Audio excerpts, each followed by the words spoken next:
Mardi, and A Voyage Thither, Vol. **** Mardi, and A Voyage Thither by Herman Melville in 2 volumes, Volume I 1864. Dedicated to my brother, Alan Melville. Contents: Preface, Mardi Chapter I, Foot in Stirrup Chapter 2, A Calm Chapter 3, A King for a Comrade Chapter 4, A Chat in the Clouds Chapter V, Seats Secured and Portmanteaus Packed Chapter 6, 8 Bells Chapter 7, A Pause Chapter 8, They Push Off, Velicit Remis Chapter 9, The Watery World is All Before Them Chapter X, They Arrange Their Canopies and Lounges, and Try to Make Things Comfortable Chapter 11, Charles Afflicted with the Lockjaw Chapter 12, More About Being in an Open Boat Chapter 13, Of the Chondropterygi, and Other Uncouth Hordes Infesting the South Seas Chapter 14, Charles' Misgivings Chapter 15, A Stitch in Time Saves 9 Chapter 16, They Are Becalmed Chapter 17, In High Spirits, They Push On for the Terra Incognita Chapter 18, My Lord Shark and His Pages Chapter 19, Who Goes There? Chapter XX, Noises and Portents Chapter XXI, Man-Ho.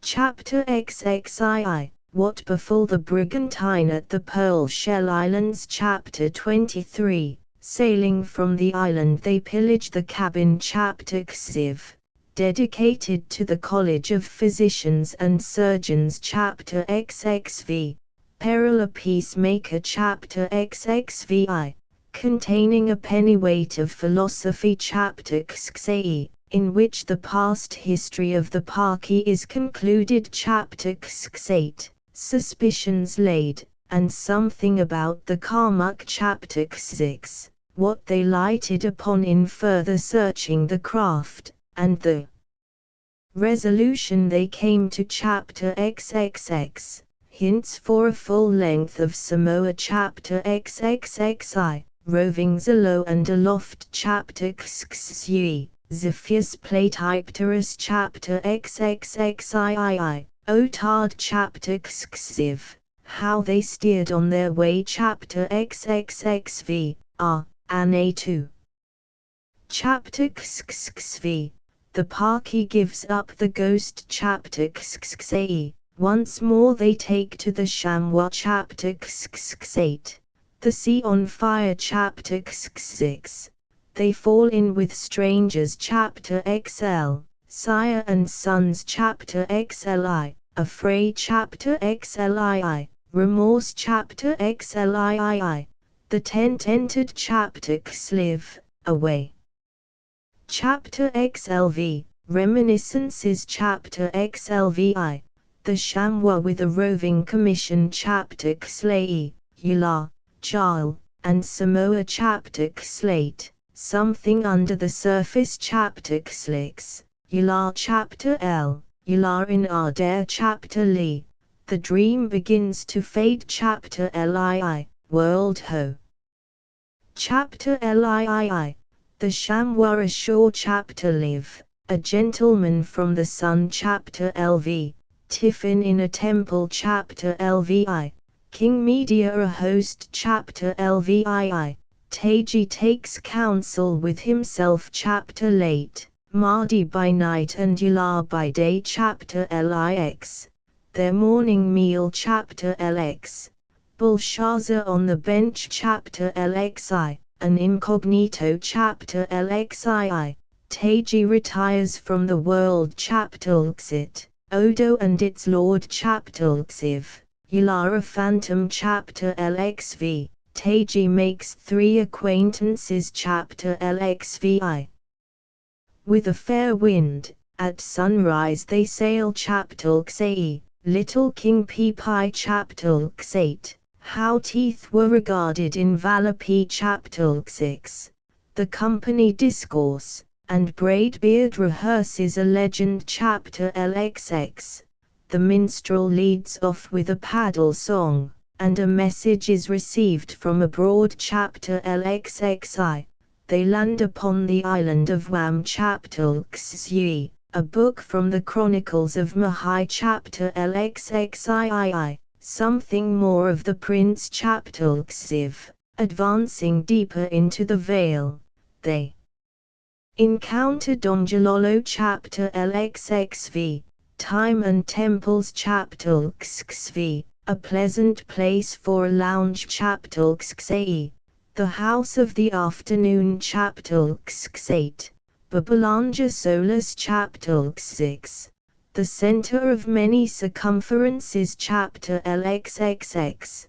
Donjalolo in the bosom of his family. Chapter XXI. Wherein Babylanja relates the adventure of one Karkik in the land of shades. Chapter XXI. How Donjalolo sent agents to the surrounding isles, with the result. Chapter LXXXII.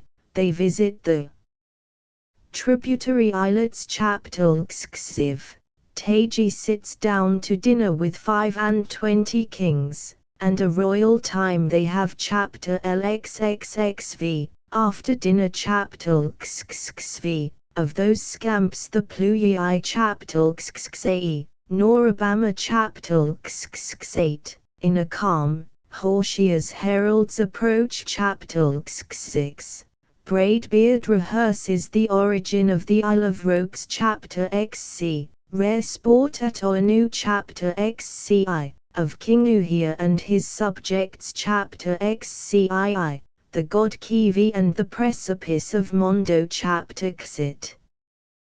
Babylanja steps in between Mahai and Yumi relates a legend. Chapter XIV. Of that jolly old lord, Borabala, and that jolly island of his, Mondoldo, and of the fish ponds, and the hereafters of fish. Chapter XCV. That jolly old lord Borabala laughs on both sides of his face. Chapter XCVI. Samoa Resurgent. Chapter XAI. Faith and Knowledge. Chapter XAIT.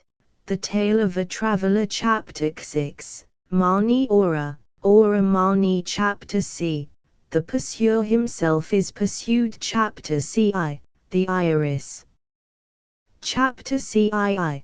They depart from Mondoldo. Chapter CIII. As they sail. Chapter Civilian, wherein Babylanja broaches a diabolical theory, and in his own person proves it.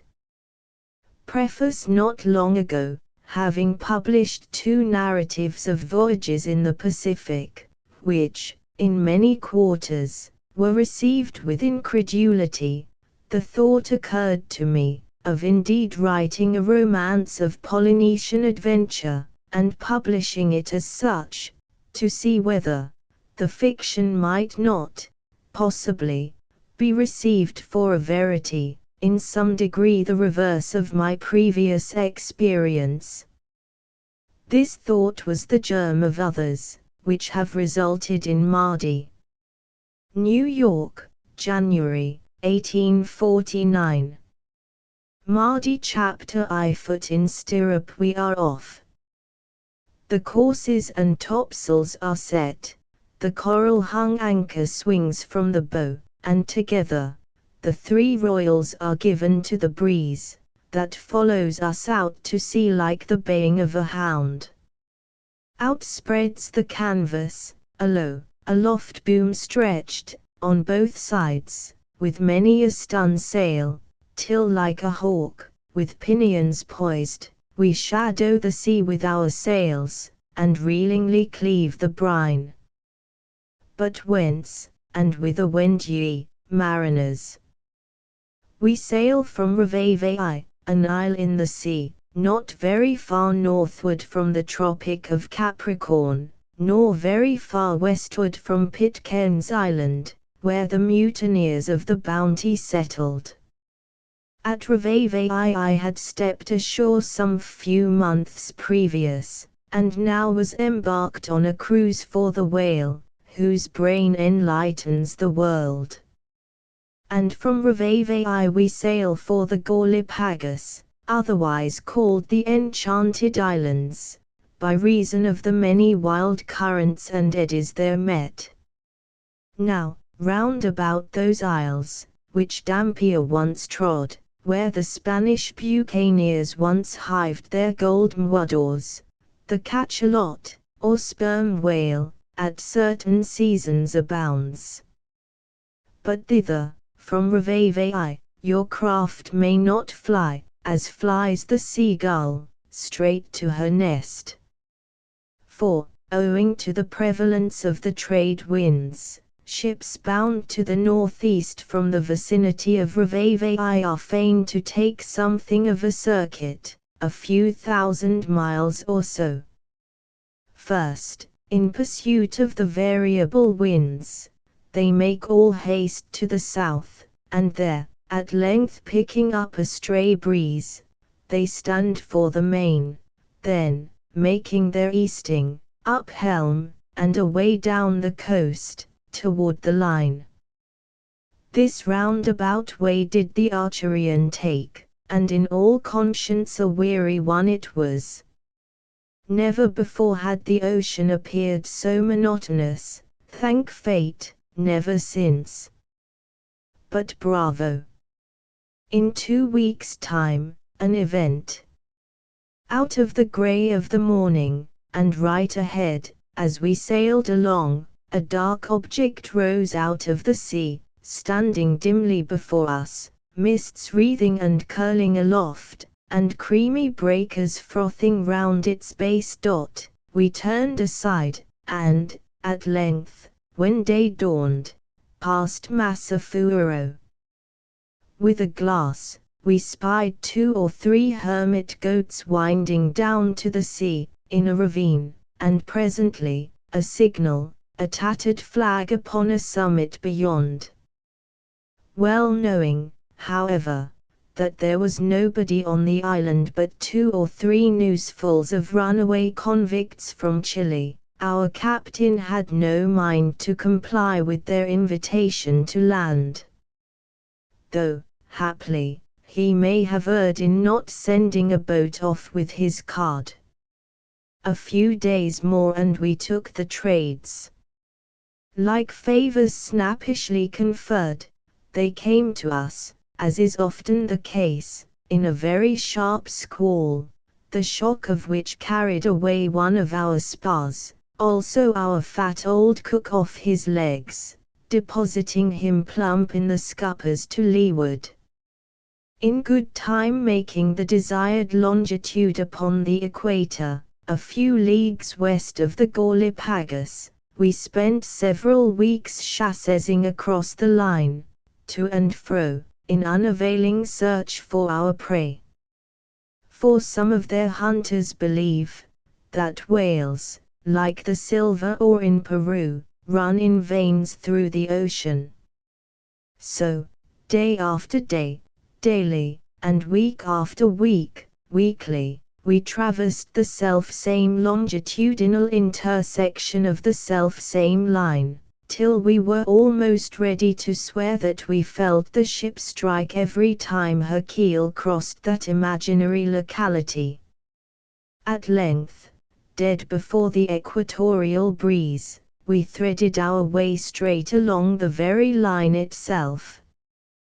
Westward sailing, peering right, and peering left, but seeing naught. It was during this weary time, that I experienced the first symptoms of that bitter impatience of our monotonous craft, which ultimately led to the adventures herein recounted. But hold you! Not a word against that rare old ship, nor its crew. The sailors were good fellows all, the half-score of pagans we had shipped at the islands included. Nevertheless, they were not precisely to my mind. There was no solar magnet to mine, none with whom to mingle sympathies, save in deploring the calms with which we were now and then overtaken, or in hailing the breeze when it came. Under other and livelier auspices the tarry knaves might have developed qualities more attractive. Had we sprung a leak, been stove by a whale, or been blessed with some despot of a captain against whom to stir up some spirited revolt, these shipmates of mine might have proved limber lads, and men of metal. But as it was, there was naught to strike fire from their steel. There were other things, also, tending to make my lot on shipboard very hard to be borne. True, the skipper himself was a trump, stood upon no quarter-deck dignity, and had a tongue for a sailor. Let me do him justice, furthermore, he took a sort of fancy for me in particular, was sociable, nay, loquacious, when I happened to stand at the helm. But what of that? Could he talk sentiment or philosophy? Not a bit. His library was 8 inches by 4, Bowditch, and Hamilton Moore. And what to me, thus pining for someone who could page me a quotation from Burton on Blue Devils, what to me, indeed, were flat repetitions of long-drawn yarns, and the everlasting stanzas of Black-Eyed Susan sung by our full forecastle choir. Staler than stale ale. Archerian. I say it in no malice, but thou wast exceedingly dull. Not only at sailing, hard though it was, that I could have borne, but in every other respect. The days went slowly round and round, endless and uneventful as cycles in space. Time, and timepieces, how many centuries did my hammock tell, as pendulum-like it swung to the ship's dull roll, and ticked the hours and ages. Sacred forever be the Archerian's forehatch, alas! Sea moss is over it now, and rusty forever the bolts that held together that old sea hearthstone, about which we so often lounged. Nevertheless, ye lost and leaden hours, I will rail at ye while life lasts. Well, weeks, chronologically speaking, went by.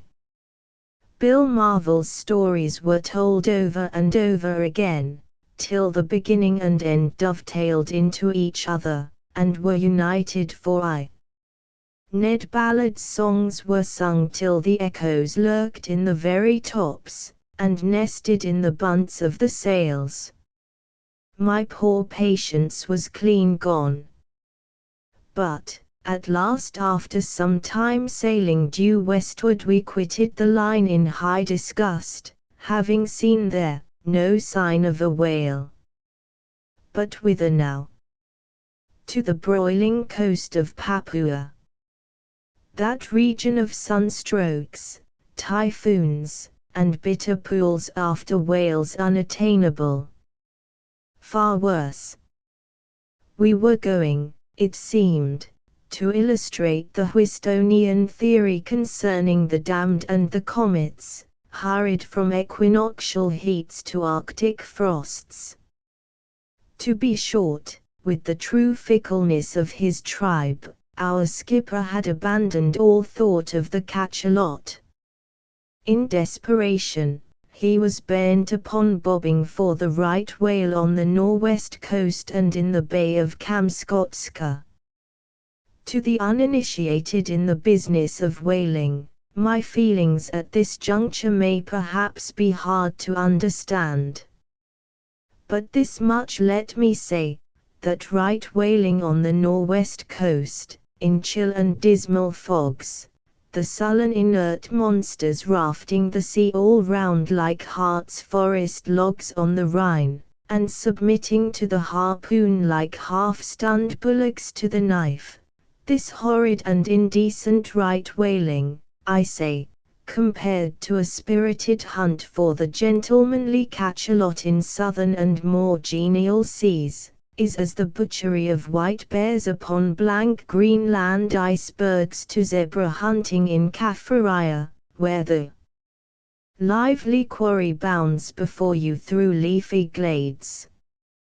Now, this most unforeseen determination on the part of my captain to measure the Arctic Circle was nothing more nor less than a tacit contravention of the agreement between us. That agreement needs not to be detailed. And having shipped but for a single cruise, I had embarked aboard his craft as one might put foot in stirrup for a day's following of the hounds. And here, heaven help me, he was going to carry me off to the pole. And on such a vile errand too. For there was something degrading in it. Your true whaleman glories in keeping his harpoon unspotted by blood of aught but cachalot. By my halidome, it touched the knighthood of a sperm and spermaceti. It was unendurable. Captain, said I, touching my sombrero to him as I stood at the wheel one day, it's very hard to carry me off this way to purgatory. I shipped to go elsewhere. Yes, and so did I, was his reply. But it can't be helped. Sperm whales are not to be had. We've been out now 3 years, and something or other must be got, for the ship is hungry for oil, and her hold a gulf to look into. But cheer up, my boy, once in the Bay of Kamskoka, and we'll be all afloat with what we want, though it be none of the best. Worse and worse.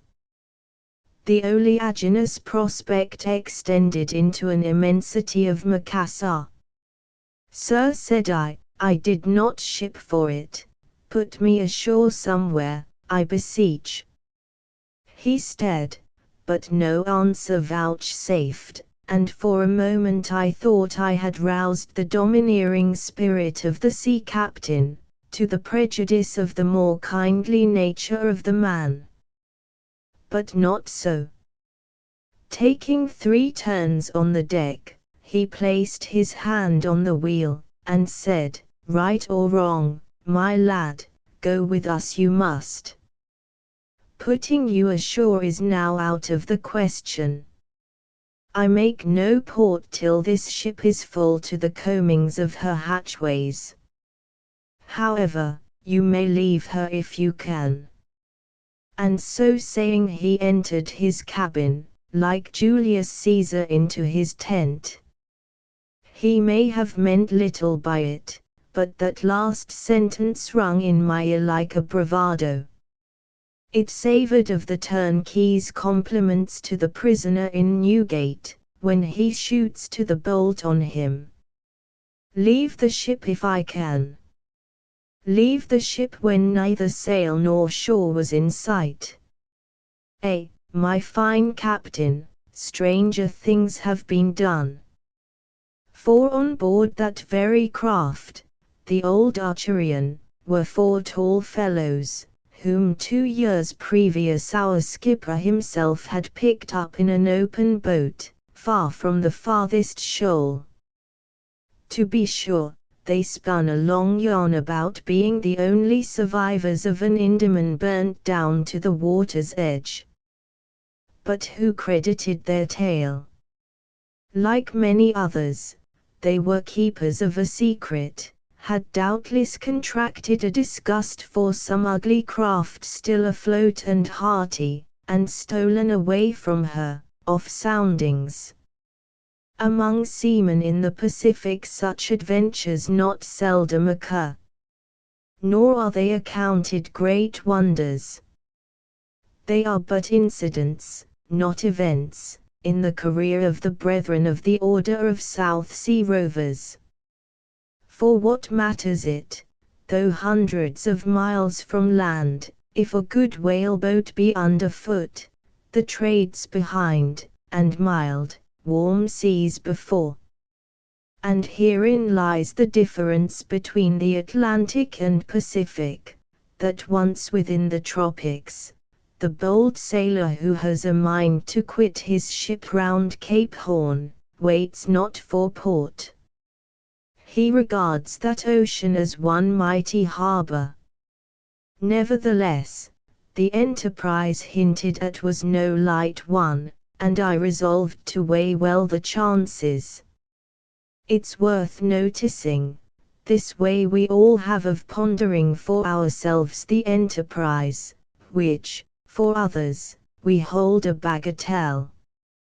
My first thoughts were of the boat to be obtained, and the right or wrong of abstracting it, under the circumstances. But to split no hairs on this point, let me say, that were I placed in the same situation again, I would repeat the thing I did then. The captain well knew that he was going to detain me unlawfully, against our agreement, and it was he himself who threw out the very hint, which I merely adopted, with many thanks to him. In some such wilful mood as this, I went aloft one day, to stand my allotted 2 hours at the masthead. It was toward the close of a day, serene and beautiful. There I stood, high upon the mast, and away, illimitably rolled the ocean beneath. Where we then were was perhaps the most unfrequented and least known portion of these seas. Westward, however, lay numerous groups of islands, loosely laid down upon the charts, and invested with all the charms of dreamland. But soon these regions would be passed, the mild equatorial breeze exchanged for cold, fierce squalls, and all the horrors of northern voyaging. I cast my eyes downward to the brown planks of the dull, plodding ship, silent from stem to stern, then abroad. In the distance what visions were spread! The entire western horizon high piled with gold and crimson clouds, airy arches, domes, and minarets, as if the yellow, Moorish sun were setting behind some vast Alhambra. Vistas seemed leading to worlds beyond. To and fro, and all over the towers of this Nineveh in the sky, flew troops of birds. Watching them long, one crossed my sight, flew through a low arch, and was lost to view. My spirit must have sailed in with it, for directly, as in a trance, came upon me the cadence of mild billows laving a beach of shells, the waving of boughs, and the voices of maidens, and the lulled beatings of my own dissolved heart, all blended together. Now, all this, to be plain, was but one of the many visions one has up aloft. But coming upon me at this time, it wrought upon me so, that thenceforth my desire to quit the Archerian became little short of a frenzy. Chapter 2. A calm. Next day there was a calm, which added not a little to my impatience of the ship. And, furthermore, by certain nameless associations revived in me my old impressions upon first witnessing as a landsman this phenomenon of the sea. Those impressions may merit a page. To a landsman a calm is no joke. It not only revolutionizes his abdomen, but unsettles his mind, tempts him to recant his belief in the eternal fitness of things, in short, almost makes an infidel of him. At first he is taken by surprise, never having dreamt of a state of existence where existence itself seems suspended. He shakes himself in his coat, to see whether it be empty or no, He closes his eyes, to test the reality of the glassy expanse. He fetches a deep breath, by way of experiment, and for the sake of witnessing the effect. If a reader of books, priestly on necessity occurs to him, and he believes in that old Sir Anthony Absolute to the very last chapter. His faith in Maltbrun, however, begins to fail, for the geography, which from boyhood he had implicitly confided in, always assured him, that though expatiating all over the globe, the sea was at least margined by land. That over against America, for example, was Asia. But it is a calm, and he grows madly skeptical. To his alarmed fancy, parallels and meridians become emphatically what they are merely designated as being, imaginary lines drawn round the Earth's surface. The log assures him that he is in such a place, but the log is a liar, for no place, nor anything possessed of a local angularity, is to be lighted upon in the watery waste. At length horrible doubts overtake him as to the captain's competency to navigate his ship.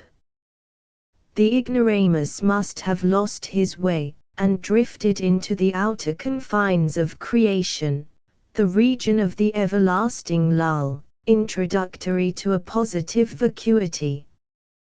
Thoughts of eternity thicken. He begins to feel anxious concerning his soul. The stillness of the calm is awful. His voice begins to grow strange and portentous. He feels it in him like something swallowed too big for the esophagus.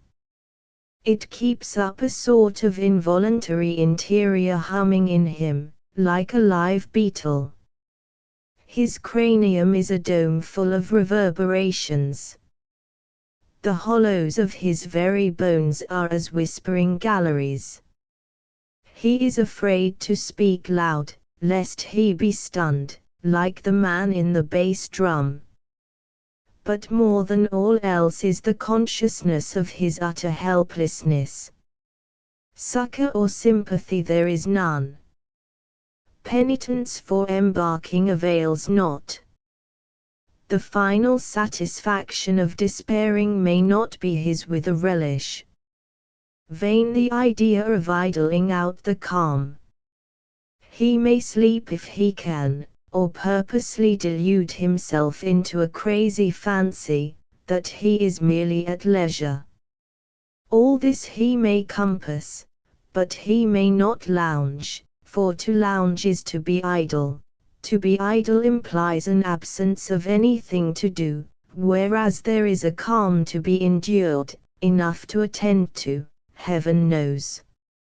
His physical organization, obviously intended for locomotion, becomes a fixture, for where the calm leaves him, there he remains.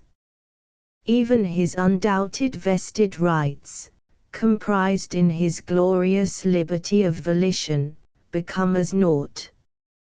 For of what use? He wills to go, to get away from the calm, as ashore he would avoid the plague. But he cannot, and how foolish to revolve expedients. It is more hopeless than a bad marriage in a land where there is no doctor's commons.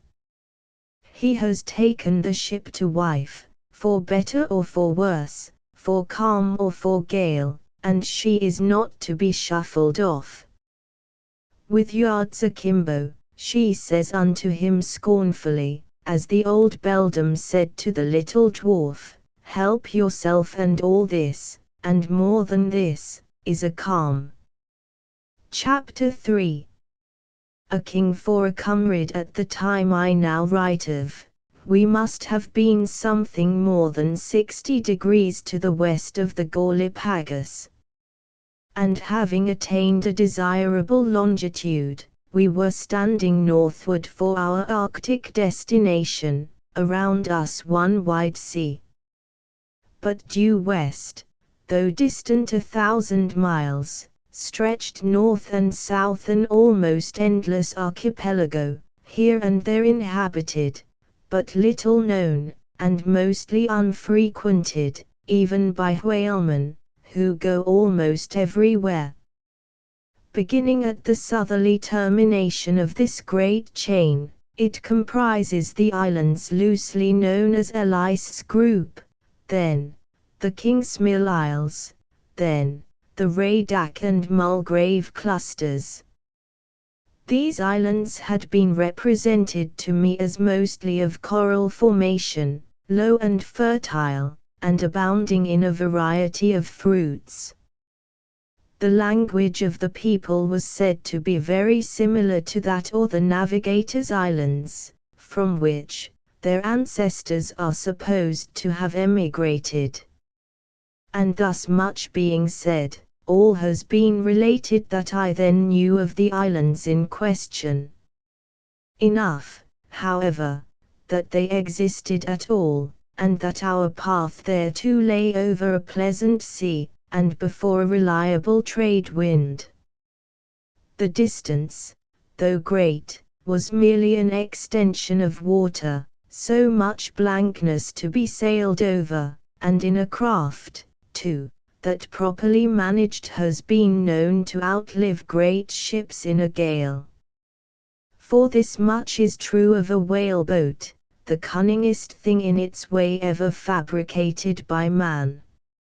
Upon one of the Kingsmill Islands, then, I determined to plant my foot, come what come would. And I was equally determined that one of the ship's boats should float me thither. But I had no idea of being without a companion. It would be a weary watch to keep all by myself, with naught but the horizon in sight. Now, among the crew was a fine old seaman, one Giles, how old, no one could tell, not even himself. Forecastle chronology is ever vague and defective. Man and boy, said honest Giles, I have lived ever since I can remember. And truly, who may call to mind when he was not? To ourselves, we all seem coeval with creation. Whence it comes, that it is so hard to die, ere the world itself is departed. Giles hailed from the Isle of Skye, one of the constellated Hebrides. Hence, they often called him the Skiman. And though he was far from being piratical of soul, he was yet an old Norseman to behold. His hands were brawny as the paws of a bear, his voice hoarse as a storm roaring round the old peak of Mull, and his long yellow hair waved round his head like a sunset. My life for it, Giles, thy ancestors were Vikings, who many a time sailed over the salt German Sea and the Baltic, who wedded their Brynhildas in Jutland, and are now quaffing mead in the halls of Valhalla, and beating time with their cans to the hymns of the Scalds. Ah! How the old sagas run through me! Yet Giles, the descendant of heroes and kings, was a lone, friendless mariner on the main, only true to his origin in the sea life that he led. But so it has been, and forever will be. What yeoman shall swear that he is not descended from Alfred? What dunce, that he is not sprung of old Homer? King Noah, God bless him, fathered us all. Then hold up your heads, O ye helots, blood potential flows through your veins. All of us have monarchs and sages for kinsmen, nay, angels and archangels for cousins, since in antediluvian days, the sons of God did verily wed with our mothers, the irresistible daughters of Eve. Thus all generations are blended, and heaven and earth of one kin, the hierarchies of seraphs in the uttermost skies, the thrones and principalities in the zodiac, the shades that roam throughout space, the nations and families, flocks and folds of the earth, one and all, brothers in essence, oh, be we then brothers indeed. All things form but one whole, the universe a Judy, and God Jehovah its head. Then no more let us start with affright. In a theocracy, what is to fear? Let us compose ourselves to death as fagged horsemen sleep in the saddle. Let us welcome even ghosts when they rise.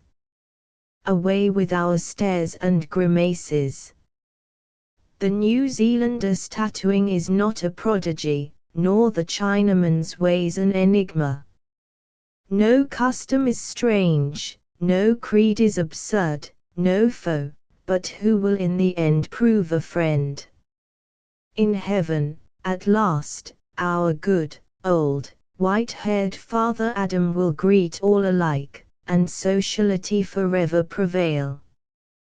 Christian shall join hands between Gentile and Jew, grim Dante forget his infernos, and shake sides with fat Rabelais, and monk Luther, over a flagon of old nectar, talk over old times with Pope Leo. Then shall we sit by the sages, who of yore gave laws to the Medes and Persians in the sun, by the cavalry captains in Perseus, who cried, to horse, when waked by their last trump sounding to the charge, by the old hunters, who eternities ago, hunted the moose in Orion, by the minstrels, who sung in the Milky Way when Jesus our Saviour was born. Then shall we list to no shallow gossip of Magellans and Drakes, but give ear to the voyagers who have circumnavigated the ecliptic, who rounded the polar star as Cape Horn. Then shall the stage write and can't be forgotten, and another folio than theirs be turned over for wisdom, even the folio now spread with horoscopes as yet undeciphered, the heaven of heavens on high. Now, in old Giles' lingo there was never an idiom. Your aboriginal tar is too much of a cosmopolitan for that. Long companionship with seamen of all tribes, Manila men, Anglo-Saxons, Colossus, Lascars, and Danes, wear away in good time all mother-tongue stammerings. You sink your clan, down goes your nation, you speak a world's language, jovially jabbering in the lingua franca of the forecastle. True to his calling, the schemer was very illiterate, witless of Salamanca, Heidelberg, or Brazen Nose, in Delhi, had never turned over the books of the Brahmins. For geography, in which sailors should be adepts, since they are forever turning over and over the great globe of globes, poor Giles was deplorably lacking. According to his view of the matter, this terraqueous world had been formed in the manner of a tart, the land being a mere marginal crust, within which rolled the watery world proper. Such seemed my good Viking's theory of cosmography. As for other worlds, he weened not of them, yet full as much as Chrysostom. Ah, Giles! An honest, earnest wight, so true and simple, that the secret operations of thy soul were more inscrutable than the subtle workings of Spinoza's. Thus much be said of the schemer, for he was exceedingly taciturn, and but seldom will speak for himself. Now, higher sympathies apart, for Jarl I had a wonderful liking, for he loved me, from the first had cleaved to me. It is sometimes the case, that an old mariner like him will conceive a very strong attachment for some young sailor, his shipmate, an attachment so devoted, as to be wholly inexplicable, unless originating in that heart-loneliness which overtakes most seamen as they grow aged, impelling them to fasten upon some chance object of regard. But however it was, my Viking, thy unbidden affection was the noblest homage ever paid me.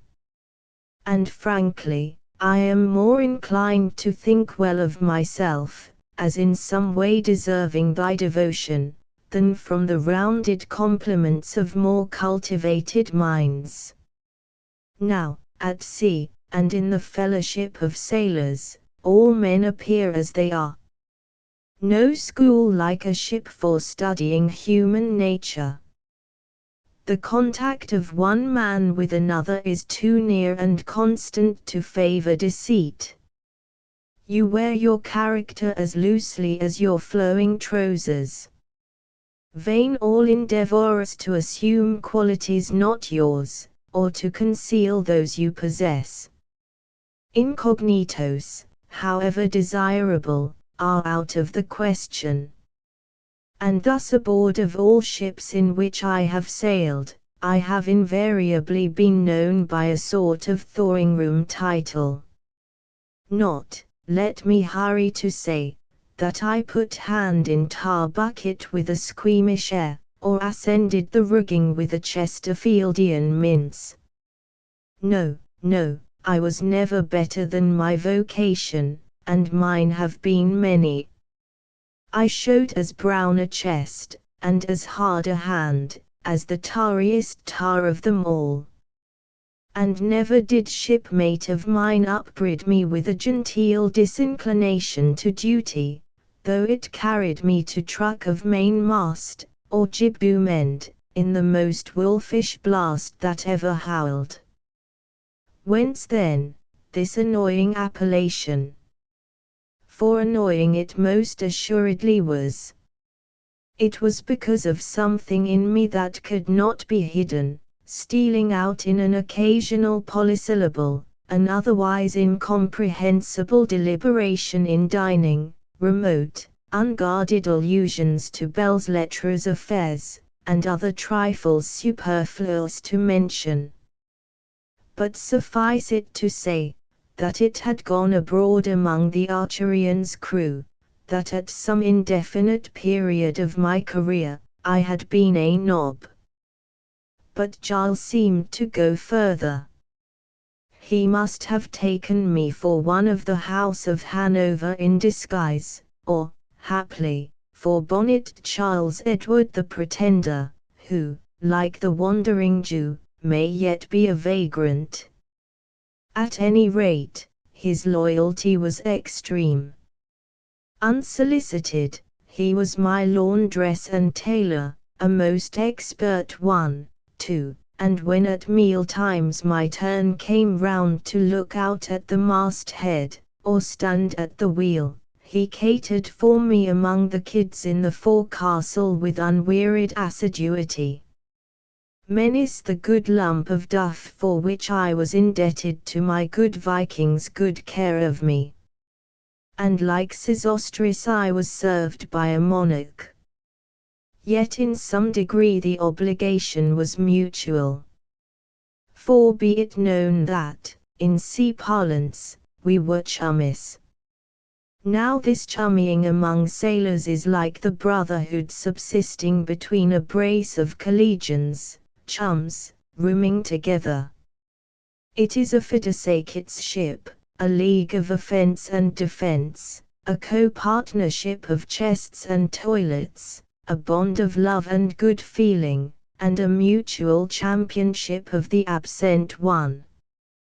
True, my nautical reminiscences remind me of sundry lazy, ne'er-do-well, unprofitable, and abominable chummies, who at meal times were last at the kids when their unfortunate partners were high upon the spars, chummies, who affected awkwardness at the needle, and conscientious scruples about dabbling in the suds, so that Chummy the Simple was made to do all the work of the firm, while Chummy the Cunning played the sleeping partner in his hammock. Out upon such chummies. But I appeal to thee, honest Jarl, if I was ever Chummy the Cunning. Never mind if thou didst fabricate my tarpaulins, and with Samaritan charity bind up the rents, and pour needle and thread into the frightful gashes that agonized my hapless nether integuments, which thou calledst ducts. Didst thou not expressly declare, that all these things, and more, thou wouldst do for me, despite my own quaint thimble, fashioned from the ivory tusk of a whale? Nay, could I even wrest from thy wilful hands my very shirt, when once thou hadst it steaming in an unsavory pickle in thy capacious vat, a decapitated cask? Full well thou knowest, Jarl, that these things are true, and I am bound to say it, to disclaim any lurking desire to reap advantage from thy great good nature. Now my Viking for me, thought I, when I cast about for a comrade, and my Viking alone. Chapter 4. A chat in the clouds. The scheeman seemed so earnest and upright a seaman, that to tell the plain truth, in spite of his love for me, I had many misgivings as to his readiness to unite in an undertaking which apparently savored of a moral dereliction. But all things considered, I deemed my own resolution quite venial, and as for inducing another to join me, it seemed a precaution so indispensable, as to outweigh all other considerations. Therefore I resolved freely to open my heart to him, for that special purpose, paying him a visit, when, like some old albatross in the air, he happened to be perched at the foremast head, all by himself, on the lookout for whales never seen. Now this standing upon a bit of stick 100 feet aloft for hours at a time, swiftly sailing over the sea, is very much like crossing the channel in a balloon. Manfred-like, you talk to the clouds, you have a fellow feeling for the sun. And when Jarl and I got conversing up there, smoking our dwarfish dudines, any seagull passing by might have taken us for Messrs. Blanchard and Jeffreys, socially puffing their after-dinner Bagdads, bound to Calais, via heaven, from Dover. Honest Jarl, I acquainted with all, my conversation with the captain, the hint implied in his last words, my firm resolve to quit the ship in one of her boats, and the facility with which I thought the thing could be done. Then I threw out many inducements, in the shape of pleasant anticipations of bearing right down before the wind upon the sunny isles under our lee. He listened attentively, but so long remained silent that I almost fancied there was something in Jarl which would prove too much for me and my eloquence. At last he very bluntly declared that the scheme was a crazy one. He had never known of such a thing but thrice before, and in every case the runaways had never afterwards been heard of. He entreated me to renounce my determination, not be a boy, pause and reflect, stick to the ship, and go home in her like a man. Verily, my Viking talked to me like my uncle. But to all this I turned a deaf ear, affirming that my mind was made up, and that as he refused to accompany me, and I fancied no one else for a comrade, I would go stark alone rather than not at all. Upon this, seeing my resolution immovable, he bluntly swore that he would follow me through thick and thin. Thanks, Jarl. Thou art one of those devoted fellows who will wrestle hard to convince one loved of error, but failing, forthwith change their wrestling to a sympathetic hug. But now his elderly prudence came into play. Casting his eye over the boundless expanse below, he inquired how far off were the islands in question. 1,000 miles and no less. With a fair trade breeze, then, and a boat sail, that is a good 12 days' passage, but calms and currents may make it a month, perhaps more. So saying, he shook his old head, and his yellow hair streamed. But trying my best to chase away these misgivings, he at last gave them over. He assured me I might count upon him to his uttermost keel. My Viking secured, I felt more at ease, and thoughtfully considered how the enterprise might best be accomplished. There was no time to be lost. Every hour was carrying us farther and farther from the parallel most desirable for us to follow in our route to the westward. So, with all possible dispatch, I matured my plans, and communicated them to Jarl, who gave several old hints, having ulterior probabilities in view, which were not neglected. Strange to relate, it was not till my Viking, with a rueful face, reminded me of the fact, that I bethought me of a circumstance somewhat alarming at the first blush. We must push off without chart or quadrant, though, as will shortly be seen, a compass was by no means out of the question. The chart, to be sure, I did not so much lay to heart, but a quadrant was more than desirable. Still, it was by no means indispensable. For this reason: when we started, our latitude would be exactly known, and whether, on our voyage westward, we drifted north or south therefrom, we could not, by any possibility, get so far out of our reckoning, as to fail in striking some one of a long chain of islands, which, for many degrees, on both sides of the equator, stretched right across our track. For much the same reason, it mattered little, whether on our passage we daily knew our longitude, for no known land lay between us and the place we desired to reach. So what could be plainer than this, that if westward we patiently held on our way, we must eventually achieve our destination. As for intervening shoals or reefs, if any there were, they intimidated us not. In a boat that drew but a few inches of water, but an indifferent lookout would preclude all danger on that score. At all events, the thing seemed feasible enough, notwithstanding old Giles' superstitious reverence for nautical instruments, and the philosophical objections which might have been urged by a pedantic disciple of Mercator. Very often, as the old maxim goes, the simplest things are the most startling, and that, too, from their very simplicity.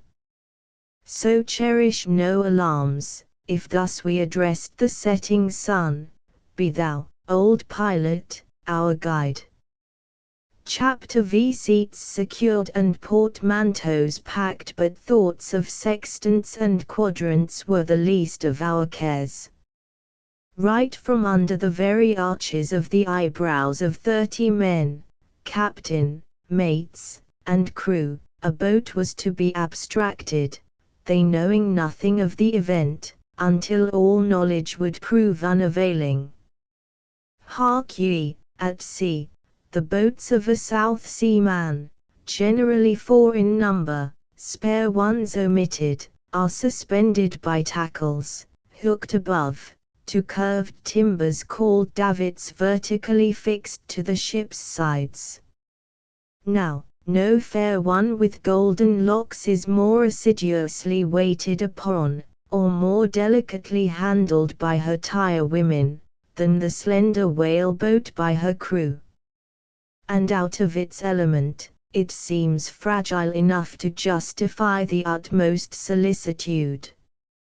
For truly, like a fine lady, the fine whaleboat is most delicate when idle, though little coy at a pinch. Besides the davits, the following supports are provided. 2 small cranes are swung under the keel, on which the latter rests, preventing the settling of the boat's middle, while hanging suspended by the bow and stern.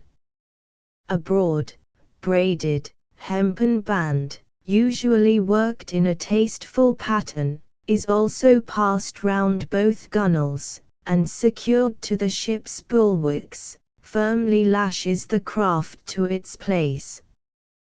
Being elevated above the ship's rail, the boats are in plain sight from all parts of the deck. Now, one of these boats was to be made way with. No facile matter, truly. Harder than for any dashing young Janizary to run off with a sultana from the Grand Turk's seraglio. Still, the thing could be done, for, by Jove, it had been. What say you to slyly loosing everything by day, and when night comes, cast off the band and swing in the cranes? But how lower the tackles, even in the darkest night, without a creaking more fearful than the death rattle? Easily avoided. Anoint the ropes, and they will travel deftly through the subtle windings of the blocks. But though I had heard of this plan being pursued, there was a degree of risk in it, after all, which I was far from fancying. Another plan was hit upon, still bolder, and hence more safe. What it was, in the right place will be seen. In selecting my craft for this good voyage, I would fain have traversed the deck, and eyed the boats like a cornet choosing his steed from out a goodly stud. But this was denied me. And the boat was, perforce, singled out, as the most remote from the quarter-deck, that region of sharp eyes and relentless purposes. Then, our larder was to be thought of, also, an abundant supply of water, concerning which last I determined to take good heed. There were but 2 to be taken care of, but I resolved to lay in sufficient store of both meat and drink for 4, at the same time that the supplemental 2 thus provided for were but imaginary. And if it came to the last dead pinch, of which we had no fear, however, I was food for no man but Jarl. Little time was lost in catering for our mess. Biscuit and salt beef were our sole resource, and, thanks to the generosity of the Archerian's owners, our ship's company had a plentiful supply. Casks of both, with heads knocked out, were at the service of all. In bags which we made for the purpose, a sufficiency of the biscuit was readily stored away, and secreted in a corner of easy access. The salt beef was more difficult to obtain, but, little by little, we managed to smuggle out of the cask enough to answer our purpose. As for water, most luckily a day or two previous several breakers of it had been hoisted from below for the present use of the ship's company. These breakers are casks, long and slender, but very strong.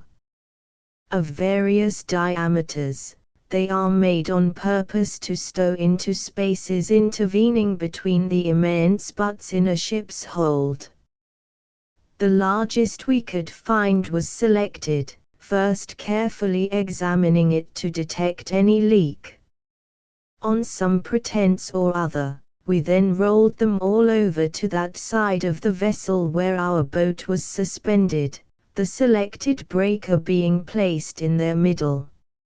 Our compendious wardrobes were snugly packed into bundles and laid aside for the present. And at last, by due caution, we had everything arranged preliminary to the final start. Let me say, though, perhaps to the credit of Giles, that whenever the most strategy was necessary, he seemed ill at ease, and for the most part left the matter to me. It was well that he did, for as it was, by his untimely straightforwardness, he once or twice came near spoiling everything. Indeed, on one occasion he was so unseasonably blunt, that curiously enough, I had almost suspected him of taking that odd sort of interest in one's welfare, which leads a philanthropist, all other methods failing, to frustrate a project deemed bad, by pretending clumsily to favor it. But no innuendos. Giles was a Viking, frank as his fathers, though not so much of a buccaneer. Chapter 6. 8 bells. The moon must be monstrous coy, or some things fall out opportunely, or else almanacs are consulted by nocturnal adventurers. But so it is, that when Cynthia shows a round and chubby disk, few daring deeds are done. Though true it may be, that of moonlight nights, jewelers' caskets and maidens' hearts have been burglariously broken into, and rifled, for aught Copernicus can tell. The gentle planet was in her final quarter, and upon her slender horn I hung my hopes of withdrawing from the ship undetected. Now, making a tranquil passage across the ocean, we kept at this time what are called among whalemen boats crew watches. That is, instead of the sailors being divided at night into 2 bands, alternately on deck every 4 hours, there were 4 watches, each composed of a boat's crew, the headsman, always one of the mates, excepted. To the officers, this plan gives uninterrupted repose, all night in as they call it, and of course greatly lightens the duties of the crew. The harpooneers head the boat's crews, and are responsible for the ship during the continuance of their watches. Now, my Viking being a stalwart seaman, pulled the midship oar of the boat of which I was bowsman. Hence, we were in the same watch, to which, also, 3 others belonged, including Mark, the harpooner. One of these seamen, however, being an invalid, there were only 2 left for us to manage. Voyaging in these seas, you may glide along for weeks without starting tack or sheet, hardly moving the helm a spoke, so mild and constant are the trades. At night, the watch seldom trouble themselves with keeping much of a lookout, especially, as a strange sail is almost a prodigy in these lonely waters. In some ships, for weeks in and weeks out, you are puzzled to tell when your nightly turn on deck really comes round, so little heed is given to the standing of watches, where in the license of presumed safety, nearly every one nods without fear. But remiss as you may be in the boat's crew watch of a heedless whaleman, the man who heads it is bound to maintain his post on the quarter-deck until regularly relieved. Yet drowsiness being incidental to all natures, even to Napoleon, beside his own sentry napping in the snowy bivouac, so, often, in snowy moonlight, or ebon eclipse, dozed Mark, our harpooner. Lethe be his portion this blessed night, thought I, as during the morning which preceded our enterprise, I eyed the man who might possibly cross my plans. But let me come closer to this part of my story. During what are called at sea the dog watches, between 4 o'clock and 8 in the evening, sailors are quite lively and frolicsome.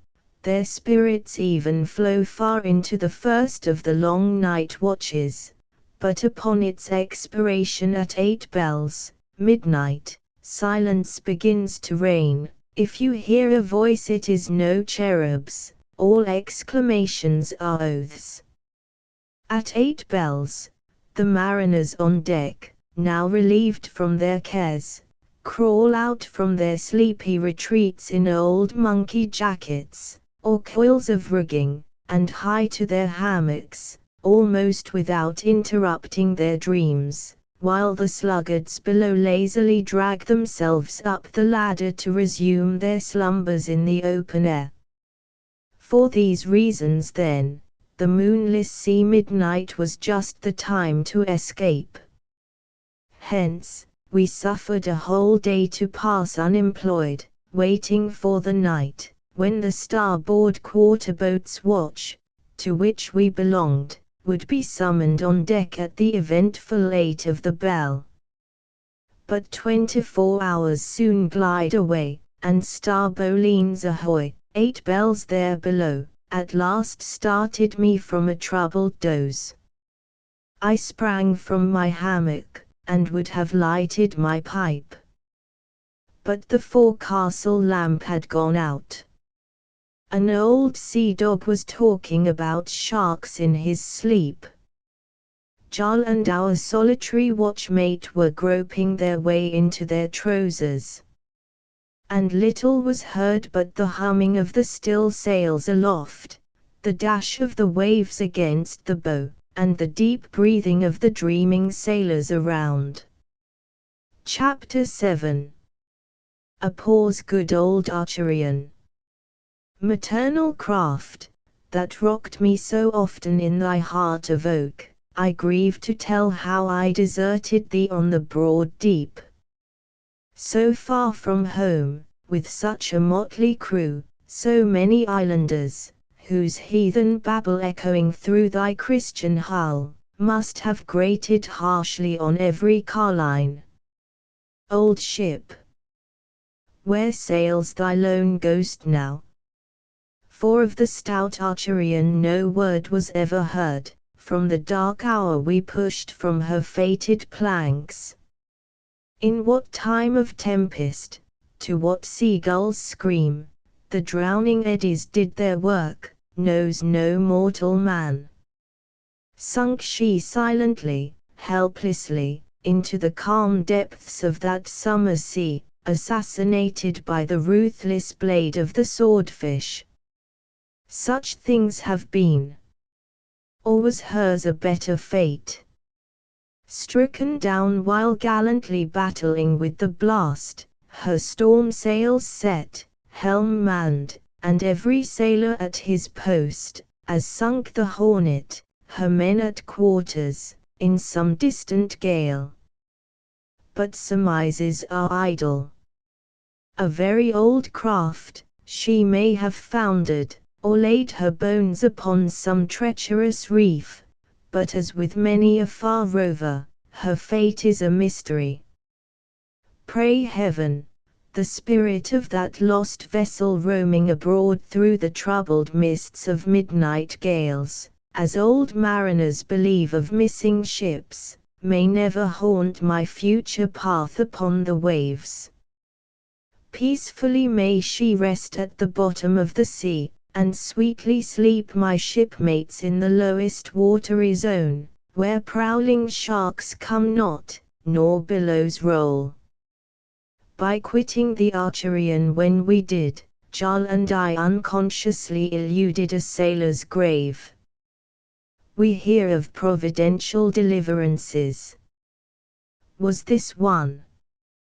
But life is sweet to all, death comes as hard. And for myself I am almost tempted to hang my head, that I escaped the fate of my shipmates, something like him who blushed to have escaped the fell carnage at Thermopylae. Though I cannot repress a shudder when I think of that old ship's end, it is impossible for me so much as to imagine that our deserting her could have been in any way instrumental in her loss. Nevertheless, I would to heaven the Archerian still floated, that it was given me once more to tread her familiar decks. Chapter 8. They push off, Velicit Remes, and now to tell how, tempted by devil or good angel, and 1,000 miles from land, we embarked upon this western voyage. It was midnight, mark you, when our watch began, and my turn at the helm now coming on was of course to be avoided. On some plausible pretense, I induced our solitary watchmate to assume it, thus leaving myself untrammelled, and at the same time satisfactorily disposing of him. For being a rather fat fellow, an enormous consumer of duff and with good reason supposed to be the son of a farmer, I made no doubt he would pursue his old course and fall to nodding over the wheel. As for the leader of the watch, our harpooner, he fell heir to the nest of old jackets, under the lee of the mizzen mast, left nice and warm by his predecessor. The night was even blacker than we had anticipated. There was no trace of a moon, and the dark purple haze, sometimes encountered at night near the line, half shrouded the stars from view.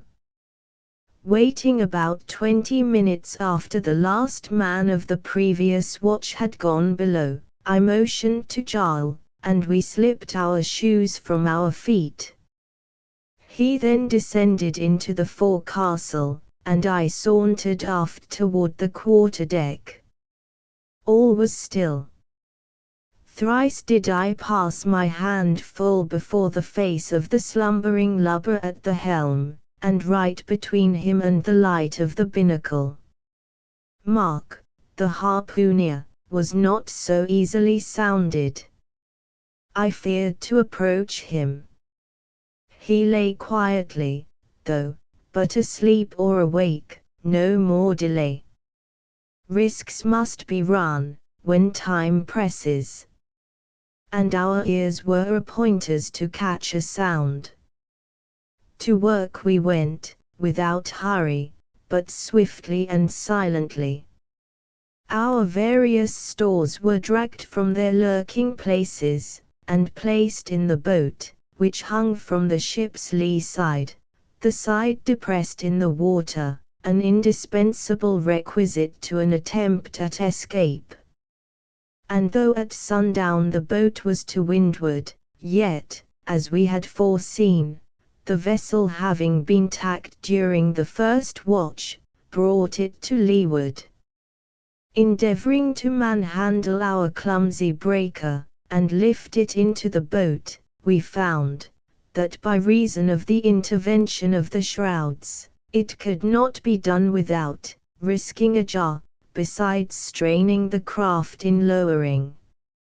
An expedient, however, though at the 11th hour, was hit upon.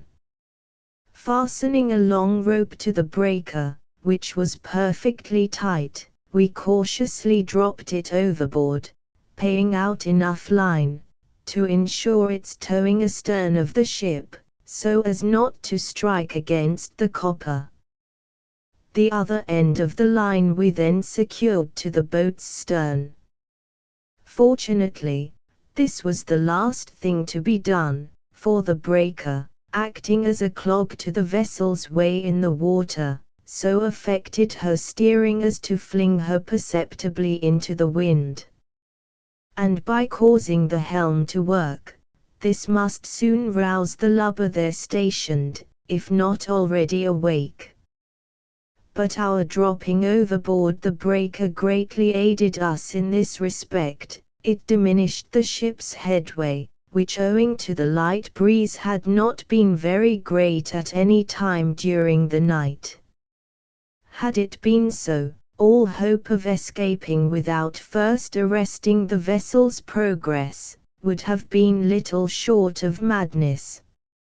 As it was, the sole daring of the deed that night achieved consisted in our lowering away while the ship yet clove the brine, though but moderately. All was now ready, the cranes swung in, the lashings adrift, and the boat fairly suspended, when, seizing the ends of the tackle ropes, we silently stepped into it, one at each end. The dead weight of the breaker astern now dragged the craft horizontally through the air, so that her tackle ropes strained hard. She quivered like a dolphin. Nevertheless, had we not feared her loud splash upon striking the wave, we might have quitted the ship almost as silently as the breath the body. But this was out of the question, and our plans were laid accordingly. All ready, Jarl. Ready. A man overboard. I shouted at the top of my compass, and like lightning the cord slid through our blistering hands, and with a tremendous shock the boat bounded on the sea's back. One mad sheer and plunge, one terrible strain on the tackles as we sunk in the trough of the waves, tugged upon by the towing breaker, and our knives severed the tackle ropes. We hazarded not unhooking the blocks, our oars were out, and the good boat headed round, with prow to leeward. Man overboard, was now shouted from stem to stern. And directly we heard the confused tramping and shouting of the sailors, as they rushed from their dreams into the almost inscrutable darkness. Man overboard! Man overboard! My heart smote me as the human cry of horror came out of the black vaulted night. Down helm, was soon heard from the chief mate. Back the main yard! Quick to the boats! How's this? One down already. Well done. Hold on, then, those other boats. Meanwhile several seamen were shouting as they strained at the braces. Cut, cut all. Lower away. Lower away, impatiently cried the sailors, who already had leaped into the boats. Heave the ship to, and hold fast everything, cried the captain, apparently just springing to the deck. One boat's enough. Steward, show a light there from the mizzen top. Boat ahoy, have you got that man? No reply. The voice came out of a cloud, the ship dimly showing like a ghost. We had desisted from rowing, and hand over hand were now hauling in upon the rope attached to the breaker, which we soon lifted into the boat, instantly resuming our oars. Pull, pull, men, and save him, again shouted the captain. Sir, answered Jarl instinctively, pulling as hard as ever we can, sir. And pull we did, till nothing could be heard from the ship but a confused tumult, and, ever and anon, the hoarse shout of the captain, too distant to be understood. We now set our sail to a light air, and right into the darkness, and dead to leeward, we rode and sailed till morning dawned. Chapter 9. The watery world is all before them at sea in an open boat, and 1,000 miles from land. Shortly after the break of day, in the grey transparent light, a speck to windward broke the even line of the horizon. It was the ship wending her way northeastward. Had I not known the final indifference of sailors to such disasters as that which the Archerian's crew must have imputed to the night past, did not the skipper suspect the truth, I would have regarded that little speck with many compunctions of conscience. Nor, as it was, did I feel in any very serene humor. For the consciousness of being deemed dead is next to the presumable unpleasantness of being so in reality. One feels like his own ghost unlawfully tenanting a defunct carcass. Even Giles' glance seemed so queer, that I begged him to look another way. Secure now from all efforts of the captain to recover those whom he most probably supposed lost, and equally cut off from all hope of returning to the ship even had we felt so inclined, the resolution that had thus far nerved me, began to succumb in a measure to the awful loneliness of the scene. Ere this, I had regarded the ocean as a slave, the steed that bore me whither I listed, and whose vicious propensities, mighty though they were, often proved harmless, when opposed to the genius of man. But now, how changed! In our frail boat, I would fain have built an altar to Neptune. What a mere toy we were to the billows, that jeeringly shouldered us from crest to crest, as from hand to hand lost souls may be tossed along by the chain of shades which enfilade the route to Tartarus. But drown or swim, here's overboard with care. Cheer up, Giles. Ha! Ha! How merrily, yet terribly, we sail. Up, up, slowly up, toiling up the long, calm wave, then balanced on its summit a while, like a plank on a rail, and down, we plunge headlong into the seething abyss, till arrested, we glide upward again. And thus did we go. Now buried in watery hollows, our sail idly flapping, then lifted aloft, canvas bellying, and beholding the furthest horizon. Had not our familiarity with the business of whaling divested our craft's wild motions of its first novel horrors, we had been but a rueful pair. But day-long pulls after whales, the ship left miles astern, and entire dark nights passed moored to the monsters, killed too late to be towed to the ship far to leeward. All this, and much more, accustoms one to strange things.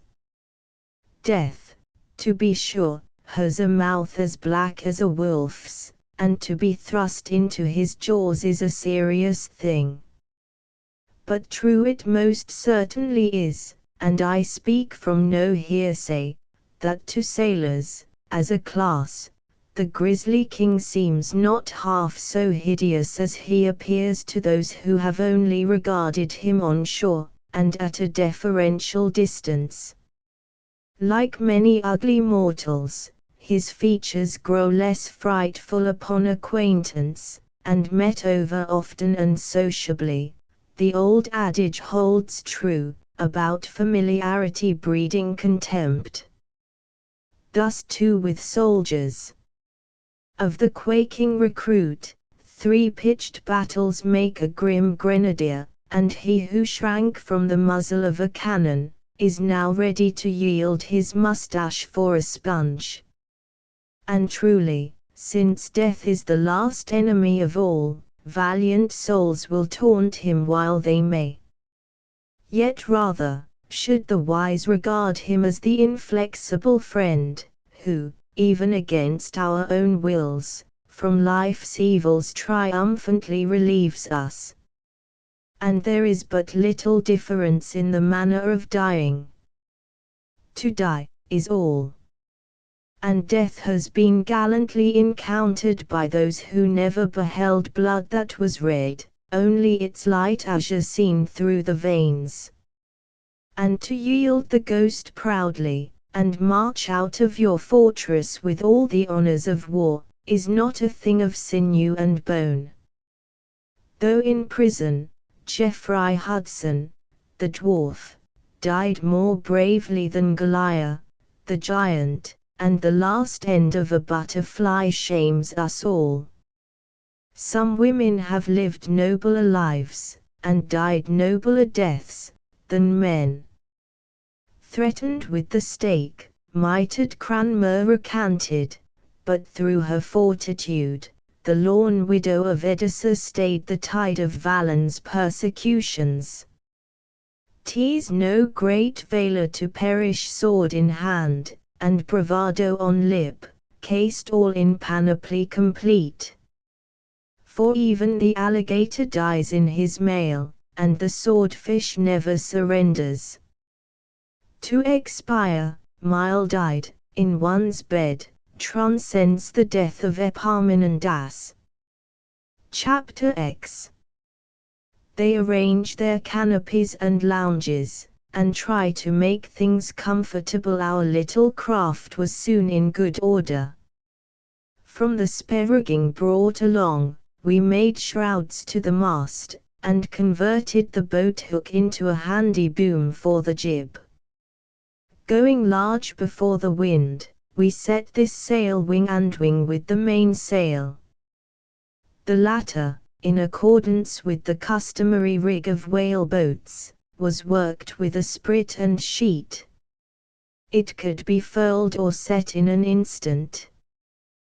The bags of bread we stowed away in the covered space about the loggerhead, a useless appurtenance now, and therefore removed.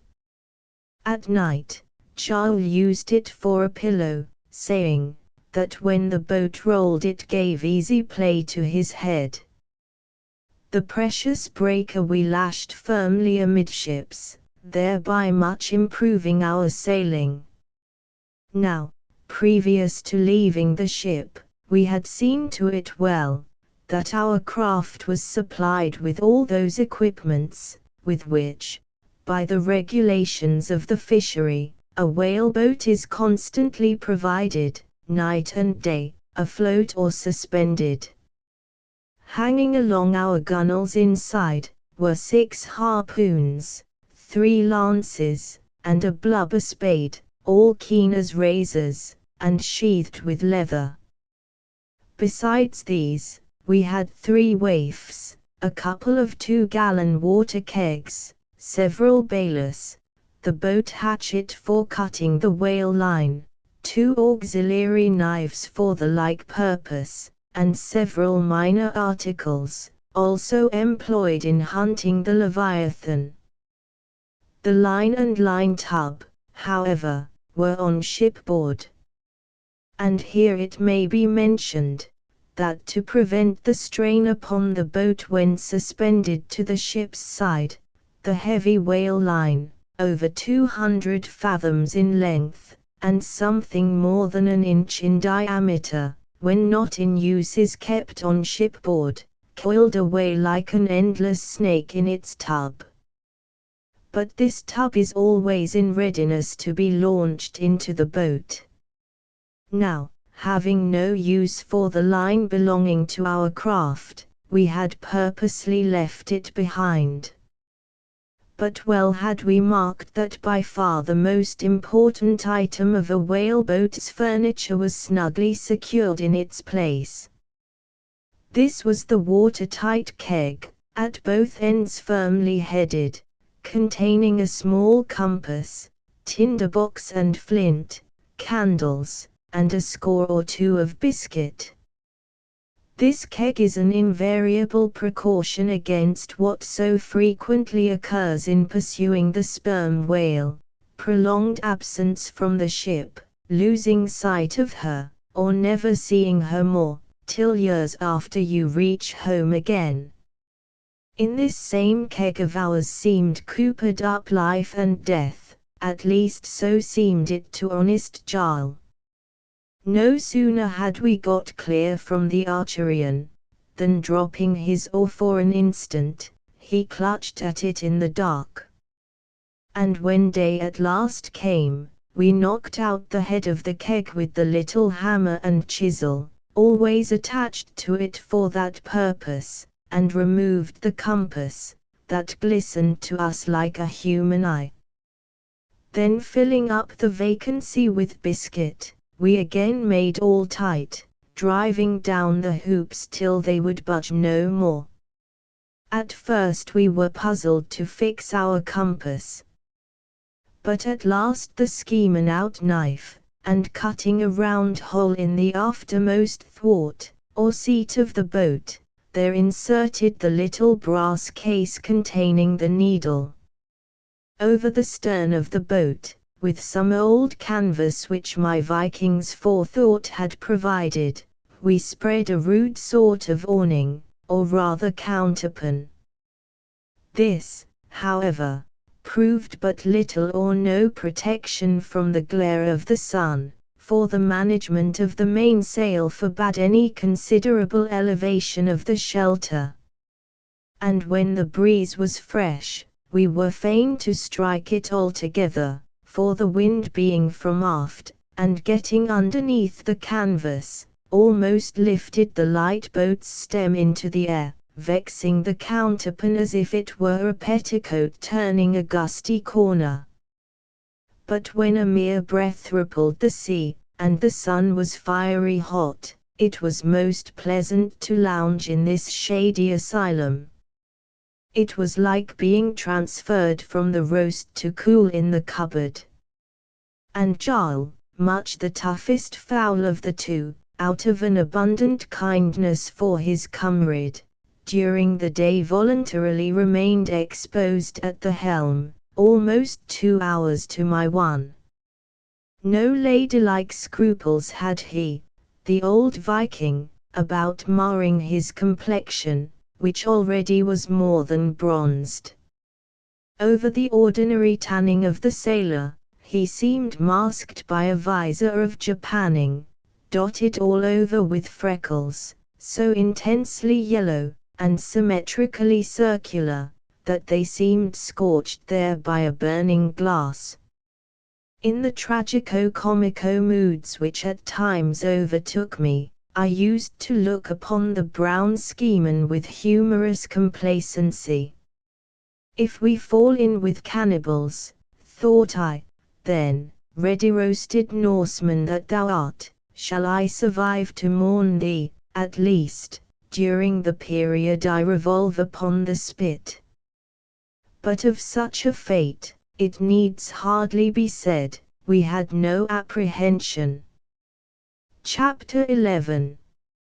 Jarl afflicted with the lockjaw. If ever again I launch whaleboat from sheer plank of ship at sea, I shall take good heed, that my comrade be a sprightly fellow, with a rattle-box head. Be he never so silly, his very silliness, so long as he be lively at it, shall be its own excuse. Upon occasion, who likes not a lively loon, one of your giggling, gamesome oafs, whose mouth is a grin? Are not such well-ordered dispensations of Providence, filling up vacuums, in intervals of social stagnation relieving the tedium of existing? besides keeping up, here and there, in very many quarters indeed, sundry people's good opinion of themselves. What, if at times their speech is insipid as water after wine? What, if to ungenial and irascible souls, their very mug is an exasperation to behold, their clack an inducement to suicide? Let us not be hard upon them for this, but let them live on for the good they may do. But Giles, dear, dumb Giles, thou wert none of these. Thou didst carry a phiz like an excommunicated deacon's. And no matter what happened, it was ever the same.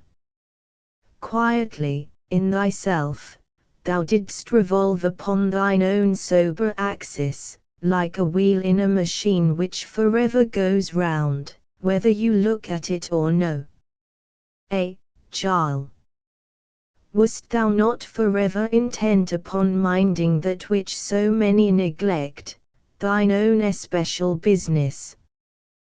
Wast thou not forever at it, too, with no likelihood of ever winding up thy moody affairs, and striking a balance sheet? But at times how wearisome to me these everlasting reveries in my one solitary companion! I longed for something enlivening, a burst of words, human vivacity of one kind or other.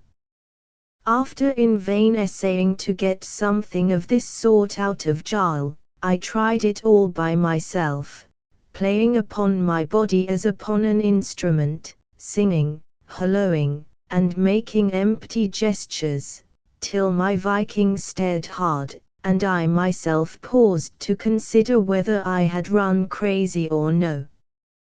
But how account for the schemer's gravity?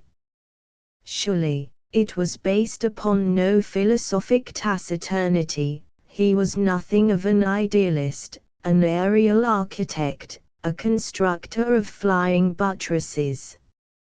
It was inconceivable that his reveries were Manfred-like and exalted, reminiscent of unutterable deeds, too mysterious even to be indicated by the remotest of hints. Suppositions all out of the question. His ruminations were a riddle. I asked him anxiously, whether, in any part of the world, Savannah, Surat, or Archangel, he had ever a wife to think of, or children, that he carried so lengthy a phiz. Nowhere neither. Therefore, as by his own confession he had nothing to think of but himself, and there was little but honesty in him, having which, by the way, he may be thought full to the brim, what could I fall back upon but my original theory, namely, that in repose, his intellect stepped out, and left his body to itself. Chapter 12. More about being in an open boat on the third morning. At break of day, I sat at the steering oar, an hour or two previous having relieved Giles, now fast asleep. Somehow, and suddenly, a sense of peril so intense came over me, that it could hardly have been aggravated by the completest solitude. On a ship's deck, the mere feeling of elevation above the water, and the reach of prospect you command, impart a degree of confidence which disposes you to exult in your fancied security. But in an open boat, brought down to the very plane of the sea, this feeling almost wholly deserts you. Unless the waves, in their gambols, toss you and your ship upon one of their lordly crests, your sphere of vision is little larger than it would be at the bottom of a well. At best, your most extended view in any one direction, at least, is in a high, slow-rolling sea. When you descend into the dark, misty spaces, between long and uniform swells. Then, for the moment, it is like looking up and down in a twilight glade, interminable, where two dawns, one on each hand, seem struggling through the semi-transparent tops of the fluid mountains. But, lingering not long in those silent vales, from watery cliff to cliff, a sea chamois, sprang our solitary craft, a goat among the Alps. How undulated the horizon, like a vast serpent with 10,000 folds coiled all round the globe, yet so nigh, apparently, that it seemed as if one's hand might touch it. What loneliness, when the sun rose, and spurred up the heavens, we hailed him as a wayfarer in Sahara, the sight of a distant horseman. Save ourselves, the sun and the chamois seemed all that was left of life in the universe. We yearned toward its jocund disk, as in strange lands the traveler joyfully greets a face from home, which there had passed unheeded.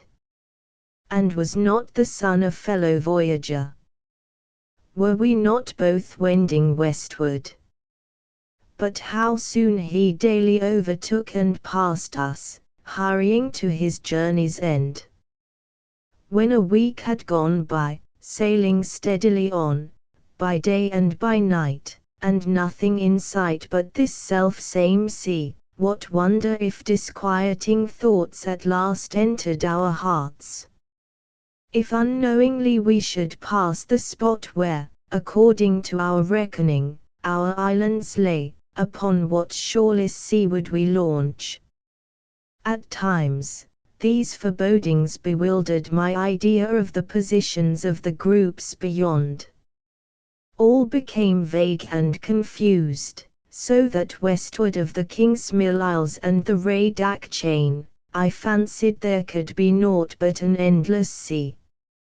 Chapter 13. Of the Chondropterygi, and other uncouth hordes infesting the South Seas at intervals in our lonely voyage, there were sights which diversified the scene, especially when the constellation Pisces was in the ascendant. Its famous botanizing, they say, in Arkansas' boundless prairies, I commend the student of ichthyology to an open boat, and the ocean moors of the Pacific. As your craft glides along, what strange monsters float by? Elsewhere, was never seen their like. And nowhere are they found in the books of the naturalists. Though America be discovered, the Cathays of the deep are unknown. And whoso crosses the Pacific might have read lessons to Buffon. The sea serpent is not a fable, and in the sea, that snake is but a garden worm. There are more wonders than the wonders rejected, and more sights unrevealed than you or I ever dreamt of. Moles and bats alone should be skeptics, and the only true infidelity is for a live man to vote himself dead. Be Sir Thomas Browne our ensample, who, while exploding vulgar errors, heartily hugged all the mysteries in the Pentateuch. But look! Fathoms down in the sea, wherever saw you a phantom like that? An enormous crescent with antlers like a reindeer, and a delta of mouths. Slowly it sinks, and is seen no more. Dr. Faust saw the devil, but you have seen the devil fish. Look again. Here comes another. Giles calls it a bone shark. Full as large as a whale, it is spotted like a leopard, and tusk-like teeth overlap its jaws like those of the walrus. To seamen, nothing strikes more terror than the near vicinity of a creature like this. Great ships steer out of its path. And well they may, since the good craft Essex, and others, have been sunk by sea monsters, as the alligator thrusts his horny snout through a Caribbean canoe. Ever present to us, was the apprehension of some sudden disaster from the extraordinary zoological specimens we almost hourly passed. For the sharks, we saw them, not by units, nor by tens, nor by hundreds, but by thousands and by myriads. Trust me, there are more sharks in the sea than mortals on land. And of these prolific fish there are full as many species as of dogs. But by the German naturalists Müller and Henle, who, in christening the sharks, have bestowed upon them the most heathenish names, they are classed under one family, which family, according to Müller, King at Arms, is an undoubted branch of the ancient and famous tribe of the Chondropteridae. To begin, there is the ordinary brown shark, or sea attorney, so called by sailors, a grasping, rapacious varlet, that in spite of the hard knocks received from it, often snapped viciously at our steering oar. At times, these gentry swim in herds, especially about the remains of a slaughtered whale. They are the vultures of the deep. Then we often encountered the dandy blue shark, a long, taper and mighty genteel-looking fellow, with a slender waist, like a Bond Street bow, and the whitest tiers of teeth imaginable. This dainty spark invariably lounged by with a careless fin and an indolent tail. But he looked infernally heartless. How his cold-blooded, gentlemanly air, contrasted with the rude, savage swagger of the tiger shark, a round, portly gourmand, with distended mouth and collapsed conscience, swimming about seeking whom he might devour. These gluttons are the scavengers of navies, following ships in the South Seas, picking up odds and ends of garbage, and sometimes a titbit, a stray sailor. No wonder, then, that sailors denounce them. In substance, Charles once assured me, that under any temporary misfortune, it was one of his sweetest consolations to remember, that in his day, he had murdered, not killed, shoals of tiger sharks. Yet this is all wrong. As well hate a seraph, as a shark. Both were made by the same hand. And that sharks are lovable, witness their domestic endearments. No fury so ferocious, as not to have some amiable side. In the wild wilderness, a leopard mother caresses her cub, as Hagar did Ishmael, or a queen of France the dauphin.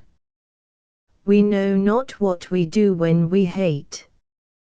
And I have the word of my gentlemanly friend Stanhope, for it, that he who declared he loved a good hater was but a respectable sort of Hottentot, at best. No very genteel epithet this, though coming from the genteelest of men. But when the digger of dictionaries said that saying of his, he was assuredly not much of a Christian.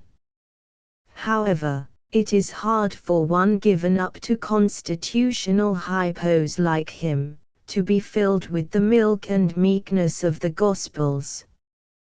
Yet, with deference, I deny that my old Uncle Johnson really believed in the sentiment ascribed to him. Love a hater, indeed. Who smacks his lips over gall? Now hate is a thankless thing. So, let us only hate hatred, and once give love play, we will fall in love with a unicorn. Ah!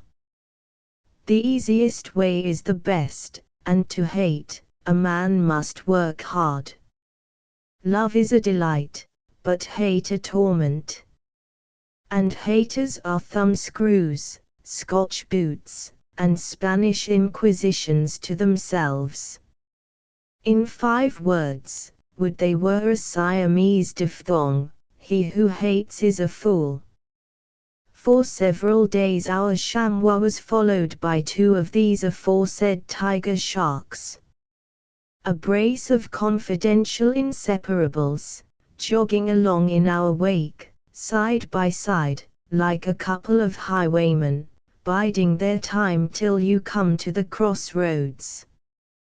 But giving it up at last, for a bootless errand, they dropped farther and farther astern, until completely out of sight.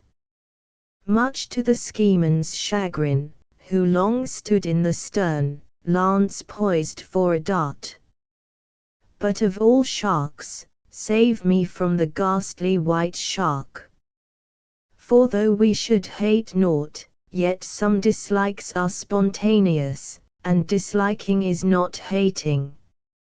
And never yet could I bring myself to be loving, or even sociable, with a white shark. He is not the sort of creature to enlist young affections. This ghost of a fish is not often encountered, and shows plainer by night than by day. Timon-like, he always swims by himself, gliding along just under the surface, revealing a long, vague shape, of a milky hue, with glimpses now and then of his bottomless white pit of teeth. No need of a dentist doth he. Seen at night, stealing along like a spirit in the water, with horrific serenity of aspect, the white shark sent many a thrill to us twain in the chamois. By day, and in the profoundest calms, oft were we startled by the ponderous sigh of the grampus, as lazily rising to the surface, he fetched a long breath after napping below. And time and again we watched the darting albacore, the fish with the chain-plate armor and golden scales, the Nimrod of the seas, to whom so many flying fish fall a prey. Flying from their pursuers, many of them flew into our boat. But invariably they died from the shock. No nursing could restore them. One of their wings I removed, spreading it out to dry under a weight. In 2 days' time the thin membrane, all over tracings like those of a leaf, was transparent as isinglass, and tinted with brilliant hues, like those of a changing silk. Almost every day, we spied black fish, coal-black and glossy. They seemed to swim by revolving round and round in the water, like a wheel, their dorsal fins, every now and then shooting into view, like spokes. Of a somewhat similar species, but smaller, and clipper-billed about the nose, were the Algerines, so called, probably, from their corsair propensities, waylaying peaceful fish on the high seas, and plundering them of body and soul at a gulp. Atrocious Turks! A crusade should be preached against them. Besides all these, we encountered killers and thrashers, by far the most spirited and spunky of the finny tribes. Though little larger than a porpoise, a band of them think nothing of assailing Leviathan himself. They bait the monster, as dogs a bull. The killers seizing the right whale by his immense, sulky lower lip, and the thrashers fastening onto his back, and beating him with their sinewy tails. Often they come off conquerors, worrying the enemy to death. Though, sooth to say, if Leviathan gets but one sweep at them with his terrible tail, they go flying into the air, as if tossed from Taurus' horn. This sight we beheld. Had old Wouvermans, who once painted a bull bait, been along with us, a rare chance, that, for his pencil, and Goudin or Isabey might have thrown the blue rolling sea into the picture. Lastly, one of Claude's setting summer suns would have glorified the whole. Oh, believe me, God's creatures fighting, fin for fin, 1,000 miles from land, and with the round horizon for an arena, is no ignoble subject for a masterpiece. Such are a few of the sights of the great South Sea. But there is no telling all. The Pacific is populous as China. Chapter 14. Giles' misgivings about this time an event took place. My good Viking opened his mouth, and spoke. The prodigy occurred, as, jackknife in hand, he was bending over the midship oar, on the loom, or handle, of which he kept our almanac, making a notch for every set sun. For some 48 hours past, the wind had been light and variable. It was more than suspected that a current was sweeping us northward. Now, marking these things, Giles threw out the thought, that the more wind, and the less current, the better, and if a long calm came on, of which there was some prospect, we had better take to our oars. Take to our oars. As if we were crossing a ferry, and no ocean leagues to traverse. The idea indirectly suggested all possible horrors. To be rid of them forthwith, I proceeded to dole out our morning meal.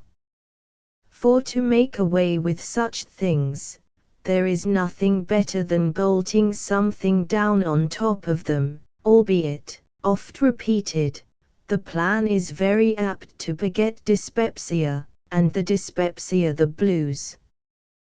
But what of our store of provisions? So far as enough to eat was concerned, we felt not the slightest apprehension, our supplies proving more abundant than we had anticipated. But, curious to tell, we felt but little inclination for food. It was water, bright water, cool, sparkling water, alone, that we craved. And of this, also, our store at first seemed ample. But as our voyage lengthened, and breezes blew faint, and calms fell fast, the idea of being deprived of the precious fluid grew into something little short of a monomania, especially with Giles. Every hour or two with the hammer and chisel belonging to the tinder-box keg, he tinkered away at the invaluable breaker, driving down the hoops, till in his over-solicitude, I thought he would burst them outright. Now the breaker lay on its bilge, in the middle of the boat, where more or less sea water always collected.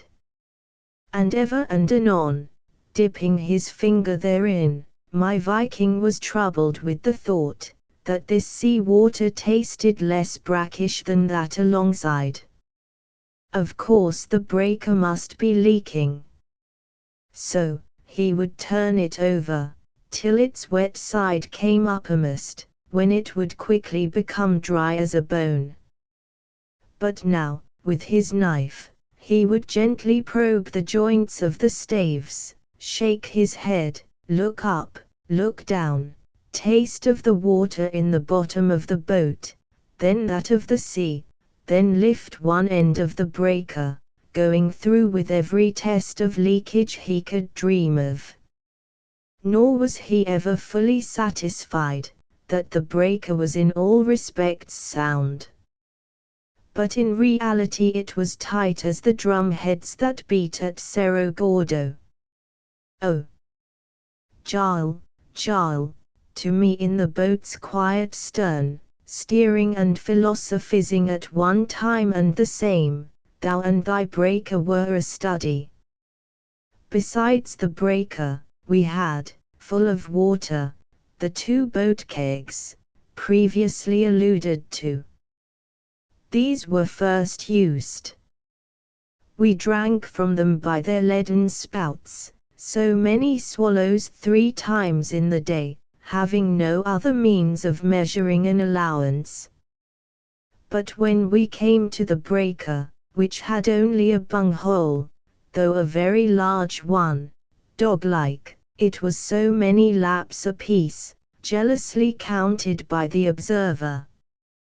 This plan, however, was only good for a single day, the water then getting beyond the reach of the tongue.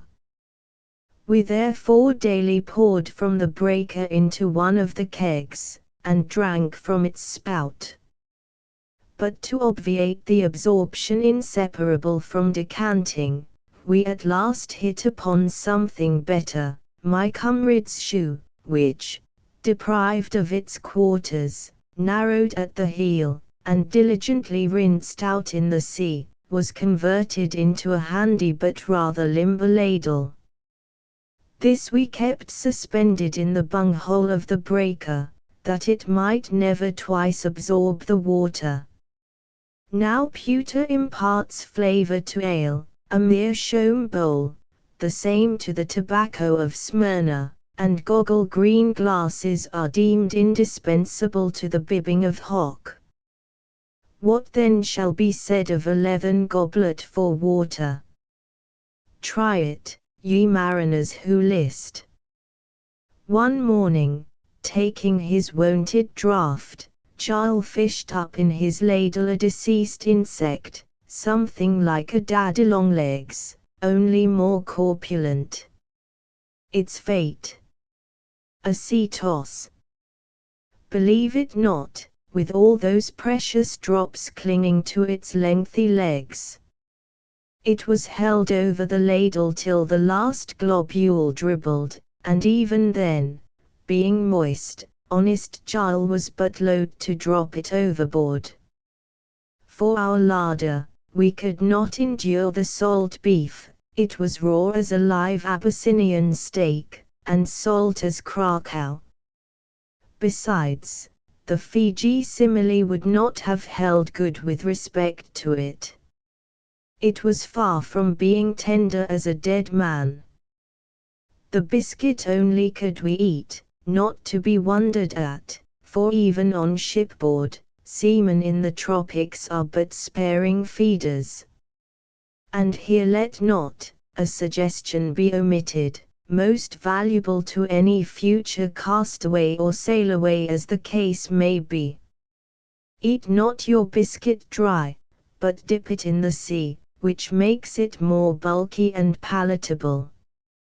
During meal times it was soak and sip with Jarl and me, one on each side of the chamois dipping our biscuit in the brine. This plan obviated finger glasses at the conclusion of our repast. Upon the whole, dwelling upon the water is not so bad after all. The Chinese are no fools.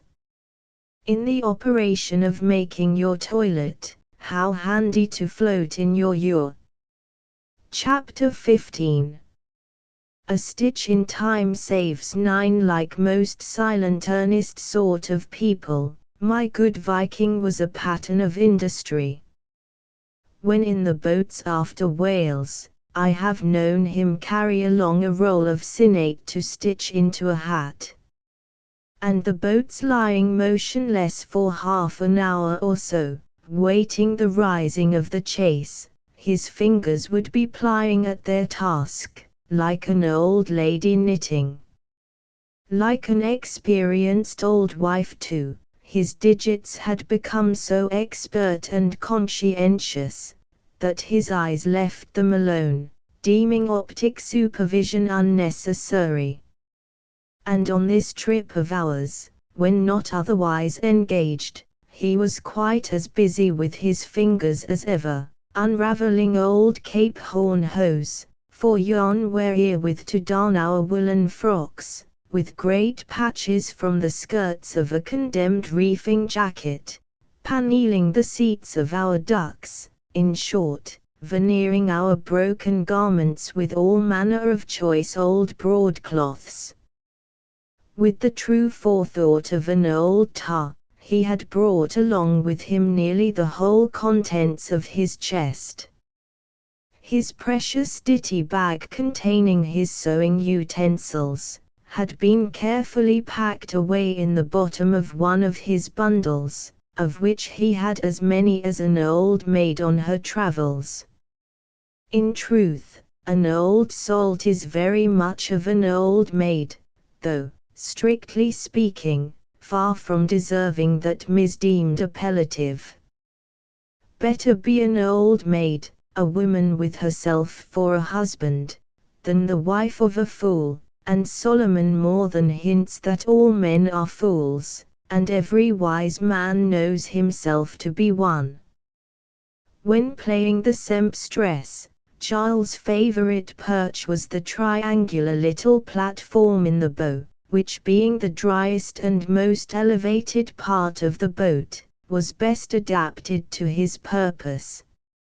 Here for hours and hours together the honest old tailor would sit darning and sewing away, heedless of the wide ocean around, while forever, his slouched Guayaquil hat kept bobbing up and down against the horizon before us. It was a most solemn avocation with him. Silently he nodded like the still statue in the opera of Don Juan. Indeed he never spoke, unless to give pithy utterance to the wisdom of keeping one's wardrobe in repair. But herein my Viking at times waxed oracular.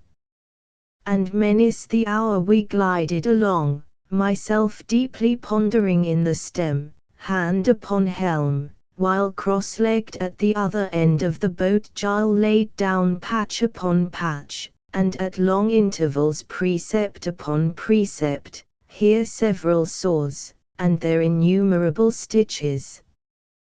Chapter 16.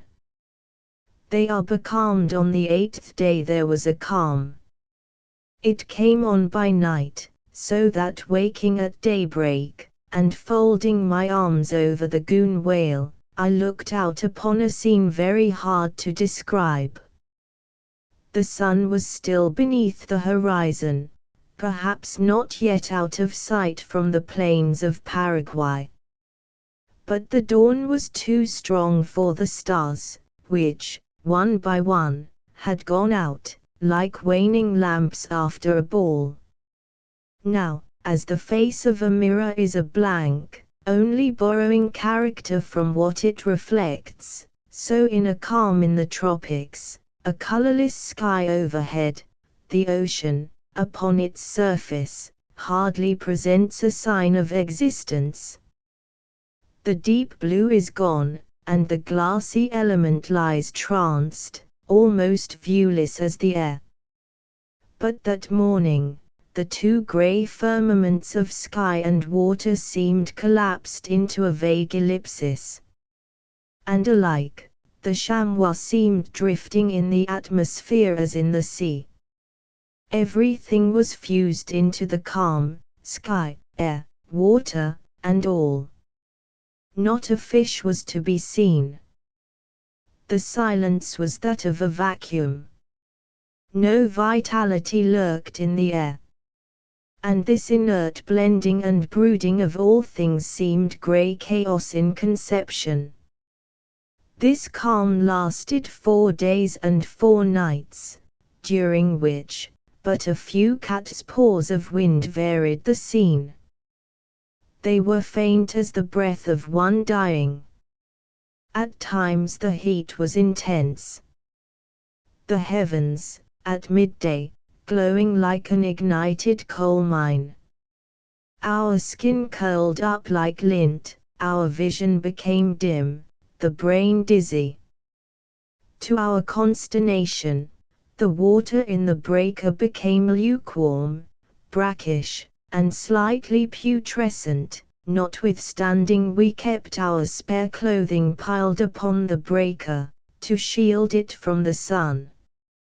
At last, Jarl enlarged the vent, carefully keeping it exposed. To this precaution, doubtless, we owed more than we then thought. It was now deemed wise to reduce our allowance of water to the smallest modicum consistent with the present preservation of life, strangling all desire for more. Nor was this all. The upper planking of the boat began to warp, here and there, cracking and splintering. But though we kept it moistened with brine, one of the plank ends started from its place, and the sharp, sudden sound, breaking the scorching silence, caused us both to spring to our feet. Instantly the sea burst in, but we made shift to secure the rebellious plank with a cord. Not having a nail, we then bailed out the boat, nearly half full of water. On the second day of the calm, we unshipped the mast, to prevent its being pitched out by the occasional rolling of the vast smooth swells now overtaking us. Leagues and leagues away, after its fierce raging, some tempest must have been sending to us its last dying waves. For as a pebble dropped into a pond ruffles it to its marge, so, on all sides, a sea gale operates as if an asteroid had fallen into the brine, making ringed mountain billows, interminably expanding, instead of ripples. The great September waves breaking at the base of the Neversink Highlands, far in advance of the swiftest pilot boat, carry tidings.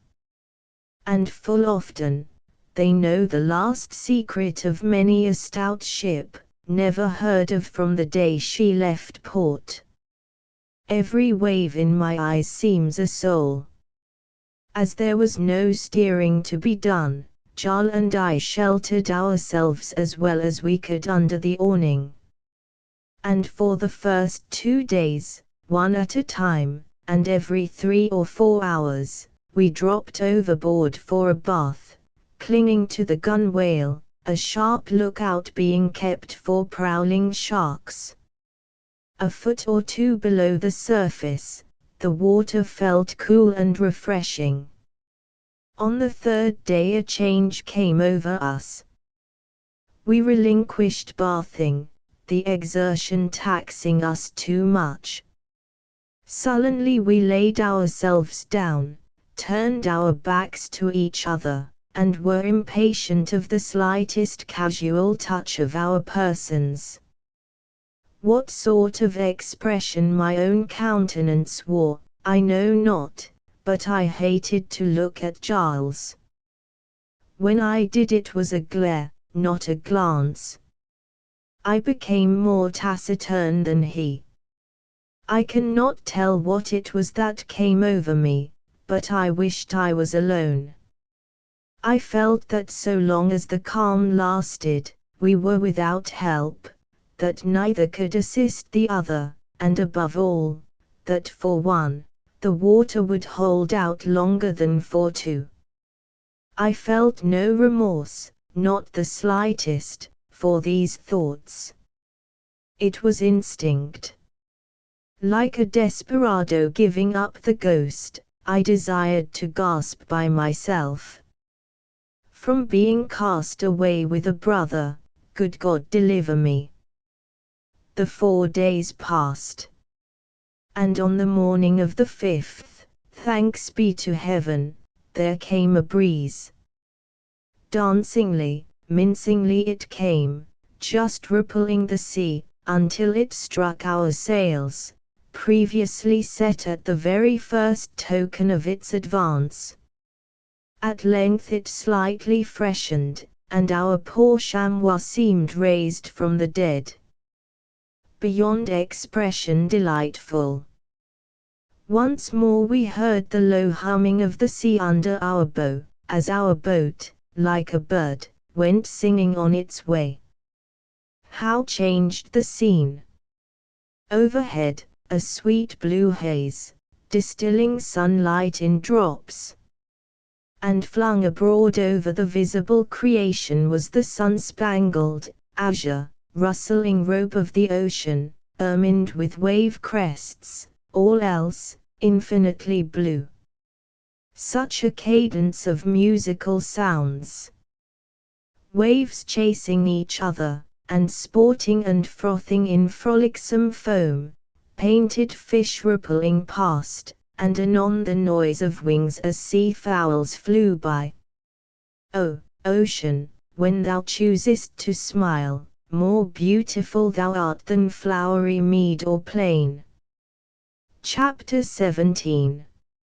In high spirits, they push on for the terra incognita. There were now 14 notches on the loom of the Scheman's oar, so many days since we had pushed from the 4 chains of the Archerian. But as yet, no floating bow, no turn, noddy, nor reef bird, to denote our proximity to land. In that long calm, whither might not the currents have swept us? Where we were precisely, we knew not, but according to our reckoning, the loose estimation of the knots run every hour, we must have sailed due west but little more than 150 leagues, for the most part having encountered but light winds, and frequent intermitting calms, besides that prolonged one described. But spite of past calms and currents, land there must be to the westward.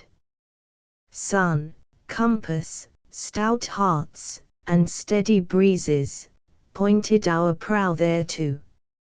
So courage, my Viking, and never say drown.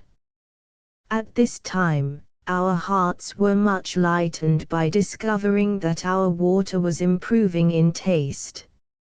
It seemed to have been undergoing anew that sort of fermentation, or working, occasionally incident to ship water shortly after being taken on board.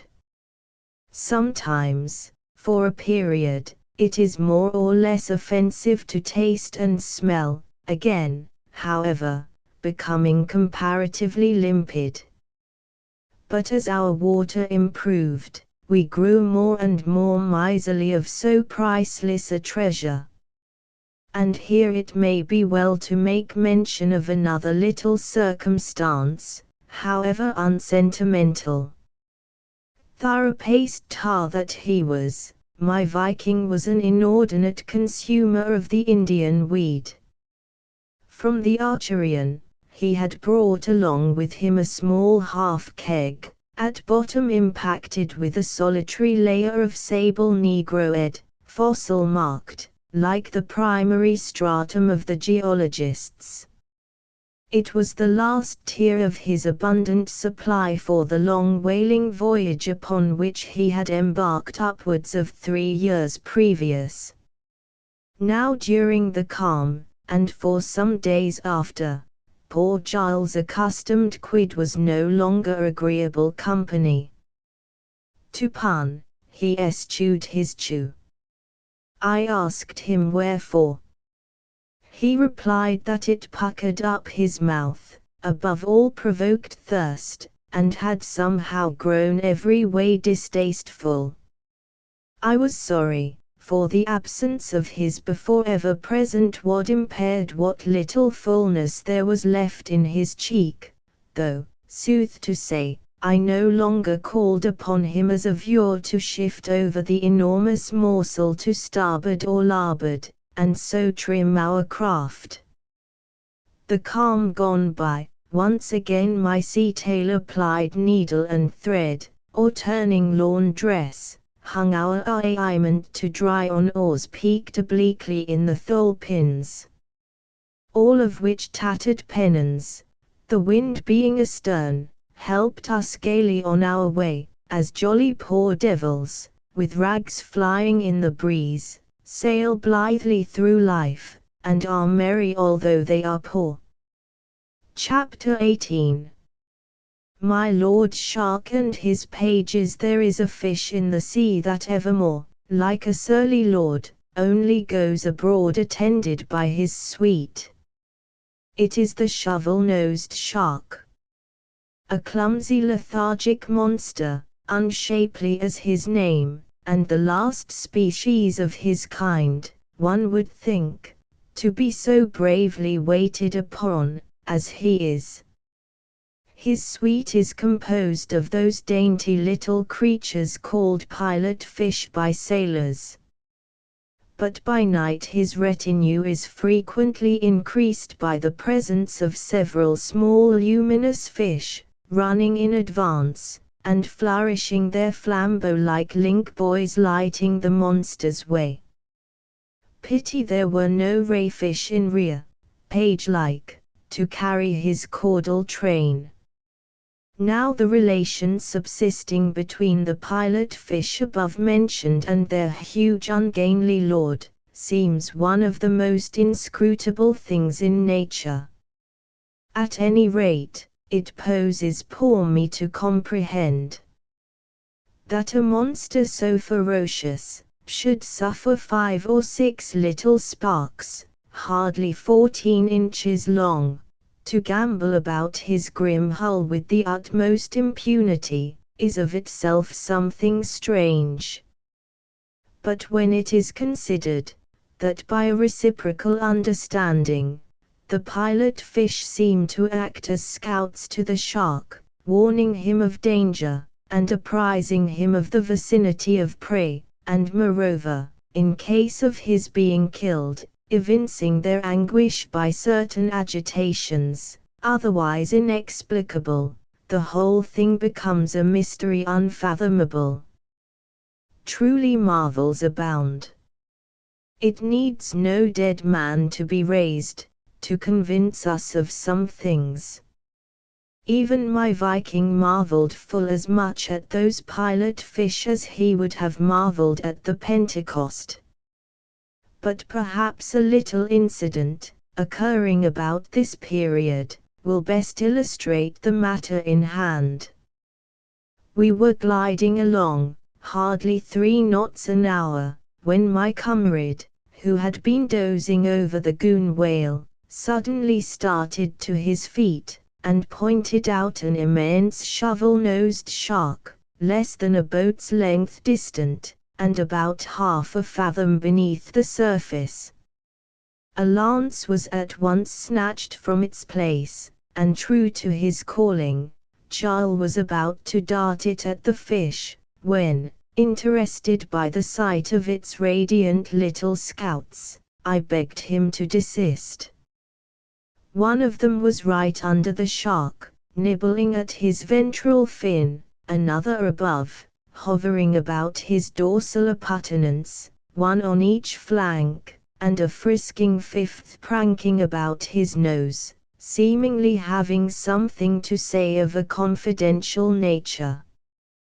They were of a bright, steel-blue color, alternated with jet-black stripes, with glistening bellies of a silver-white. Clinging to the back of the shark, were 4 or 5 remoras, or sucking fish, snaky parasites, impossible to remove from whatever they adhere to, without destroying their lives. The remora has little power in swimming, hence its sole locomotion is on the backs of larger fish.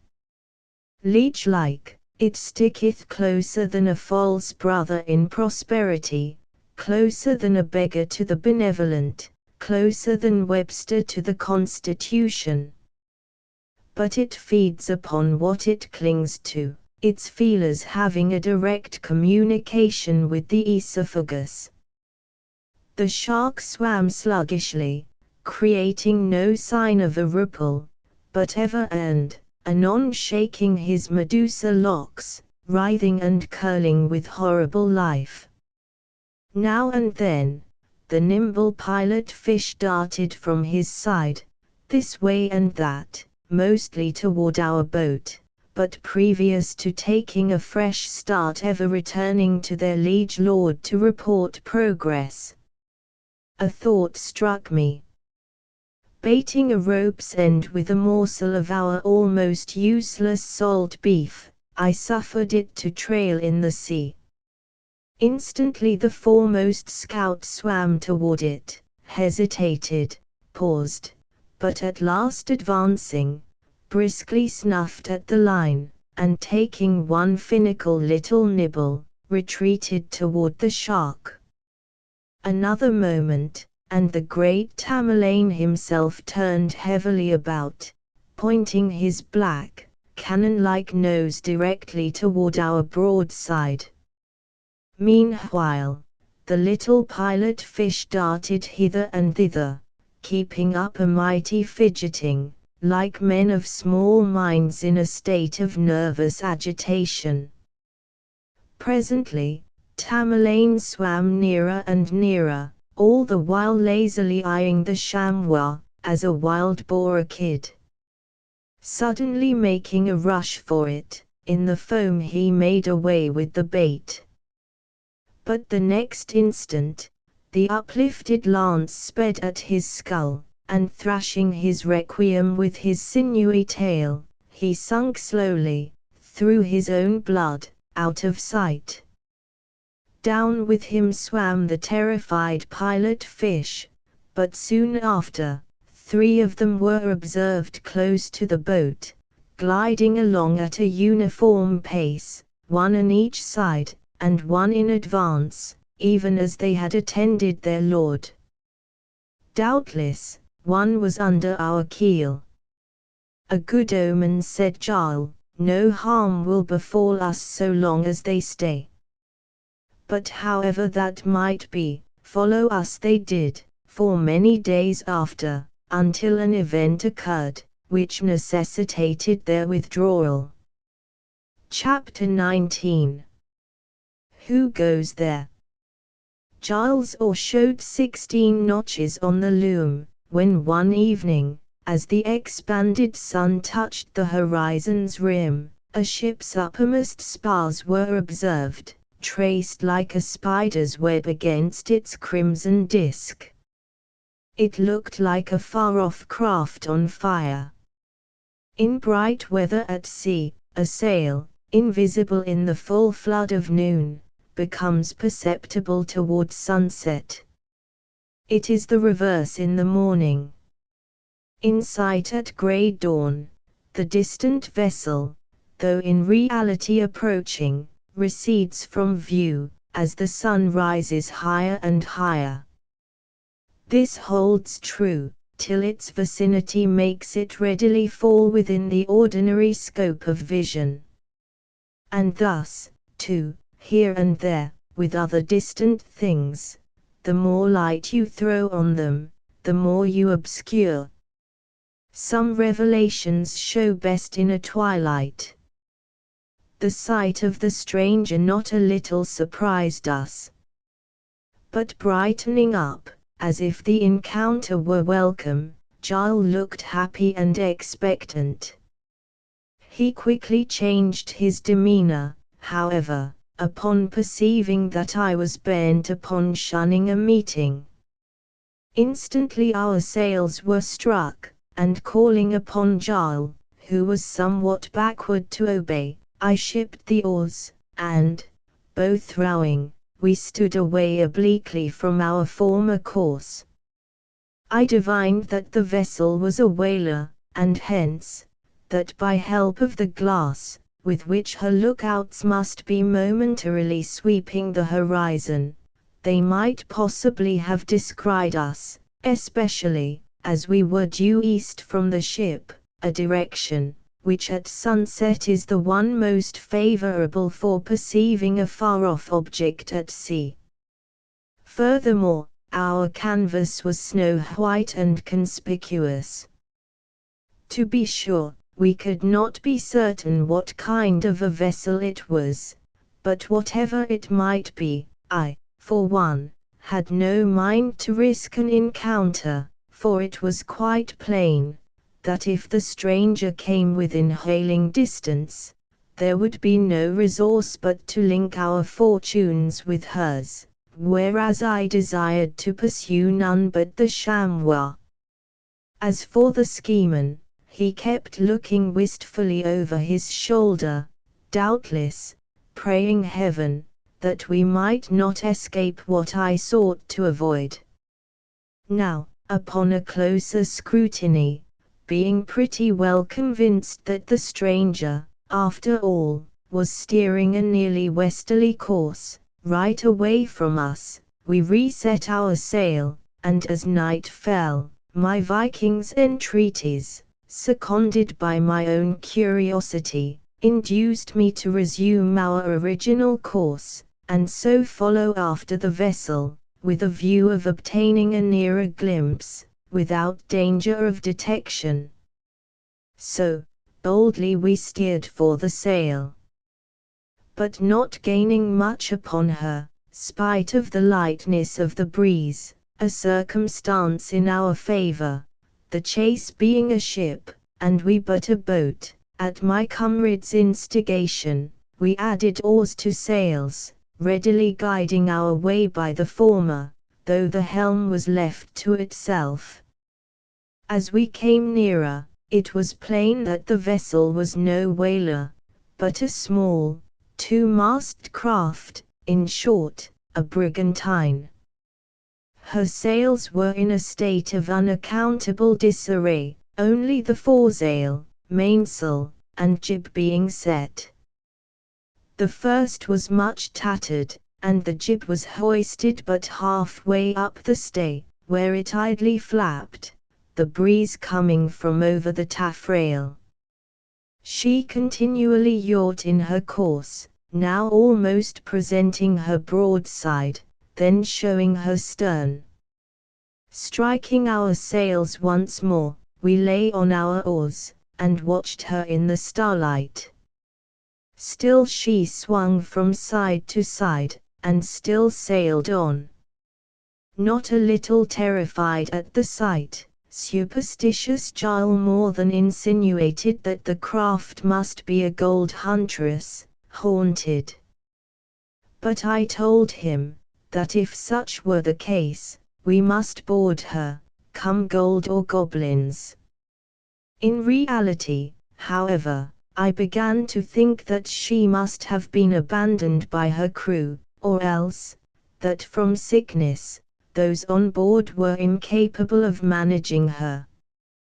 After a long and anxious reconnoitre, we came still nearer, using our oars, but very reluctantly on Giles' part, who, while rowing, kept his eyes over his shoulder, as if about to beach the little chamois on the back of a whale as of yore.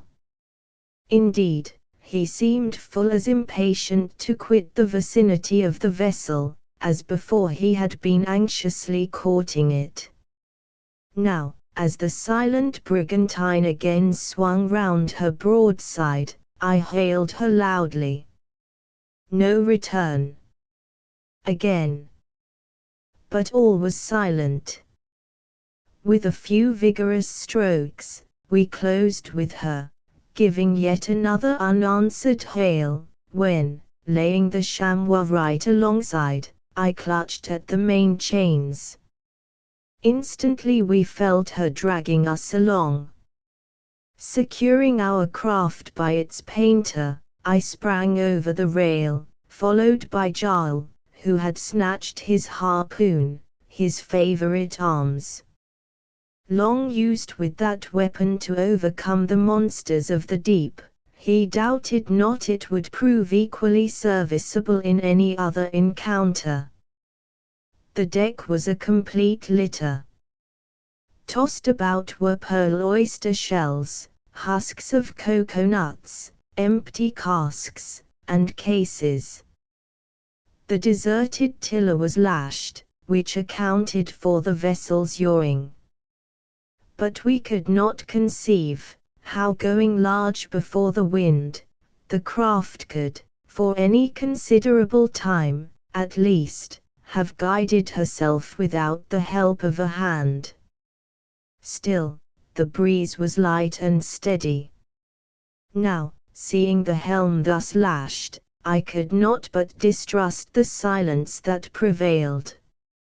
It conjured up the idea of miscreants concealed below, and meditating treachery, unscrupulous mutineers, lascars, or Manila men, who, having murdered the Europeans of the crew, might not be willing to let strangers depart unmolested.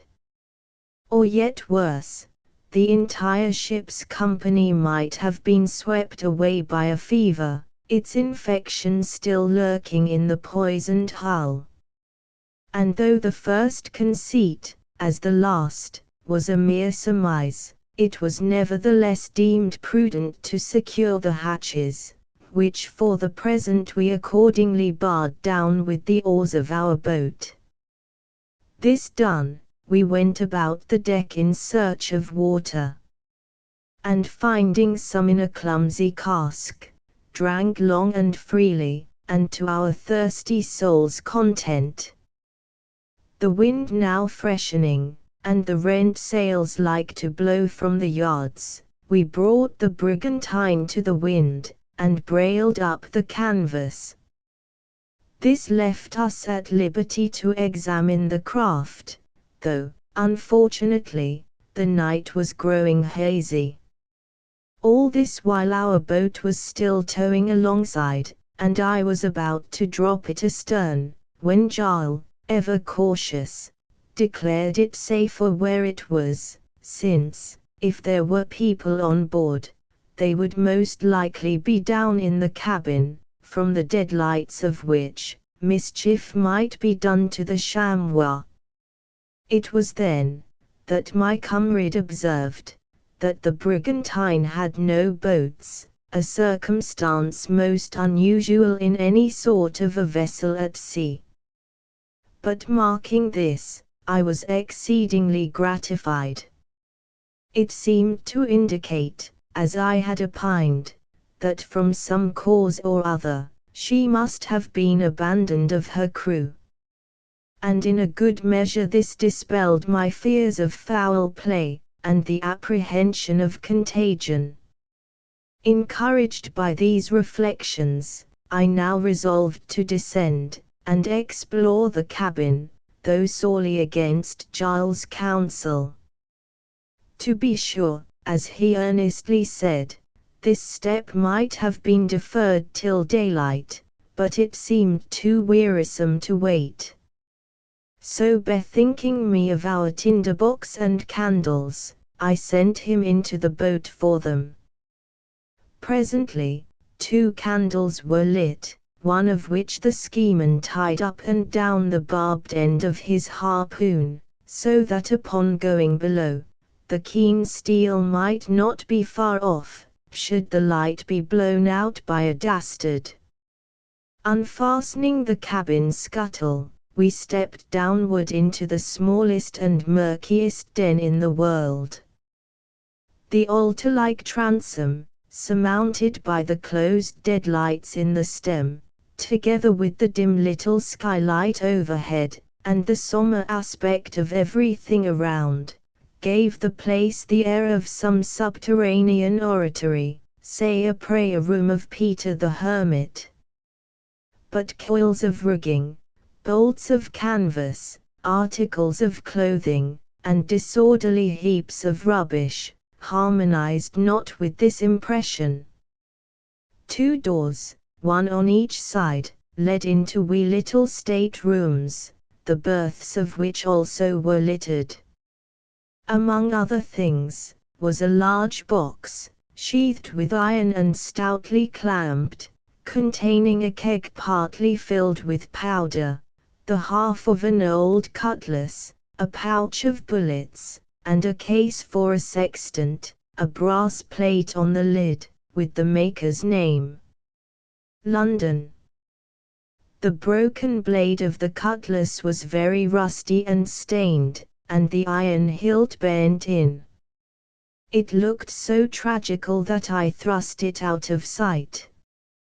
Removing a small trapdoor, opening into the space beneath, called the run, we lighted upon sundry cutlasses and muskets, lying together at 6s and 7s, as if pitched down in a hurry.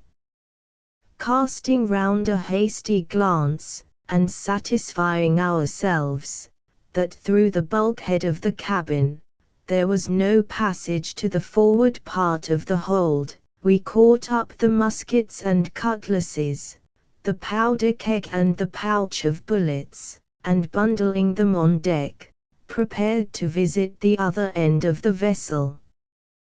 Previous to so doing, however, I loaded a musket, and belted a cutlass to my side. But my Viking preferred his harpoon. In the forecastle reigned similar confusion. But there was a snug little lair, cleared away in one corner, and furnished with a grass mat and bolster, like those used among the islanders of these seas. This little lair looked to us as if some leopard had crouched there. And as it turned out, we were not far from right. Forming one side of this retreat, was a sailor's chest, stoutly secured by a lock, and monstrous heavy withal. Regardless of Giles' entreaties, I managed to burst the lid, thereby revealing a motley assemblage of millinery and outlandish knick-knacks of all sorts, together with sundry rude calico contrivances, which though of unaccountable cut, nevertheless possessed a certain petticoatish air, and latitude of skirt, betokening them the habiliments of some feminine creature, most probably of the human species. In this strong box, also, was a canvas bag, jingling with rusty old bell-buttons, gangrened copper bolts, and sheathing nails, damp, greenish carolus dollars, true coin all, besides divers iron screws, and battered chisels, and belaying pins. Sounded on the chest lid, the dollars rang clear as convent bells. These were put aside by Giles, the sight of substantial dollars doing away, for the nonce, with his superstitious misgivings. True to his kingship, he loved true coin, though abroad on the sea, and no land but dollarless dominions ground, all this silver was worthless as charcoal or diamonds. Nearly one and the same thing, say the chemists, but tell that to the marines, say the illiterate Jews and the jewelers. Go, buy a house, or a ship, if you can, with your charcoal. Yet, all the woods in Canada charred down to cinders would not be worth the one famed Brazilian diamond, though no bigger than the egg of a carrier pigeon. Ah! But these chemists are liars, and Sir Humphrey Davy a cheat. Many's the poor devil they've deluded into the charcoal business, who otherwise might have made his fortune with a mattock. Groping again into the chest, we brought to light a queer little hair trunk, very bald and rickety. At every corner was a mighty clamp, the weight of which had no doubt debilitated the box. It was jealously secured with a padlock, almost as big as itself, so that it was almost a question, which was meant to be security to the other.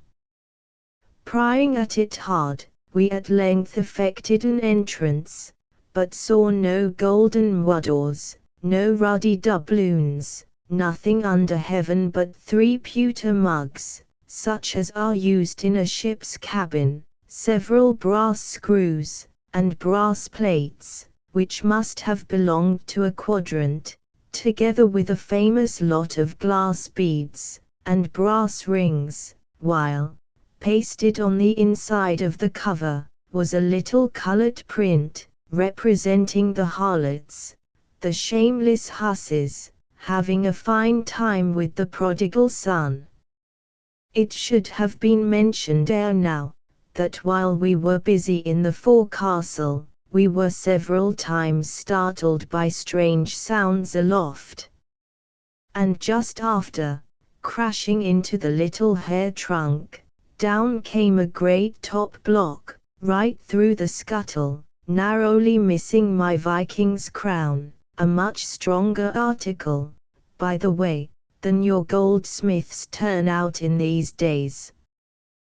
This startled us much, particularly Jarl, as one might suppose, but accustomed to the strange creakings and wheezings of the masts and yards of old vessels at sea, and having many a time dodged stray blocks accidentally falling from aloft, I thought little more of the matter, though my comrade seemed to think the noises somewhat different from anything of that kind he had even heard before.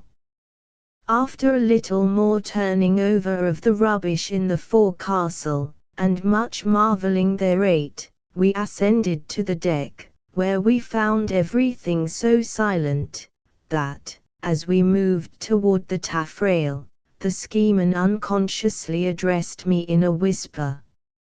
Chapter XX. Noises and portents I longed for day.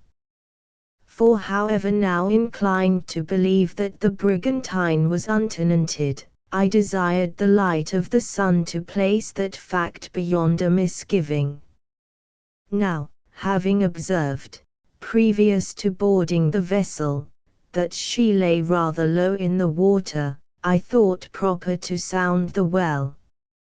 But there being no line and sinker at hand, I sent Jarl to hunt them up in the arm chest on the quarter-deck, where doubtless they must be kept. Meanwhile I searched for the brakes or pump handles, which, as it turned out, could not have been very recently used, for they were found lashed up and down to the mainmast. Suddenly Jarl came running toward me, whispering that all doubt was dispelled. There were spirits on board, to a dead certainty. He had overheard a supernatural sneeze. But by this time I was all but convinced that we were alone in the brigantine. Since, if otherwise, I could assign no earthly reason for the crew's hiding away from a couple of sailors, whom, were they so minded, they might easily have mastered. And furthermore, this alleged disturbance of the atmosphere aloft by a sneeze, Jarl averred to have taken place in the maintop, directly underneath which I was all this time standing, and had heard nothing. So complimenting my good Viking upon the exceeding delicacy of his auriculars, I bade him trouble himself no more with his piratical ghosts and goblins, which existed nowhere but in his own imagination. Not finding the line and sinker, with the spare end of a bowline we rigged a substitute, and sounding the well, found nothing to excite our alarm. Under certain circumstances, however, this sounding a ship's well is a nervous sort of business enough. 'Tis like feeling your own pulse in the last stage of a fever. At the seaman's suggestion, we now proceeded to throw round the brigantine's head on the other tack. For until daylight we desired to alter the vessel's position as little as possible, fearful of coming unawares upon reefs. And here be it said, that for all his superstitious misgivings about the brigantine, his imputing to her something equivalent to a purely phantom-like nature, honest Giles was nevertheless exceedingly downright and practical in all hints and proceedings concerning her, wherein he resembled my right reverend friend, Bishop Berkeley, truly, one of your lords spiritual, who, metaphysically speaking, holding all objects to be mere optical delusions, was, notwithstanding, extremely matter-of-fact in all matters touching matter itself, besides being pervious to the points of pins, and possessing a palate capable of appreciating plum puddings, which sentence reads off like a pattering of hailstones. Now, while we were employed bracing round the yards, whispering Giles must needs pester me again with his confounded suspicions of goblins on board. He swore by the mainmast, that when the foreyard swung round, he had heard a half-stifled groan from that quarter, as if one of his bugbears had been getting its aerial legs jammed. I laughed, hinting that goblins were incorporeal. Whereupon he besought me to ascend the forerigging and test the matter for myself, but here my mature judgment got the better of my first crude opinion. I civilly declined. For assuredly, there was still a possibility that the foretop might be tenanted, and that too by living miscreants, and a pretty hap would be mine, if, with hands full of rigging, and legs dangling in air, while surmounting the oblique futtock shrouds, some unseen arm should all at once tumble me overboard. Therefore I held my peace, while Giles went on to declare, that with regard to the character of the brigantine, his mind was now pretty fully made up. She was an arrant impostor, a shade of a ship, full of sailors' ghosts, and before we knew where we were, would dissolve in a supernatural squall, and leave us twain in the water. In short, Giles, the descendant of the superstitious old Norseman, was full of old Norse conceits, and all manner of Valhalla marvels concerning the land of goblins and goblets. No wonder then, that with this catastrophe in prospect, he again entreated me to quit the ill-starred craft, carrying off nothing from her ghostly hull. But I refused. One cannot relate everything at once. While in the cabin, we came across a barge of biscuit, and finding its contents of a quality much superior to our own, we had filled our pockets and occasionally regaled ourselves in the intervals of rummaging. Now this sea-cake basket we had brought on deck, and for the first time since bidding adieu to the archery and having fully quenched our thirst, our appetite returned with a rush, and having nothing better to do till day dawned, we planted the bread barge in the middle of the quarter-deck, and crossing our legs before it, laid close side thereto, like the Grand Turk and his vizier Mustafa sitting down before Vienna. Our castle, the bread barge, was of the common sort, an oblong oaken box, much battered and bruised, and like the Elgin marbles, all over inscriptions and carving, foul anchors, skewered hearts, almanacs, Burton blocks, love verses, links of cable, kings of clubs, and divers mystic diagrams in chalk, drawn by old Finnish mariners, in casting horoscopes and prophecies. Your old tars are all Daniels. There was a round hole in one side, through which, in getting at the bread, invited guests thrust their hands. And mighty was the thrusting of hands that night, also, many and earnest the glances of Mustafa at every sudden creaking of the spars or rigging. Like Belshazzar, my royal Viking ate with great fear and trembling, ever and anon pausing to watch the wild shadows flitting along the bulwarks. Chapter XXI. Manho. Slowly, fitfully, broke the morning in the east, showing the desolate brig forging heavily through the water, which sluggishly thumped under her bows. While leaping from sea to sea, our faithful chamois, like a faithful dog, still gamboled alongside, confined to the main chains by its painter. At times, it would long lag behind, then, pushed by a wave like lightning, dash forward, till bridled by its leash, it again fell in rear.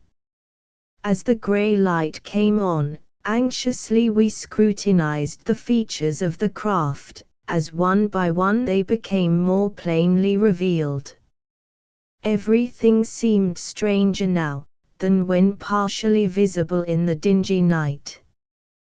The stanchions, or posts of the bulwarks, were of rough stakes, still encased in the bark. The unpainted sides were of a dark-coloured, heathenish-looking wood.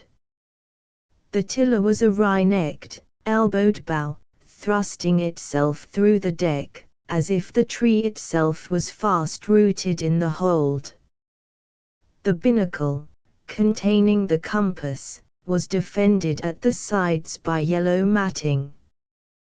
The rigging, shrouds, halyards and all, was of ca or coconut fibres, and here and there the sails were patched with plaited rushes. But this was not all. Whoso will pry, must needs light upon matters for suspicion. Glancing over the side, in the wake of every scupper hole, we beheld a faded, crimson stain, which Jarl averred to be blood. Though now he betrayed not the slightest trepidation, for what he saw pertained not to ghosts, and all his fears hitherto had been of the supernatural. Indeed, plucking up a heart, with the dawn of the day my Viking looked bold as a lion, and soon, with the instinct of an old seaman, cast his eyes up aloft. Directly, he touched my arm. "Look, what stirs in the maintop." Sure enough, something alive was there. Fingering our arms, we watched it, till as the day came on, a crouching stranger was beheld. Presenting my piece, I hailed him to descend or be shot. There was silence for a space, when the black barrel of a musket was thrust forth, levelled at my head. Instantly, Charles' harpoon was presented at a dart, 2-1, and my hail was repeated. But no reply. "Who are you?" Samoa at length said, a clear, firm voice. "Come down from the rigging.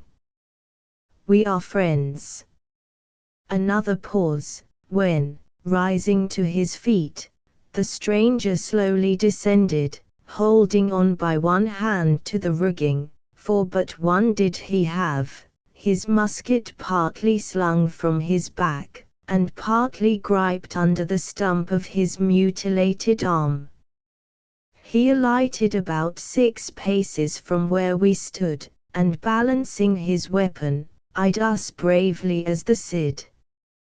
He was a tall, dark islander, a very devil to behold, theatrically arrayed in kilt and turban, the kilt of a gay calico print, the turban of a red China silk. His neck was jingling with strings of beads. "Who else is on board?" I asked, while Jarl, thus far covering the stranger with his weapon, now dropped it to the deck. "Look there, Anatu," was his reply in broken English, pointing aloft to the foretop. And lo! a woman, also an islander, and barring her skirts, dressed very much like Samoa, was beheld descending. Any more? No more. Who are you then, and what craft is this?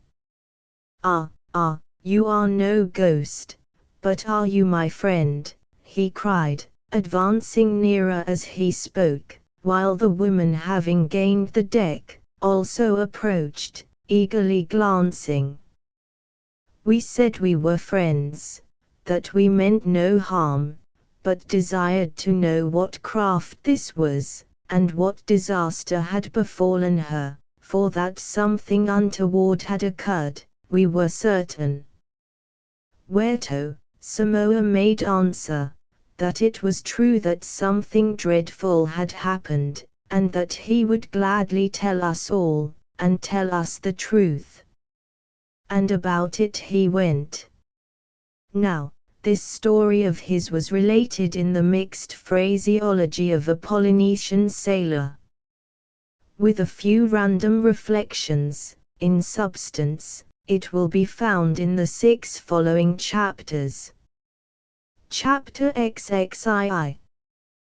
What befell the brigantine at the Pearl Shell Islands? The vessel was the Parky, of Lahaina, a village and harbour on the coast of Maui, one of the Hawaiian Isles, where she had been miserably cobbled together with planks of native wood, and fragments of a wreck, there drifted ashore. Her appellative had been bestowed in honor of a high chief, the tallest and goodliest looking gentleman in all the Sandwich Islands. With a mixed European and native crew, about 30 in number, but only 4 whites in all, captain included, the Parky, some 4 months previous, had sailed from her port on a voyage southward, in quest of pearls, and pearl oyster shells, sea slugs, and other matters of that sort. Samoa, a native of the Navigator Islands, had long followed the sea, and was well versed in the business of oyster diving and its submarine mysteries. The native Lahainese on board were immediately subordinate to him, the captain having bargained with Samoa for their services as divers. The woman, Anatu, was a native of a far-off, anonymous island to the westward, whence, when quite young, she had been carried by the commander of a ship, touching there on a passage from Macau to Valparaiso. At Valparaiso her protector put her ashore, most probably, as I afterward had reason to think, for a nuisance. By chance it came to pass that when Anatu's first virgin bloom had departed, leaving nothing but a lusty frame and a lustier soul, Samoa, the navigator, had fallen desperately in love with her. And thinking the lady to his mind, being brave like himself, and doubtless well adapted to the vicissitudes of matrimony at sea, he meditated suicide, I would have said, wedlock, and the twain became one. And some time after, in capacity of wife, Anatu the dame, accompanied in the brigantine, Samoa her lord. Now, as Antony flew to the refuse embraces of Caesar, so Samoa solaced himself in the arms of this discarded fair one. And the sequel was the same. For not harder the life Cleopatra led my fine frank friend, poor Mark, than Queen Anatu did lead this captive of her bow and her spear. But all in good time. They left their port, and crossing the tropic and the line, fell in with a cluster of islands, where the shells they sought were found in round numbers. And here, not at all strange to tell besides the natives, they encountered a couple of Colossi, or half-breed Spaniards, from the main, one half Spanish, the other half quartered between the wild Indian and the devil, a race that from Valdivia to Panama are notorious for their unscrupulous villainy. Now, the half-breeds, having long since deserted a ship at these islands, had risen to high authority among the natives. This hearing, the Parky's captain was much gratified, he, poor ignorant, never before having fallen in with any of their treacherous race. And, no doubt, he imagined that their influence over the islanders would tend to his advantage. At all events, he made presents to the Colossi, who, in turn, provided him with additional divers from among the natives.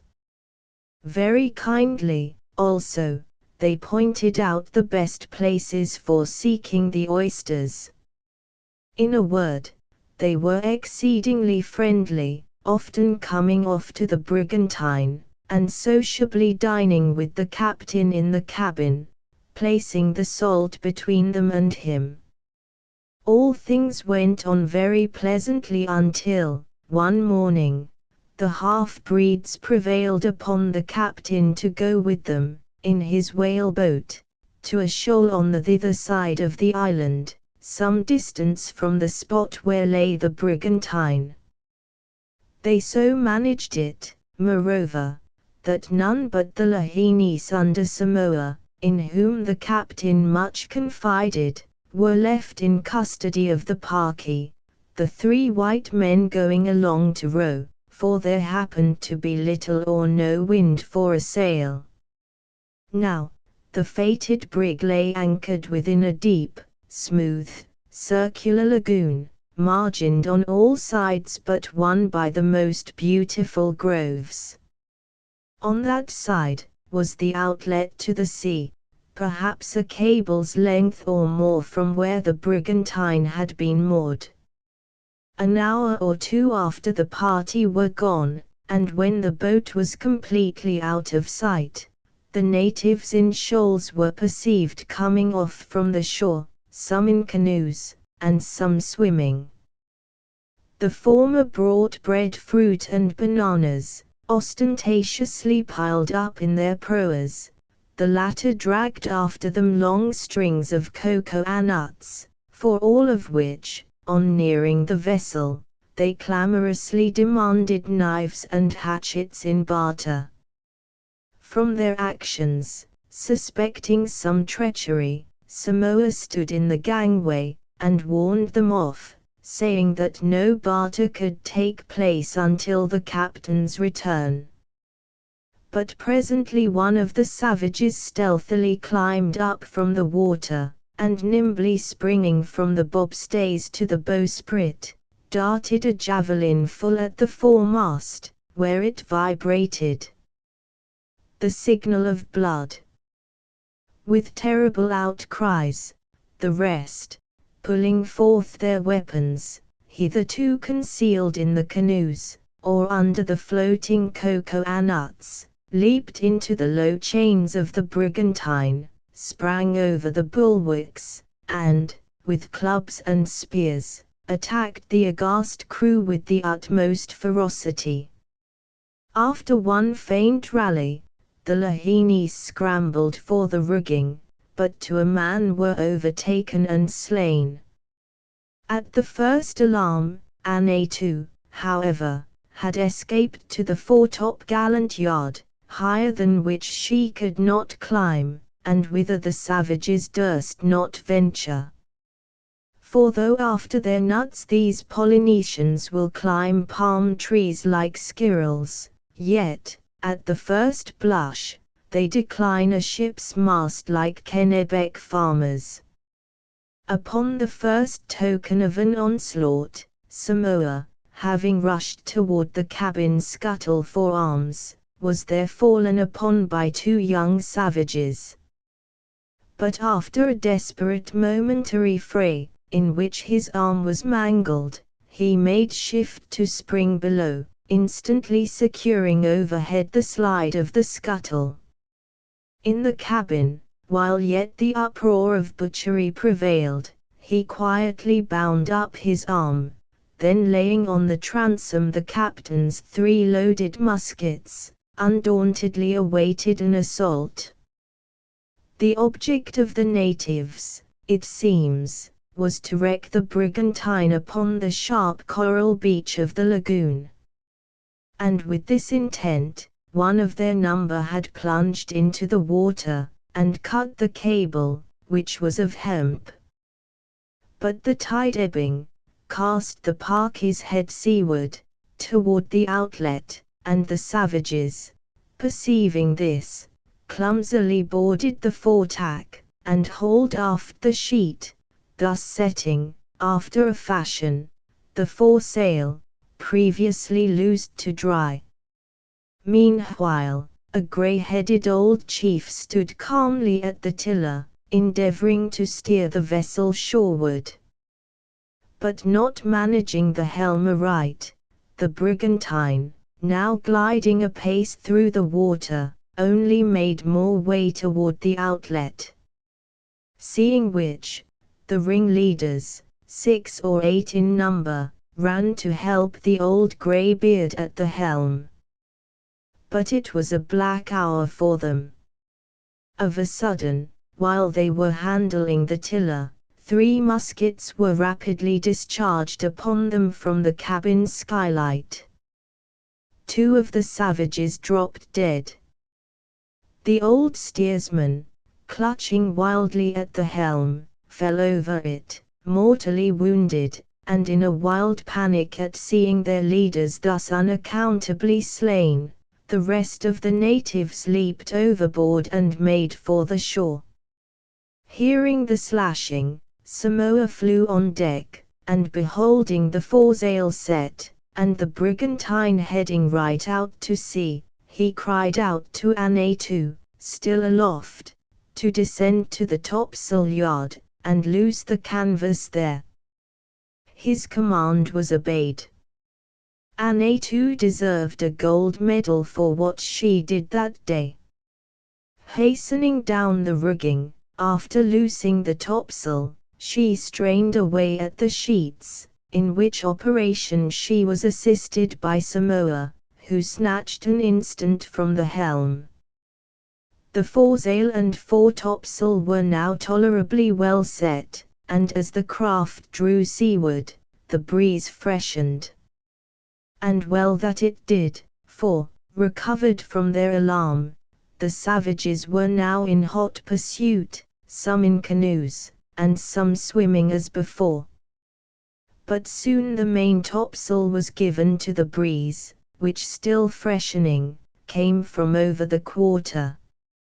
And with this brave show of canvas, the Parky made gallantly for the outlet, and loud shouted Samoa as she shot by the reef, and parted the long swells without.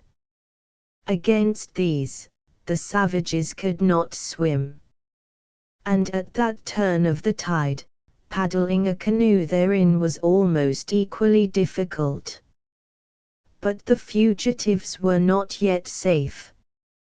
In full chase now came in sight the whaleboat manned by the Colossus, and 4 or 5 islanders.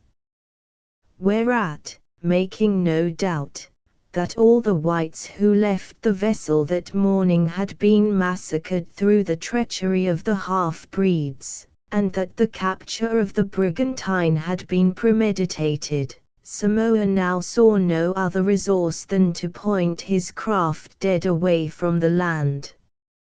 Now on came the devils buckling to their oars.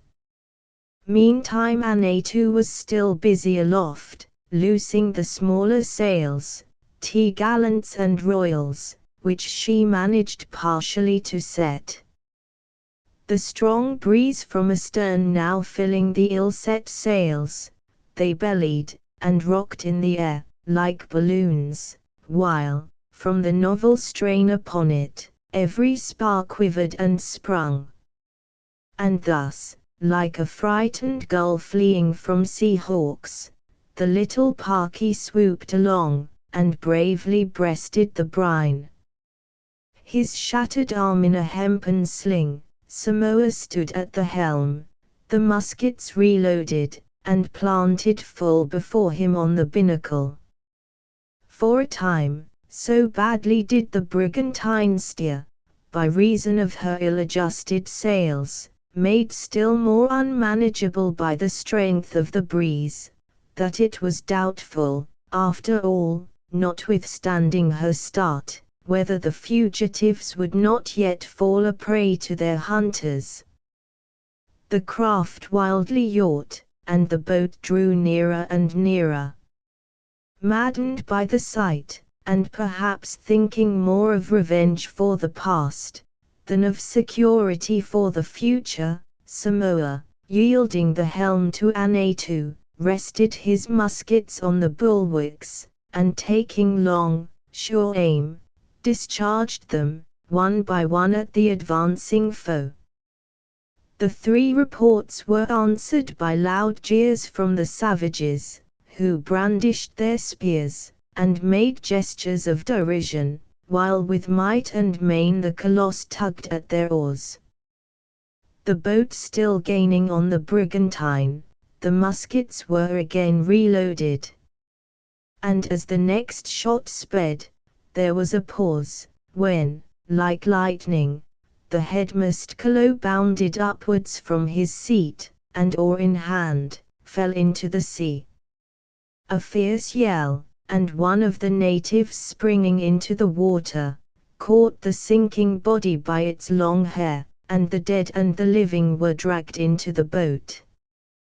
Taking heart from this fatal shot, Samoa fired yet again, but not with the like sure result, merely grazing the remaining half-breed, who, crouching behind his comrades, besought them to turn the boat round, and make for the shore. Alarmed at the fate of his brother, and seemingly distrustful of the impartiality of Samoa's fire, the pusillanimous villain refused to expose a limb above the gunwale. Fain now would the pursuers have made good their escape, but an accident forbade. In the careening of the boat, when the stricken Colo sprung overboard, 2 of their oars had slid into the water, and together with that death griped by the half-breed, were now floating off, occasionally lost to view, as they sunk in the trough of the sea. 2 of the islanders swam to recover them, but frightened by the whirring of a shot over their heads, as they unavoidably struck out towards the parky, they turned quickly about, just in time to see one of their comrades smite his body with his hand, as he received a bullet from Samoa. Enough, darting past the ill-fated boat, they swam rapidly for land, followed by the rest, who plunged overboard, leaving in the boat the surviving Colo, who it seems could not swim, the wounded savage, and the dead man. "Load away now, and take thy revenge, my fine fellow," said Samoa to himself. But not yet. Seeing all at his mercy, and having none, he quickly laid his foretopsail to the mast, hove to the brigantine, and opened fire anew upon the boat, every swell of the sea heaving it nearer and nearer. Vain all efforts to escape. The wounded man paddled wildly with his hands, the dead one rolled from side to side, and the Colo, seizing the solitary oar, in his frenzied heedlessness, spun the boat round and round, while all the while shot followed shot, Samoa firing as fast as Anatu could load. At length both Colo and savage fell dead upon their comrades, canting the boat over sideways, till well nigh awash, in which manner she drifted off. Chapter 23.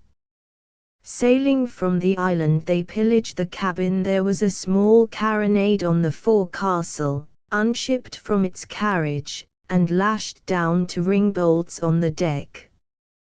This Samoa now loaded, and with an axe knocking off the round knob upon the breech, rammed it home in the tube. When, running the cannon out at one of the ports, and studying well his aim, he let fly, sunk the boat, and buried his dead. It was now late in the afternoon, and for the present bent upon avoiding land, and gaining the shoreless sea, never mind where, Samoa again forced round his craft before the wind, leaving the island astern.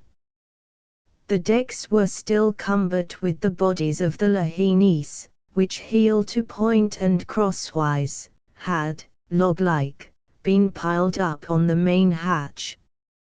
These, one by one, were committed to the sea, after which, the decks were washed down. At sunrise next morning, finding themselves out of sight of land, with little or no wind, they stopped their headway, and lashed the tiller lee, the better to enable them to overhaul the brigantine, especially the recesses of the cabin. For there were stores of goods adapted for barter among the islanders, also several bags of dollars. Now, nothing can exceed the cupidity of the Polynesian, when, through partial commerce with the whites, his eyes are opened to his nakedness, and he perceives that in some things they are richer than himself.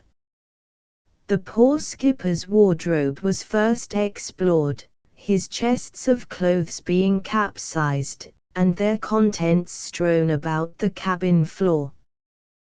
Then took place the costuming. Samoa and Anatu trying on coats and pantaloons, shirts and drawers, and admiring themselves in the little mirror panelled in the bulkhead. Then were broken open boxes and bales, rolls of printed cotton were inspected, and vastly admired, insomuch that the trumpery found in the captain's chests was disdainfully doffed, and donned were loose folds of calico, more congenial to their tastes. As case after case was opened and overturned, slippery grew the cabin deck with torrents of glass beads, and heavy the necks of Samoa and Anatu with goodly bunches thereof. Among other things, came to light brass jewelry, rag fair gewgaws and baubles aplenty, more admired than all, Anatu, bedecking herself like a tragedy queen, one blaze of brass. Much mourned the married dame, that thus arrayed, there was none to admire but Samoa her husband, but he was all the while admiring himself, and not her. And here must needs be related, what has hitherto remained unsaid. Very often this husband and wife were no Darby and Joan. Their married life was one long campaign, whereof the truces were only by night. They billed and they cooed on their arms, rising fresh in the morning to battle, and often Samoa got more than a hen pecking. To be short, Anatu was a Tartar, a regular Kalmuck, and Samoa, heaven help him, her husband. Yet a while, joined together by a sense of common danger, and long engrossed in turning over their tinsel acquisitions without present thought of proprietorship, the pair refrained from all squabbles. But soon burst the storm. Having given every bale and every case a good shaking, Anatu, making an estimate of the whole, very coolly proceeded to set apart for herself whatever she fancied. To this, Samoa objected, to which objection Anatu objected, and then they went at it.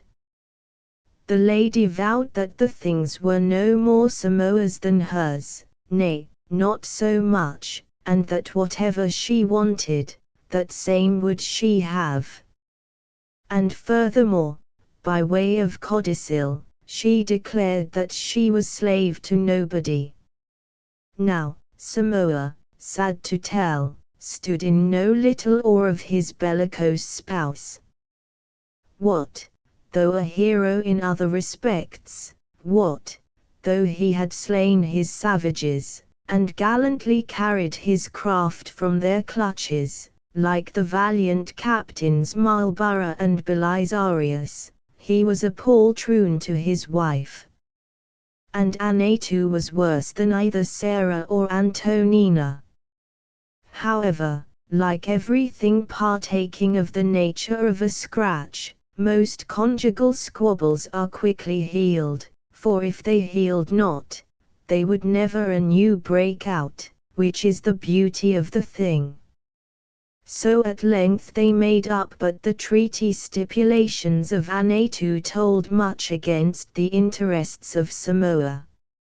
Nevertheless, ostensibly, it was agreed upon, that they should strictly go halves, the lady, however, laying special claim to certain valuables, more particularly fancied. But as a set-off to this, she generously renounced all claims upon the spare rigging, all claims upon the foremast and mainmast, and all claims upon the captain's arms and ammunition. Of the latter, by the way, Dame Antonina stood in no need. Her voice was a park of artillery, her talons a charge of bayonets. Chapter XIV. Dedicated to the College of Physicians and Surgeons. By this time Samoa's wounded arm was in such a state, that amputation became necessary. Among savages, severe personal injuries are, for the most part, accounted but trifles.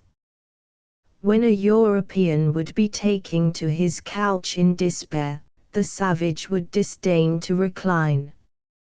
More yet, in Polynesia, every man is his own barber and surgeon, cutting off his beard or arm, as occasion demands. No unusual thing, for the warriors of Vavu to saw off their own limbs, desperately wounded in battle. But owing to the clumsiness of the instrument employed, a flinty, serrated shell, the operation has been known to last several days.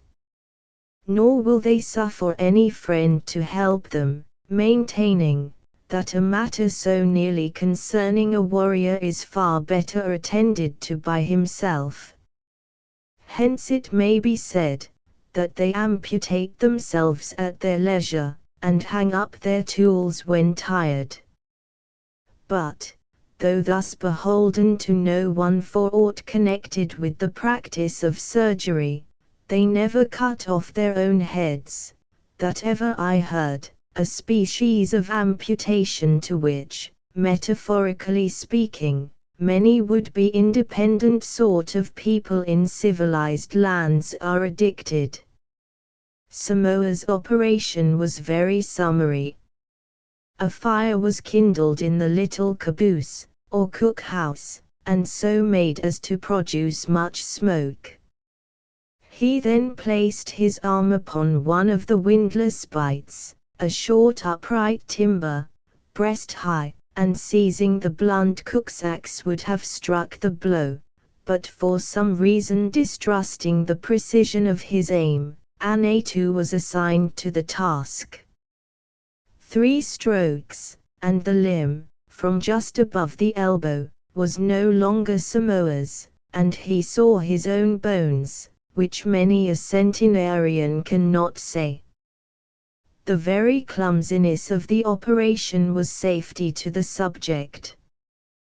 The weight and bluntness of the instrument both deadened the pain and lessened the hemorrhage.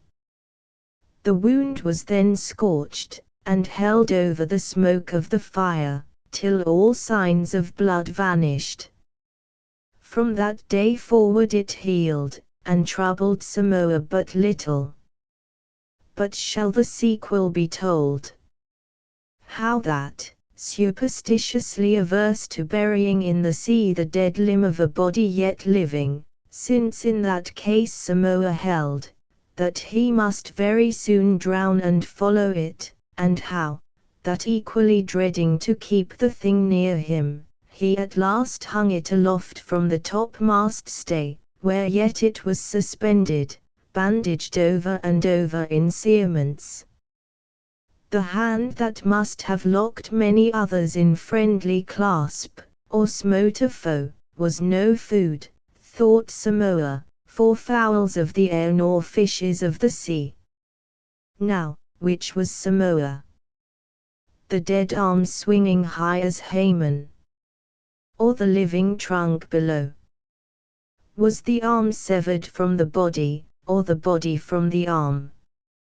The residual part of Samoa was alive, and therefore we say it was he. But which of the writhing sections of a 10 times severed worm, is the worm proper? For myself, I ever regarded Samoa as but a large fragment of a man, not a man complete. For was he not an entire limb out of pocket? And the action at Tenerife over, great Nelson himself, physiologically speaking, was but 3/4 of a man. And the smoke of Waterloo blown by, what was Anglesea but the like? After Saratoga, what Arnold?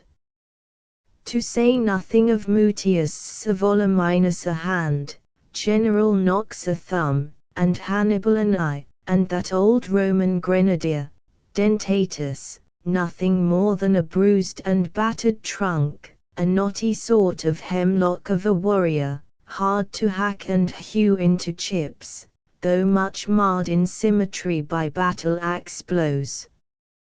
Ah!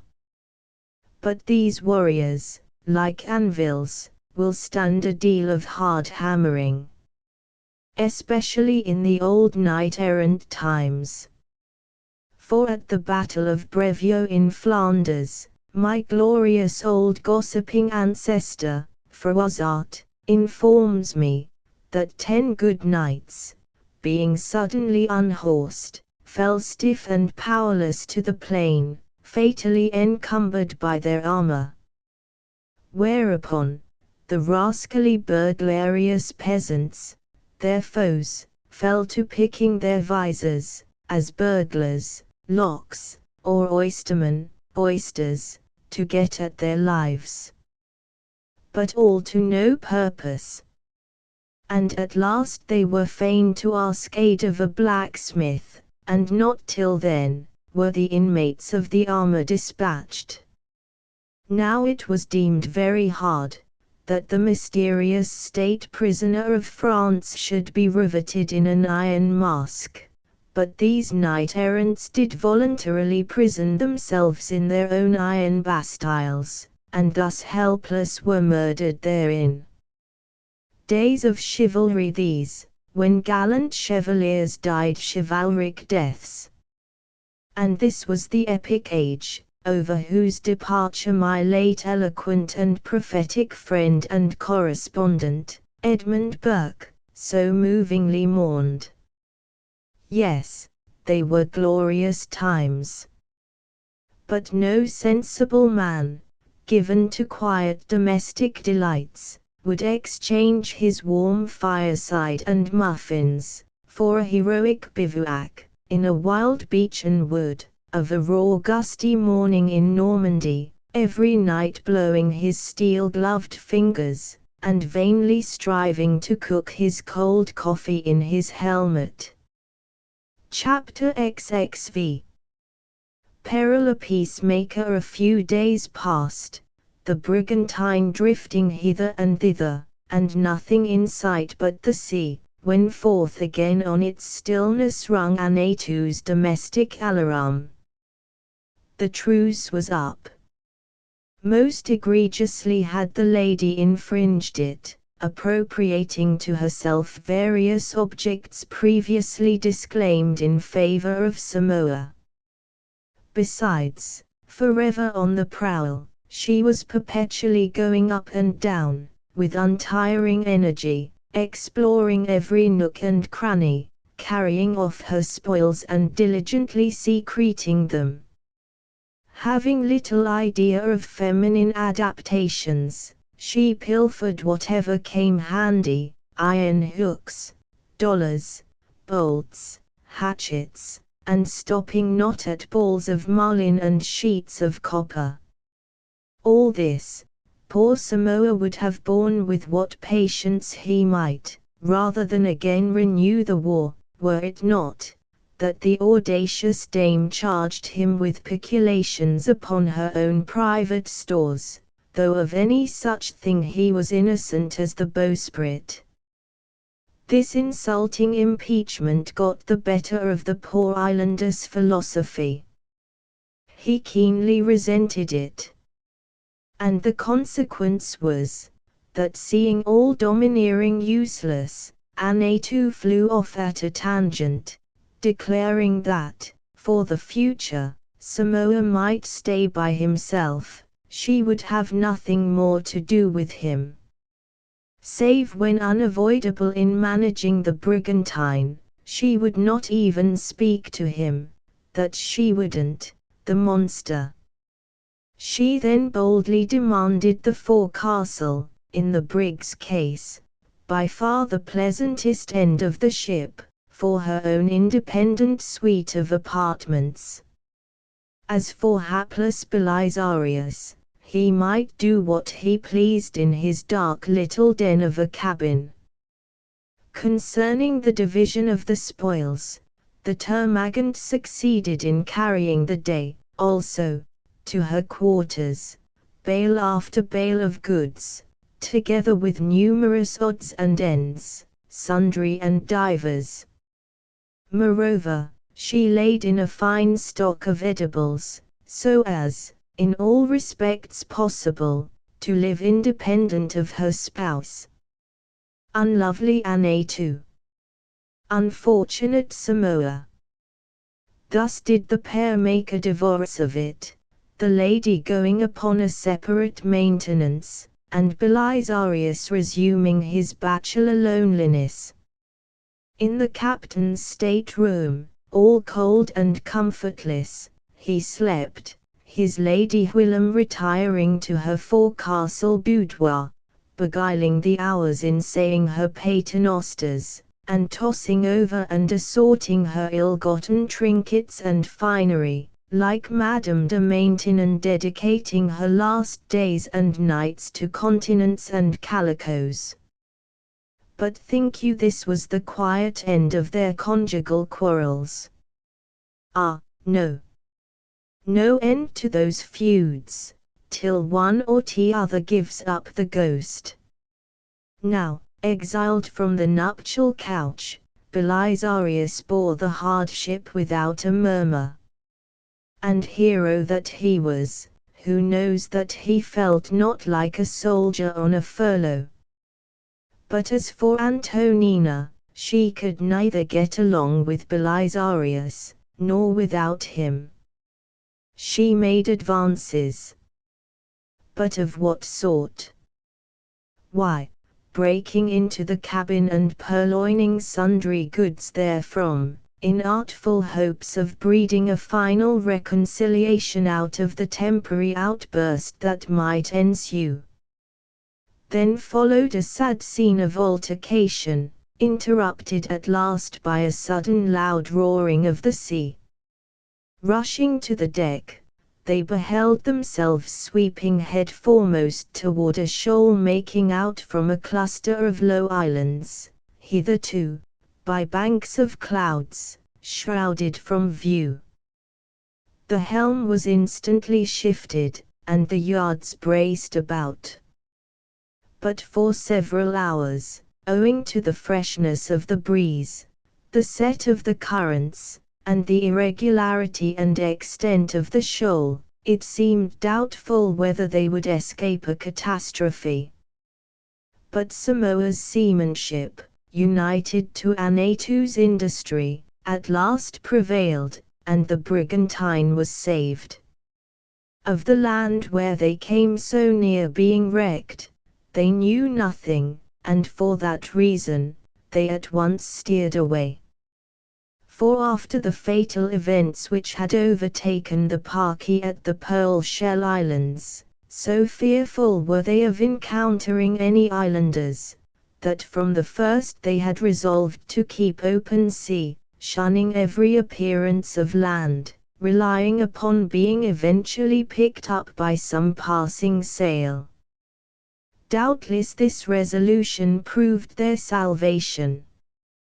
For to the navigator in these seas, no risk so great, as in approaching the isles, which mostly are so guarded by outpost reefs, and far out from their margins environed by perils, that the green flowery field within, lies like a rose among thorns, and hard to be reached as the heart of proud maiden. Though once attained, all three, red rose, bright shore, and soft heart, are full of love, bloom, and all manner of delights. The Pearl Shell Islands excepted. Besides, in those generally tranquil waters, Samoa's little craft, though hundreds of miles from land, was very readily managed by himself and Anatu.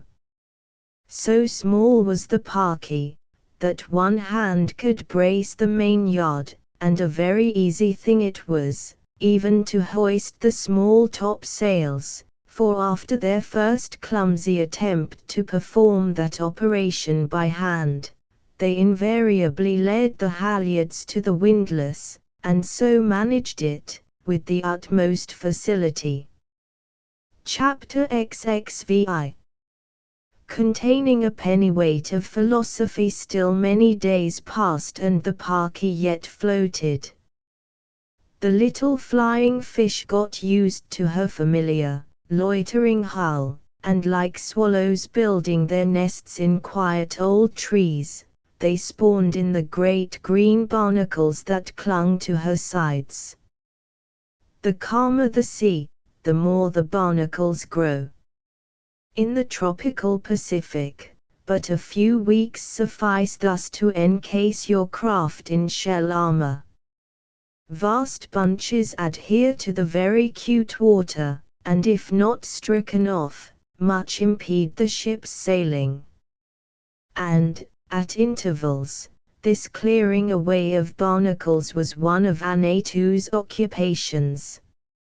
For be it known, that, like most termagants, the dame was tidy at times, though capriciously, loving cleanliness by fits and starts. Wherefore, these barnacles oftentimes troubled her, and with a long pole she would go about, brushing them aside. It beguiled the weary hours, if nothing more, and then she would return to her beads and her trinkets, telling them all over again, murmuring forth her devotions, and marking whether Samoa had been pilfering from her store. Now, the escape from the shoal did much once again to heal the differences of the good lady and her spouse.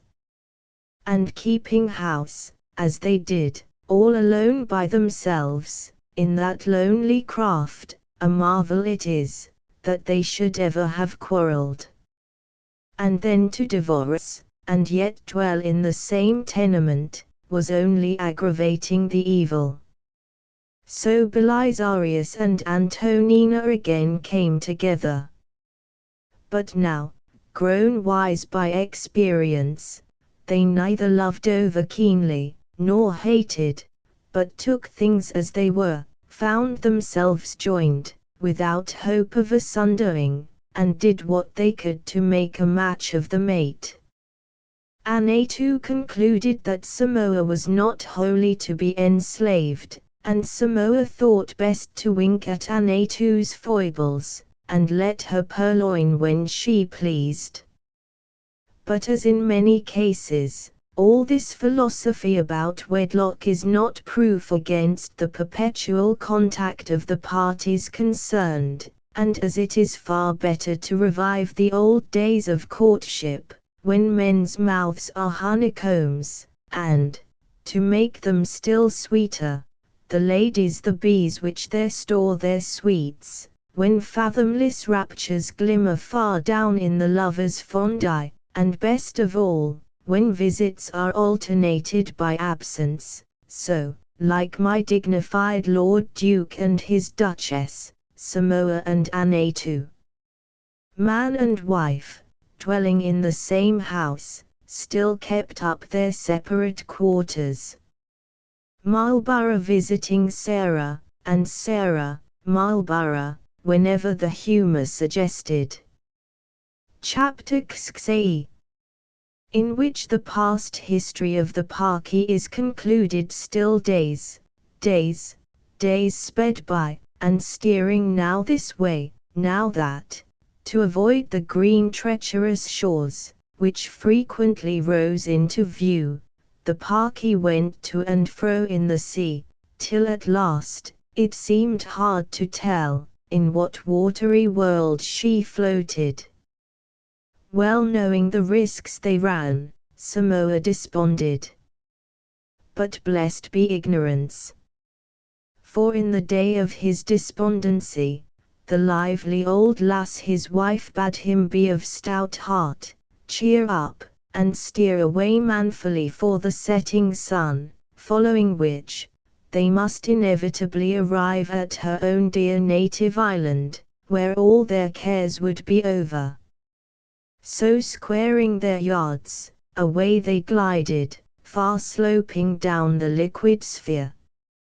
Upon the afternoon of the day we caught sight of them in our boat, they had sighted a cluster of low islands, which put them in no small panic, because of their resemblance to those where the massacre had taken place. Whereas, they must have been full 500 leagues from that fearful vicinity. However, they altered their course to avoid it, and a little before sunset, dropping the islands astern, resumed their previous track. But very soon after, they espied our little sea-goat, bounding over the billows from afar. This they took for a canoe giving chase to them. It renewed and augmented their alarm.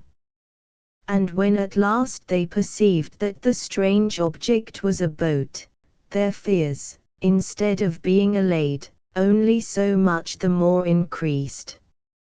For their wild superstitions led them to conclude, that a white man's craft coming upon them so suddenly, upon the open sea, and by night, could be naught but a phantom. Furthermore, marking two of us in the chamois, they fancied us the ghosts of the Colossus. A conceit which effectually damped Samoa's courage, like my Vikings, only proof against things tangible. So seeing us bent upon boarding the brigantine, after a hurried overturning of their chattels, with a view of carrying the most valuable aloft for safe-keeping, they secreted what they could, and together made for the foretop, the man with a musket, the woman with a bag of beads. Their endeavoring to secure these treasures against ghostly appropriation originated in no real fear, that otherwise they would be stolen. It was simply incidental to the vacant panic into which they were thrown. No reproach this, to Belisarius' heart of game, for the most intrepid Fiji warrior, he who has slain his Hecatombs, will not go 10 yards in the dark alone, for fear of ghosts. Their purpose was to remain in the top until daylight, by which time, they counted upon the withdrawal of their visitants, who, sure enough, at last sprang on board, thus verifying their worst apprehensions. They watched us long and earnestly. But curious to tell, in that very strait of theirs, perched together in that airy top, their domestic differences again broke forth, most probably, from their being suddenly forced into such very close contact. However that might be, taking advantage of our descent into the cabin, Samoa, in desperation fled from his wife, and one-armed as he was, sailor-like, shifted himself over by the fore and aft stays to the main-top, his musket being slung to his back. And thus divided, though but a few yards intervened, the pair were as much asunder as if at the opposite poles. During the livelong night they were both in great perplexity as to the extraordinary goblins on board. Such inquisitive, meddlesome spirits had never before been encountered. So cool and systematic, sagaciously stopping the vessel's headway the better to rummage, the very plan they themselves had adopted. But what most surprised them, was our striking a light, a thing of which no true ghost would be guilty. Then, our eating and drinking on the quarter-deck, including the deliberate investment of Vienna, and many other actions equally strange, almost led Samoa to fancy that we were no shades, after all, but a couple of men from the moon. Yet they had dimly caught sight of the frocks and trousers we wore, similar to those which the captain of the Parky had bestowed upon the two colossi, and in which those villains had been killed. This, with the presence of the whale-boat, united to chase away the conceit of our lunar origin.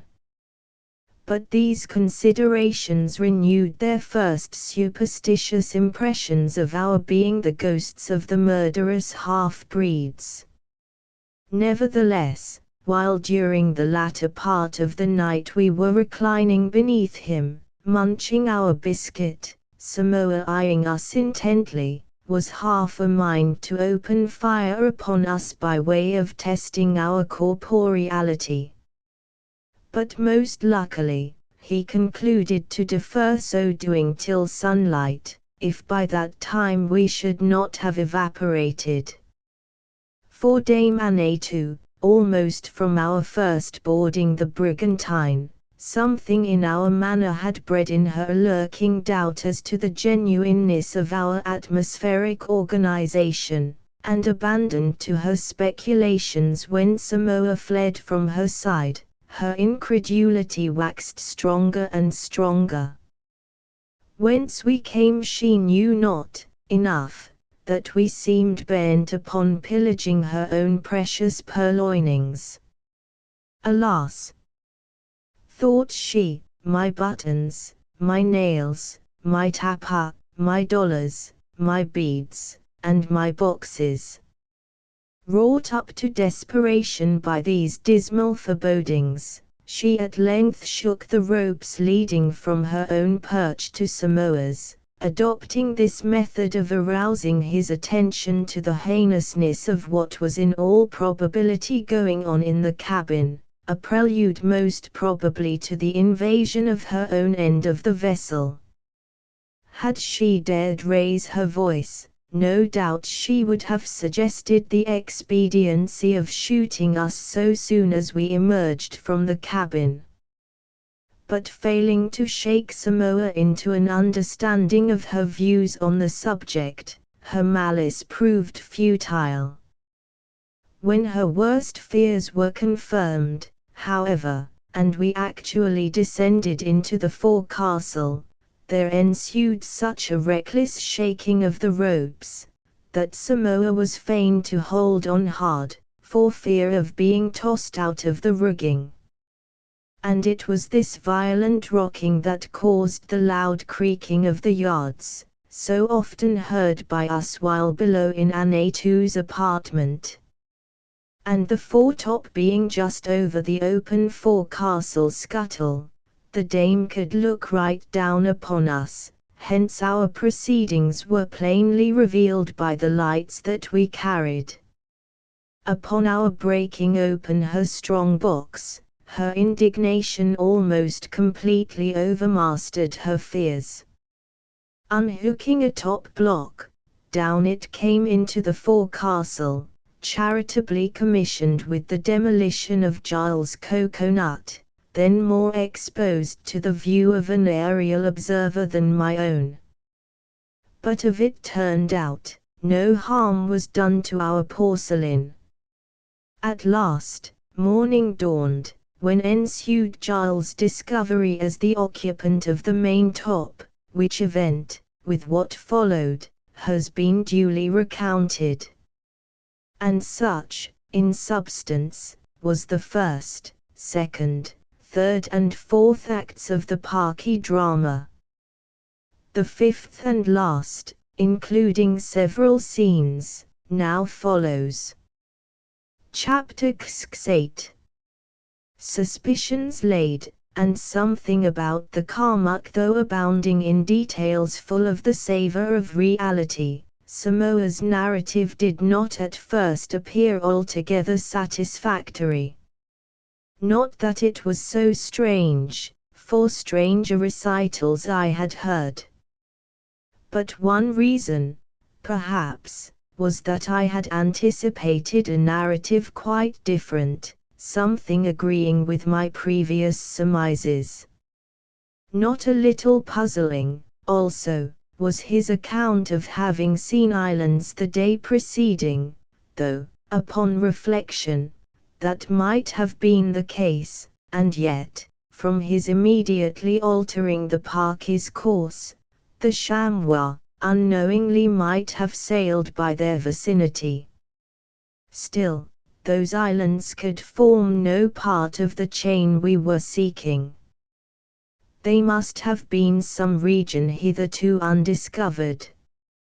But seems it likely, thought I, that one, who, according to his own account, has conducted himself so heroically in rescuing the brigantine, should be the victim of such childish terror at the mere glimpse of a couple of sailors in an open boat, so well supplied, too, with arms, as he was, to resist their capturing his craft, if such proved their intention. On the contrary, would it not have been more natural, in his dreary situation, to have hailed our approach with the utmost delight? But then again, we were taken for phantoms, not flesh and blood. Upon the whole, I regarded the narrator of these things somewhat distrustfully. But he met my gaze like a man. While Anatu, standing by, looked so expressively the Amazonian character imputed to her, that my doubts began to waver. And recalling all the little incidents of their story, so hard to be conjured up on the spur of a presumed necessity to lie, nay, so hard to be conjured up at all, my suspicions at last gave way. And I could no longer harbour any misgivings. For, to be downright, what object could Samoa have, in fabricating such a narrative of horrors, those of the massacre, I mean, unless to conceal some tragedy, still more atrocious, in which he himself had been criminally concerned? A supposition, which, for obvious reasons, seemed out of the question. True, instances were known to me of half-civilized beings, like Samoa, forming part of the crews of ships in these seas, rising suddenly upon their white shipmates, and murdering them, for the sake of wrecking the ship on the shore of some island nearby, and plundering her hull, when stranded. But had this been purposed with regard to the Parky, where the rest of the mutineers? There was no end to my conjectures. The more I indulged in them, the more they multiplied. So, unwilling to torment myself, when nothing could be learned, but what Samoa related, and stuck to like a hero, I gave over conjecturing at all, striving hard to repose full faith in the islander. Jarl, however, was skeptical to the last, and never could be brought completely to credit the tale. He stoutly maintained that the hobgoblins must have had something or other to do with the Parky. My own curiosity satisfied with respect to the brigantine, Samoa himself turned inquisitor. He desired to know who we were, and whence we came in our marvelous boat. But on these heads I thought best to withhold from him the truth, among other things, fancying that if disclosed, it would lessen his deference for us, as men superior to himself. I therefore spoke vaguely of our adventures, and assumed the decided air of a master, which I perceived was not lost upon the rude islander. As for Jarl, and what he might reveal, I embraced the first opportunity to impress upon him the importance of never divulging our flight from the Archerian, nor in any way to commit himself on that head, injunctions which he faithfully promised to observe. If not wholly displeased with the fine form of Samoa, despite his savage lineaments, and mutilated member, I was much less conciliated by the person of Anatu, who, being sinewy of limb, and neither young, comely, nor amiable, was exceedingly distasteful in my eyes. Besides, she was a tigress. Yet how avoid admiring those Penthesillian qualities which so signally had aided Samoa in wresting the Parky from its treacherous captors? Nevertheless, it was indispensable that she should at once be brought under prudent subjection, and made to know, once for all, that though conjugally a rebel, she must be nautically submissive. For to keep the sea with a Kalmuck on board, seemed next to impossible. In most military marines, they are prohibited by law. No officer may take his Padora and her bandbox off soundings. By the way, this self-same appellative, Padora, has been bestowed upon vessels. There was a British ship by that name, dispatched in quest of the mutineers of the Bounty. But any old tar might have prophesied her fate. Bound home she was wrecked on a reef off New South Wales. Padora, indeed. A pretty name for a ship, fairly smiting fate in the face. But in this matter of christening ships of war, Christian nations are but too apt to be daredevils.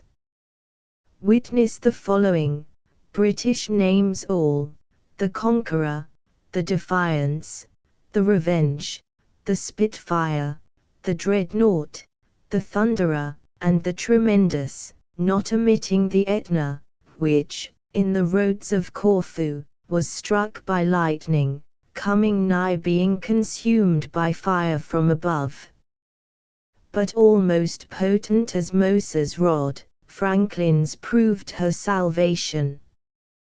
With the above catalogue, compare with the Frenchman's, quite characteristic of the aspirations of Monsieur, the Destiny, the Glorious, the Magnanimous, the Magnificent, the Conqueror, the Triumphant, the Indomitable, the Intrepid, the Mont Blanc.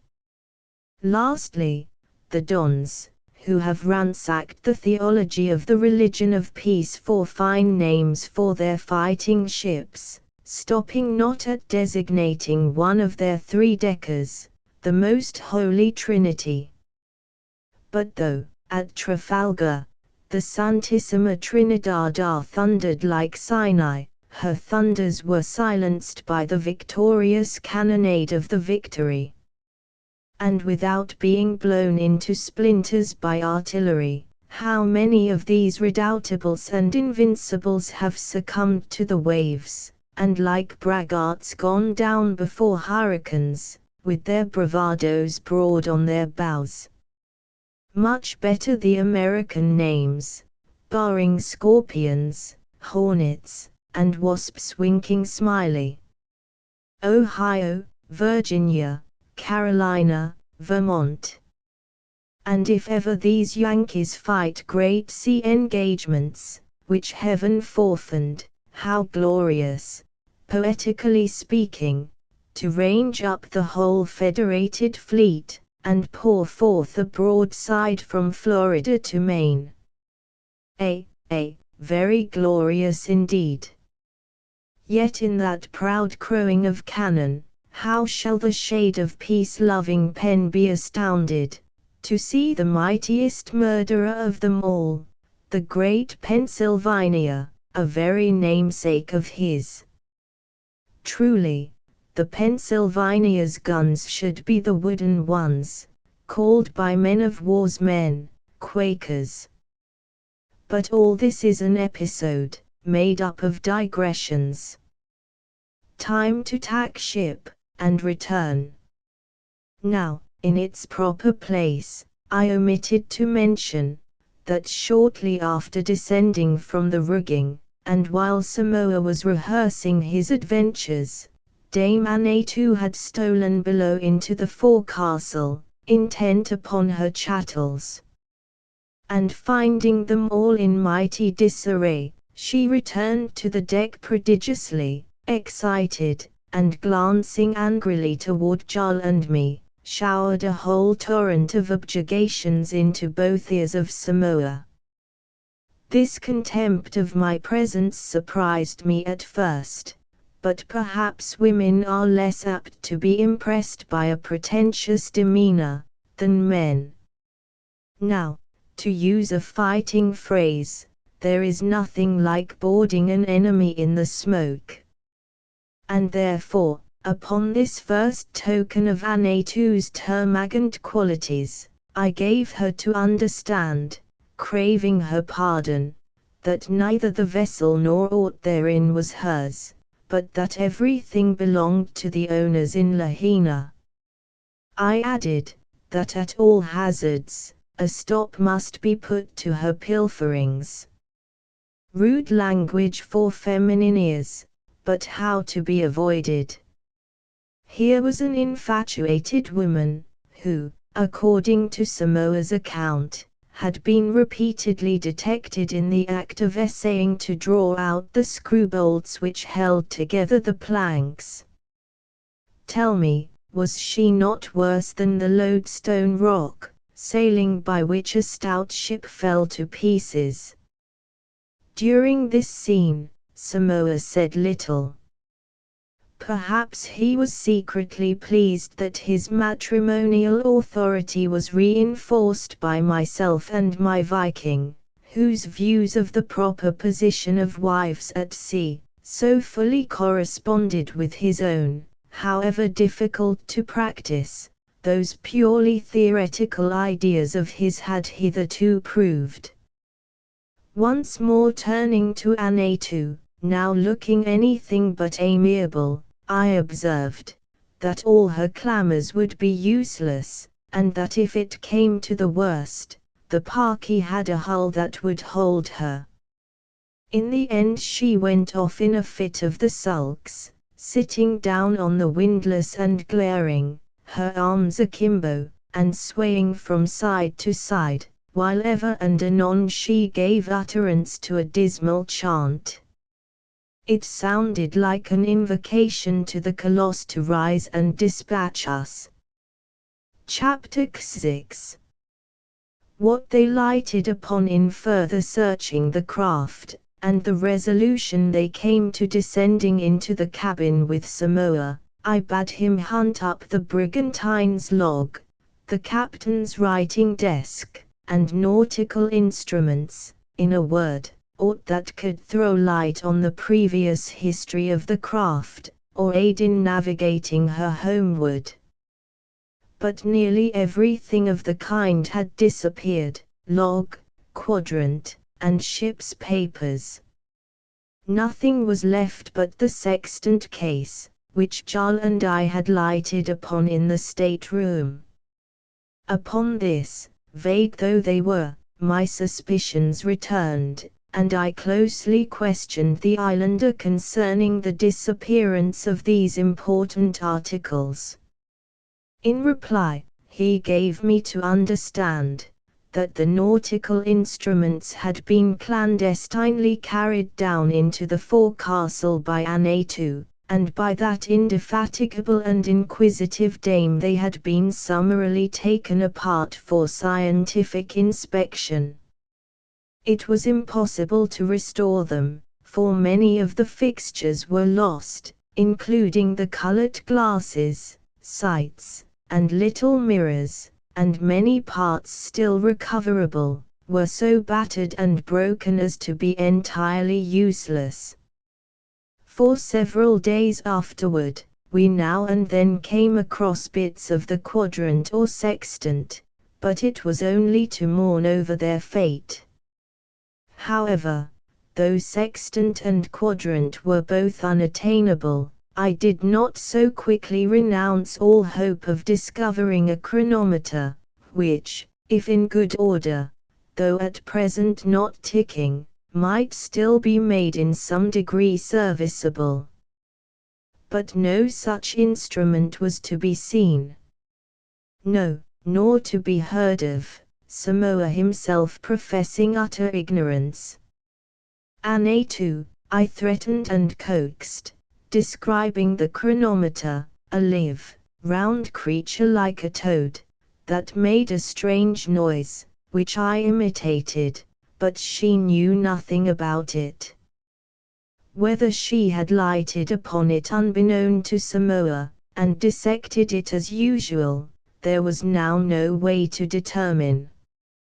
Indeed, upon this one point, she maintained an air of such inflexible stupidity, that if she were really fibbing, her dead-wall countenance superseded the necessity for verbal deceit. It may be, however, that in this particular she was wronged, for, as with many small vessels, the Parky might never have possessed the instrument in question.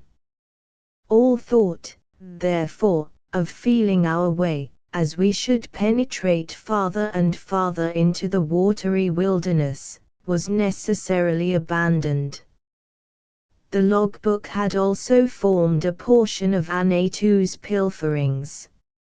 It seems she had taken it into her studio to ponder over. But after amusing herself by again and again counting over the leaves, and wondering how so many distinct surfaces could be compacted together in so small a compass, she had very suddenly conceived an aversion to literature, and dropped the book overboard as worthless. Doubtless, it met the fate of many other ponderous tomes, sinking quickly and profoundly. What Camden or Stowe hereafter will dive for it? One evening Samoa brought me a quarto half sheet of yellowish, ribbed paper, much soiled and tarry, which he had discovered in a dark hole of the forecastle.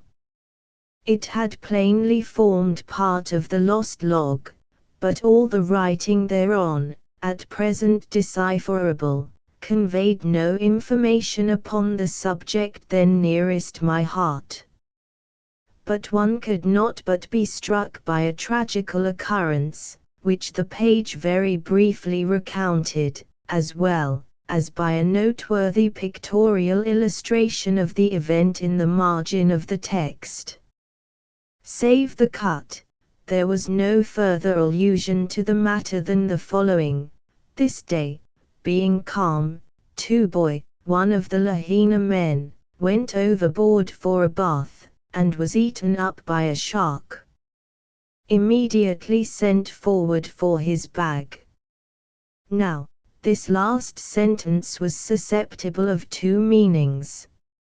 It is truth that immediately upon the decease of a friendless sailor at sea, his shipmates oftentimes seize upon his effects, and divide them, though the dead man's clothes are seldom worn till a subsequent voyage.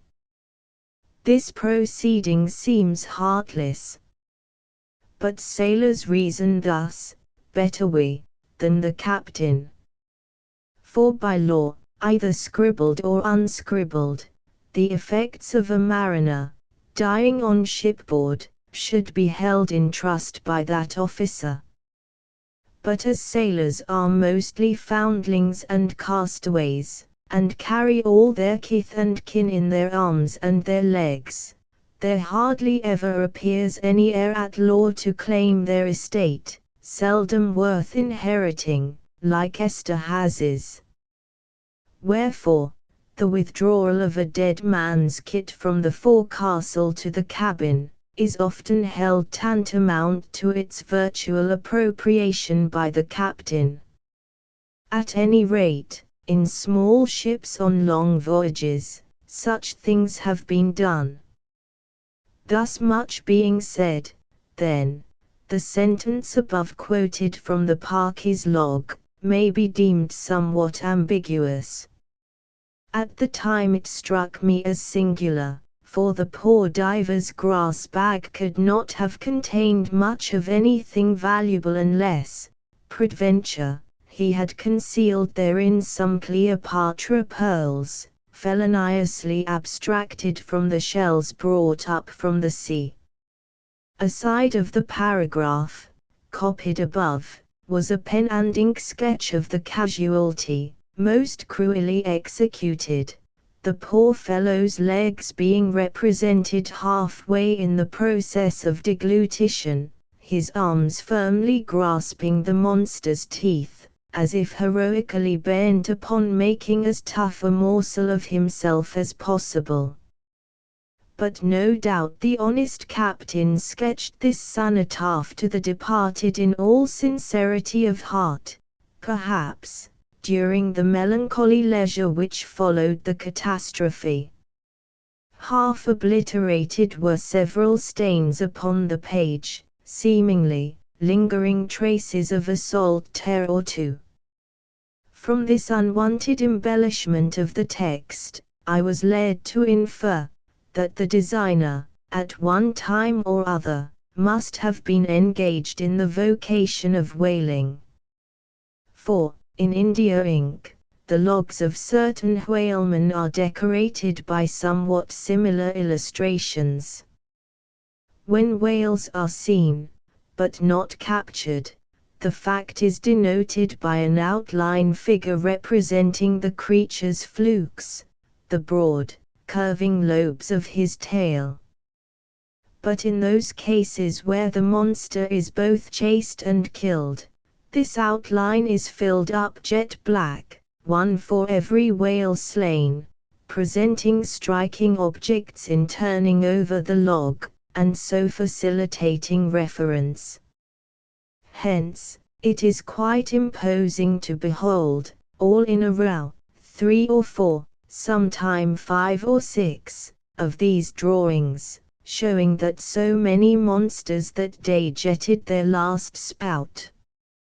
And the chief mate, whose duty it is to keep the ship's record, generally prides himself upon the beauty, and flushy likeness to life, of his flukes, though, sooth to say, many of these artists are no land-seers. After vainly searching the cabin for those articles we most needed, we proceeded to explore the hold, into which as yet we had not penetrated. Here, we found a considerable quantity of pearl shells, cocoa nuts, an abundance of fresh water in casks, spare sails and rigging, and some 50 barrels or more of salt beef and biscuit. Unromantic as these last-mentioned objects were, I lingered over them long, and in a reverie. Branded upon each barrel head was the name of a place in America, with which I was very familiar. It is from America chiefly, that ships' stores are originally procured for the few vessels sailing out of the Hawaiian Islands. Having now acquainted myself with all things respecting the Parki, which could in any way be learned, I repaired to the quarter-deck, and summoning round me Samoa, Anatu, and Jarl, gravely addressed them. I said, that nothing would give me greater satisfaction than forthwith to return to the scene of the massacre, and chastise its surviving authors. But as there were only 4 of us in all, and the place of those islands was wholly unknown to me, and even if known, would be altogether out of our reach, since we possessed no instruments of navigation, it was quite plain that all thought of returning thither was entirely useless. The last-mentioned reason, also, prevented our voyaging to the Hawaiian group, where the vessel belonged, though that would have been the most advisable step, resulting, as it would, if successful, in restoring the ill-fated craft to her owners. But all things considered, it seemed best, I added, cautiously to hold on our way to the westward. It was our easiest course, for we would ever have the wind from astern, and though we could not so much as hope to arrive at any one spot previously designated, there was still a positive certainty, if we floated long enough, of falling in with islands whereat to refresh ourselves, and whence, if we thought fit, we might afterward embark for more agreeable climes. I then reminded them of the fact, that so long as we kept the sea, there was always some prospect of encountering a friendly sail, in which event, our solicitude would be over. All this I said in the mild, firm tone of a superior, being anxious, at once to assume the unquestioned supremacy. For, otherwise, Jarl and I might better quit the vessel forthwith, than remain on board subject to the outlandish caprices of Anatu, who through Samoa would then have the sway. But I was sure of my Viking, and if Samoa proved docile, had no fear of his dame. And therefore during my address, I steadfastly eyed him, thereby learning enough to persuade me, that though he deferred to me at present, he was, notwithstanding, a man who, without precisely meditating mischief, could upon occasion act an ugly part. But of his courage, and savage honor, such as it was, I had little doubt.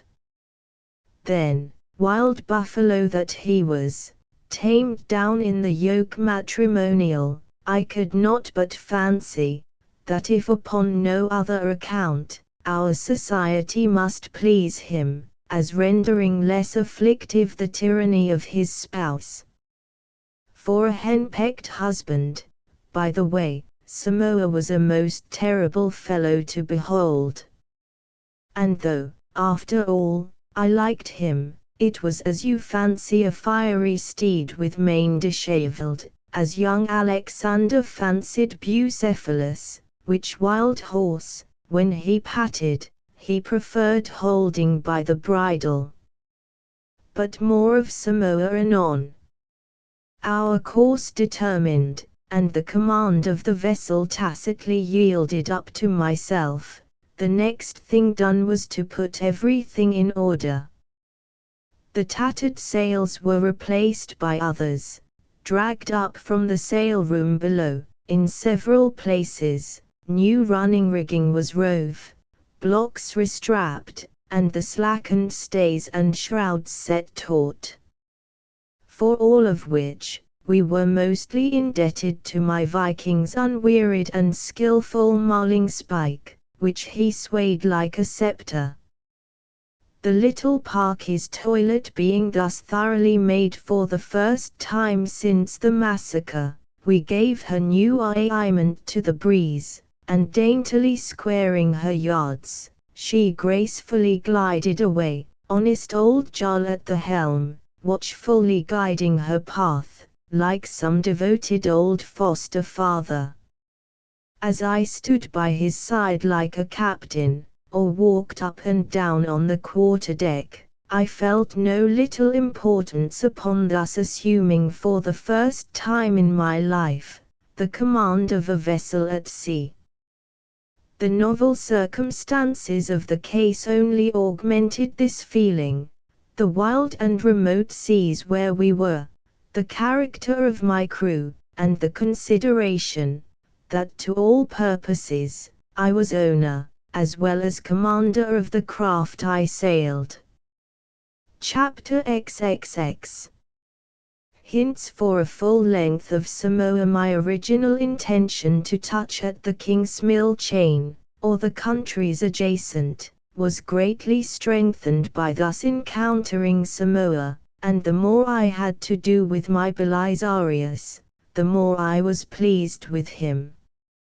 Nor could I avoid congratulating myself upon having fallen in with a hero, who in various ways could not fail of proving exceedingly useful. Like any man of mark, Samoa best speaks for himself, but we may as well convey some idea of his person. Though manly enough, nay, an obelisk in stature, the savage was far from being sentimentally prepossessing. Be not alarmed, but he wore his knife in the lobe of his dexter ear, which, by constant elongation almost drooped upon his shoulder. A mode of sheathing it exceedingly handy, and far less brigandish than the Highlander's dagger concealed in his leggings. But it was the mother of Samoa, who at a still earlier day had punctured him through and through in still another direction. The middle cartilage of his nose was slightly pendant, peaked, and Gothic, and perforated with a hole, in which, like a Newfoundland dog carrying a cane, Samoa sported a trinket, a well-polished nail. In other respects he was equally a coxcomb. In his style of tattooing, for instance, which seemed rather incomplete, his marks embracing but a vertical half of his person, from crown to sole, the other side being free from the slightest stain. Thus clapped together, as it were, he looked like a union of the unmatched moieties of two distinct beings, and your fancy was lost in conjecturing where roamed the absent ones. When he turned round upon you suddenly, you thought you saw someone else, not him whom you had been regarding before. But there was one feature in Samoa beyond the reach of the innovations of art, his eye, which in civilized man or savage, ever shines in the head, just as it shone at birth. Truly, our eyes are miraculous things.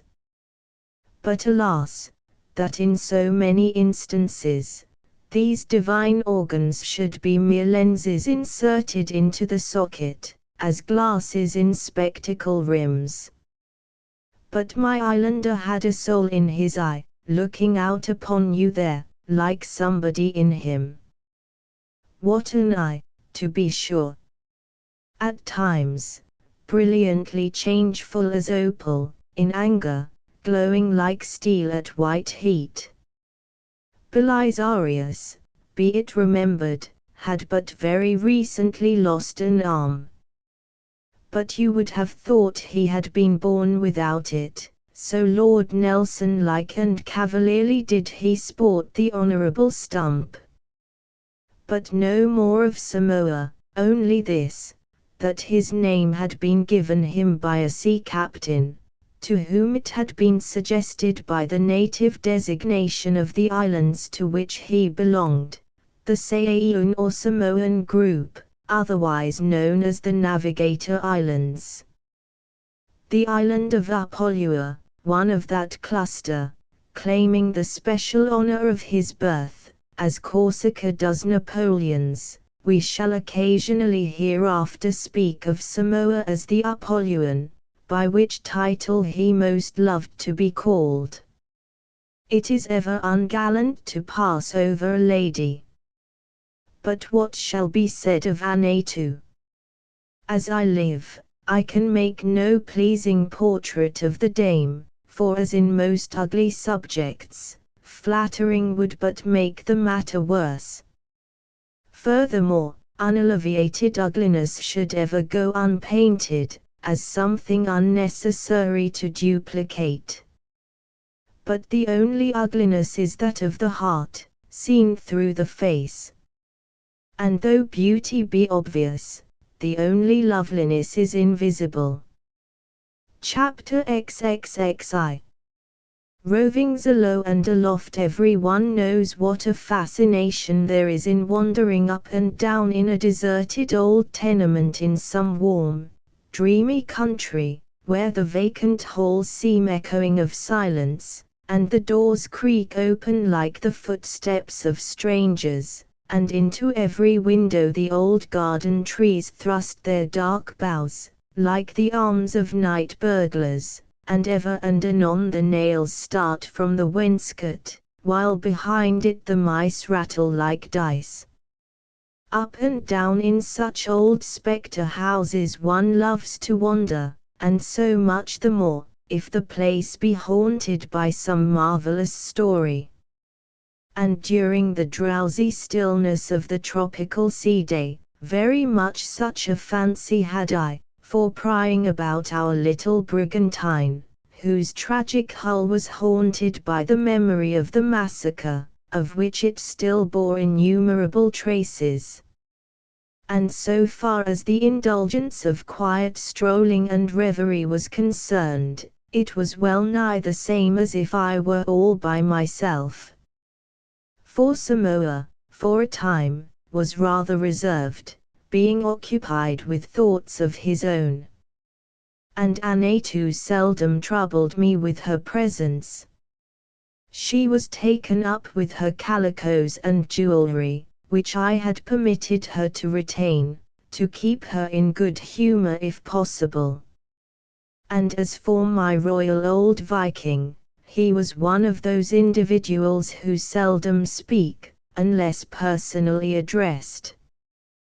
Besides, all that by day was necessary to navigating the Parky was, that somebody should stand at the helm, the craft being so small, and the grating, whereon the steersman stood, so elevated, that he commanded a view far beyond the bowsprit, thus keeping Argus eyes on the sea, as he steered us along.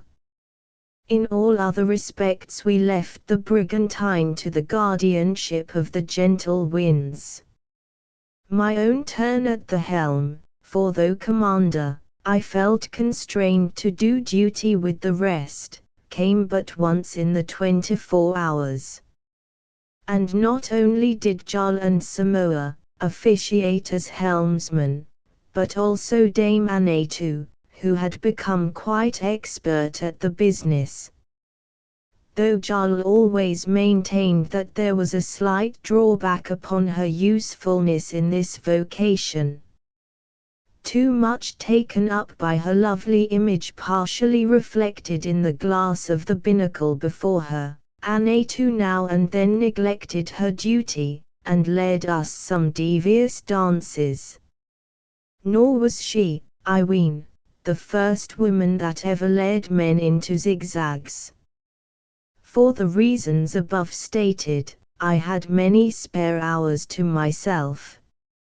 At times, I mounted aloft, and lounging in the slings of the topsail yard, one of the many snug nooks in a ship's rigging, I gazed broad off upon the blue boundless sea, and wondered what they were doing in that unknown land, toward which we were fated to be borne. Or feeling less meditative, I roved about hither and thither, slipping over, by the stays, from one mast to the other, climbing up to the truck, or lounging out to the ends of the yards, exploring wherever there was a foothold. It was like climbing about in some mighty old oak, and resting in the crotches. To a sailor, a ship's ropes are a study. And to me, every rope yarn of the Parkies was invested with interest. The outlandish fashion of her shrouds, the collars of her stays, the stirrups, seizings, Flemish horses, gaskets, all the wilderness of her rigging, bore unequivocal traces of her origin. But, perhaps, my pleasantest hours were those which I spent, stretched out on a pile of old sails, in the foretop, lazily dozing to the craft's light roll. Frequently, I descended to the cabin, for the 50th time, exploring the lockers and staterooms for some new object of curiosity.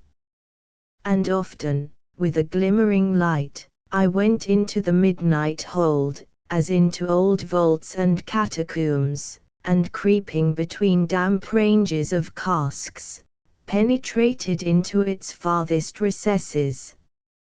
Sometimes, in these underground burrowings, I lighted upon sundry out-of-the-way hiding places of Anato's, where were snugly secreted divers articles, with which she had been smitten. In truth, no small portion of the hull seemed a mine of stolen goods, stolen out of its own bowels. I found a jaunty shore cap of the captain's, hidden away in the hollow heart of a coil of rigging, covered over in a manner most touchingly natural, with a heap of old ropes, and nearby, in a breaker, discovered several entire pieces of calico, heroically tied together with cords almost strong enough to sustain the mainmast. Near the stray light, which, when the hatch was removed, gleamed down into this part of the hold, was a huge ground tier butt, headless as Charles I. And herein was a mat nicely spread for repose, a discovery which accounted for what had often proved an enigma. Not seldom Anatu had been among the missing, and though, from stem to stern, loudly invoked to come forth and relieve the poignant distress of her anxious friends, the dame remained perdue, silent and invisible as a spirit. But in her own good time, she would mysteriously emerge, or be suddenly espied lounging quietly in the forecastle, as if she had been there from all eternity. Useless to inquire, "Where hast thou been, sweet Anatu?" For no sweet rejoinder would she give. But now the problem was solved. Here, in this silent cask in the hold, Anatu was wont to coil herself away, like a garter snake under a stone. Whether she thus stood sentry over her goods secreted round about, whether she here performed penance like a nun in her cell, or was moved to this unaccountable freak by the powers of the air, no one could tell. Can you? Verily, her ways were as the ways of the inscrutable penguins in building their inscrutable nests, which baffle all science, and make a fool of a sage. Marvelous Anne 2. Who shall expound thee? Chapter XXXI. Ziphius played Hypterus. About this time, the loneliness of our voyage was relieved by an event worth relating. Ever since leaving the Pearl Shell Islands, the Parky had been followed by shoals of small fish, pleasantly enlivening the sea, and socially swimming by her side. But in vain did Joel and I search among their ranks for the little, steel-blue pilot fish, so long outriders of the chamois. But perhaps since the chamois was now high and dry on the Parky's deck, our bright little avant couriers were lurking out of sight, far down in the brine, racing along close to the keel. But it is not with the pilot fish that we now have to do. One morning our attention was attracted to a mighty commotion in the water. The shoals of fish were darting hither and thither, and leaping into the air in the utmost affright. Samoa declared that their deadly foe the swordfish must be after them. And here let me say, that, since of all the bullies, and braggarts, and bravos, and freebooters, and hectors, and fish-at-arms, and knight-errants, and moss-troopers, and assassins, and footpads, and gallant soldiers, and immortal heroes that swim the seas, the Indian swordfish is by far the most remarkable. I propose to dedicate this chapter to a special description of the warrior. In doing which, I but follow the example of all chroniclers and historians, my Peloponnesian friend Thucydides and others, who are ever mindful of devoting much space to accounts of eminent destroyers, for the purpose, no doubt, of holding them up as ensamples to the world. Now, the fish here treated of is a very different creature from the swordfish frequenting the northern Atlantic, being much larger every way, and a more dashing varlet to boot. Furthermore, he is denominated the Indian swordfish, in contradistinction from his namesake above mentioned. But by seamen in the Pacific, he is more commonly known as the billfish, while for those who love science and hard names, be it known, that among the erudite naturalists he goeth by the outlandish appellation of Ziphius Platypterus. But I waive for my hero all these his cognomens, and substitute a much better one of my own, namely, the Chevalier. And a chevalier he is, by good right and title.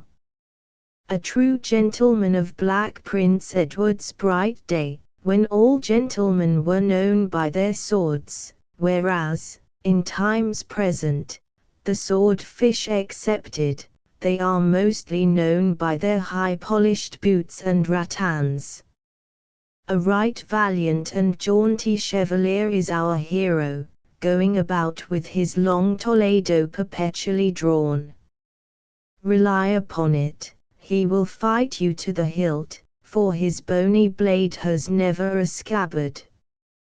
He himself sprang from it at birth, yet, at the very moment he leaped into the battle of life, as we mortals ourselves spring all naked and scabbardless into the world. Yet, rather, are we scabbards to our souls. And the drawn soul of genius is more glittering than the drawn cimeter of Saladin. But how many let their steel sleep, till it eat up the scabbard itself, and both corrode to rust chips.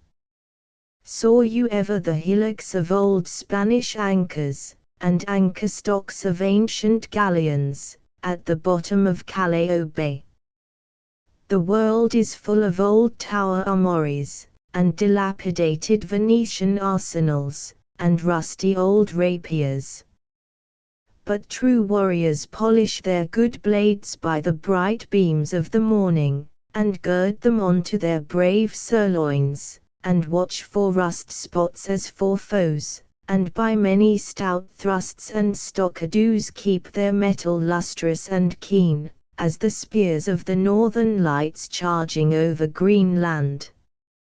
Fire from the flint is our chevalier enraged. He takes umbrage at the cut of some ship's keel crossing his road, and straightway runs a tilt at it, with one mad lounge thrusting his Andrea Ferrara clean through and through, not seldom breaking it short off at the haft, like a bravo leaving his poignard in the vitals of his foe.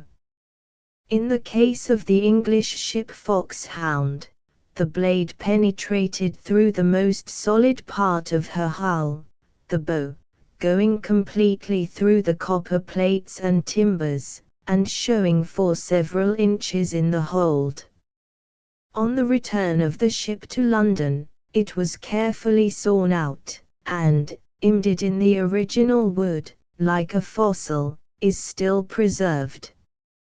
But this was a comparatively harmless onslaught of the valiant Chevalier. With the Rousseau, of Nantucket, it fared worse. She was almost mortally stabbed, her assailant withdrawing his blade. And it was only by keeping the pumps clanging, that she managed to swim into a Tahitian harbor, heave down and have her wound dressed by a ship surgeon with tar and oakum. This ship I met with at sea, shortly after the disaster. At what armory our Chevalier equips himself after one of his spiteful tilting matches, it would not be easy to say.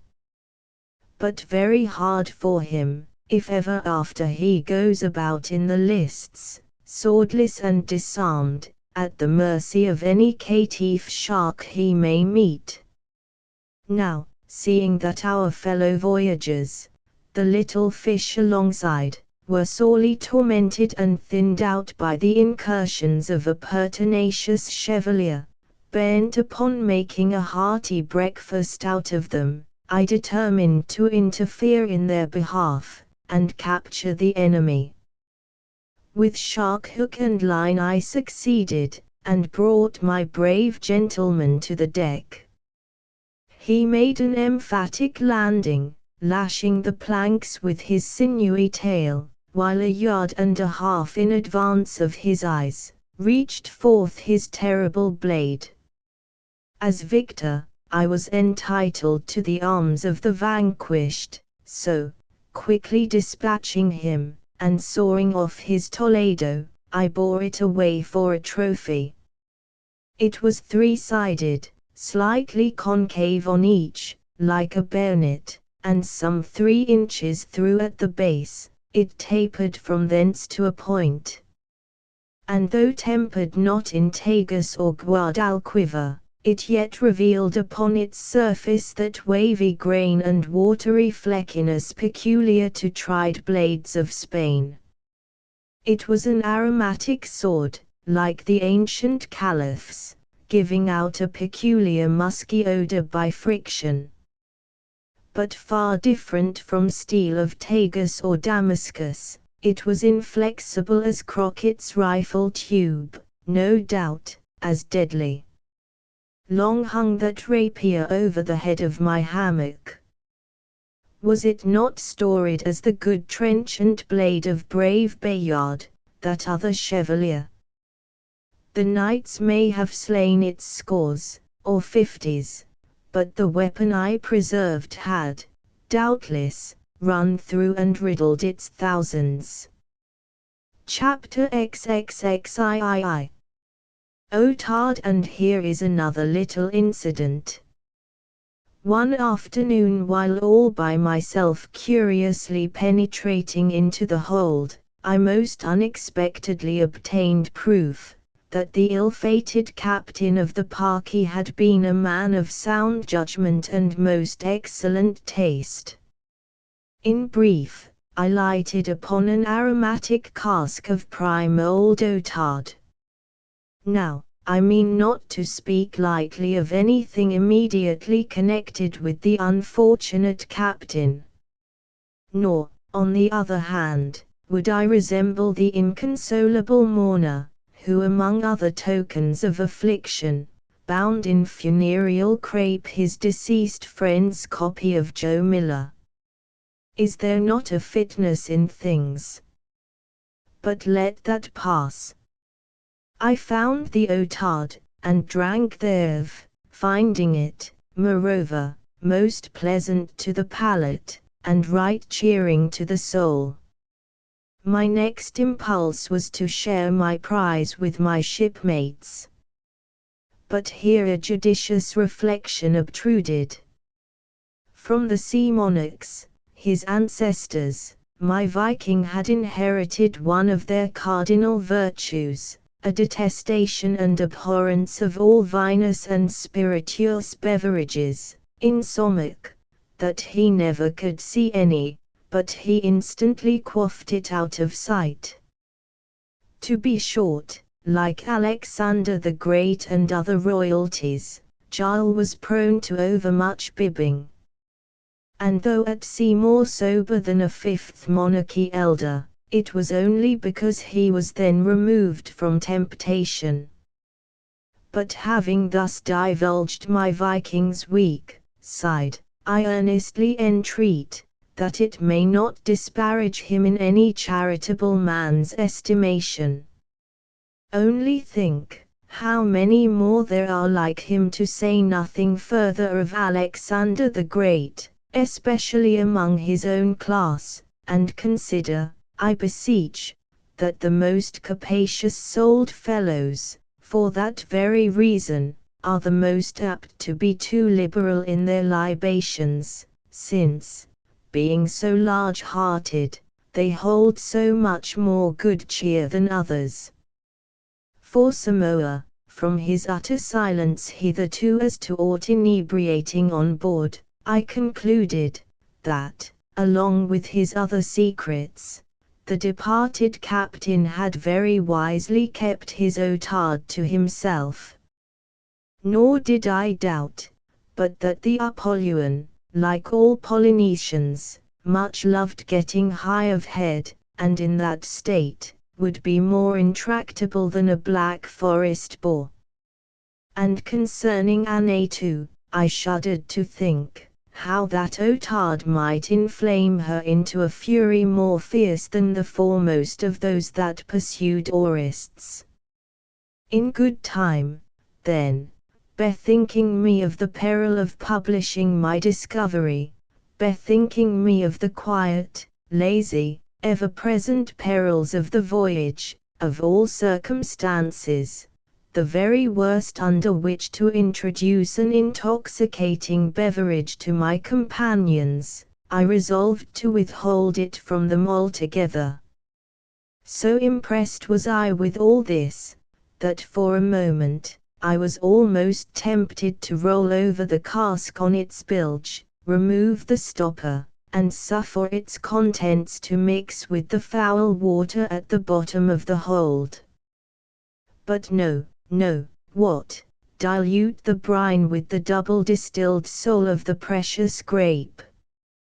Haft himself would have haunted me. Then again, it might come into play medicinally, and Paracelsus himself stands sponsor for every cup drunk for the good of the abdomen. So at last, I determined to let it remain where it was, visiting it occasionally, by myself, for inspection. But by way of advice to all shipmasters, let me say, that if your otard magazine be exposed to view, then, in the evil hour of wreck, stave in your spirit casks, erugging the lifeboat. Chapter XXV. How they steered on their way when we quitted the chamois for the Brigantine. We must have been at least 200 leagues to the westward of the spot where we had abandoned the Archerian. Though how far we might then have been, north or south of the equator, I could not with any certainty divine. But that we were not removed any considerable distance from the line, seemed obvious. For in the starriest night no sign of the extreme polar constellations was visible, though often we scanned the northern and southern horizon in search of them. So far as regards the aspect of the skies near the ocean's rim, the difference of several degrees in one's latitude at sea is readily perceived by a person long accustomed to surveying the heavens.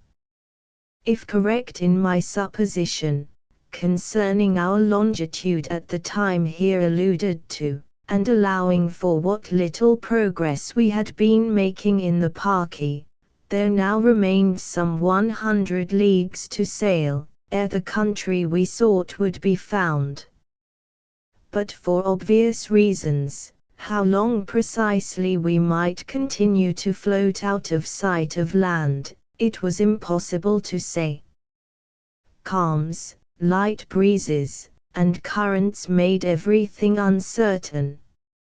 Nor had we any method of estimating our due westward progress, except by what is called dead reckoning, the computation of the knots run hourly, allowances being made for the supposed deviations from our course, by reason of the ocean streams, which at times in this quarter of the Pacific run with very great velocity. Now, in many respects we could not but feel safer aboard the Parky than in the chamois. The sense of danger is less vivid, the greater the number of lives involved. He who is ready to despair in solitary peril, plucks up a heart in the presence of another. In a plurality of comrades is much countenance and consolation. Still, in the Brigantine there were many sources of uneasiness and anxiety unknown to me in the whaleboat. True, we had now between us and the deep, 500 good planks to one lath in our buoyant little chip.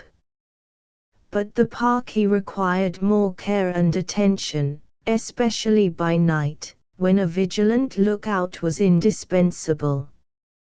With impunity, in our whaleboat, we might have run close to shoal or reef, whereas, similar carelessness or temerity now, might prove fatal to all concerned. Though in the joyous sunlight, sailing through the sparkling sea, I was little troubled with serious misgivings, in the hours of darkness it was quite another thing. And the apprehensions, nay terrors I felt, were much augmented by the remissness of both Jarl and Samoa, in keeping their night watches. Several times I was seized with a deadly panic, and earnestly scanned the murky horizon, when rising from slumber I found the steersman, in whose hands for the time being were life and death, sleeping upright against the tiller, as much of a fixture there, as the open-mouthed dragon rudely carved on our prow. Were it not, that on board of other vessels, I myself had many a time dozed at the helm, spite of all struggles, I would have been almost at a loss to account for this heedlessness in my comrades. But it seemed as if the mere sense of our situation should have been sufficient to prevent the like conduct in all on board our craft. Samoa's aspect, sleeping at the tiller, was almost appalling. His large opal eyes were half open, and turned toward the light of the binnacle, gleamed between the lids like bars of flame. And added to all, was his giant stature and savage lineaments. It was in vain that I remonstrated, begged, or threatened. The occasional drowsiness of my fellow voyagers proved incurable. To no purpose. I reminded my Viking that sleeping in the night watch in a craft like ours was far different from similar heedlessness on board the Archerian. For there, our place upon the ocean was always known, and our distance from land, so that when by night the seamen were permitted to be drowsy, it was mostly because the captain well knew that strict watchfulness could be dispensed with. Though in all else, the seaman proved a most faithful ally, in this one thing he was either perversely obtuse, or infatuated. Or, perhaps, finding himself once more in a double-decked craft, which rocked him as of yore, he was lulled into a deceitful security. For Samoa, his drowsiness was the drowsiness of one beat on sleep, come dreams or death. He seemed insensible to the peril we ran. Often I sent the sleepy savage below, sad, steered myself till morning. At last I made a point of slumbering much by day, the better to stand watch by night, though I made Samoa and Giles regularly go through with their allotted 4 hours each. It has been mentioned that Anatu took her turn at the helm, but it was only by day. And in justice to the lady, I must affirm that upon the whole she acquitted herself well. For notwithstanding the siren face in the binnacle, which dimly allured her glances, Anatu after all was tolerably heedful of her steering. Indeed she took much pride therein, always ready for her turn, with marvelous exactitude calculating the approaching hour, as it came on in regular rotation. Her timepiece was ours, the sun. By night it must have been her guardian star, for frequently she gazed up at a particular section of the heavens, like one regarding the dial in a tower. By some odd reasoning or other, she had cajoled herself into the notion that whoever steered the brigantine, for that period was captain. Wherefore, she gave herself mighty airs at the tiller, with extravagant gestures issuing unintelligible orders about trimming the sails, or pitching overboard something to see how fast we were going. All this much diverted my Viking, who several times was delivered of a laugh, a loud and healthy one to boot, a phenomenon worthy the chronicling. And thus much for Anatu, preliminary to what is further to be said. Seeing the drowsiness of Giles and Samoa, which so often kept me from my hammock at night, forcing me to repose by day, when I far preferred being broad awake, I decided to let Anatu take her turn at the night watches, which several times she had solicited me to do, railing at the sleepiness of her spouse, though abstaining from all reflections upon Giles, toward whom she had of late grown exceedingly friendly. Now the Kalmuck stood her first night watch to admiration, if anything, was altogether too wakeful. The mere steering of the craft employed not sufficiently her active mind. Ever and anon she must needs rush from the tiller to take a parenthetical pull at the fore brace, the end of which led down to the bulwarks nearby, then refreshing herself with a draught or two of water and a biscuit, she would continue to steer away, full of the importance of her office. At any unusual flapping of the sails, a violent stamping on deck announced the fact to the startled crew. Finding her thus indefatigable, I readily induced her to stand 2 watches to Giles and Samoa's 1, and when she was at the helm, I permitted myself to doze on a pile of old sails, spread every evening on the quarter-deck. It was the seaman, who often admonished me to heave the ship to every night, thus stopping her headway till morning, a plan which, under other circumstances, might have perhaps warranted the slumbers of all. But as it was, such a course would have been highly imprudent. For while making no onward progress through the water, the rapid currents we encountered would continually be drifting us eastward, since, contrary to our previous experience, they seemed latterly to have reversed their flow, a phenomenon by no means unusual in the vicinity of the line in the Pacific. And this it was that so prolonged our passage to the westward. Even in a moderate breeze, I sometimes fancied that the impulse of the wind little more than counteracted the glide of the currents, so that with much show of sailing, we were in reality almost a fixture on the sea. The equatorial currents of the South Seas may be regarded as among the most mysterious of the mysteries of the deep. Whence they come, whither go, who knows? Tell us, what hidden law regulates their flow? Regardless of the theory which ascribes to them a nearly uniform course from east to west, induced by the eastwardly winds of the line, and the collateral action of the polar streams, these currents are forever shifting. Nor can the period of their revolutions be at all relied upon or predicted. But however difficult it may be to assign a specific cause for the ocean streams, in any part of the world, one of the wholesome effects thereby produced would seem obvious enough.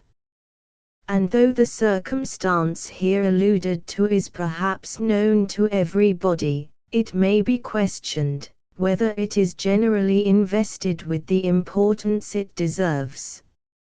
Reference is here made to the constant commingling and purification of the sea water by reason of the currents. For, that the ocean, according to the popular theory, possesses a special purifying agent in its salts, is somewhat to be doubted. Nor can it be explicitly denied that those very salts might corrupt it, were it not for the brisk circulation of its particles consequent upon the flow of the streams. It is well known to seamen that a bucket of sea water, left standing in a tropical climate, very soon becomes highly offensive, which is not the case with rain water. But I build no theories. And by way of obstructing the one, which might possibly be evolved from the statement above, let me add, that the offensiveness of sea water left standing, may arise in no small degree from the presence of decomposed animal matter. Chapter XXXV. Anne 2. In order to a complete revelation, I must needs once again discourse of Anne 2 and her pilferings, and to what those pilferings led. In the simplicity of my soul, I fancied that the dame, so much flattered as she needs must have been, by the confidence I began to repose in her, would now mend her ways, and abstain from her larcenies. But not so. She was possessed by some scores of devils, perpetually her to mischief on their own separate behoof, and not less for many of her pranks were of no earthly advantage to her, present or prospective. One day the log-reel was missing. Summon Anne 2. She came, but knew nothing about it.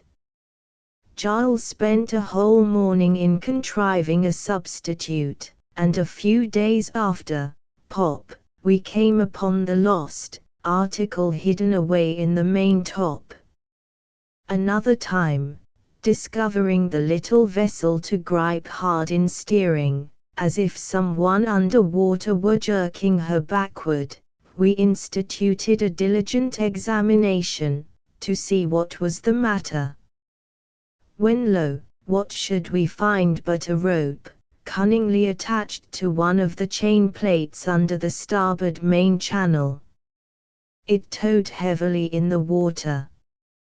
Upon dragging it up, much as you would the cord of a ponderous bucket far down in a well, a stout wooden box was discovered at the end, which opened, disclosed sundry knives, hatchets, and axe heads. Called to the stand, the Apollyon deposed, that thrice he had rescued that identical box from Anatu's all-appropriating clutches. Now, here were 4 human beings shut up in this little oaken craft, and, for the time being, their interests the same.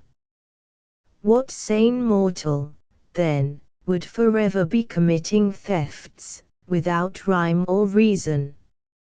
It was like stealing silver from one pocket and decanting it into the other. And what might it not lead to in the end? Why, ere long, in good sooth, it led to the abstraction of the compass from the binnacle, so that we were fain to substitute for it the one brought along in the chamois. It was Giles that first published this last and alarming theft. Anatu being at the helm at dawn, he had gone to relieve her, and looking to see how we headed, was horror-struck at the emptiness of the binnacle. I started to my feet, sought out the woman, and ferociously demanded the compass. But her face was a blank, every word a denial.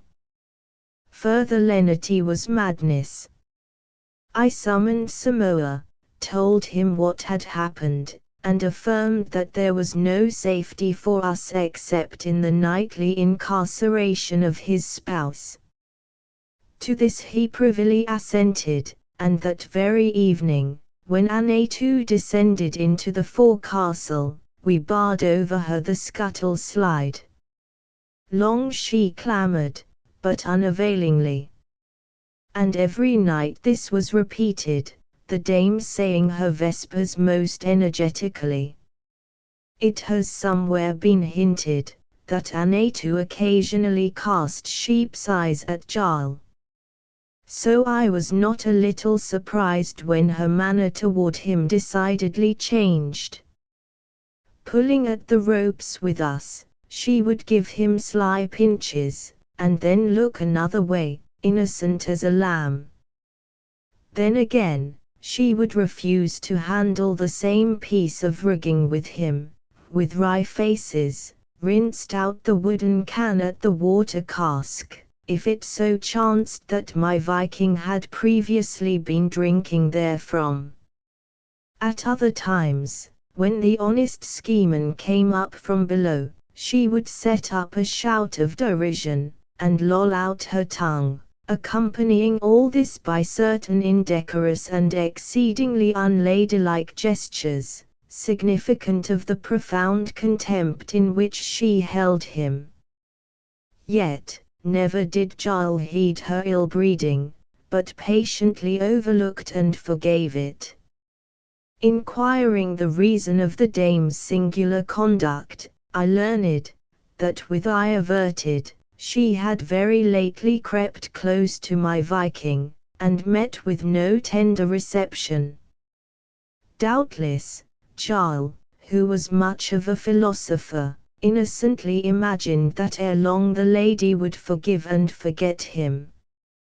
But what knows a philosopher about women? Ere long, so outrageous became Anatu's detestation of him, that the honest old tar could stand it no longer, and like most good-natured men when once fairly roused, he was swept through and through with a terrible typhoon of passion. He proposed that forthwith the woman should be sacked and committed to the deep. He could stand it no longer. Murder is catching. At first I almost jumped at the proposition, but as quickly rejected it. Anatu, woman unendurable, deliver me, ye gods, from being shut up in a ship with such a hornet again. But are we yet through with her? Not yet. Hitherto she had continued to perform the duties of the office assigned her since the commencement of the voyage, namely, those of the culinary department. From this she was now deposed. Her skewer was broken. My Viking solemnly averring that he would eat nothing more of her concocting, for fear of being poisoned. For myself, I almost believed that there was malice enough in the minx to give us our henbane broth. But what said Samoa to all this? Passing over the matter of the cookery, will it be credited that living right among us as he did, he was yet blind to the premeditated though unachieved peccadilloes of his spouse?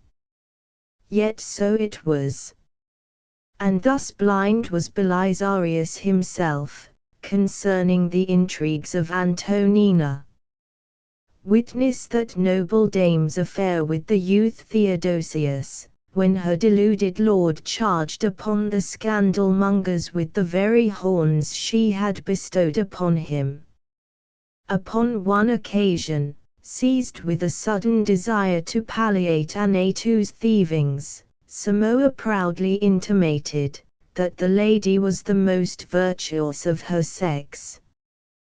But alas, poor Anatu, why say more? And bethinking me of the hard fate that so soon overtook thee, I almost repent what has already and too faithfully been portrayed. Chapter XXV. The Parky gives up the ghost a long calm in the boat, and now, God help us, another in the brigantine. It was airless and profound.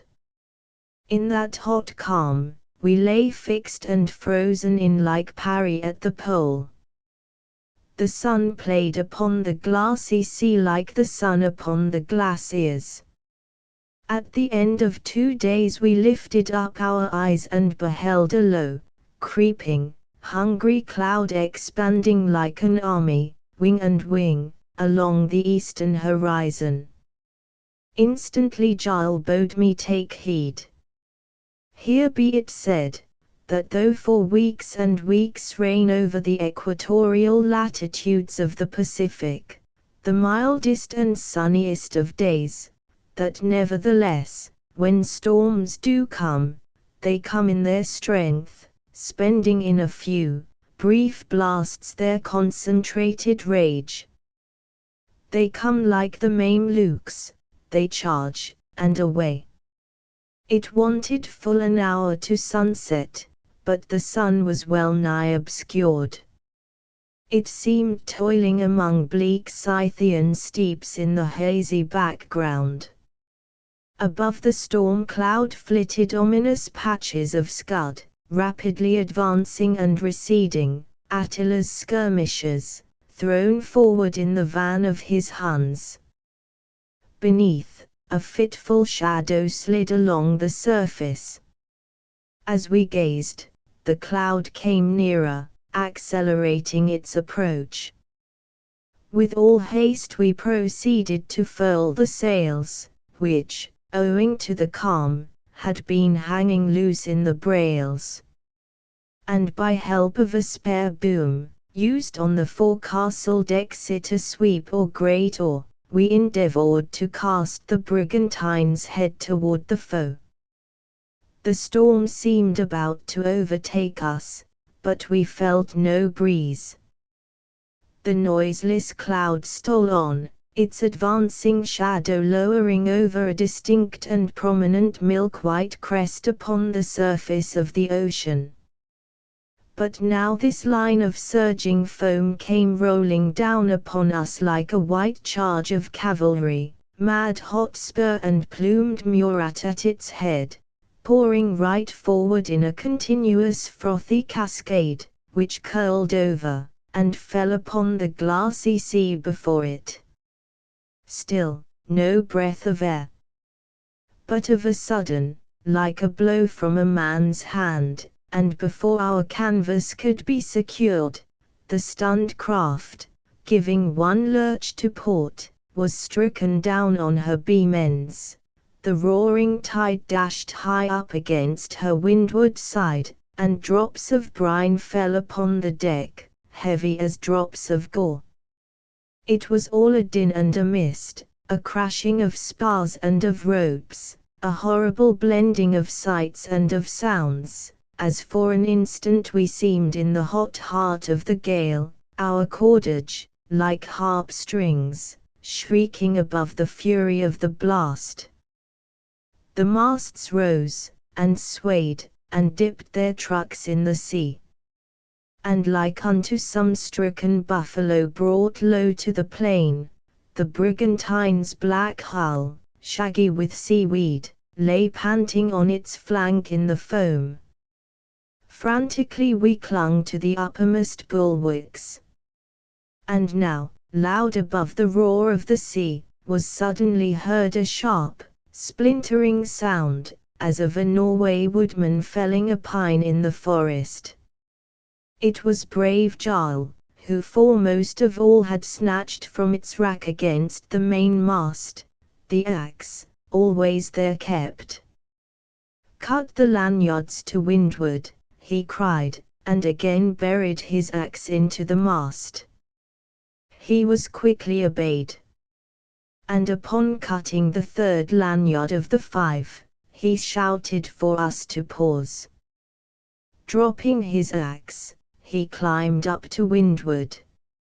As he clutched the rail, the wounded mast snapped in twain with a report like a cannon.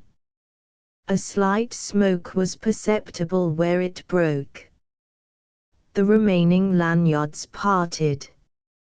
From the violent strain upon them, the 2 shrouds flew madly into the air, and one of the great blocks at their ends, striking Anne too upon the forehead, she let go her hold upon a stanchion, and sliding across the island deck, was swallowed up in the whirlpool under our lee. Samoa shrieked. But there was no time to mourn, no hand could reach to save. By the connecting stays, the mainmast carried over with it the foremast, when we instantly righted, and for the time were saved, my own royal Viking our saviour. The first fury of the gale was gone.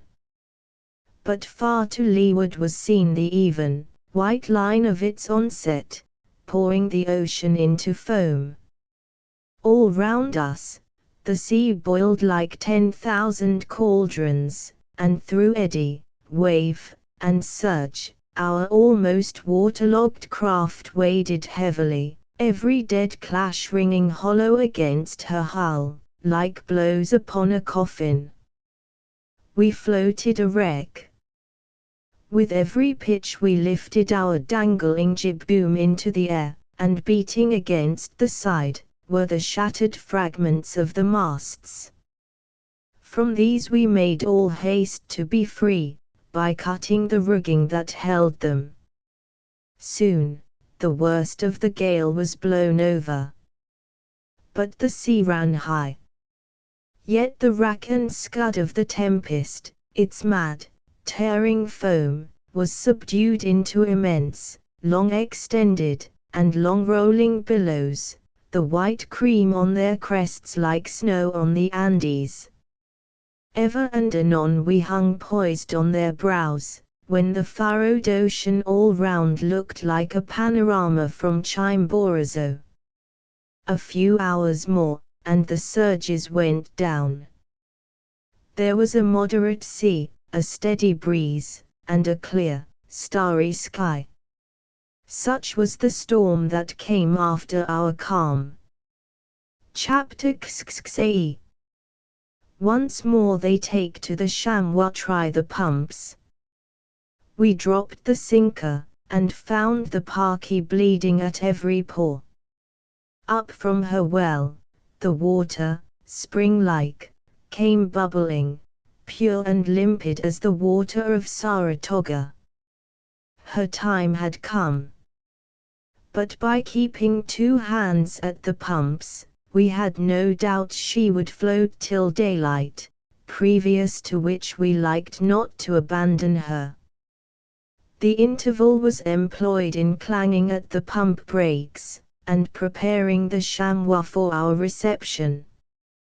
So soon as the sea permitted, we lowered it over the side, and letting it float under the stern, stowed it with water and provisions, together with various other things, including muskets and cutlasses.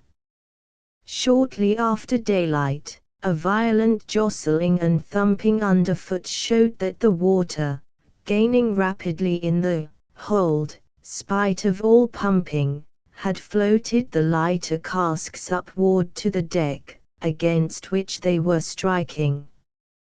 Now, owing to the number of empty butts in the hold, there would have been, perhaps, but small danger of the vessel's sinking outright, all awash as her decks would soon be, were it not that many of her timbers were of a native wood, which, like the teak of India, is specifically heavier than water. This, with the pearl shells on board, counteracted the buoyancy of the casks. At last, the sun, long waited for, arose, the Parky meantime sinking lower and lower. All things being in readiness, we proceeded to embark from the wreck, as from a wharf. But not without some show of love for our poor brigantine. To a seaman, a ship is no piece of mechanism merely, but a creature of thoughts and fancies, instinct with life. Standing at her vibrating helm, you feel her beating pulse. I have loved ships, as I have loved men. To abandon the poor Parky was like leaving to its fate something that could feel. It was meet that she should die decently and bravely. All this thought the seaman. Samoa and I were in the boat, calling upon him to enter quickly, lest the vessel should sink, and carry us down in the eddies, for already she had gone round twice. But cutting adrift the last fragments of her broken shrouds, and putting her decks in order, Charles buried his axe in the splintered stump of the mainmast, and not till then did he join us. We slowly cheered, and sailed away. Not 10 minutes after, the hull rolled convulsively in the sea, went round once more, lifted its sharp prow as a man with arms pointed for a dive, gave a long seething plunge, and went down. Many of her old planks were twice wrecked, once strewn upon ocean's beach, now dropped into its lowermost vaults, with the bones of drowned ships and drowned men. Once more afloat in our shell. But not with the intrepid spirit that shoved off with us from the deck of the Archerian. A bold deed done from impulse, for the time carries few or no misgivings along with it. But forced upon you, its terrors stare you in the face. So now.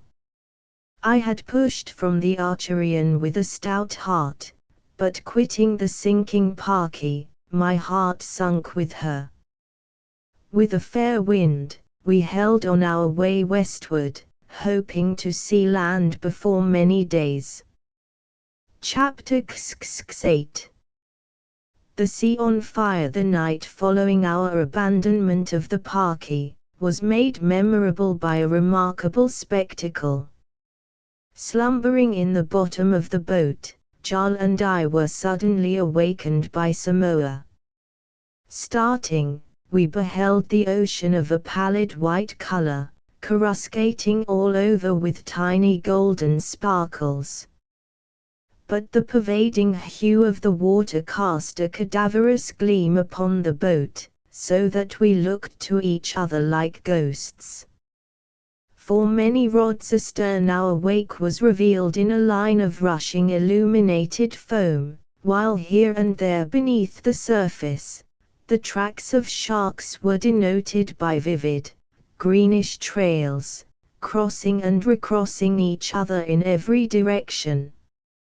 Farther away, and distributed in clusters, floated on the sea, like constellations in the heavens, innumerable medusae, a species of small, round, refulgent fish, only to be met with in the South Seas and the Indian Ocean. Suddenly, as we gazed, there shot high into the air a bushy jet of flashes, accompanied by the unmistakable deep-breathing sound of a sperm whale. Soon, the sea all round us spouted in fountains of fire, and vast forms, emitting a glare from their flanks, and ever and anon raising their heads above water, and shaking off the sparkles, showed where an immense shoal of cachalots had risen from below to sport in these phosphorescent billows. The vapor jetted forth was far more radiant than any portion of the sea, ascribable perhaps to the originally luminous fluid contracting still more brilliancy from its passage through the spouting canal of the whales. We were in great fear, lest without any vicious intention the leviathans might destroy us, by coming into close contact with our boat. We would have shunned them, but they were all round and round us. Nevertheless we were safe, for as we parted the pallid brine, the peculiar irradiation which shot from about our keel seemed to deter them. Apparently discovering us of a sudden, many of them plunged headlong down into the water, tossing their fiery tails high into the air, and leaving the sea still more sparkling from the violent surging of their descent. Their general course seemed the same as our own, to the westward. To remove from them, we at last out oars, and pulled toward the north. So doing, we were steadily pursued by a solitary whale, that must have taken our chamois for a kindred fish. Spite of all our efforts, he drew nearer and nearer, at length rubbing his fiery flank against the chamois-goon whale, here and there leaving long strips of the glossy transparent substance which thin as gossamer invests the body of the cachalot. In terror at a sight so new, Samoa shrank. But Jarl and I, more used to the intimate companionship of the whales, pushed the boat away from it with our oars, a thing often done in the fishery. The close vicinity of the whale revived in the so long astute schemer all the enthusiasm of his daring vocation. However quiet by nature, a thoroughbred whaleman betrays no little excitement in sight of his game. And it required some persuasion to prevent Jarl from darting his harpoon. Insanity under present circumstances, and of course without object. But oh, for a dart, cried my Viking. And where's now our old ship, he added reminiscently.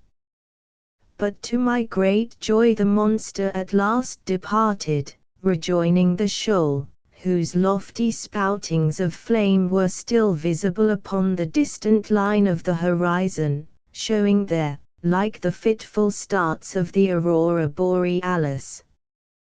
The sea retained its luminosity for about 3 hours, at the expiration of half that period beginning to fade, and excepting occasional faint illuminations consequent upon the rapid darting of fish under water, the phenomenon at last wholly disappeared.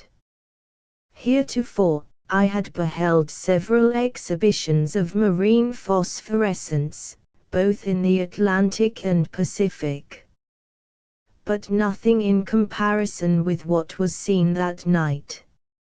In the Atlantic, there is very seldom any portion of the ocean luminous, except the crests of the waves, and these mostly appear so during wet, murky weather. Whereas, in the Pacific, all instances of the sort, previously coming under my notice, had been marked by patches of greenish light, unattended with any pallidness of sea. Save twice on the coast of Peru, where I was summoned from my hammock to the alarming midnight cry of all hands ahoy, tack ship, and rushing on deck, beheld the sea white as a shroud, for which reason it was feared we were on soundings. Now, sailors love marvels, and love to repeat them. And from many an old shipmate I have heard various sage opinings, concerning the phenomenon in question. Dismissing, as destitute of sound philosophic probability, the extravagant notion of one of my nautical friends, no less a philosopher than my Viking himself, namely, that the phosphorescence of the sea is caused by a commotion among the mermaids, whose golden locks, all torn and dishevelled, do irradiate the waters at such times, I proceed to record more reliable theories. Faraday might, perhaps, impute the phenomenon to a peculiarly electrical condition of the atmosphere, and to that solely. But herein, my scientific friend would be stoutly contradicted by many intelligent seamen, who, in part, impute it to the presence of large quantities of putrescent animal matter, with which the sea is well known to abound. And it would seem not unreasonable to suppose, that it is by this means that the fluid itself becomes charged with the luminous principle. Draw a bucket of water from the phosphorescent ocean, and it still retains traces of fire, but, standing a while, this soon subsides. Now pour it along the deck, and it is a stream of flame, caused by its renewed agitation.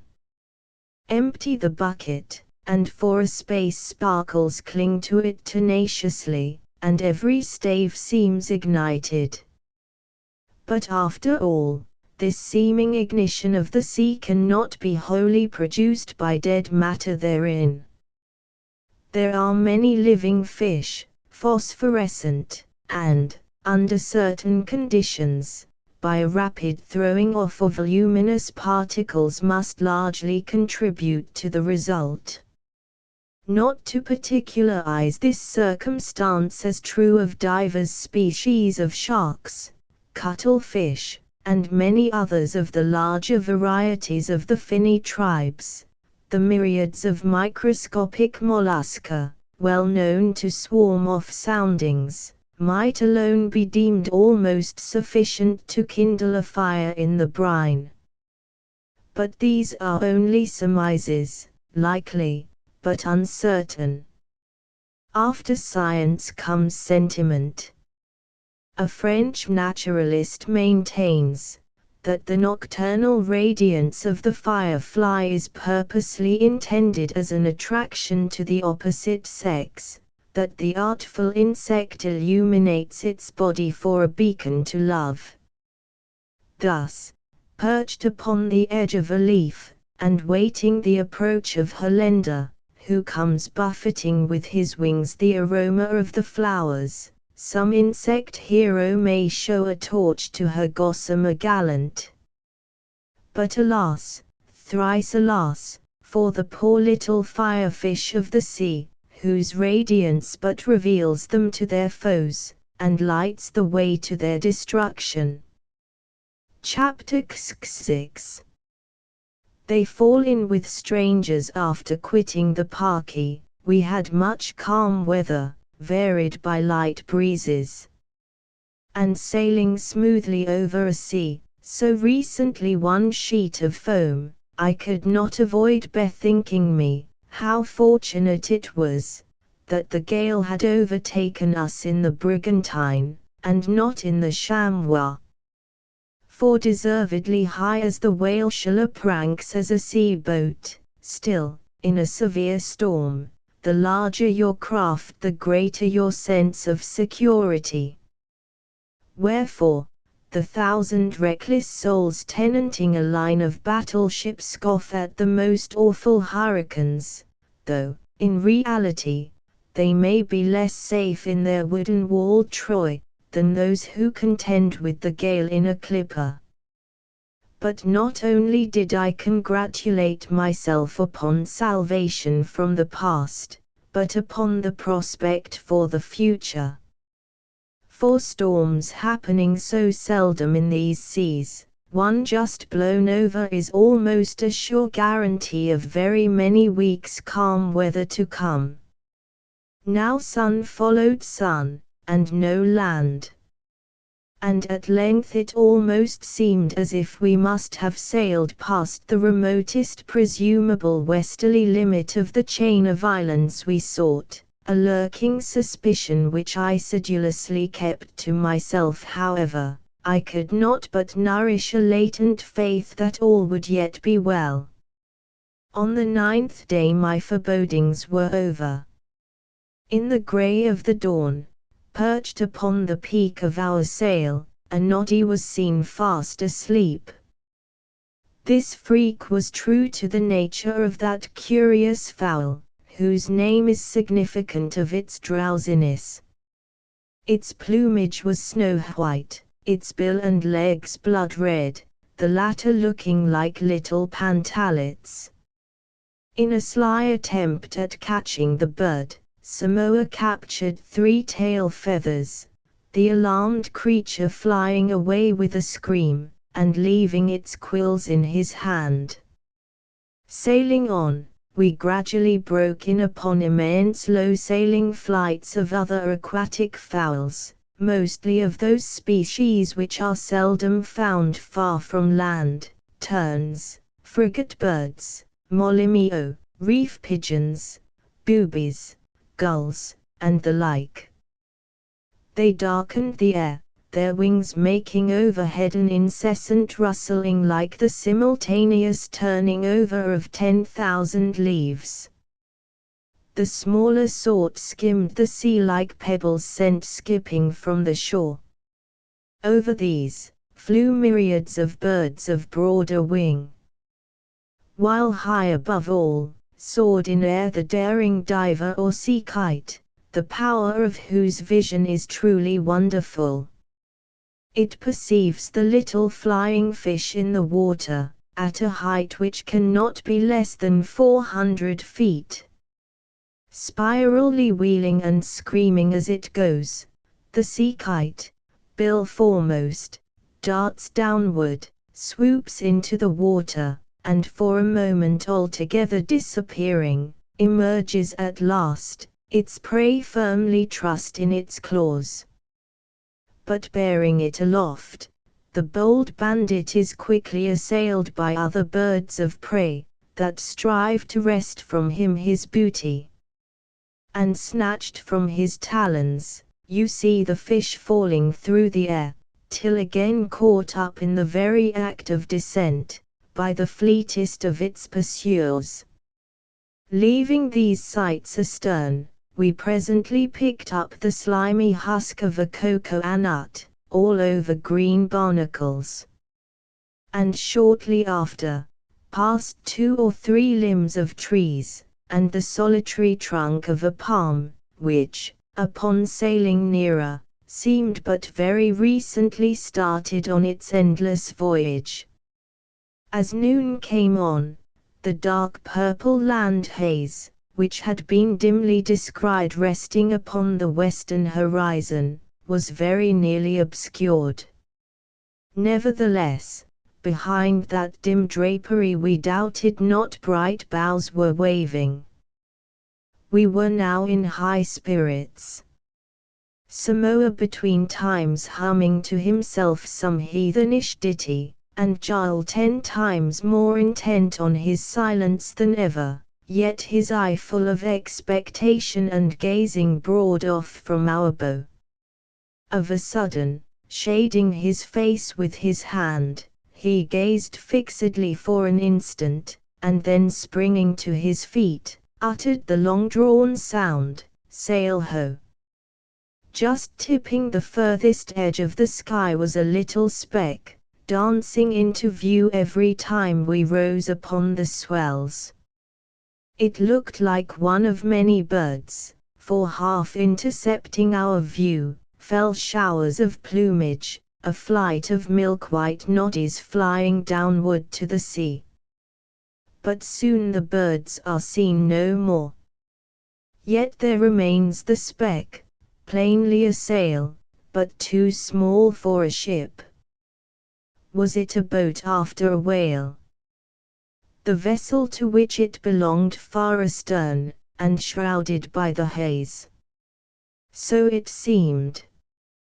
Quietly, however, we waited the stranger's nearer approach, confident that for some time he would not be able to perceive us, owing to our being in what mariners denominate the sun-glade, or that part of the ocean upon which the sun's rays flash with peculiar intensity. As the sail drew nigh, its failing to glisten white led us to doubt whether it was indeed a whaleboat. Presently, it showed yellow, and Samoa declared that it must be the sail of some island craft. True. The stranger proving a large double canoe, like those used by the Polynesians in making passages between distant islands. The Apollyon was now clamorous for a meeting, to which Giles was averse. Deliberating a moment, I directed the muskets to be loaded, then setting the sail the wind on our quarter, we headed away for the canoe, now sailing at right angles with our previous course. Here it must be mentioned that from the various gay cloths and other things provided for barter by the captain of the Parky, I had very strikingly improved my costume, making it free, flowing, and Eastern. I looked like an emir. Nor had my Viking neglected to follow my example, though with some few modifications of his own. With his long tangled hair and harpoon, he looked like the sea god, that boards ships, for the first time crossing the equator. Fortitude Samoa, he yet sported both kilt and turban, reminding one of a tawny leopard, though his spots were all in one place. Besides this armament of ours, against emergencies we had provided our boat with divers nankeens and silks. But now into full view comes a yoke of huge clumsy prows, shaggy with carving, and driving through the water with considerable velocity, the immense sprawling sail holding the wind like a bag. She seemed full of men, and from the dissonant cries borne over to us, and the canoes widely yawing, it was plain that we had occasioned no small sensation. They seemed undetermined what course to pursue, whether to court a meeting, or avoid it, whether to regard us as friends or foes. As we came still nearer, Distinctly beholding their faces, we loudly hailed them, inviting them to furl their sails, and allow us to board them. But no answer was returned, their confusion increasing. And now, within less than 2 ships' lengths, they swept right across our bow, gazing at us with blended curiosity and fear. Their craft was about 30 feet long, consisting of a pair of parallel canoes, very narrow, and at the distance of a yard or so, lengthwise, united by stout cross timbers, lashed across the 4 gunwales. Upon these timbers was a raised platform or dais, quite dry, and astern an arched cabin or tent, behind which were 2 broad-bladed paddles terminating in rude shark tails, by which the craft was steered. The yard, spreading a yellow sail, was a crooked bow, supported obliquely in the crotch of a mast, to which the green bark was still clinging. Here and there were little tufts of moss. The high, beaked prow of that canoe in which the mast was placed resembled a rude altar, and all round it was suspended a great variety of fruits, including scores of cocoa nuts, unhusked. This prow was railed off, forming a sort of chancel within. The foremost beam, crossing the gunwales, extended some 12 feet beyond the side of the dais, and at regular intervals hereupon, stout cords were fastened, which, leading up to the head of the mast, answered the purpose of shrouds. The breeze was now streaming fresh, and, as if to force down into the water the windward side of the craft, 5 men stood upon this long beam, grasping 5 shrouds. Yet they failed to counterbalance the pressure of the sail, and owing to the opposite inclination of the twin canoes, these living statues were elevated high above the water, their appearance rendered still more striking by their eager attitudes, and the apparent peril of their position, as the mad spray from the bow dashed over them. Suddenly, the islanders threw their craft into the wind, while, for ourselves, we lay on our oars, fearful of alarming them by now coming nearer.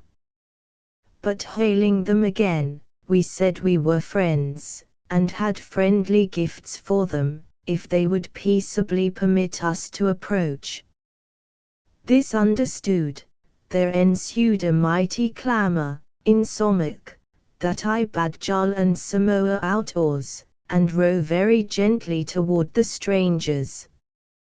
Whereupon, amid a storm of vociferations, some of them hurried to the furthest side of their dais, standing with arms arched over their heads, as if for a dive, others menacing us with clubs and spears, and one, an old man with a bamboo trellis on his head forming a sort of arbor for his hair, planted himself full before the tent, stretching behind him a wide plaited sling. Upon this hostile display, Samoa dropped his oar, and brought his piece to bear upon the old man, who, by his attitude, seemed to menace us with the fate of the great braggart of Gath. But I quickly knocked down the muzzle of his musket, and forbade the slightest token of hostility, enjoining it upon my companions, nevertheless, to keep well on their guard. We now ceased rowing, and after a few minutes' uproar in the canoe, they ran to the steering paddles, and forcing round their craft before the wind, rapidly ran away from us. With all haste we set our sail, and pulling also at our oars, soon overtook them, determined upon coming into closer communion. Chapter XL. Sire and son seeing flight was useless, the islanders again stopped their canoe, and once more we cautiously drew nearer, myself crying out to them not to be fearful, and Samoa, with the odd humor of his race, averring that he had known every soul of them from his infancy. We approached within 2 or 3 yards, when we paused, which somewhat allayed their alarm. Fastening a red china handkerchief to the blade of our long midship oar, I waved it in the air. A lively clapping of hands, and many wild exclamations. While yet waving the flag, I whispered to Giles to give the boat a sheer toward the canoe, which being adroitly done, brought the bow, where I stood, still nearer to the islanders. I then dropped the silk among them, and the islander, who caught it, at once handed it to the warlike old man with the sling, who, on seating himself, spread it before him, while the rest crowding round, glanced rapidly from the wonderful gift, to the more wonderful donors. This old man was the superior of the party, and Samoa asserted that he must be a priest of the country to which the islanders belonged, that the craft could be no other than one of their sacred canoes, bound on some priestly voyage. All this he inferred from the altar-like prow, and there being no women on board. Bent upon conciliating the old priest, I dropped into the canoe another silk handkerchief, while Samoa loudly exclaimed that we were only 3 men, and were peaceably inclined. Meantime, old Aaron, fastening the 2 silks crosswise over his shoulders, like a brace of Highland plaids, cross-legged sat, and eyed us. It was a curious sight. The old priest, like a scroll of old parchment, covered all over with hieroglyphical devices, harder to interpret, I'll warrant, than any old Sanskrit manuscript. And upon his broad brow, deep graven in wrinkles, were characters still more mysterious, which no Champollion nor gypsy could have deciphered. He looked old as the elderly hills, eyes sunken, though bright, and head white as the summit of Mont Blanc. The rest were a youthful and comely set, their complexion that of gold sherry, and all tattooed after this pattern, 2 broad cross stripes on the chest and back, reaching down to the waist, like a foot soldier's harness. Their faces were full of expression, and their mouths were full of fine teeth, so that the parting of their lips was as the opening of pearl oysters. Marked, here and there, after the style of Tahiti, with little round figures in blue, dotted in the middle with a spot of vermilion. Their brawny brown thighs looked not unlike the gallant hams of Westphalia, spotted with the red dust of Cayenne. But what a marvelous resemblance in the features of all! Were they born at one birth? This resemblance was heightened by their uniform marks. But it was subsequently ascertained that they were the children of one sire, and that sire, old Aaron, who, no doubt, reposed upon his sons, as an old general upon the trophies of his youth. They were the children of as many mothers, and he was training them up for the priesthood. Chapter XLI. Affray so bent were the strangers upon concealing who they were, and the object of their voyage, that it was some time ere we could obtain the information we desired. They pointed toward the tent, as if it contained their Eleusinian mysteries. And the old priest gave us to know that it would be profanation to enter it. But all this only roused my curiosity to unravel the wonder. At last I succeeded. In that mysterious tent was concealed a beautiful maiden. And, in pursuance of a barbarous custom, by Alima, the priest, she was being borne an offering from the island of Amma to the gods of Tedadi. Now, hearing of the maiden, I waited for no more. Need I add, how stirred was my soul toward this invisible victim, and how hotly I swore, that precious blood of hers should never smoke upon an altar. If we drowned for it, I was bent upon rescuing the captive. But as yet, no gentle signal of distress had been waved to us from the tent. Thence, no sound could be heard, but an occasional rustle of the matting. Was it possible that one about to be immolated could proceed thus tranquilly to her fate? But desperately as I resolved to accomplish the deliverance of the maiden, it was best to set heed fully about it. I desired no shedding of blood, though the odds were against us.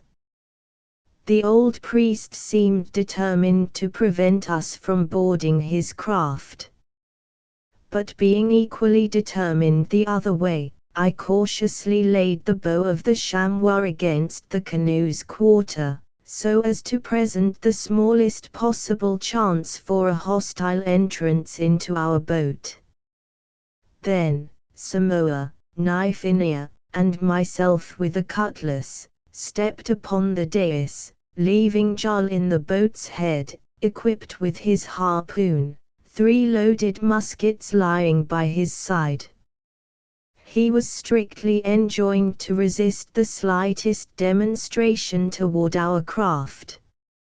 As we boarded the canoe, the islanders slowly retreated, meantime earnestly conferring in whispers, all but the old priest, who, still seated, presented an undaunted though troubled front. To our surprise, he motioned us to sit down by him, which we did, taking care, however, not to cut off our communication with Jarl. With the hope of inspiring goodwill, I now unfolded a roll of printed cotton, and spreading it before the priest, directed his attention to the pictorial embellishments thereon, representing some hundreds of sailor boys simultaneously ascending some hundreds of uniform sections of a ship's rigging. Glancing at them a moment, by a significant sign, he gave me to know that long previous he himself had ascended the shrouds of a ship. Making this allusion, his countenance was overcast with a ferocious expression, as if something terrific was connected with the reminiscence. But it soon passed away, and somewhat abruptly he assumed an air of much merriment. While we were thus sitting together, and my whole soul full of the thoughts of the captive, and how best to accomplish my purpose, and often gazing toward the tent, I all at once noticed a movement among the strangers.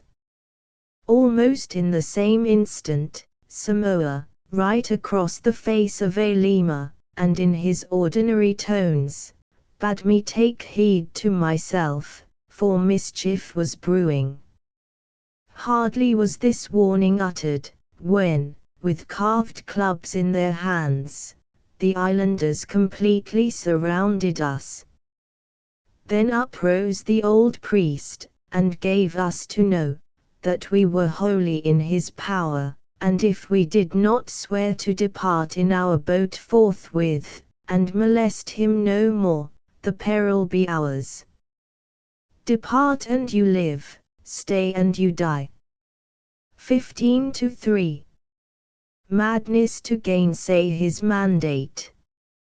Yet a beautiful maiden was at stake. The knife before dangling in Samoa's ear was now in his hand. Giles cried out for us to regain the boat, several of the islanders making a rush for it. No time to think. All passed quicker than it can be said.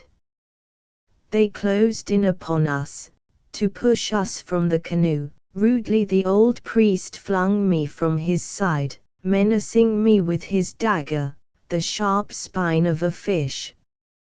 A thrust and a threat. Ere I knew it, my cutlass made a quick lunge. A curse from the priest's mouth, red blood from his side, he tottered, stared about him, and fell over like a brown hemlock into the sea. A yell of maledictions rose on the air. A wild cry was heard from the tent. Making a dead breach among the crowd, we now dashed side by side for the boat. Springing into it, we found Giles battling with 2 islanders, while the rest were still howling upon the dais. Rage and grief had almost disabled them. With one stroke of my cutlass, I now parted the line that held us to the canoe, and with Samoa falling upon the 2 islanders, by Giles' help, we quickly mastered them, forcing them down into the bottom of the boat. The Skiman and Samoa holding passive the captives, I quickly set our sail, and snatching the sheet at the cavil, we rapidly shot from the canoe. The strangers defying us with their spears, several couching them as if to dart, while others held back their hands, as if to prevent them from jeopardizing the lives of their countrymen in the chamois. Seemingly untoward events oftentimes lead to successful results, far from destroying all chance of rescuing the captive. Our temporary flight, indispensable for the safety of Giles, only made the success of our enterprise more probable. For having made prisoners 2 of the strangers, I determined to retain them as hostages, through whom to effect my plans without further bloodshed. And here it must needs be related, that some of the natives were wounded in the fray, while all 3 of their assailants had received several bruises. Chapter XLII. Remorse. During the skirmish not a single musket had been discharged. The first snatched by Giles had missed fire, and ere he could seize another, it was close quarters with him, and no gestures to spare. His harpoon was his all.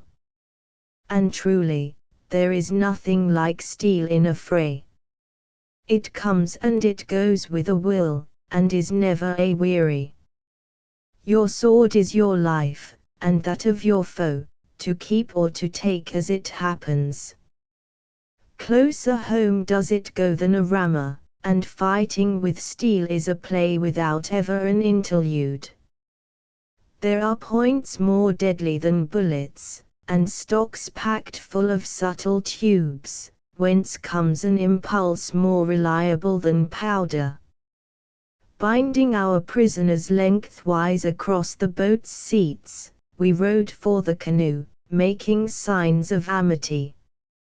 Now, if there be anything fitted to make a high tide ebb in the veins, it is the sight of a vanquished foe, inferior to yourself in powers of destruction, but whom some necessity has forced you to subdue. All victories are not triumphs, nor all who conquer, heroes. As we drew near the canoe, it was plain that the loss of their sire had again for the instant overcome the survivors. Raising hands, they cursed us, and at intervals sent forth a low, piercing wail, peculiar to their race. As before, faint cries were heard from the tent. and all the while rose and fell on the sea, the ill-fated canoe. As I gazed at this sight, what iron mace fell on my soul, what curse rang sharp in my ear. It was I, who was the author of the deed that caused the shrill wails that I heard. By this hand, the dead man had died. Remorse smote me hard, and like lightning I asked myself, whether the death deed I had done was sprung of a virtuous motive, the rescuing a captive from thrall, or whether beneath that pretense, I had engaged in this fatal affray for some other, and selfish purpose, the companionship of a beautiful maid. But throttling the thought, I swore to be gay. Am I not rescuing the maiden? Let them go down who withstand me. At the dismal spectacle before him, Charles, hitherto menacing our prisoners with his weapon, in order to intimidate their countrymen, honest Charles dropped his harpoon. But shaking his knife in the air, Samoa yet defied the strangers, nor could we prevent him. His heathenish blood was up. Standing foremost in the boat, I now assured the strangers, that all we sought at their hands was the maiden in the tent. That captive surrendered, our own, unharmed, should be restored. If not, they must die. With a cry, they started to their feet, and brandished their clubs, but, seeing Giles' harpoon quivering over the hearts of our prisoners, they quickly retreated, at last signifying their acquiescence in my demand. Upon this, I sprang to the dais, and across it indicating a line near the bow, signed the islanders to retire beyond it. Then, calling upon them one by one to deliver their weapons, they were passed into the boat. The chamois was now brought round to the canoe's stern, and leaving Giles to defend it as before, the Apollyon rejoined me on the dais. By these precautions, the hostages still remaining bound hand and foot in the boat, we deemed ourselves entirely secure. Attended by Samoa, I stood before the tent, now still as the grave. Chapter XLII. The tent entered by means of thin spaces between the braids of matting. The place was open to the air, but not to view. There was also a round opening on one side, only large enough, however, to admit the arm, but this aperture was partially closed from within. In front, a deep-dyed rug of osiers, covering the entrance-way, was intricately laced to the standing part of the tent. As I divided this lacing with my cutlass, there arose an outburst of voices from the islanders. And they covered their faces, as the interior was revealed to my gaze. Before me crouched a beautiful girl. Her hands were drooping. And, like a saint from a shrine, she looked sadly out from her long, fair hair. A low wail issued from her lips, and she trembled like a sound. There were tears on her cheek, and a rose-colored pearl on her bosom. Did I dream, a snow-white skin, blue, firmament eyes, golconda locks? For an instant spellbound I stood, while with a slow, apprehensive movement, and still gazing fixedly, the captive gathered more closely about her a gauze-like robe. Taking one step within, and partially dropping the curtain of the tent, I so stood, as to have both sight and speech of Samoa, who tarried without, while the maiden, crouching in the farther corner of the retreat, was wholly screened from all eyes but mine. Crossing my hands before me, I now stood without speaking. For the soul of me, I could not link this mysterious creature with the tawny strangers. She seemed of another race. So powerful was this impression, that unconsciously, I addressed her in my own tongue. She started, and bending over, listened intently, as if to the first faint echo of something dimly remembered. Again I spoke, when throwing back her hair, the maiden looked up with a piercing, bewildered gaze.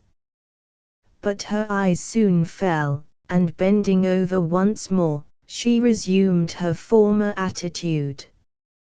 At length she slowly chanted to herself several musical words, unlike those of the islanders, but though I knew not what they meant, they vaguely seemed familiar. Impatient to learn her story, I now questioned her in Polynesian. But with much earnestness, she signed me to address her as before. Soon perceiving, however, that without comprehending the meaning of the words I employed, she seemed merely touched by something pleasing in their sound, I once more addressed her in Polynesian, saying that I was all eagerness to hear her history. After much hesitation she complied, starting with alarm at every sound from without, yet all the while deeply regarding me. Broken as these disclosures were at the time, they are here presented in the form in which they were afterward more fully narrated. So unearthly was the story, that at first I little comprehended it, and was almost persuaded that the luckless maiden was some beautiful maniac. She declared herself more than mortal, a maiden from Orulia, the island of delights, somewhere in the paradisiacal archipelago of the Polynesians. To this isle, while yet an infant, by some mystical power, she had been spirited from Amma, the place of her nativity. Her name was Yala. And hardly had the waters of Orulia washed white her olive skin, and tinged her hair with gold, when one day strolling in the woodlands, she was snared in the tendrils of a vine. Drawing her into its bowers, it gently transformed her into one of its blossoms, leaving her conscious soul folded up in the transparent petals. Here hung Yala in a trance, the world without all tinged with the rosy hue of her prison. At length, when her spirit was about to burst forth in the opening flower, the blossom was snapped from its stem, and borne by a soft wind to the sea, where it fell into the opening valve of a shell, which in good time was cast upon the beach of the island of Amma. In a dream, these events were revealed to Alima the priest, who by a spell unlocking its pearly casket, took forth the bud, which now showed signs of opening in the reviving air, and bore faint shadowy revealings, as of the dawn behind crimson clouds. Suddenly expanding, the blossom exhaled away in perfumes, floating a rosy mist in the air. Condensing at last, there emerged from this mist the same radiant young Yala as before, her locks all moist, and a rose-colored pearl on her bosom. Enshrined as a goddess, the wonderful child now tarried in the sacred temple of Apo, buried in a dell, never beheld of mortal eyes save Alima's.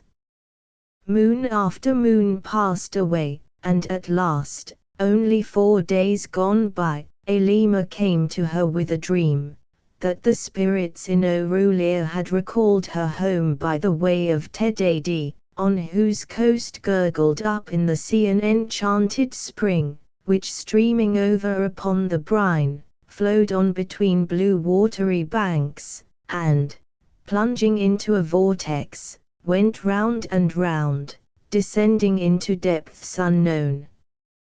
Into this whirlpool Yla was to descend in a canoe, at last to well up in an inland fountain of Aurelia. Chapter Xliv. Away. Though clothed in language of my own, the maiden's story is in substance the same as she related.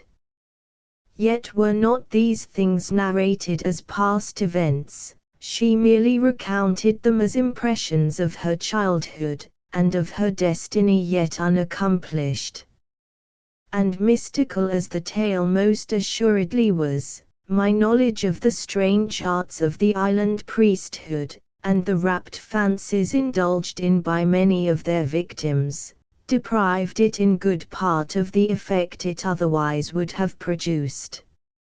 For ulterior purposes connected with their sacerdotal supremacy, the priests of these climes oftentimes secrete mere infants in their temples, and jealously secluding them from all intercourse with the world, craftily delude them, as they grow up, into the wildest conceits. Thus wrought upon, their pupils almost lose their humanity in the constant indulgence of seraphic imaginings. In many cases becoming inspired as oracles, and as such, they are sometimes resorted to by devotees, always screened from view, however, in the recesses of the temples. But in every instance, their end is certain. Beguiled with some fairy tale about revisiting the islands of paradise, they are led to the secret sacrifice, and perish unknown to their kindred. But, would that all this had been hidden from me at the time. For Yla was lovely enough to be really divine, and so I might have been tranced into a belief of her mystical legends. But with what passionate exultation did I find myself the deliverer of this beautiful maiden, who, thinking no harm, and wrapped in a dream, was being borne to her fate on the coast of Tedadi. Nor now, for a moment, did the death of Alima her guardian seem to hang heavy upon my heart. I rejoiced that I had sent him to his gods, that in place of the sea moss growing over sweet Yla drowned in the sea, the vile priest himself had sunk to the bottom. But though he had sunk in the deep, his ghost sunk not in the deep waters of my soul.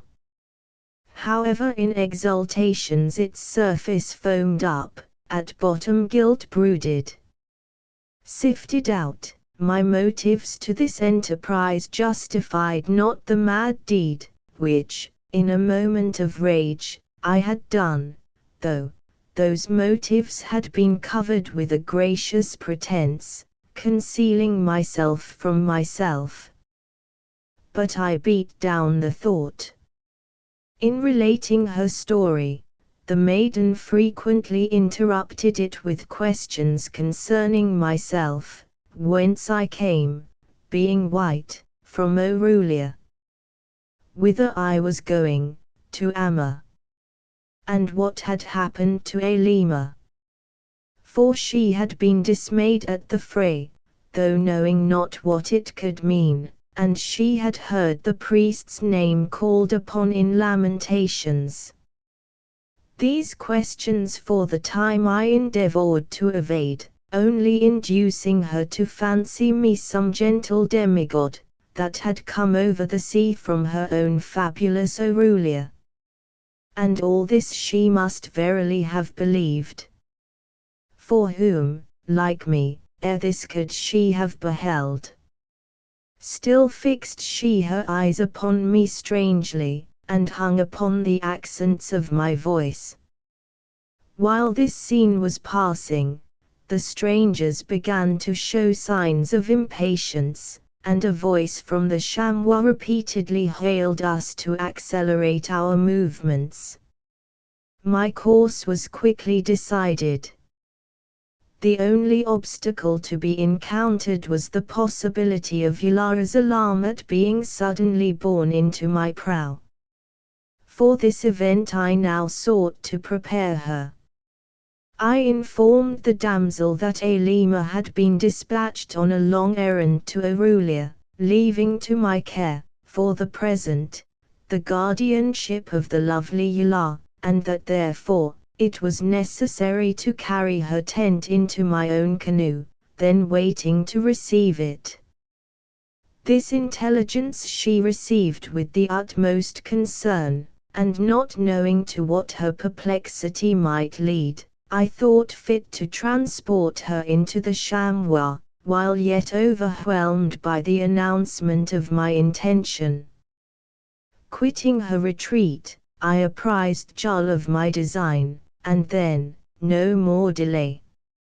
At bottom, the tent was attached to a light framework of bamboos, and from its upper corners, 4 cords, like those of a marquee, confined it to the dais. These, Samoa's knife soon parted, when lifting the light tent, we speedily transferred it to the chamois, a wild yell going up from the islanders, which drowned the faint cries of the maiden. But we heeded not the din. Toss in the fruit, hanging from the altar prow. It was done, and then running up our sail, we glided away, chamois, tent, hostages, and all.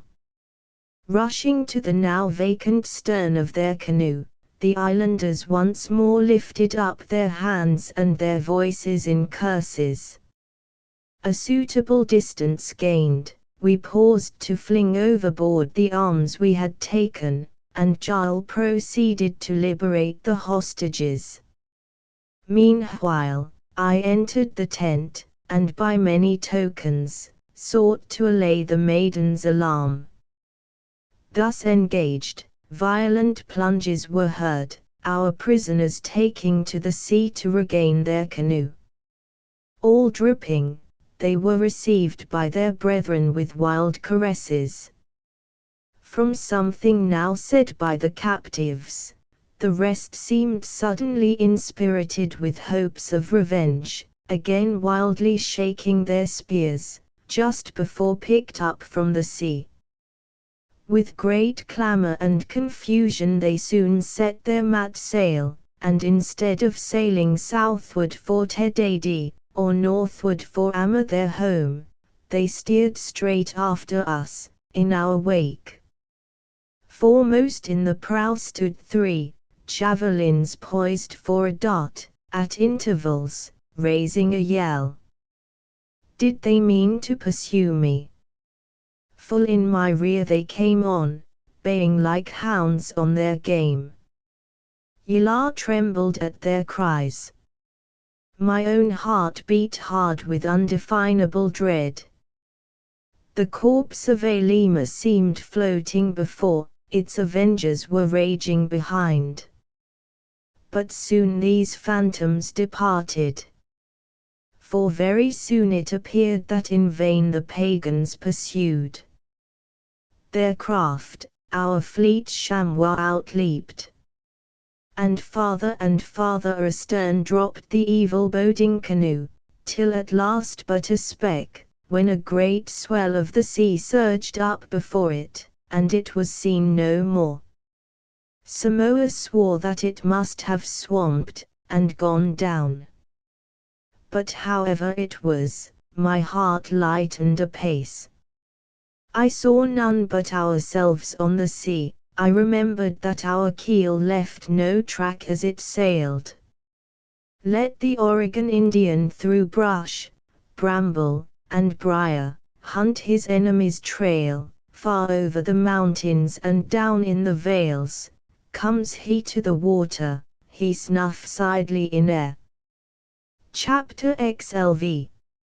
Reminiscences in rescuing the gentle Yular from the hands of the islanders, a design seemed accomplished. But what was now to be done? Here, in our adventurous chamois, was a damsel more lovely than the flushes of morning, and for companions, whom had she but me and my comrades?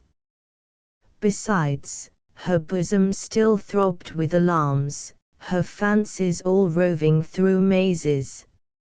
How subdue these dangerous imaginings? How gently dispel them? But one way there was, to lead her thoughts toward me, as her friend and preserver, and a better and wiser than Elima the priest.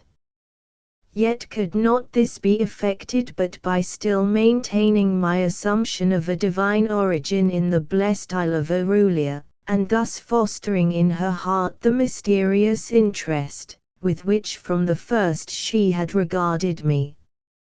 But if punctilious reserve on the part of her deliverer should teach her to regard him as some frigid stranger from the Arctic zone, what sympathy could she have for him? And hence, what peace of mind, having no one else to cling to? Now re-entering the tent, she again inquired where tarried Elima.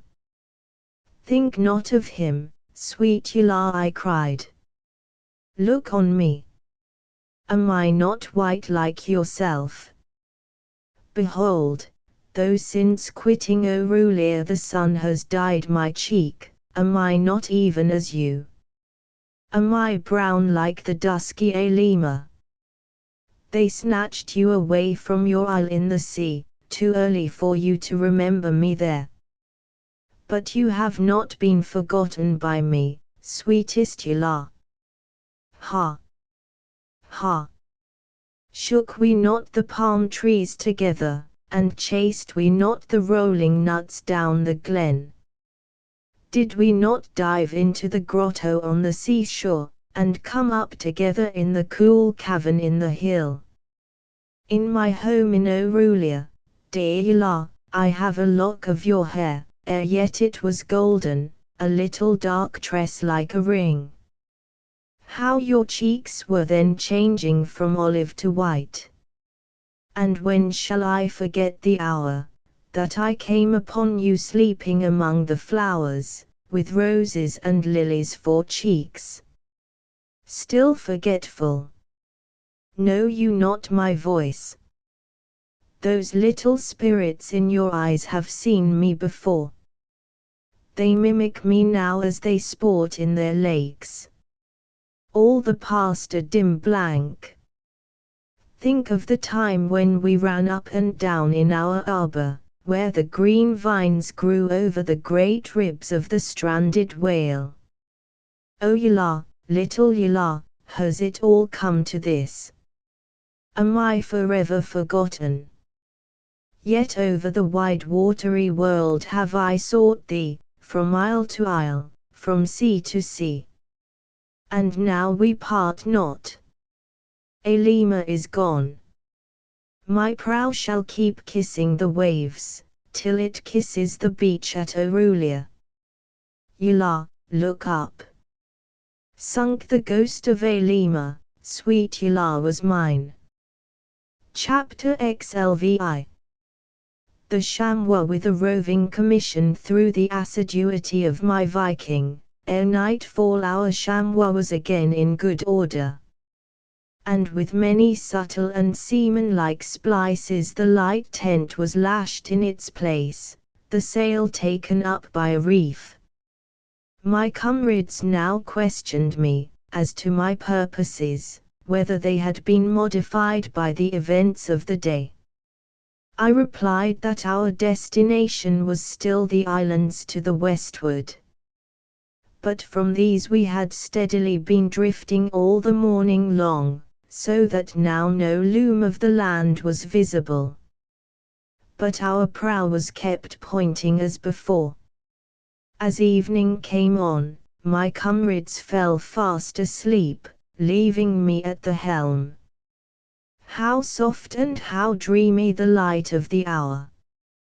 The rays of the sun, setting behind golden-barred clouds, came to me like the gleaming of a shaded light behind a lattice.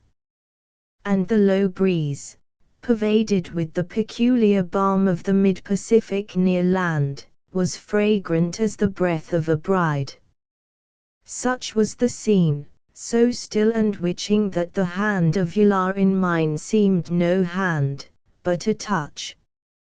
Visions flitted before me and in me, something hummed in my ear, all the air was alay. And now entered a thought into my heart.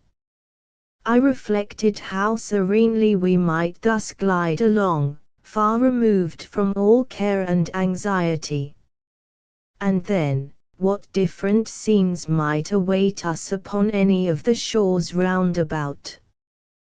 But there seemed no danger in the balmy sea, the assured vicinity of land imparting a sense of security. We had ample supplies for several days more, and thanks to the pagan canoe, an abundance of fruit. Besides, what cared I now for the green groves and bright shore? Was not Yla my shore and my grove? My meadow, my mead, my soft shady vine, and my arbor? Of all things desirable and delightful, the full-plumed sheaf, and my own right arm the band. Enough, no shore for me yet. One sweep of the helm, and our light prow headed round toward the vague land of song, sun, and vine, the fabled south. As we glided along, strange Yla gazed down in the sea, and would fain have had me plunge into it with her, to rove through its depths. But I started dismayed. In fancy, I saw the stark body of the priest drifting by. Again that phantom obtruded, again guilt laid his red hand on my soul. But I laughed. Was not Yla my own? By my arm rescued from ill. To do her a good, I had perilled myself. So down, down, Elima. When next morning, starting from slumber, my comrades beheld the sun on our beam, instead of astern as before at that hour, they eagerly inquired, whither now? But very briefly I gave them to know, that after devoting the night to the due consideration of a matter so important, I had determined upon voyaging for the island Tedadi, in place of the land to the westward. At this, they were not displeased. But to tell the plain truth, I harbored some shadowy purpose of merely hovering about for a while, till I felt more landwardly inclined. But had I not declared to Yla, that our destination was the fairy isle she spoke of, even Aurelia? Yet that shore was so exceedingly remote, and the folly of endeavoring to reach it in a craft built with hands, so very apparent, that what wonder I really nourished no thought of it.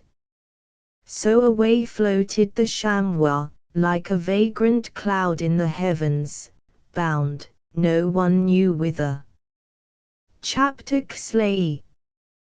Yla, Giles, and Samoa. But time to tell how Samoa and Giles regarded this mystical Yla, and how Yla regarded them. As beauty from the beast, so at first shrank the damsel from my one-armed companion. But seeing my confidence in the savage, a reaction soon followed. And in accordance with that curious law, by which, under certain conditions, the ugliest mortals become only amiably hideous, Yla at length came to look upon Samoa as a sort of harmless and good-natured goblin. Whence came he, she cared not, or what was his history, or in what manner his fortunes were united to mine. Maybe, she held him a being of spontaneous origin. Now, as everywhere women are the tamers of the menageries of men, so Ylar in good time tamed down Samoa to the relinquishment of that horrible thing in his ear, and persuaded him to substitute a vacancy for the bauble in his nose. On his part, however, all this was conditional. He stipulated for the privilege of restoring both trinkets upon suitable occasions. But if thus gaily the damsel sported with Samoa, how different his emotions toward her! The fate to which she had been destined, and every nameless thing about her, appealed to all his native superstitions, which ascribed to beings of her complexion a more than terrestrial origin.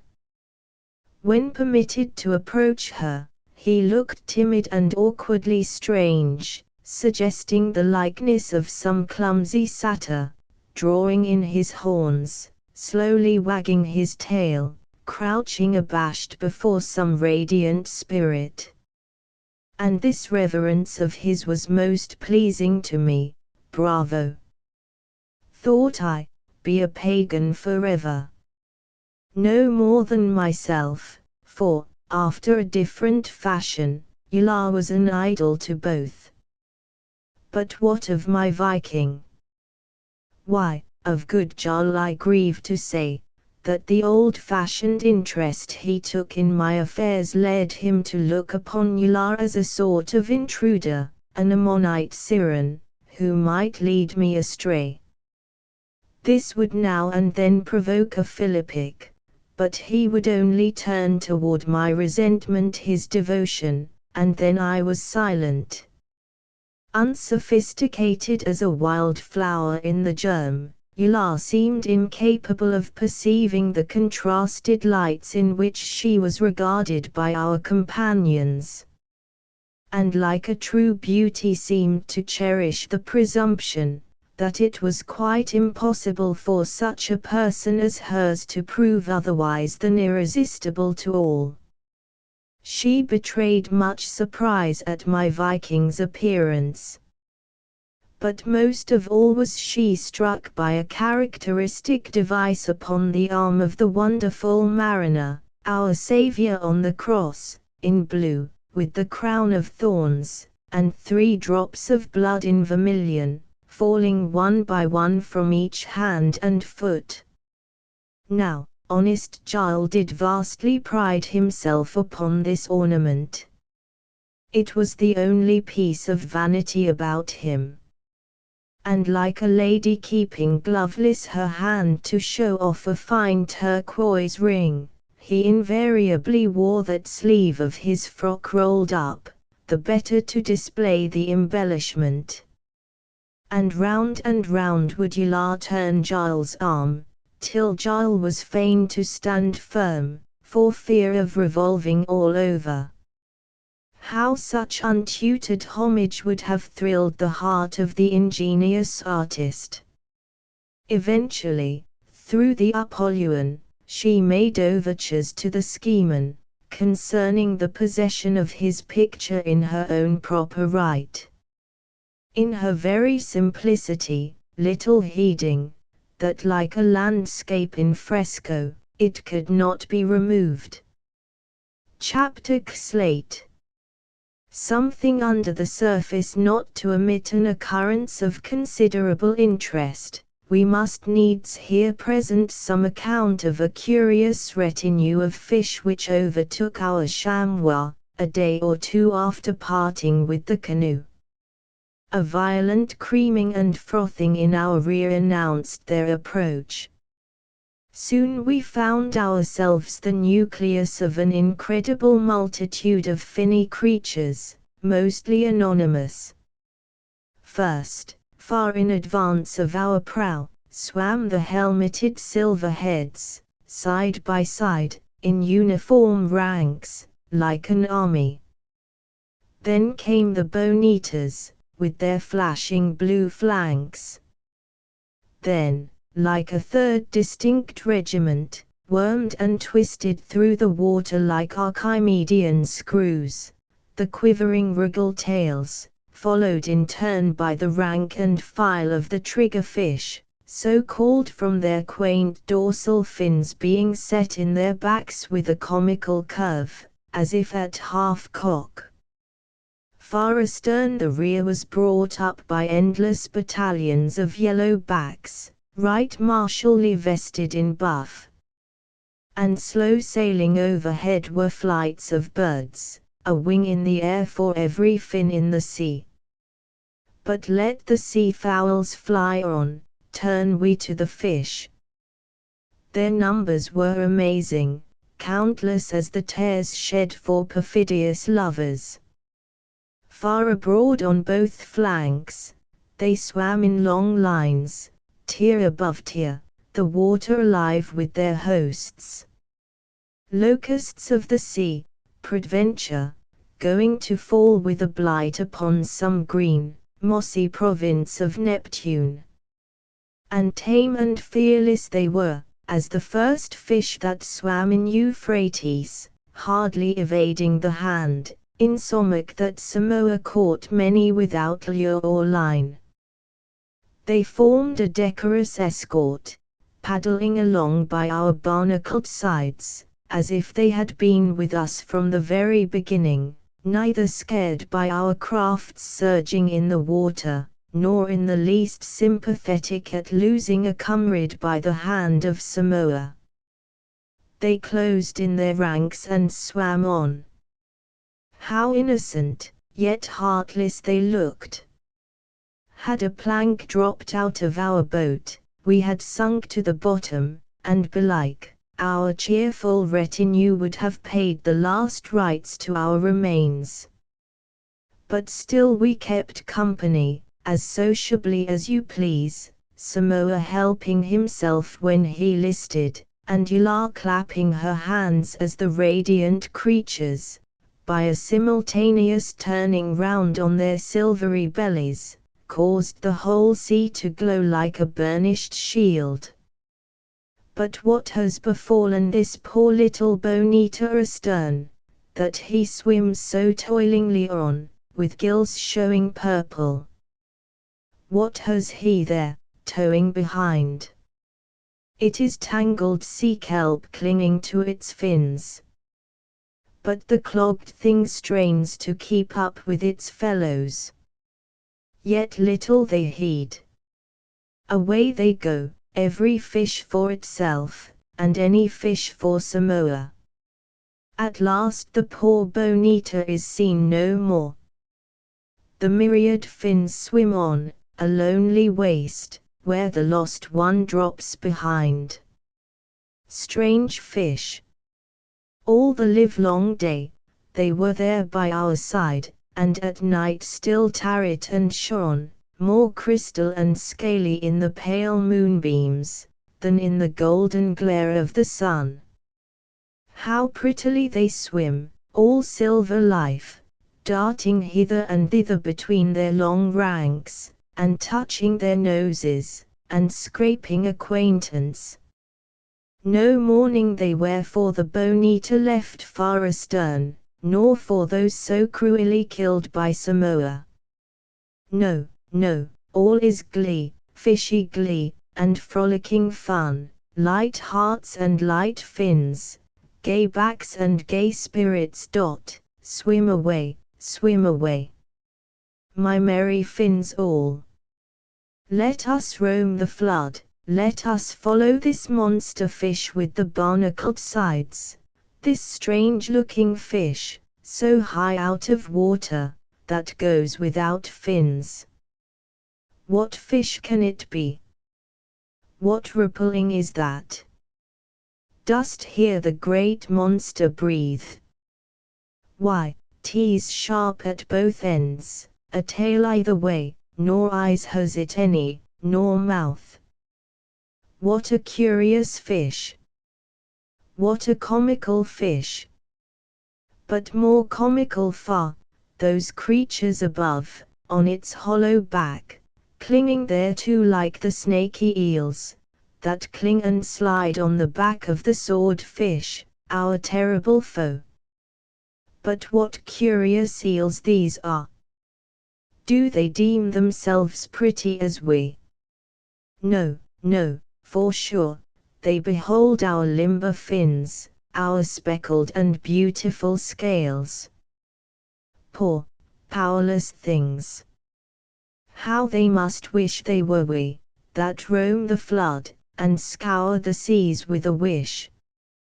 Swim away, merry fins, swim away. Let him drop, that fellow that holds, make a lane, close in, and fill up. Let him drown, if he cannot keep pace. No laggards for us, we fish, we merrily swim, we care not for friend nor for foe, our fins are stout, our tails are out, as through the seas we go.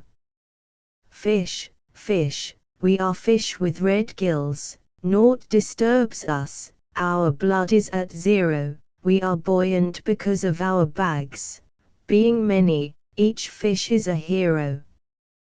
We care not what is it, this life that we follow, this phantom unknown, to swim, it's exceedingly pleasant, so swim away, making a foam. This strange-looking thing by our side, not for safety, around it we flee, its shadows so shady, that's all, we only swim under its lee. And as for the eels there above, and as for the fowls in the air, we care not for them nor their ways, as we cheerily glide afar. We fish, we merrily swim, we care not for friend nor for foe, our fins are stout, our tails are out, as through the seas we go. But how now, my fine fish? What alarms your long ranks, and tosses them all into a hubbub of scales and of foam? Never mind that long knave with the spear there, astern. Pipe away, merry fish, and give us a stave or two more, keeping time with your doggerel tails. But no, no. Their singing was over. Grim death, in the shape of a chevalier, was after them. How they changed their boastful tune! How they hugged the vilified boat! How they wished they were in it, the braggarts! And how they all tingled with fear!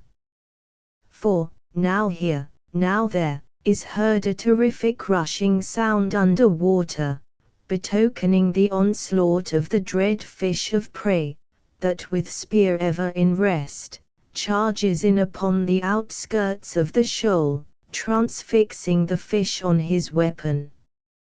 Retreating and shaking them off, the chevalier devours them, then returns to the charge. Hugging the boat to desperation, the poor fish fairly crowded themselves up to the surface, and floundered upon each other, as men are lifted off their feet in a mob. They clung to us thus, out of a fancied security in our presence. Knowing this, we felt no little alarm for ourselves, dreading lest the chevalier might despise our boat, full as much as his prey, and in pursuing the fish, run through the poor chamois with a lunge. A jacket, rolled up, was kept in readiness to be thrust into the first opening made, while as the 1,000 fins audibly patted against our slender planks, we felt nervously enough, as if treading upon thin, crackling ice. At length, to our no small delight, the enemy swam away, and again by our side merrily paddled our escort, 10 times merrier than ever. Chapter 6. Ylar while for a few days, now this way, now that, as our craft glides along, surrounded by these locusts of the deep, let the story of Ylar flow on, Of her beauty say I nothing. It was that of a crystal lake in a fathomless wood, all light and shade, full of fleeting revealings, now shadowed in depths, now sunny in dimples, but all sparkling and shifting, and blending together. But her wild beauty was a veil to things still more strange. As often she gazed so earnestly into my eyes, like some pure spirit looking far down into my soul, and seeing therein some upturned faces, I started in amaze, and asked what spell was on me, that thus she gazed. Often she entreated me to repeat over and over again certain syllables of my language. These she would chant to herself, pausing now and then, as if striving to discover wherein lay their charm. In her accent, there was something very different from that of the people of the canoe. Wherein lay the difference? I knew not, but it enabled her to pronounce with readiness all the words which I taught her, even as if recalling sounds long forgotten. If all this filled me with wonder, how much was that wonder increased, and yet baffled again, by considering her complexion, and the cast of her features. After endeavoring in various ways to account for these things, I was led to imagine that the damsel must be an albino, Tula, occasionally to be met with among the people of the Pacific. These persons are of an exceedingly delicate white skin, tinted with a faint rose hue, like the lips of a shell. Their hair is golden. But, unlike the albinos of other climes, their eyes are invariably blue, and no way intolerant of light. As a race, the Tulas die early. And hence the belief that they pertain to some distant sphere, and only through irregularities in the providence of the gods, come to make their appearance upon earth, whence, the oversight discovered, they are hastily snatched. And it is chiefly on this account, that in those islands where human sacrifices are offered, the Tulas are deemed the most suitable oblations for the altar, to which from their birth many are prospectively devoted. It was these considerations, united to others, which at times induced me to fancy that by the priest, Ilah was regarded as one of these beings. So mystical, however, her revelations concerning her past history, that often I knew not what to divine. But plainly they showed that she had not the remotest conception of her real origin. But these conceits of a state of being anterior to an earthly existence may have originated in one of those celestial visions seen transparently stealing over the face of a slumbering child, and craftily drawn forth and re-echoed by another, and at times repeated over to her with many additions.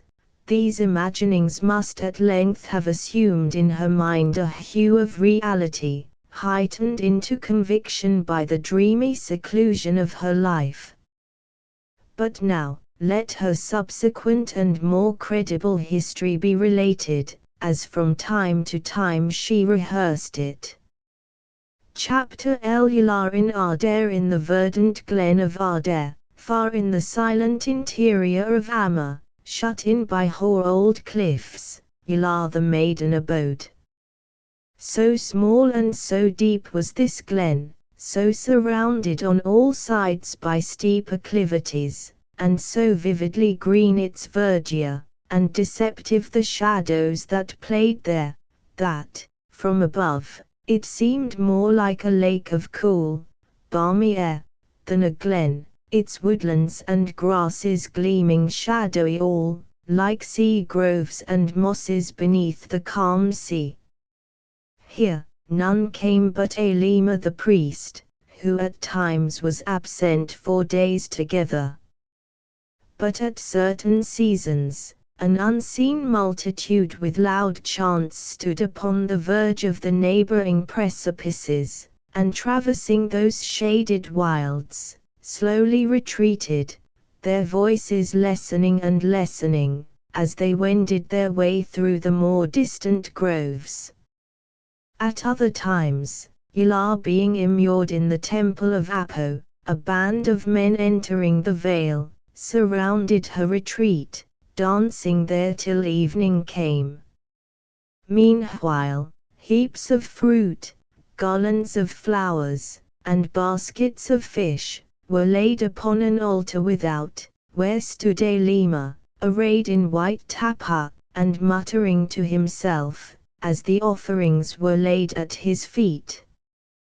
When Elima was gone, Ilar went forth into the glen, and wandered among the trees, and reposed by the banks of the stream. And ever as she strolled, looked down upon her the grim old cliffs, bearded with trailing moss. Toward the lower end of the vale, its lofty walls advancing and overhanging their base, almost met in mid-air. And a great rock, hurled from an adjacent height, and falling into the space intercepted, there remained fixed. Aerial trees shot up from its surface, birds nested in its clefts, and strange vines roved abroad, overrunning the tops of the trees, lying thereon in coils and undulations, like anacondas basking in the light. Beneath this rock was a lofty wall of ponderous stones. Between its crevices, peeps were had of a long and leafy arcade, quivering far away to where the sea rolled in the sun. Lower down, these crevices gave an outlet to the waters of the brook, which, in a long cascade, poured over sloping green ledges near the foot of the wall, into a deep shady pool, whose rocky sides, by the perpetual eddying of the water, had been worn into a grotesque resemblance to a group of giants, with heads submerged, indolently reclining about the basin. In this pool, Ilar would bathe. And once, emerging, she heard the echoes of a voice, and called aloud.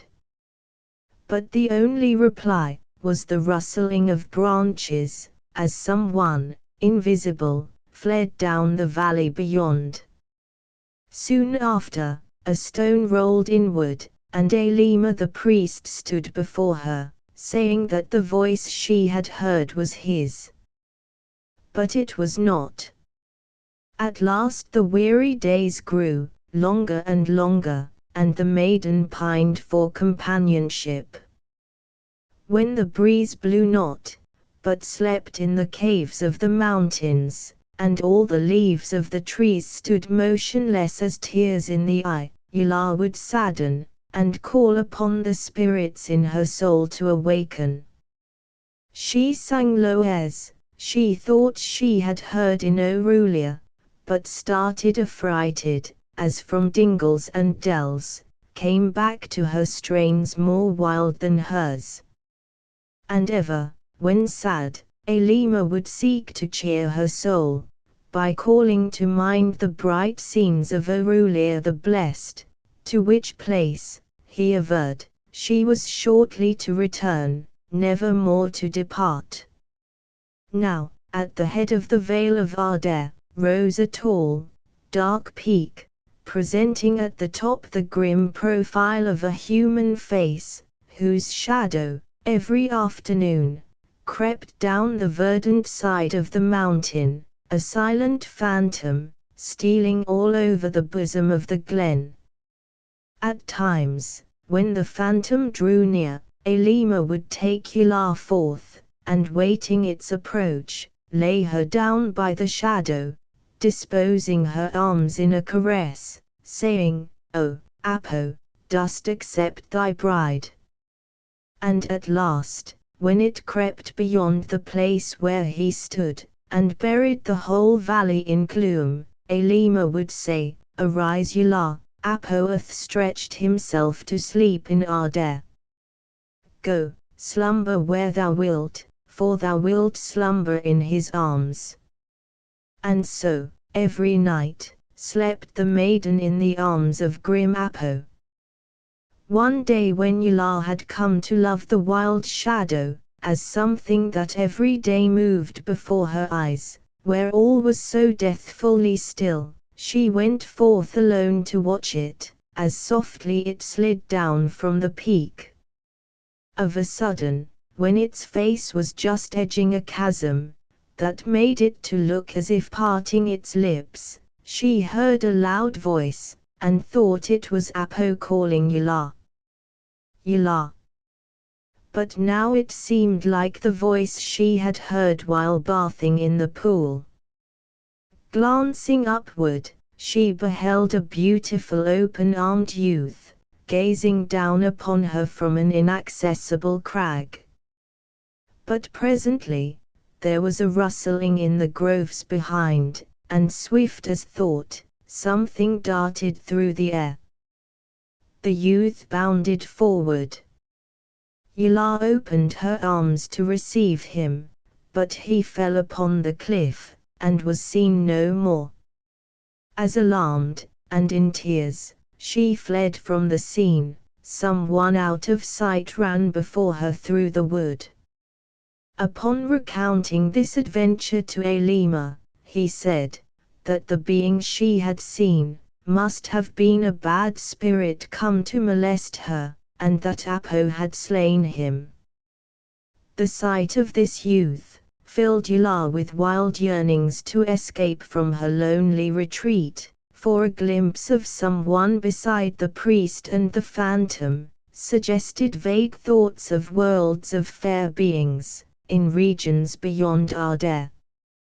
But Elima sought to put away these conceits, saying that ere long she would be journeying to Arulia, there to rejoin the spirits she dimly remembered.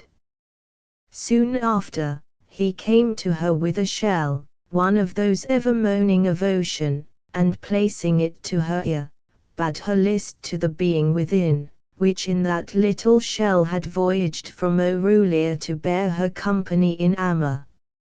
Now, the maiden oft held it to her ear, and closing her eyes, listened and listened to its soft inner breathings, till visions were born of the sound, and her soul lay for hours in a trance of delight. And again the priest came, and brought her a milk-white bird, with a bill jet black, and eyes like stars. In this lurks the soul of a maiden, it hath flown from Arulia to greet you. The soft stranger willingly nestled in her bosom, turning its bright eyes upon hers, and softly warbling. Many days passed, and Yula, the bird, and the shell were inseparable. The bird grew familiar, pecked seeds from her mouth, perched upon her shoulder, and sang in her ear, and at night, folded its wings in her bosom, and, like a sea-fowl, went softly to sleep, rising and falling upon the maiden's heart. And every morning it flew from its nest, and fluttered and chirped, and sailed to and fro, and blithely sang, and brushed Yula's cheek till she woke. Then came to her hand, and Yula, looking earnestly in its eyes, saw strange faces there, and said to herself as she gazed, "These are two souls, not one."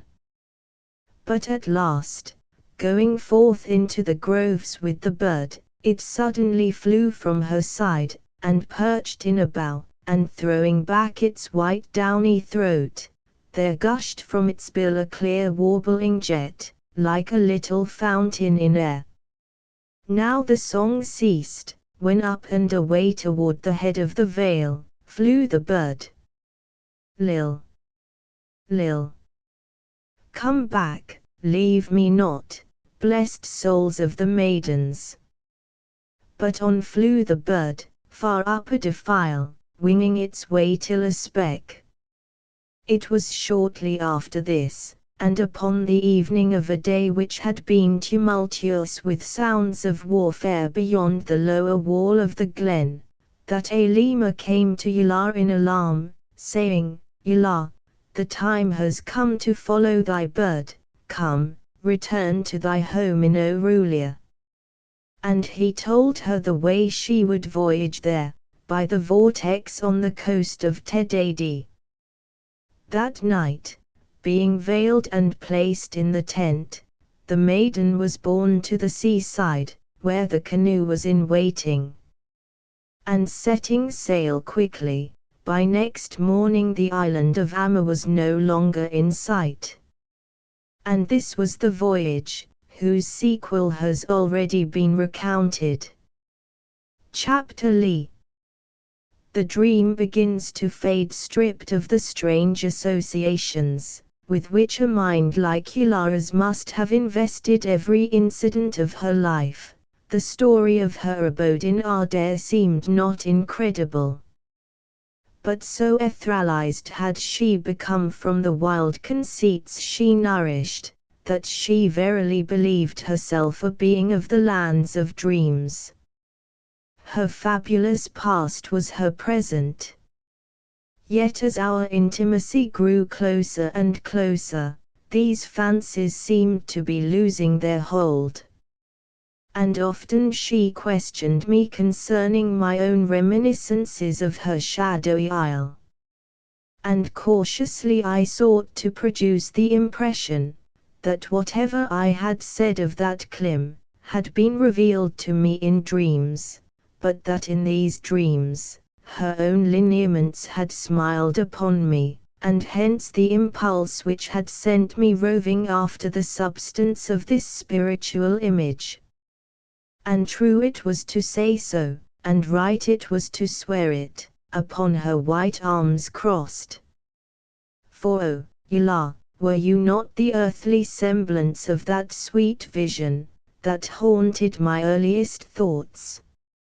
At first she had wildly believed that the nameless affinities between us were owing to our having in times gone by dwelled together in the same ethereal region. But thoughts like these were fast dying out. Yet not without many strange scrutinies. More intently than ever she gazed into my eyes, rested her ear against my heart, and listened to its beatings.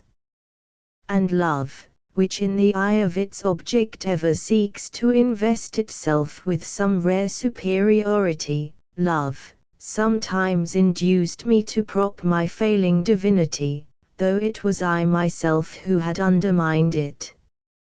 But if it was with many regrets, that in the sight of Yla, I perceived myself thus dwarfing down to a mortal, it was with quite contrary emotions that I contemplated the extinguishment in her heart of the notion of her own spirituality. For as such thoughts were chased away, she clung the more closely to me, as unto one without whom she would be desolate indeed. And now, at intervals, she was sad, and often gazed long and fixedly into the sea. Nor would she say why it was that she did so, until at length she yielded, and replied that whatever false things a lemur might have instilled into her mind, of this much she was certain, that the whirlpool on the coast of Tedadi prefigured her fate, that in the waters she saw lustrous eyes, and beckoning phantoms, and strange shapes smoothing her a couch among the mosses. Her dreams seemed mine. Many visions I had of the green corse of the priest, outstretching its arms in the water, to receive pale Yla, as she sunk in the sea. But these forebodings departed, no happiness in the universe like ours.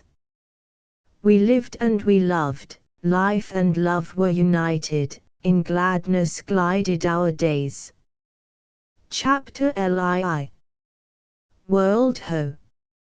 5 suns rose and set, and Yla pining for the shore, we turned our prow due west, and next morning came in sight of land.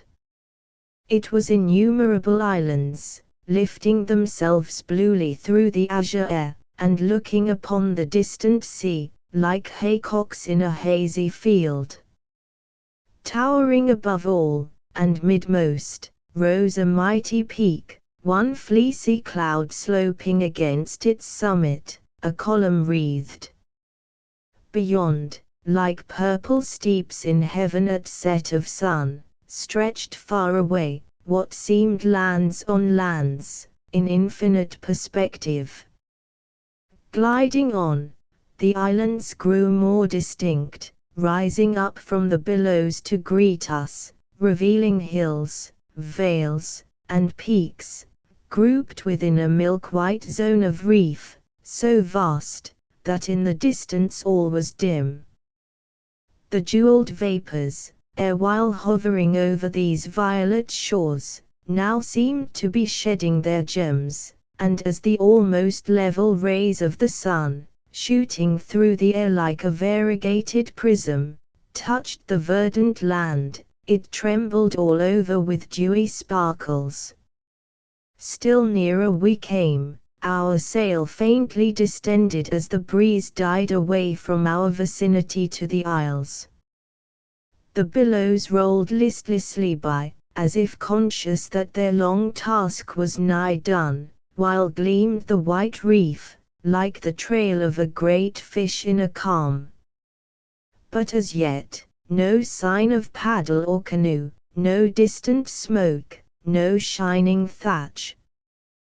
Bravo! Good comrades, we've discovered some new constellation in the sea. Sweet Yla, no more of Arulia, see you not this flowery land? Never more shall we desire to roam.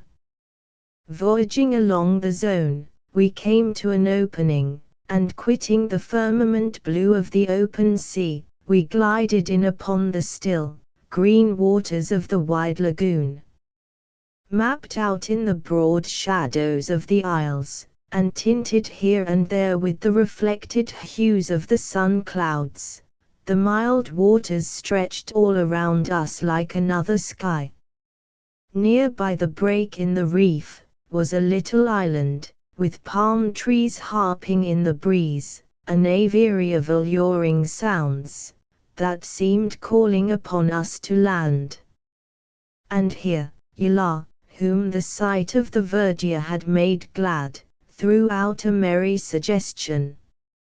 Nothing less than to plant our mast, sail set, upon the highest hill, and fly away, island and all, trees rocking, birds caroling, flowers springing, away, away, across the wide waters, to Arulia. But alas!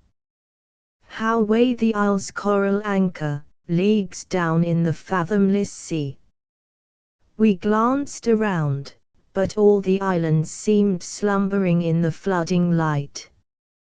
A canoe, cried Samoa, as 3 proas showed themselves rounding a neighboring shore. Instantly we sailed for them, but after shooting to and fro for a time, and standing up and gazing at us, the islanders retreated behind the headland. Hardly were they out of sight, when from many a shore round about, other proas pushed off. Soon the water all round us was enlivened by fleets of canoes, darting hither and thither like frighted waterfowls. Presently they all made for one island. From their actions we argued that these people could have had but little or no intercourse with whites, and most probably knew not how to account for our appearance among them. Desirous, therefore, of a friendly meeting, ere any hostile suspicions might arise, we pointed our craft for the island, whither all the canoes were now hastening.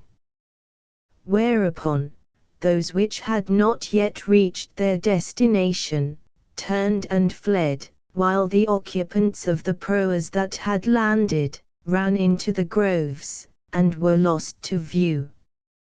Crossing the distinct outer line of the isle's shadow on the water, we gained the shore, and gliding along its margin, passing canoe after canoe, hauled up on the silent beach, which otherwise seemed entirely innocent of man. A dilemma. But I decided at last upon disembarking Jal and Samoa, to seek out and conciliate the natives. So, landing them upon a jutting buttress of coral, whence they waded to the shore, I pushed off with Ilar into the water beyond, to await the event. Full an hour must have elapsed, when, to our great joy, loud shouts were heard, and there burst into view a tumultuous crowd, in the midst of which my Viking was descried, mounted upon the shoulders of two brawny natives, while the Apollyon, striding on in advance, seemed resisting a similar attempt to elevate him in the world. Good omens both. "Come ashore," cried Jarl. "Aramai," cried Samoa, while storms of interjections went up from the islanders who with extravagant gestures danced about the beach. Further caution seemed needless. I pointed our prow for the shore. No sooner was this perceived, than, raising an applauding shout, the islanders ran up to their waists in the sea. And skimming like a gull over the smooth lagoon, the light shallop darted in among them. Quick as thought, 50 hands were on the goon whale, and, with all its contents, lifted bodily into the air, the little chamois, upon many a dripping shoulder, was borne deep into the groves. Ilar shrieked at the rocking motion, and when the boughs of the trees brushed against the tent. With his staff, an old man now pointed to a couple of twin-like trees, some 4 paces apart, and a little way from the ground conveniently crotched. And here, eftsoons, they deposited their burden, lowering the chamois gently between the forks of the trees, whose willow-like foliage fringed the tent and its inmate. Chapter LIII. The chamois ashore until now, enveloped in her robe, and crouching like a fawn, Ilar had been well nigh hidden from view. But presently she withdrew her hood. What saw the islanders, that they so gazed and adored in silence, some retreating, some creeping nearer, and the women all in a flutter? Long they gazed, and following Samoa's example, stretched forth their arms in reverence. The adoration of the maiden was extended to myself. Indeed, from the singular gestures employed, I had all along suspected that we were being received with unwonted honors. I now sought to get speech of my comrades. But so obstreperous was the crowd, that it was next to impossible. Jarl was still in his perch in the air, his enthusiastic bearers not yet suffering him to alight. Samoa, however, who had managed to keep out of the saddle, by and by contrived to draw nearer to the chamois. He advised me, by no means to descend for the present, since in any event we were sure of remaining unmolested therein, the islanders regarding it as sacred. The Apollyon attracted a great deal of attention, chiefly from his style of tattooing, which, together with other peculiarities, so interested the natives, that they were perpetually hanging about him, putting eager questions, and all the time keeping up a violent clamor. But despite the large demand upon his lungs, Samoa made out to inform me, that notwithstanding the multitude assembled, there was no high chief, or person of consequence present, the king of the place, also those of the islands adjacent, being absent at a festival in another quarter of the archipelago. But upon the first distant glimpse of the chamois, fleet canoes had been dispatched to announce the surprising event that had happened. In good time, the crowd becoming less tumultuous, and abandoning the siege of Samoa, I availed myself of this welcome lull, and called upon him and my Viking to enter the chamois, desirous of condensing our forces against all emergencies. Samoa now gave me to understand, that from all he could learn, the islanders regarded me as a superior being. They had inquired of him, whether I was not White Taiji, a sort of half and half deity, now and then an avatar among them, and ranking among their inferior ex officio demigods. To this, Samoa had said adding, moreover, all he could to encourage the idea.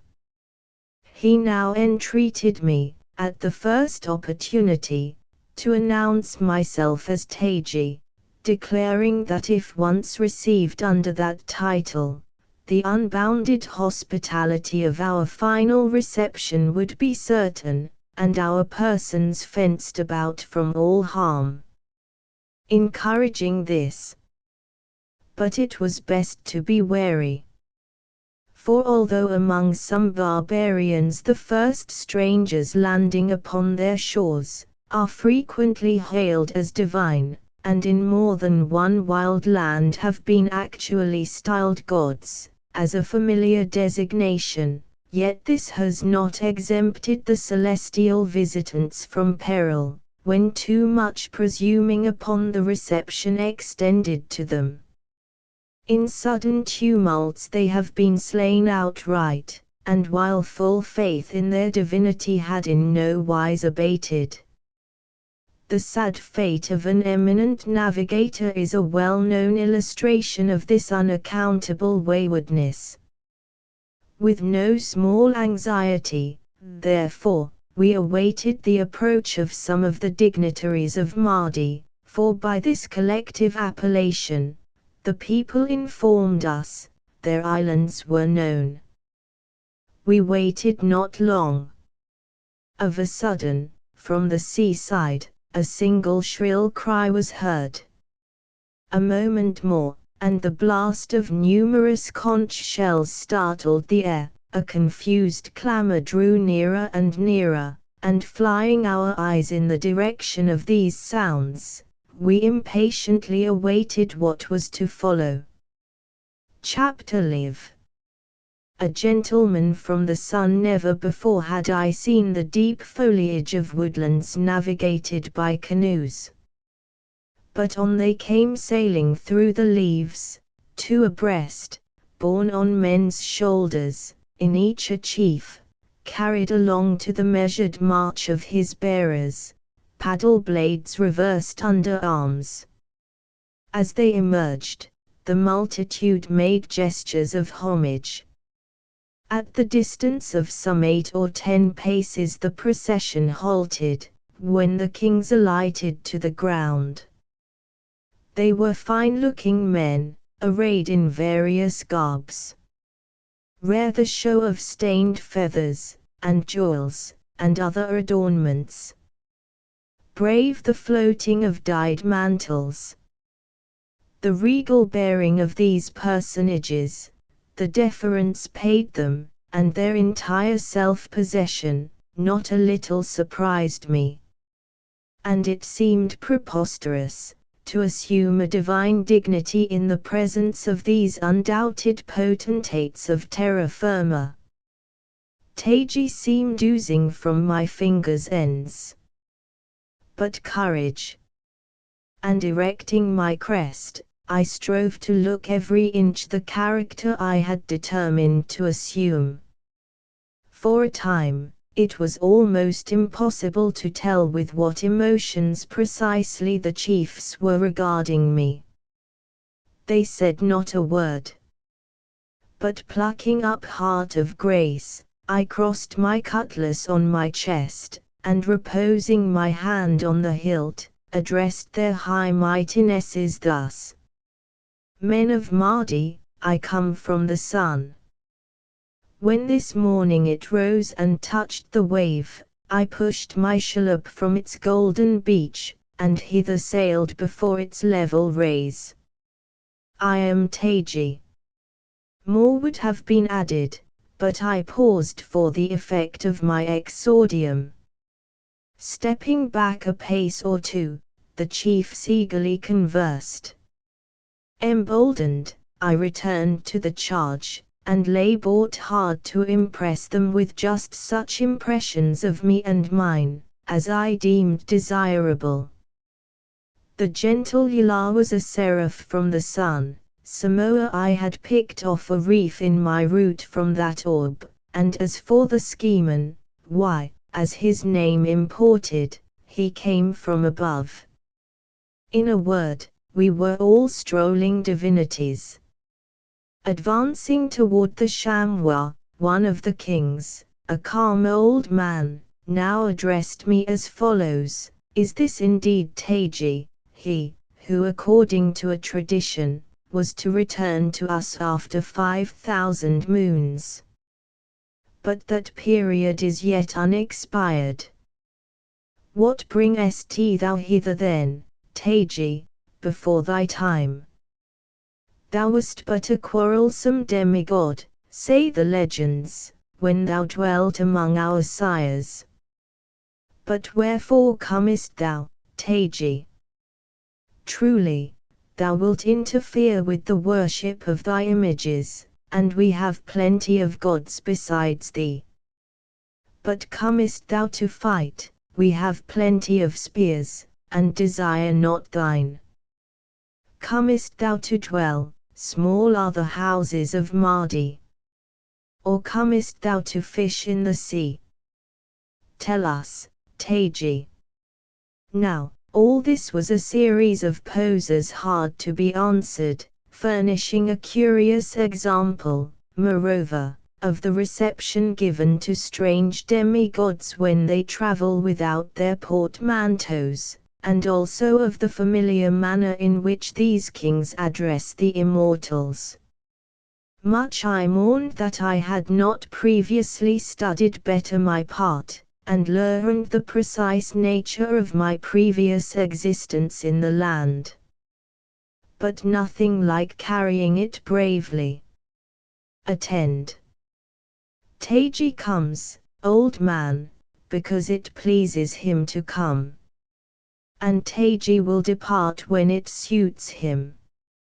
Ask the shades of your sires whether Taiji thus scurvily greeted them, when they came stalking into his presence in the land of spirits. No. Taiji spread the banquet. He removed their mantles. He kindled a fire to drive away the damp. He said not, "Come you to fight, you fogs and vapors, come you to dwell, or come you to fish in the sea. Go to, then, kings of Mardi." Upon this, the old king fell back, and his place was supplied by a noble chief, of a free, frank bearing. Advancing quickly toward the boat, he exclaimed, "I am Media, the son of Media. Thrice welcome, Taiji. On my island of Odo hast thou an altar. I claim thee for my guest." He then reminded the rest, that the strangers had voyaged far, and needed repose.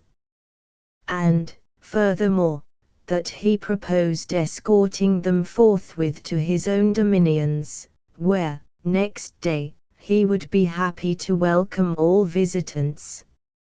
And good as his word, he commanded his followers to range themselves under the chamois. Springing out of our prow, the Apollyon was followed by Jarl, leaving Ular and Taji to be borne therein toward the sea. Soon, we were once more afloat. By our side, Medea sociably seated, 6 of his paddlers, perched upon the goon whale, swiftly urging us over the lagoon.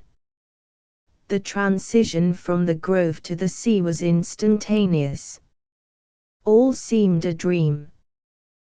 The place to which we were hastening, being some distance away, as we rounded isle after isle, the extent of the archipelago grew upon us greatly. Chapter LV. Tiffin in a temple upon at last drawing nigh to Odo, its appearance somewhat disappointed me. A small island, of moderate elevation. But plumb not the height of the house that feasts you. The beach was lined with expectant natives, who, lifting the chamois, carried us up the beach. Alighting, as they were bearing us along, King Medea, designating a canoe house hard by, ordered our craft to be deposited therein. This being done, we stepped upon the soil. It was the first we had pressed in very many days. It sent a sympathetic thrill through our frames. Turning his steps inland, Medea signed us to follow. Soon we came to a rude sort of enclosure, fenced in by an imposing wall.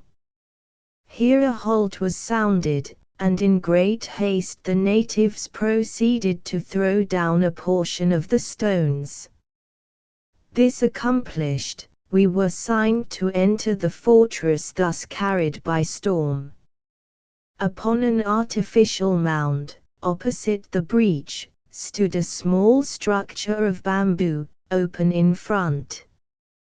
Within, was a long pedestal, like a settee, supporting 3 images, also of wood, and about the size of men, bearing, likewise, a remote resemblance to that species of animated nature.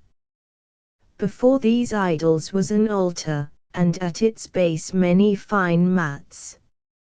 Entering the temple, as if he felt very much at home, Medea disposed these mats so as to form a very pleasant lounge, where he deferentially entreated Ular to recline.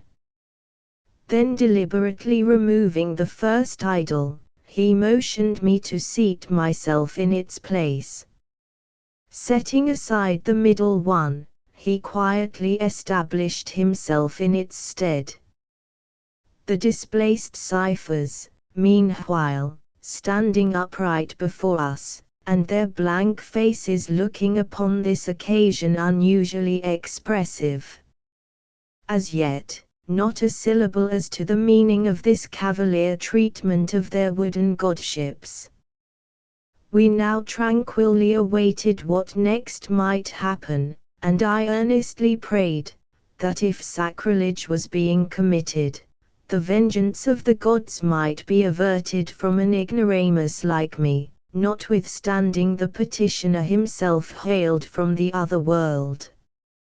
Perfect silence was preserved, Jarl and Samoa standing a little without the temple, the first looking quite composed, but his comrade casting wondering glances at my sociable apotheosis with Medea.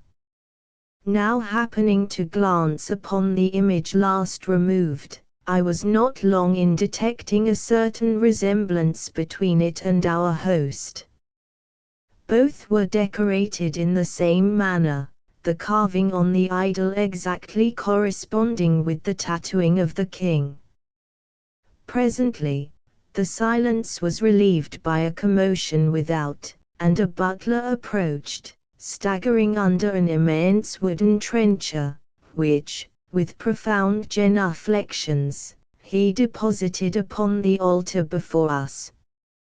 The tray was loaded like any harvest wain, heaped up with good things sundry and divers, bread fruit, and cocoa nuts, and plantains, and guavas, all pleasant to the eye, and furnishing good earnest of something equally pleasant to the palate.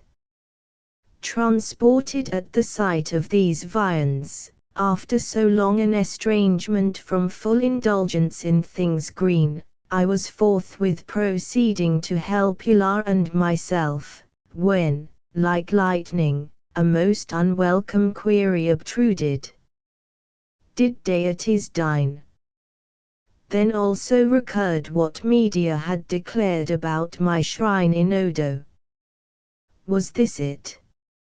Self-sacrilegious demigod that I was I going to gluttonize on the very offerings laid before me in my own sacred fane?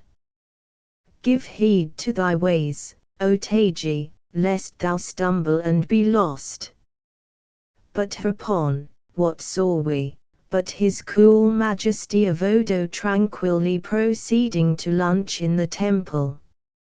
How now? Was Medea too a god? A god, it must be so.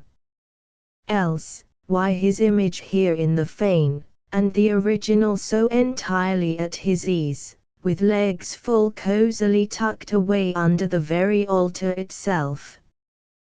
This put to flight all appalling apprehensions of the necessity of starving to keep up the assumption of my divinity. So without more ado I helped myself right and left, taking the best care of Hilar, who overfed her flushed beauty with juicy fruits, thereby transferring to her cheek the sweet glow of the guava. Our hunger appeased, and Medea in token thereof celestially laying his hand upon the appropriate region, we proceeded to quit the enclosure. But coming to the wall where the breach had been made, lo, and behold, no breach was to be seen. But down it came tumbling again, and forth we issued.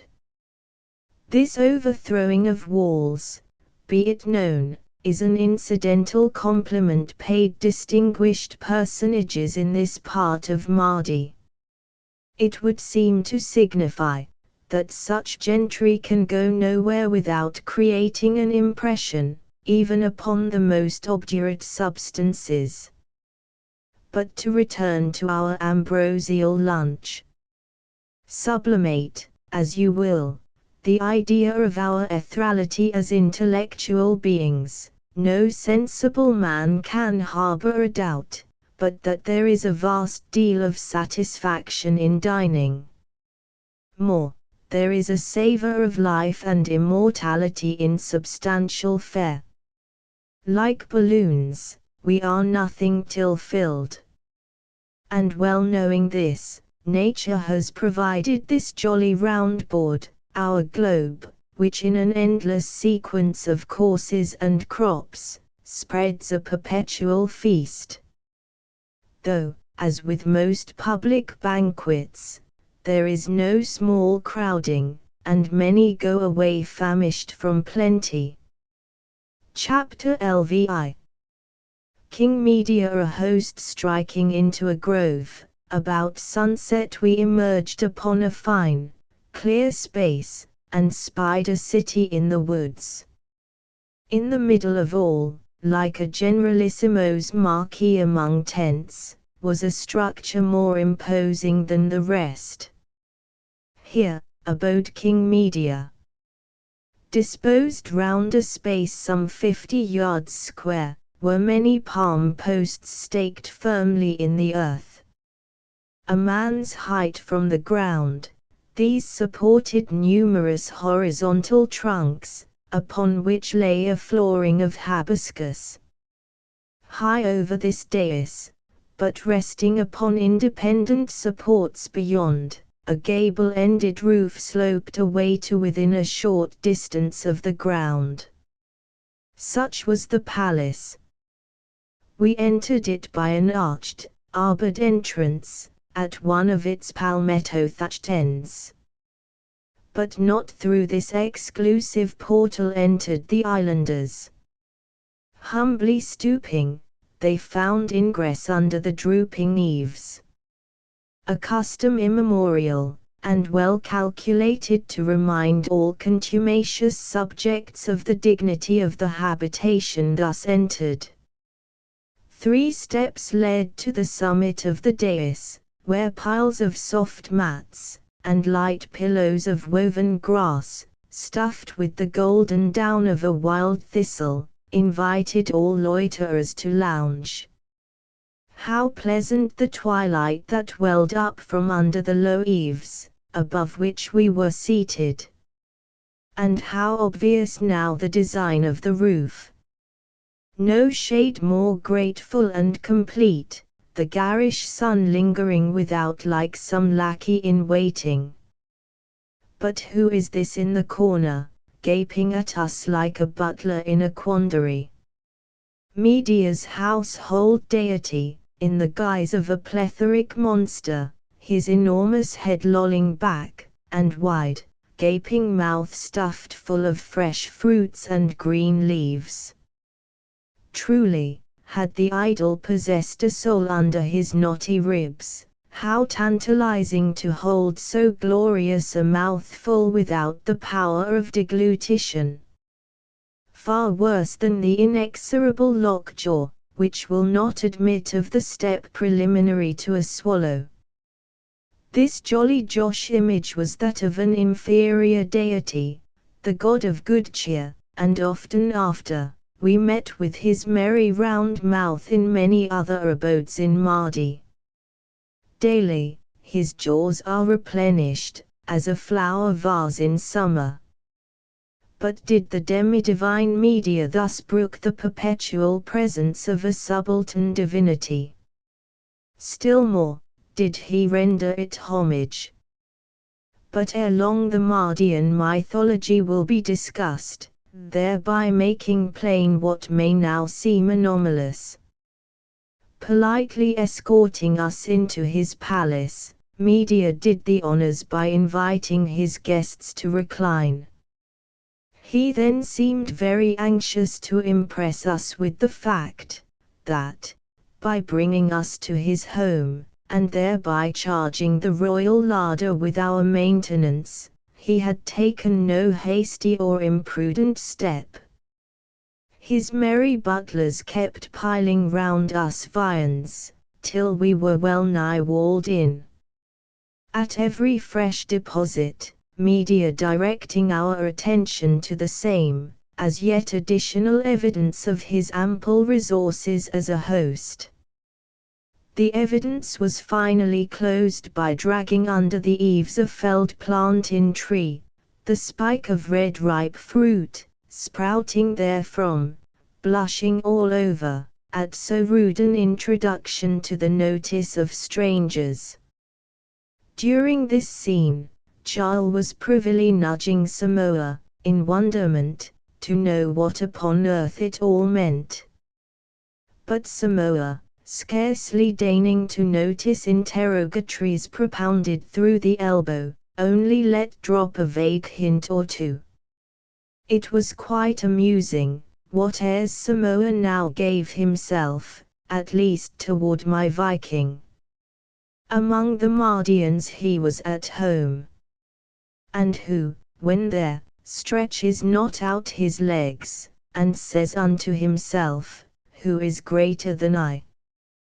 To be plain, concerning himself and the schemen, the tables were turned. At sea, Charles had been the oracle, an old sea sage, learned in hemp and helm. But our craft high and dry, the Apollyon lifted his crest as the erudite pagan, master of Gog and Magog, expounder of all things heathenish and obscure. An hour or two was now laughed away in very charming conversation with Media, when I hinted that a couch and solitude would be acceptable. Whereupon, seizing a taper, our host escorted us without the palace, and ushering us into a handsome unoccupied mansion, gave me to understand that the same was mine. Mounting to the dais, he then instituted a vigorous investigation, to discern whether everything was in order. Not fancying something about the mats, he rolled them up into bundles, and one by one sent them flying at the heads of his servitors, who, upon that gentle hint made off with them, soon after returning with fresh ones. These, with mathematical precision, Media in person now spread on the dais, looking carefully to the fringes or ruffles with which they were bordered, as if striving to impart to them a sentimental expression. This done, he withdrew. Chapter LVII. Taji takes counsel with himself. My brief intercourse with our host had by this time enabled me to form a pretty good notion of the light in which I was held by him and his more intelligent subjects. His free and easy carriage evinced that though acknowledging my assumptions, he was no way overawed by them, treating me as familiarly, indeed, as if I were a mere mortal, one of the abject generation of mushrooms. The scene in the temple, however, had done much toward explaining this demeanor of his. A demigod in his own proper person, my claims to a similar dignity neither struck him with wonder, nor lessened his good opinion of himself. As for anything foreign in my aspect, and my ignorance of Mardian customs, all this, instead of begetting a doubt unfavorable to my pretensions, but strengthened the conviction of them as verities. Thus has it been in similar instances, but to a much greater extent. The celebrated navigator referred to in a preceding chapter was hailed by the Hawaiians as one of their demigods, returned to Earth after a wide tour of the universe. And they worshipped him as such, though incessantly he was interrogating them, as to who under the sun his worshippers were, how their ancestors came on the island, and whether they would have the kindness to provide his followers with plenty of pork during his stay. But a word or two concerning the idols in the shrine at Odo. Superadded to the homage rendered him as a temporal prince, Media was there worshipped as a spiritual being. In his corporeal absence, his effigy receiving all oblations intended for him. And in the days of his boyhood, listening to the old legends of the Mardian mythology, Media had conceived a strong liking for the fabulous Taji, a deity whom he had often declared was worthy a niche in any temple extant. Hence he had honored my image with a place in his own special shrine, placing it side by side with his worshipful likeness. I appreciated the compliment. But of the close companionship of the other image there, I was heartily ashamed. And with reason.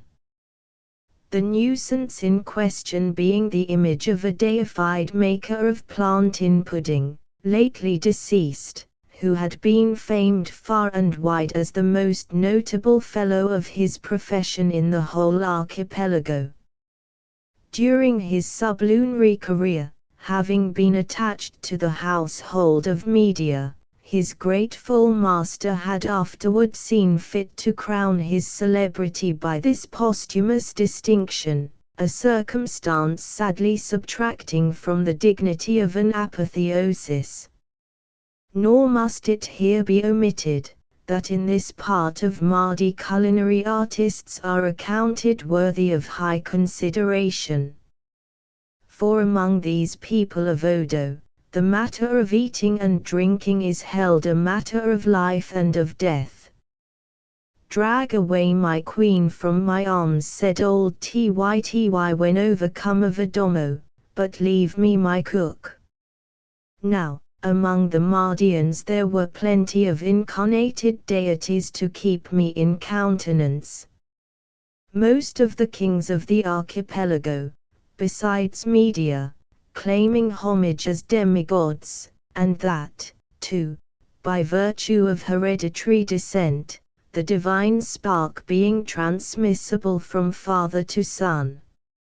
In illustration of this, was the fact, that in several instances the people of the land addressed the supreme god Oro, in the very same terms employed in the political adoration of their sublunary rulers. There were deities in Mardi far greater and taller than I, right royal monarchs to boot, living in jolly round tabernacles of jolly brown clay, and feasting, and roistering, and lording it in yellow tabernacles of bamboo. These demigods had wherewithal to sustain their lofty pretensions. If need were, could crush out of him the infidelity of a nonconformist. And by this immaculate union of church and state, God and king, in their own proper persons reigned supreme Caesars over the souls and bodies of their subjects. Beside these mighty magnates, I and my divinity shrank into nothing. In their woodland antechambers plebeian deities were kept lingering. For be it known, that in due time we met with several decayed, broken down demigods, magnificos of no mark in Mardi, having no temples wherein to feast personal admirers, or spiritual devotees. They wandered about forlorn and friendless, and oftentimes in their dinnerless despair hugely gluttonized, and would fain have grown fat, by reflecting upon the magnificence of their genealogies. But poor fellows! Like shabby Scotch lords in London in King James's time, the very multitude of them confounded distinction. And since they could show no rent roll, they were permitted to fume unheeded.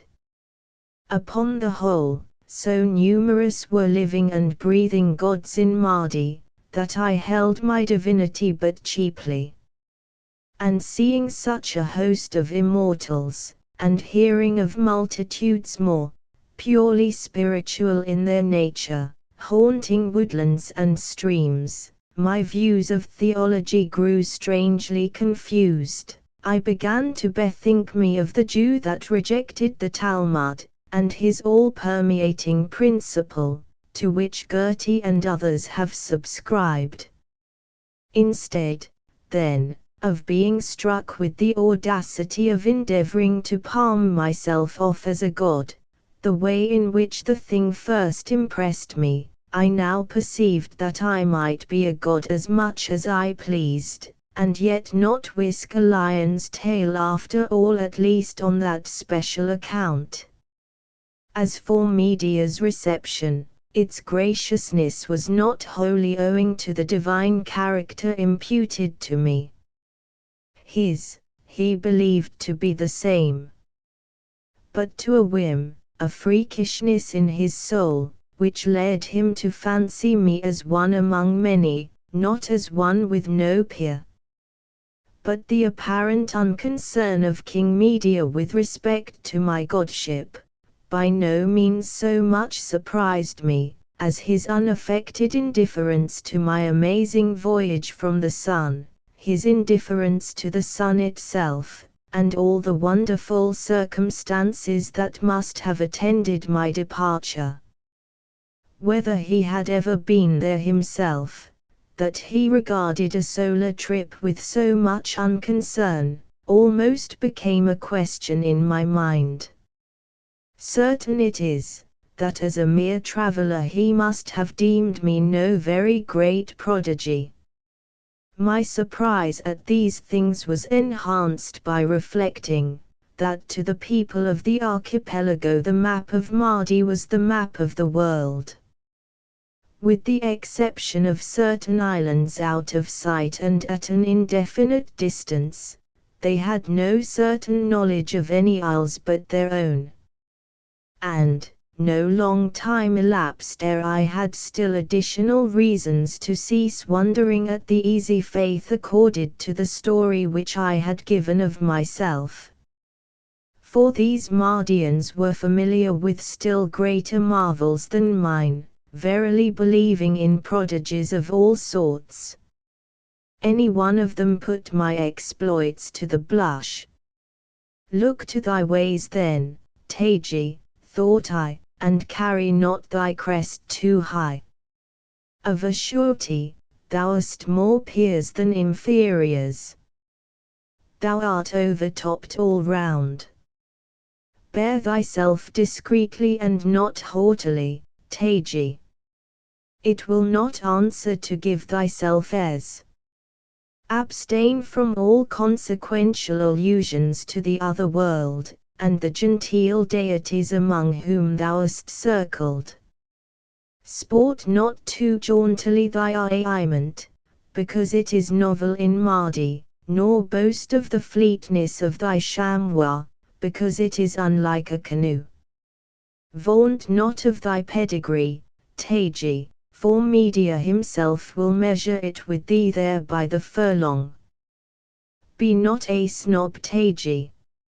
So then, weighing all things well, and myself severely, I resolved to follow my mentor's wise counsel, neither arrogating aught, nor abating of just dues, but circulating freely, sociably, and frankly, among the gods, heroes, high priests, kings, and gentlemen, that made up the principalities of Mardi. Chapter 8. Mardi by night and Ular by day. During the night following our arrival, many dreams were no doubt dreamt in Odo. But my thoughts were wakeful. And while all others slept, obeying a restless impulse, I stole without into the magical starlight. There are those who in a strange land ever love to view it by night. It has been said, that the opening in the groves where was situated Media's city, was elevated above the surrounding plains. Hence was commanded a broad reach of prospect. Far and wide was deep low sobbing repose of man and nature. The groves were motionless, and in the meadows, like goblins, the shadows advanced and retreated. Full before me, lay the Mardian fleet of isles, profoundly at anchor within their coral harbour.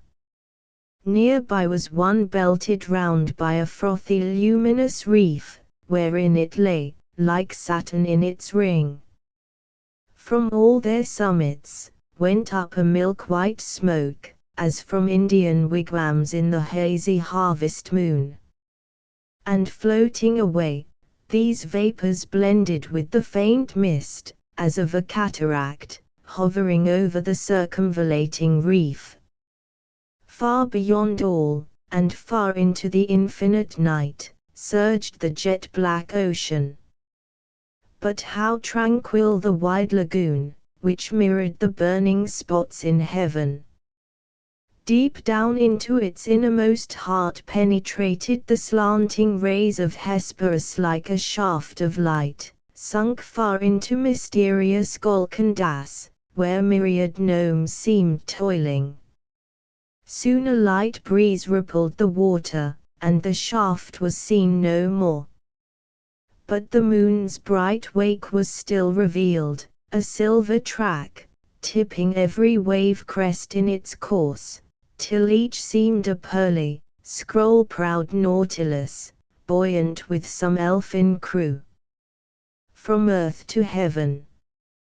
High above me was night's shadowy bower, traversed, vine-like, by the Milky Way, and heavy with golden clusterings. O stars! O eyes, that see me, wheresoe'er I roam, serene, intent, inscrutable, for I, tell me, Sibyls, what I am. Wondrous worlds on worlds. Lo, round and round me, shining, awful spells, all glorious, vivid constellations, God's diadem ye are. To you, ye stars, man owes his subtlest raptures, thoughts unspeakable, yet full of faith. But how your mild effulgence stings the boding heart! Am I a murderer, stars? Hours pass. The starry trance is departed. Long waited for, the dawn now comes. First, breaking along the waking face, peeping from out the languid lids, then shining forth in longer glances, till, like the sun, up comes the soul, and sheds its rays abroad. When thus my Elar did daily dawn, how she lit up my world, tinging more rosily the roseate clouds, that in her summer cheek played to and fro, like clouds in Italian air. Chapter LIX. Their morning meal not wholly is our world made up of bright stars and bright eyes, so now to our story. A conscientious host should ever be up betimes, to look after the welfare of his guests, and see to it that their day begin auspiciously. King Media announced the advent of the sun, by rustling at my bower's eaves in person. A repast was spread in an adjoining arbor, which Media's pages had smoothed for our reception, and where his subordinate chiefs were in attendance. Here we reclined upon mats. Balmy and fresh blew the breath of the morning, golden vapors were upon the mountains, silver sheen upon the grass, and the birds were at matins in the groves, their bright plumage flashing into view, here and there, as if some rainbow were crouching in the foliage. Spread before us were viands, served in quaint-shaped, curiously dyed gourds, not severs, but almost as tasteful, and like true porcelain, fire had tempered them. Green and yielding, they are plucked from the tree, and emptied of their pulp, are scratched over with minute marks, like those of a line engraving. The ground prepared, the various figures are carefully etched, and the outlines filled up with delicate punctures. Certain vegetable oils are poured over them, for coloring. Filled with a peculiar species of earth, the gourd is now placed in an oven in the ground, and in due time exhumed, emptied of its contents, and washed in the stream. It presents a deep-dyed exterior, every figure distinctly traced and opaque, but the ground semi-transparent. In some cases, owing to the variety of dyes employed, each figure is of a different hue. More glorious goblets than these for the drinking of wine, went never from hand to mouth. Capacious as pitchers, they almost superseded decanters. Now, in a tropical climate, fruit, with light wines, forms the only fit meal of a morning. And with orchards and vineyards forever in sight, who but the hetman of the Cossacks would desire more? We had plenty of the juice of the grape. But of this hereafter, there are some fine old cellars, and plenty of good cheer in store. During the repast, Media, for a time, was much taken up with our arraignment. He begged me to examine for a moment the texture of his right royal robe, and observe how much superior it was to my own. It put my mantle to the blush, being tastefully stained with rare devices in red and black, and bordered with dyed fringes of feathers, and tassels of red birds' claws. Next came under observation the scheeman's Guayaquil hat, at whose preposterous shape our host laughed in derision, clapping a great conical calabash upon the head of an attendant, and saying that now he was Jarl. At this, and all similar sallies, Samoa was sure to roar louder than any, though mirth was no constitutional thing with him. But he seemed rejoiced at the opportunity of turning upon us the ridicule, which as a barbarian among whites, he himself had so often experienced. These pleasantries over, King Media very slightly drew himself up, as if to make amends for his previous unbending. He discoursed imperially with his chiefs, nodded his sovereign will to his pages, called for another gourd of wine, in all respects carrying his royalty bravely. The repast concluded, we journeyed to the canoe house, where we found the little chamois stabled like a steed. One solitary depredation had been committed. Its sides and bottom had been completely denuded of the minute green barnacles, and short sea grass, which, like so many leeches, had fastened to our planks during our long, lazy voyage. By the people they had been devoured as dainties. Chapter LX. Belshazzar on the bench now, Media was king of Odo. And from the simplicity of his manners hitherto, and his easy, frank demeanor toward ourselves, had we foolishly doubted that fact, no skepticism could have survived an illustration of it, which this very day we witnessed at noon. For at high noon, Media was wont to don his dignity with his symbols of state, and sit on his judgment divan or throne, to hear and try all causes brought before him, and fulminate his royal decrees. This divan was elevated at one end of a spacious arbor, formed by an avenue of regal palms, which in brave state, held aloft their majestical canopy. The crown of the island prince was of the primitive old Eastern style, in shape, similar, perhaps, to that jauntily sported as a foraging cap by his sacred majesty King Nimrod, who so lustily followed the hounds. It was a plaited turban of red tapa, radiated by the pointed and polished white bones of the ray fish. These diverged from a bandeau or fillet of the most precious pearls, brought up from the sea by the deepest diving mermen of Mardi. From the middle of the crown rose a trefoiled spearhead, and a spear-headed scepter graced the right hand of the king. Now, for all the rant of your Democrats, a fine king on a throne is a very fine sight to behold. He looks very much like a god. No wonder that his more dutiful subjects so swore, that their good lord and master King Media was demi-divine. A king on his throne.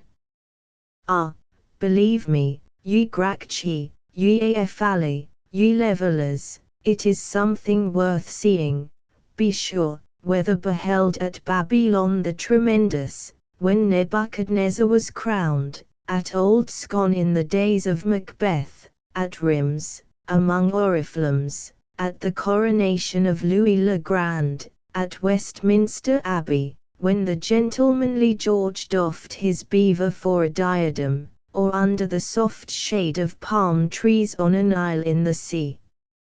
Man lording it over man, man kneeling to man, is a spectacle that Gabriel might well travel hitherward to behold, for never did he behold it in heaven. But Darius giving laws to the Medes and the Persians, or the conqueror of Bactria with king cattle yoked to his car, was not a whit more sublime, than Beau Brummel magnificently ringing for his valet. A king on his throne. It is Jupiter nodding in the councils of Olympus, Satan, seen among the coronets in hell. A king on his throne. It is the sun over a mountain, the sun over law-giving Sinai, the sun in our system, planets, duke-like, dancing attendants, and baronial satellites in waiting. A king on his throne. After all, but a gentleman seated. And thus sat the good Lord, King Medea. Time passed. And after trying and dismissing several minor affairs, Medea called for certain witnesses to testify concerning one Gieromo, a foolhardy wight, who had been silly enough to plot against the majesty now sitting judge and jury upon him. His guilt was clear. And the witnesses being heard, from a bunch of palm plumes Medea taking a leaf, placed it in the hand of a runner or pursuivant, saying, "This to Gieromo, where he is prisoned, with his king's compliments, say we here wait for his head." It was doffed like a turban before a day, and brought back on the instant. Now came certain lean-visaged, poverty-stricken, and hence suspicious-looking varlets, grumbling and growling, and amiable as bruin. They came muttering some wild jargon about bulwarks, bulkheads, cofferdams, safeguards, noble charters, shields and palladiums, great and glorious birthrights, and other unintelligible gibberish. Of the pursuivants, these worthies asked audience of Medea. "Go, kneel at the throne," was the answer. "Our knee-pans are stiff with sciatics," was the rheumatic reply. "An artifice to keep on your legs," said the pursuivants. And advancing they salamed, and told Medea the excuse of those sour-looking varlets. Whereupon my lord commanded them to down on their marrow bones instanter, either before him or the headsman, whichsoever they pleased. They preferred the former. And as they there kneeled, in vain did men with sharp ears, who abound in all courts, prick their auriculars, to list to that strange crackling and firing off of bone balls and sockets, ever incident to the genuflections of rheumatic courtiers. In a row, then, these self-same knee-pans did kneel before the king, who eyed them as eagles in air do goslings on dung isles, or hunters, hounds crouching round their calves. "Your prayer," said Medea. It was a petition, that thereafter all differences between man and man in ode, together with all alleged offences against the state, might be tried by 12 good men and true. These 12 to be unobnoxious to the party or parties concerned, their peers, and previously unbiased touching the matter at issue. Furthermore, that unanimity in these 12 should be indispensable to a verdict, and no dinner be vouchsafed till unanimity came. Loud and long laughed King Medea in scorn. "This be your judge," he cried, swaying his scepter. "What, Are 12 wise men more wise than one, or will 12 fools, put together, make one sage? Are 12 honest men more honest than one? Or 12 knaves less knavish than one? And if, of 12 men, 3 be fools, and 3 wise, 3 knaves, and 3 upright, how obtain real unanimity from such? But if 12 judges be better than one, then are 1200 better than 12. But take the whole populace for a judge, and you will long wait for a unanimous verdict. If upon a thing dubious, there be little unanimity in the conflicting opinions of one man's mind, how expect it in the uproar of 12 puzzled brains, though much unanimity be found in 12 hungry stomachs? Judges unobnoxious to the accused. Apply it to a criminal case. Ha! Ha! If peradventure a cacti be rejected, because he had seen the accused commit the crime for which he is arraigned, then his mind would be biased, no impartiality from him. Or your testy accused might object to another, because of his tomahawk nose, or a cruel squint of the eye. Of all follies the most foolish. Know ye from me, that true peers render not true verdicts. Giacomo was a rebel. Had I tried him by his peers, I had tried him by rebels, and the rebel had rebelled to some purpose. Away! As unerring justice dwells in a unity, and as one judge will at last judge the world beyond all appeal, so, though often here below justice be hard to attain, does man come nearest the mark, when he imitates that model divine. Hence, one judge is better than 12. And as justice, in ideal, is ever painted high lifted above the crowd, so, from the exaltation of his rank, an honest king is the best of those unical judges, which individually are better than 12. And therefore am I, King Media, the best judge in this land. Subjects, so long as I live, I will rule you and judge you alone. And though you here kneeled before me till you grew into the ground, and there took root, no yet to your petition will you get from this throne. I am king, ye are slaves. Mine to command, yours to obey. And this hour I decree, that henceforth no gibberish of bulwarks and bulkheads be heard in this land. For a dead bulwark and a bulkhead, to dam off sedition, will I make of that man, who again but breathes those bulky words. Ho! Spears!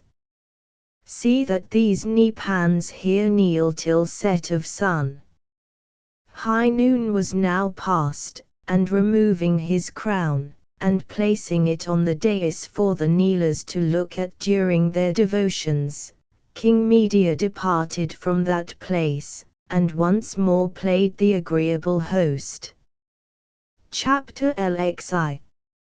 An incognito for the rest of that day, and several that followed, we were continually receiving visits from the neighboring islands, whose inhabitants in fleets and flotillas flocked round Odo to behold the guests of its lord. Among them came many messengers from the neighboring kings with soft speeches and gifts.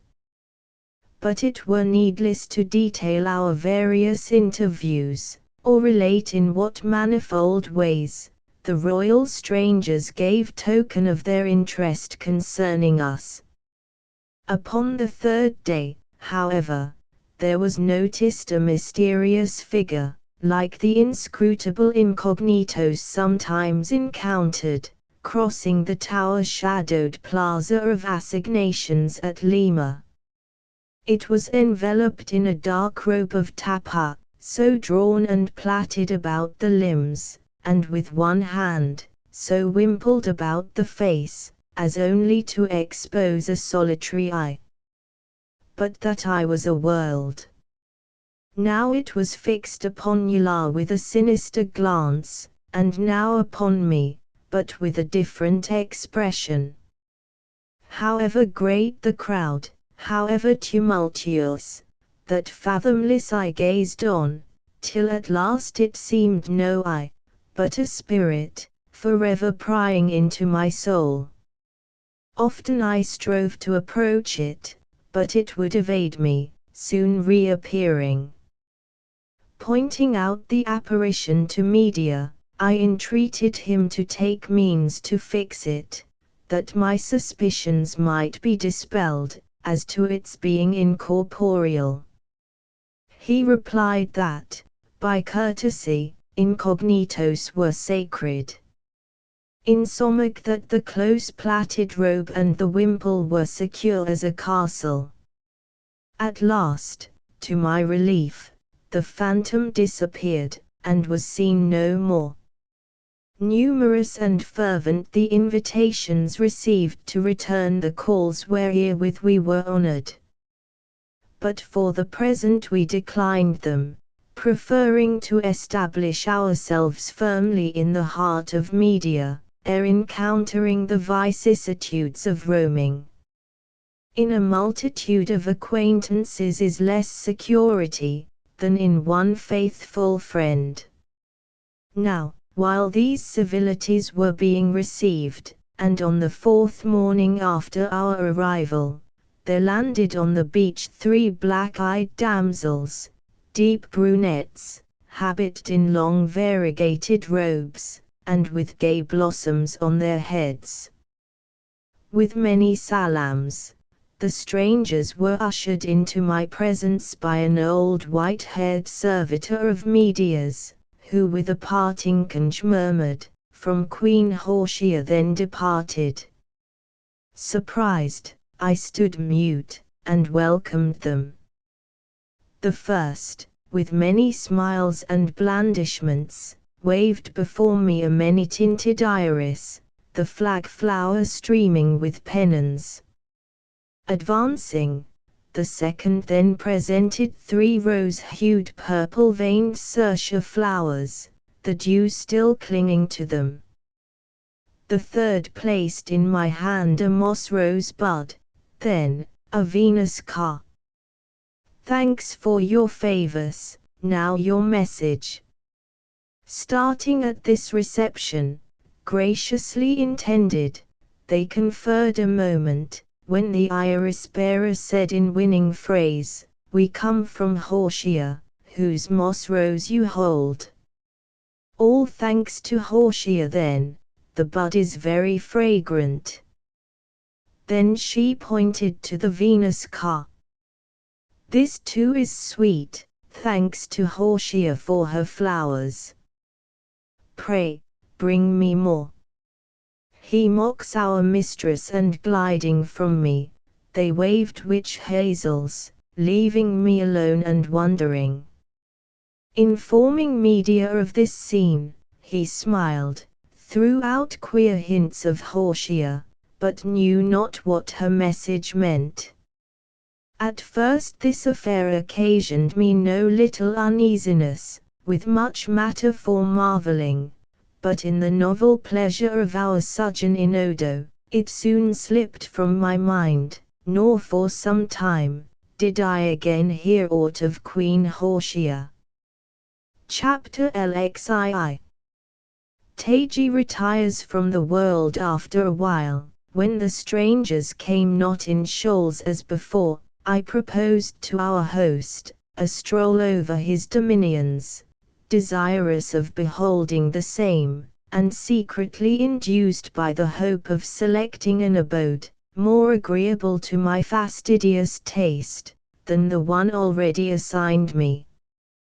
The ramble over, a pleasant one it was, it resulted in a determination on my part to quit Odo. Yet not to go very far, only 10 or 12 yards, to a little green tuft of an islet, one of many, which here and there, all round the island, nestled like birds' nests in the branching boughs of the coral grove, whose roots laid hold of the foundations of the deep. Between these islets and the shore, extended shelving ledges, with shallows above, just sufficient to float a canoe. One of these islets was wooded and wined, an arbor in the sea. And here, media permitting, I decided to dwell. Not long was media in complying, nor long, ere my retreat was in readiness. Laced together, the twisting boughs were closely thatched. And thatched were the sides also, with deep crimson pandanus leaves, whose long, forked spears, lifted by the breeze, caused the whole place to blaze, as with flames. Canes, laid on palm trunks, formed the floor. How elastic! In vogue all over Odo, among the chiefs, it imparted such a buoyancy to the person, that to this special cause may be imputed in good part the famous fine spirits of the nobles. Hypochondriac. Essay the elastic flooring. It shall so pleasantly and gently jolt thee, as to shake up, and pack off the stagnant humours mantling thy pool-like soul. Such was my dwelling. But I make no mention of sundry little appurtenances of tropical housekeeping, calabashes, cocoa-nut shells, and rolls of fine tapa, till with Ilar seated at last in my arbour, I looked round, and wanted for naught. But what of Jal and Samoa? Why, Jal must needs be fanciful, as well as myself. Like a bachelor in chambers, he settled down right opposite to me, on the mainland, in a little wigwam in the grove. But Samoa, following not his comrade's example, still tarried in the camp of the Hittites and Jebusites of Odo, beguiling men of their leisure by his marvelous stories, and maidens of their hearts by his marvelous wiles. When I chose, I was completely undisturbed in my arbour, a new case of media's forbidding indiscriminate intrusion. But thrice in the day came a garrulous old man with my viands. Thus sequestered, however, I could not entirely elude the pryings of the people of the neighbouring islands, who often passed by, slowly paddling, and earnestly regarding my retreat. But gliding along at a distance, and never essaying a landing, their occasional vicinity troubled me but little. But now and then of an evening, when thick and fleet the shadows were falling, dim glimpses of a canoe would be spied, hovering about the place like a ghost. And once, in the stillness of the night, hearing the near ripple of a prow, I sallied forth, but the phantom quickly departed. That night, Ilar shuddered as she slept. The whirlpool, she murmured, sweet mosses. Next day she was lost in reveries, plucking pensive hyacinths, or gazing intently into the lagoon. Chapter Exit. Odo and its lord. Time now to enter upon some further description of the island and its lord. And first for Media, a gallant gentleman and king. From a goodly stock he came. In his endless pedigree, reckoning deities by decimals, innumerable kings, and scores of great heroes, chiefs, and priests. nor in person, did he belie his origin. No far-descended dwarf was he, the least of a receding race. He stood like a palm tree, about whose acanthus capital droops not more gracefully the silken fringes, than Medea's locks upon his noble brow. Strong was his arm to wield the club, or hurl the javelin, and potent, I ween, round a maiden's waist. Thus much here for Medea. Now comes his isle. Our pleasant ramble found it a little round world by itself, full of beauties as a garden, checkered by charming groves, watered by roving brooks, and fringed all round by a border of palm trees, whose roots drew nourishment from the water. But though abounding in other quarters of the archipelago, not a solitary breadfruit grew in Odo. A noteworthy circumstance, observable in these regions, where islands close adjoining, so differ in their soil, that certain fruits growing genially in one, are foreign to another. But Odo was famed for its guavas, whose flavor was likened to the flavor of new-blown lips, and for its grapes, whose juices prompted many a laugh and many a groan. Beside the city where Medea dwelt, there were few other clusters of habitations in Odo. The higher classes living, here and there, in separate households, but not as eremites. Some buried themselves in the cool, quivering bosoms of the groves. Others, fancying a marine vicinity, dwelt hard by the beach in little cages of bamboo, whence of mornings they sallied out with jocund cries, and went plunging into the refreshing bath, whose frothy margin was the threshold of their dwellings. Others still, like birds, built their nests among the sylvan nooks of the elevated interior, whence all below, and hazy green, lay steeped in languor the island's throbbing heart.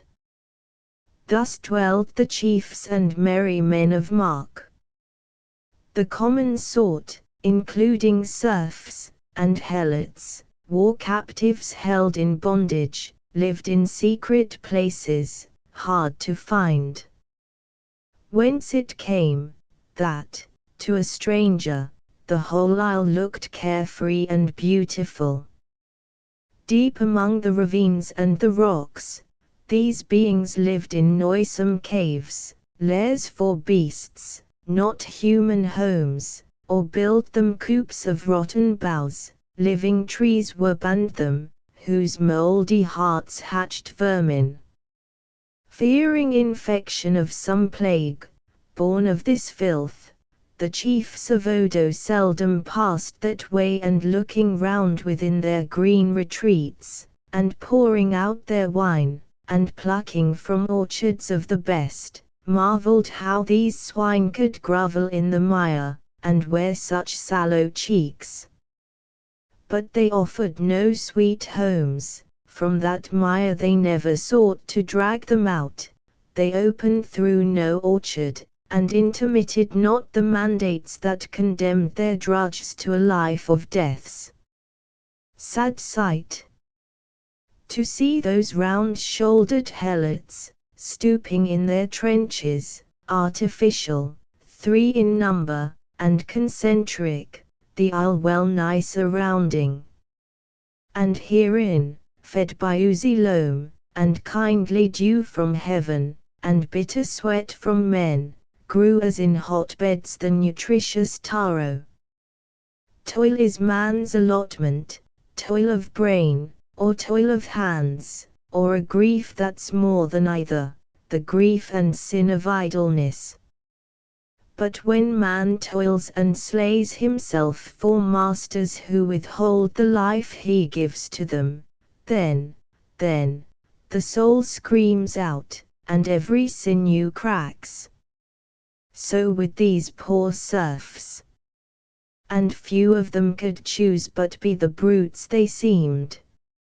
Now needs it to be said, that Odo was no land of pleasure unalloyed, and plenty without a pause, Odo, in whose lurking places infants turned from breasts, whence flowed no nourishment. Odo, in whose inmost haunts, dark groves were brooding, passing which you heard most dismal cries, and voices cursing Media. There, men were scourged, their crime, a heresy, the heresy, that Media was no demigod. For this they shrieked. Their fathers shrieked before, their fathers, who, tormented, said, Happy we to groan, that our children's children may be glad. But their children's children howled. Yet these, too, echoed previous generations, and loudly swore, the pit that's dug for us may prove another's grave. But let all pass. To look at, and to roam about of holidays, Odo seemed a happy land. The palm trees waved, though here and there you marked one sere and palsy-smitten, the flowers bloomed, though dead ones mouldered in decay, the waves ran up the strand in glee, though, receding, they sometimes left behind bones mixed with shells. But else than these, no sign of death was seen throughout the isle. Did men in Odo live? For I was Ponce de Leon's fountain there. For near and far, you saw no ranks and files of graves, no generations harvested in winrows. In Odo, no hard-hearted nabob slept beneath a gentle epitaph, no requiescat in pace mocked a sinner damned, no memento mori admonished men to live while yet they might.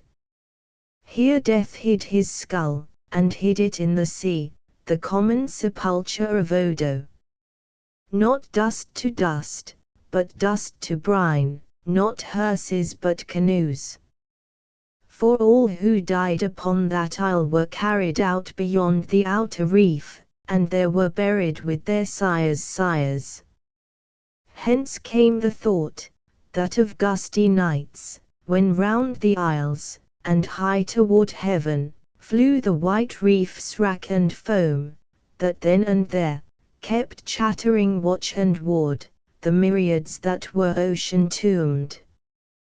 But why these watery obsequies? Odo was but a little isle, and must the living make way for the dead, and life's small colony be dislodged by death's grim hosts, as the gaunt tribes of Tamerlane o'erspread the tented pastures of the Khan.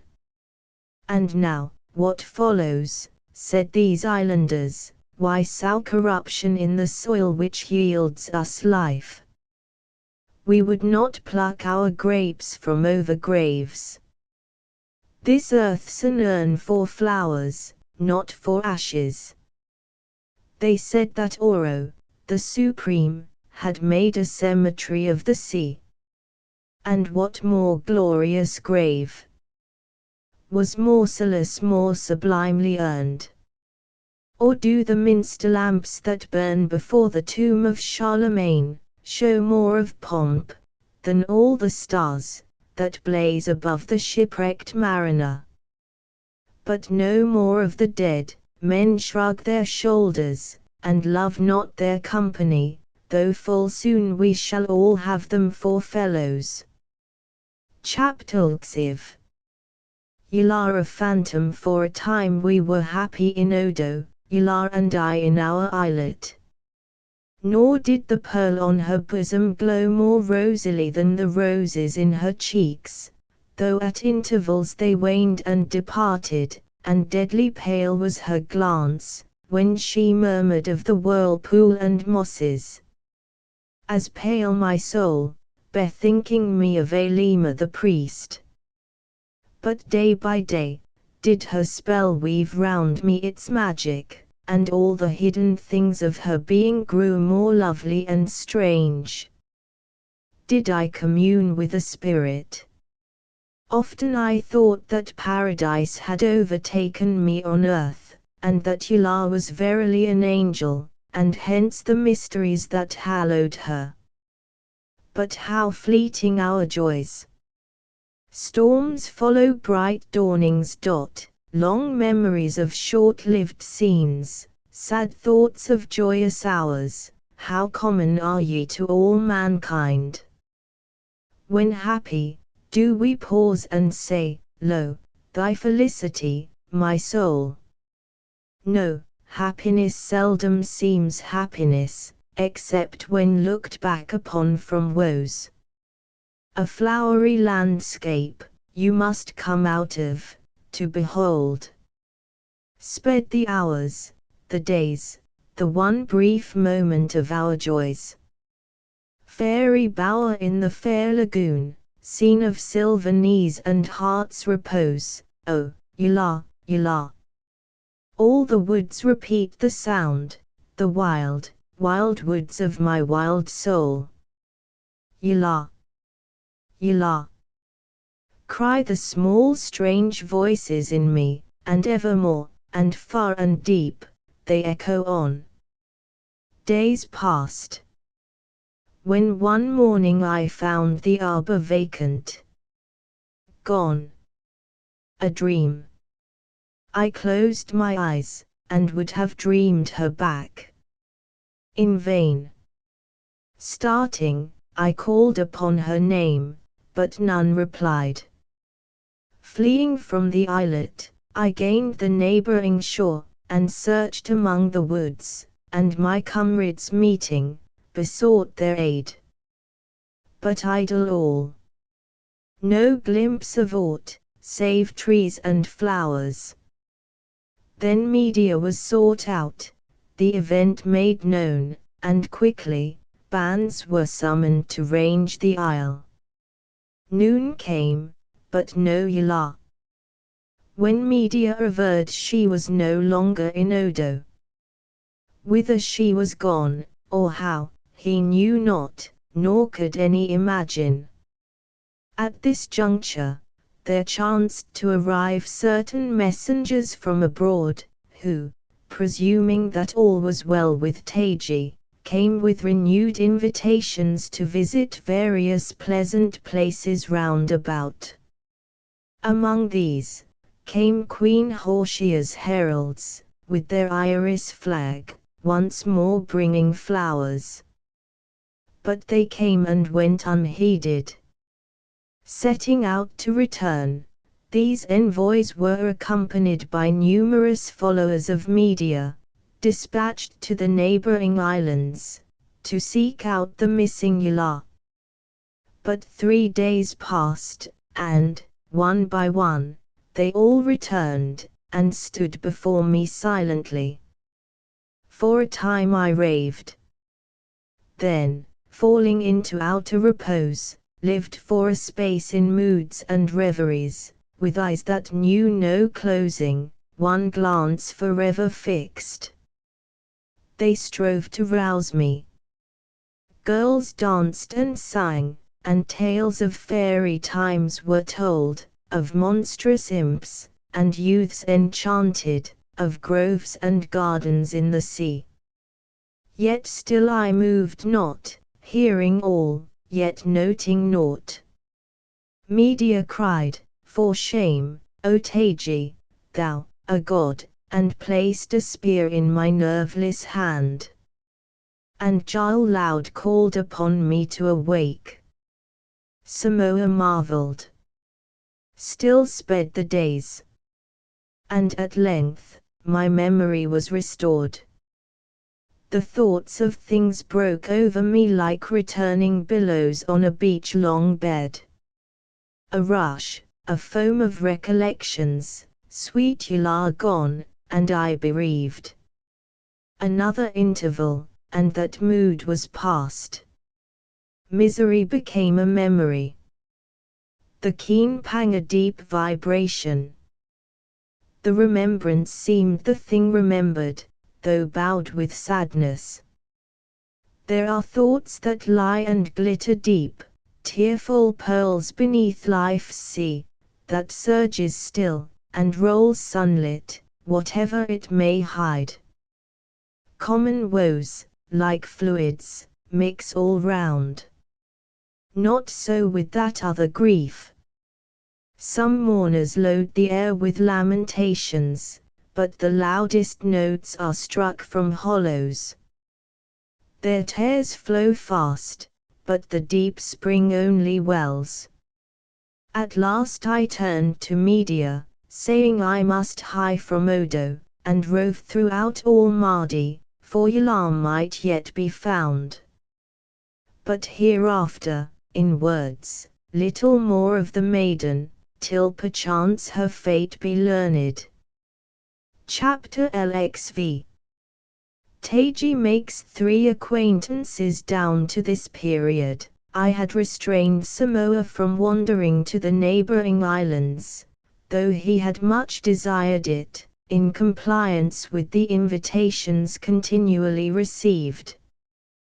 But now I informed both him, and his comrade, of the tour I purposed, desiring their company.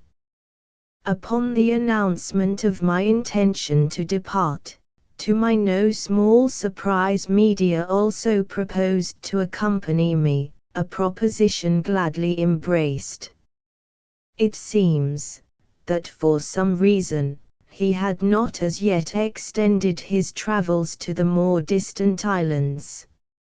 Hence the voyage in prospect was particularly agreeable to him.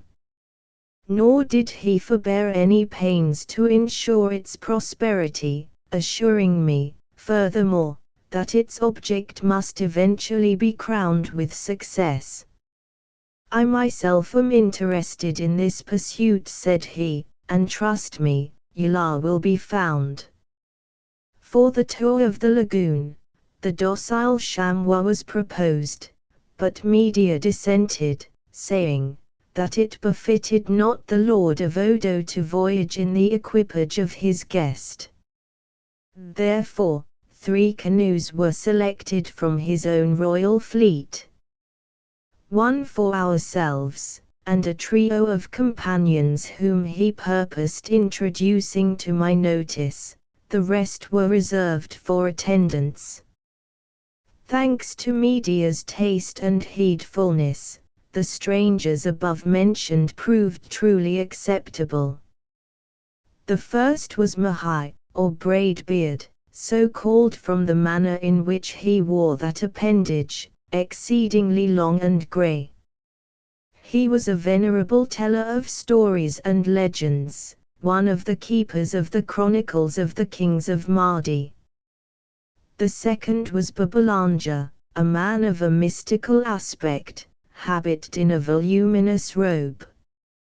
He was learned in Mardian lore, much given to quotations from ancient and obsolete authorities, the ponderings of old Bardiana, the pandects of Alamalala. Third and last, was Yumi, or the warbler.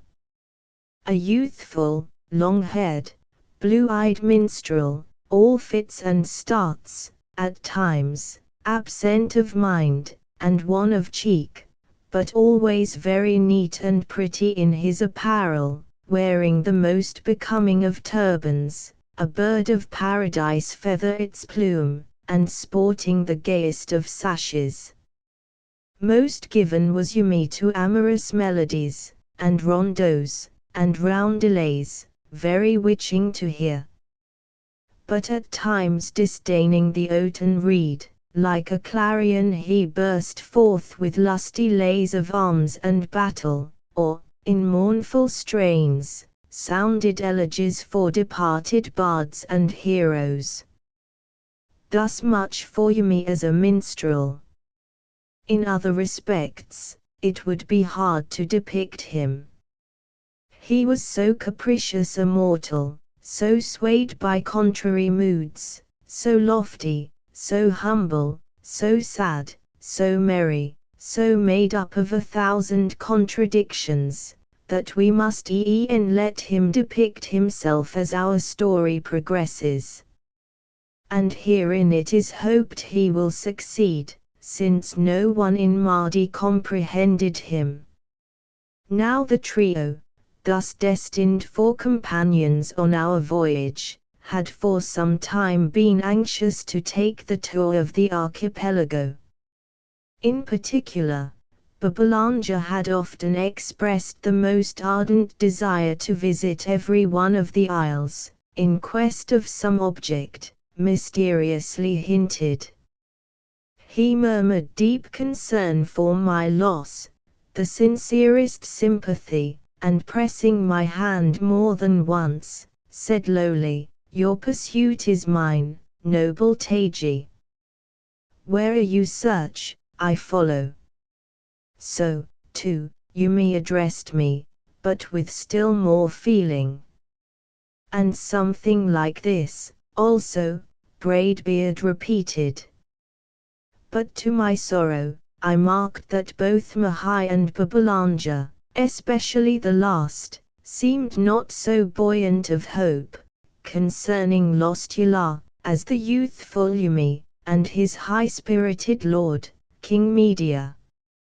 As our voyage would embrace no small period of time, it behoved King Media to appoint some trustworthy regent, to rule during his absence. This regent was found in Ulmani, a Stemide, resolute warrior, a kinsman of the king. All things at last in readiness, and the ensuing morning appointed for a start, Media, on the beach, at eventide, when both light and water waned, drew a rude map of the lagoon, to compensate for the obstructions in the way of a comprehensive glance at it from Odo. And thus was sketched the plan of our voyage, which islands first to visit, and which to touch at, when we should be homeward bound. Chapter LXVI. With a fair wind, at sunrise they sailed true each to his word, up came the sun, and round to my isle came Media. How glorious a morning! The new-born clouds all dappled with gold, and streaked with violet, the sun in high spirits, and the pleasant air cooled overnight by the blending circumambient fountains, forever playing all round the reef, the lagoon within, the coral-rimmed basin, into which they poured, subsiding, hereabouts, into green tranquillity. But what monsters of canoes! Would they devour an innocent voyager? Their great black prows curling aloft, and thrown back like trunks of elephants, a dark, snaky length behind, like the sea serpent's train. The prow of the foremost terminated in a large, open, shark's mouth, garnished with 10 rows of pearly human teeth, curiously inserted into the sculptured wood. The goon whale was ornamented with rows of rich spotted leopard and tiger shells, here and there, varied by others, flat and round, and spirally traced, gay serpents petrified in coils. These were embedded in a grooved margin, by means of a resinous compound, exhaling such spices, that the canoes were odoriferous as the Indian chests of the Maldives. The likeness of the foremost canoe to an elephant, was helped by a sort of canopied howdah in its stern, of heavy, russet-dyed tapa, tasseled at the corners with long bunches of cocoa nut fibers, stained red. These swayed to and fro, like the fox tails on a Tuscarora robe. But what is this, in the head of the canoe, just under the shark's mouth?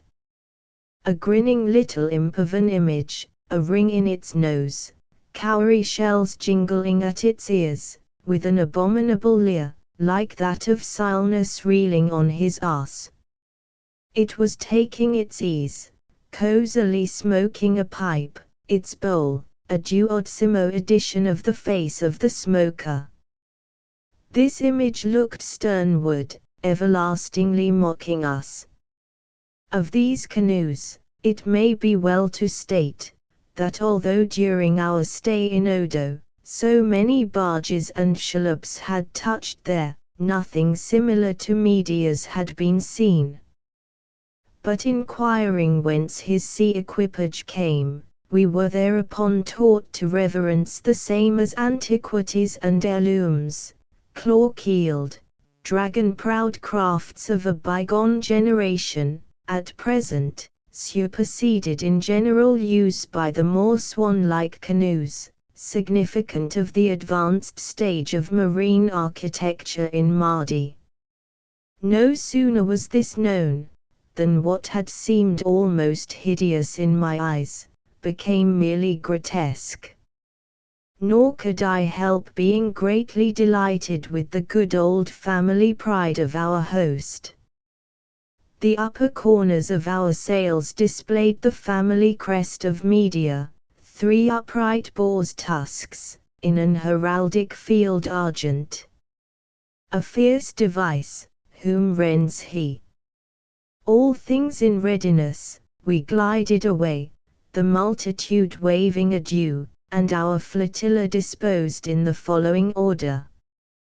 First went the Royal Elephant, carrying Media, myself, Charles, and Samoa, Mahai the teller of legends, Babbalanja, and Yumi, and 6 vivacious paddlers, their broad paddle blades carved with the royal boar's tusks, the same tattooed on their chests for a livery. And thus, as Media had promised, we voyaged in state.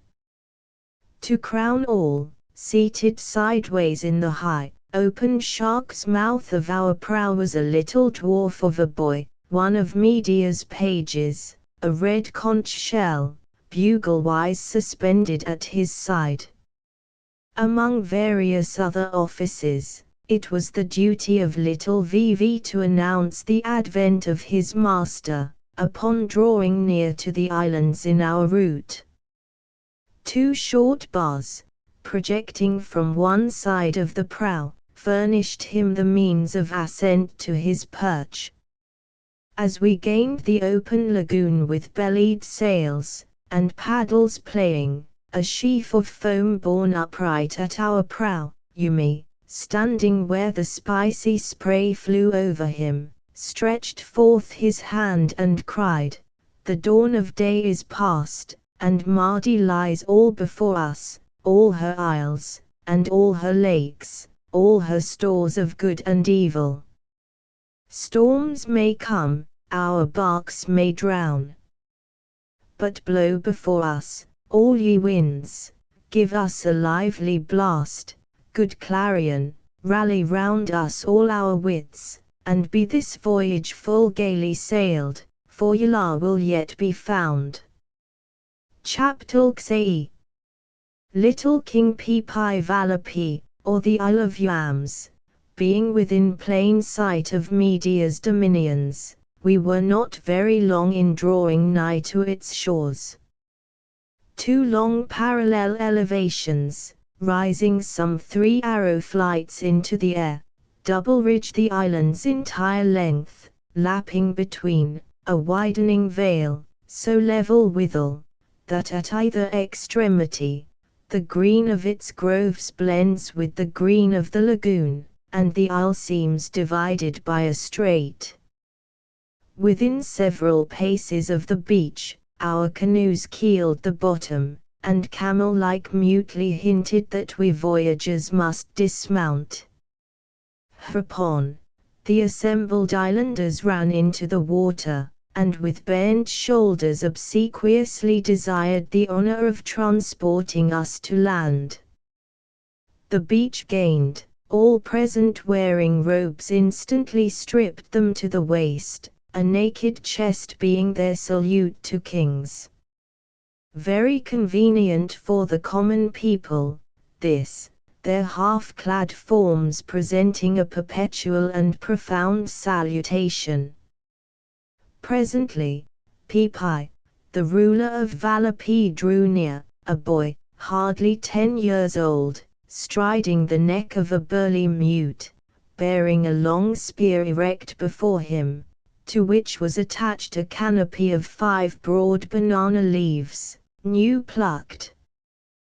Thus shaded, little Pepi advanced, steadying himself by the forelock of his bearer. Besides his bright red robe, the young prince wore nothing but the symbol of Valapian royalty, a string of small, close-fitting, concave shells, coiled and ambushed in his profuse, curly hair, one end falling over his ear, revealing a serpent's head, curiously carved from a nutmeg. Quite proverbial, the unembarrassed air of young slips of royalty. But there was something so surprisingly precocious in this young Pepi, that at first one hardly knew what to conclude. The first compliments over, the company were invited inland to a shady retreat. As we pursued the path, walking between old Mahai the keeper of chronicles and Samoa the Apolluan, Babbalanja besought the former to enlighten a stranger concerning the history of this curious Pepi. Whereupon the chronicler gave us the following account, for all of which he alone is responsible. Pepi, it seems, had been proclaimed king before he was born, his sire dying some few weeks previous to that event, and vacating his divan, declared that he left a monarch behind. Marvels were told of Pepi. Along with the royal dignity, and superadded to the soul possessed in his own proper person, the infant monarch was supposed to have inherited the valiant spirits of some 20 heroes, sages, simpletons, and demigods, previously lodged in his sire.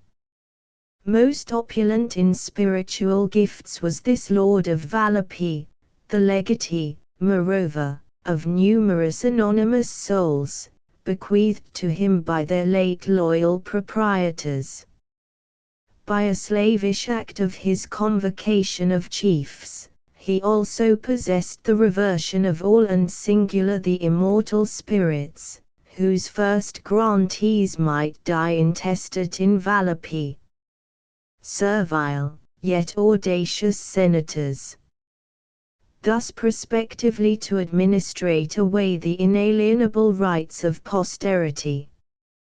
But while yet unborn, the people of Valapi had been deprived of more than they now sought to wrest from their descendants. And former Pepis, infant and adult, had received homage more profound than Pepi the present. Witness the demeanor of the chieftains of old, upon every new investiture of the royal serpent. In a fever of loyalty, they were wont to present themselves before the heir to the isle, to go through with the court ceremony of the pupra, a curious proceeding, so called, inverted endeavors to assume an erect posture, the nasal organ the base.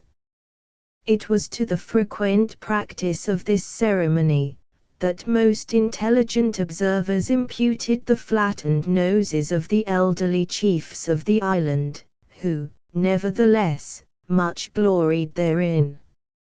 It was these chiefs, also, who still observed the old-fashioned custom of retiring from the presence of royalty with their heads between their thighs, so that while advancing in the contrary direction, their faces might be still deferentially turned toward their lord and master.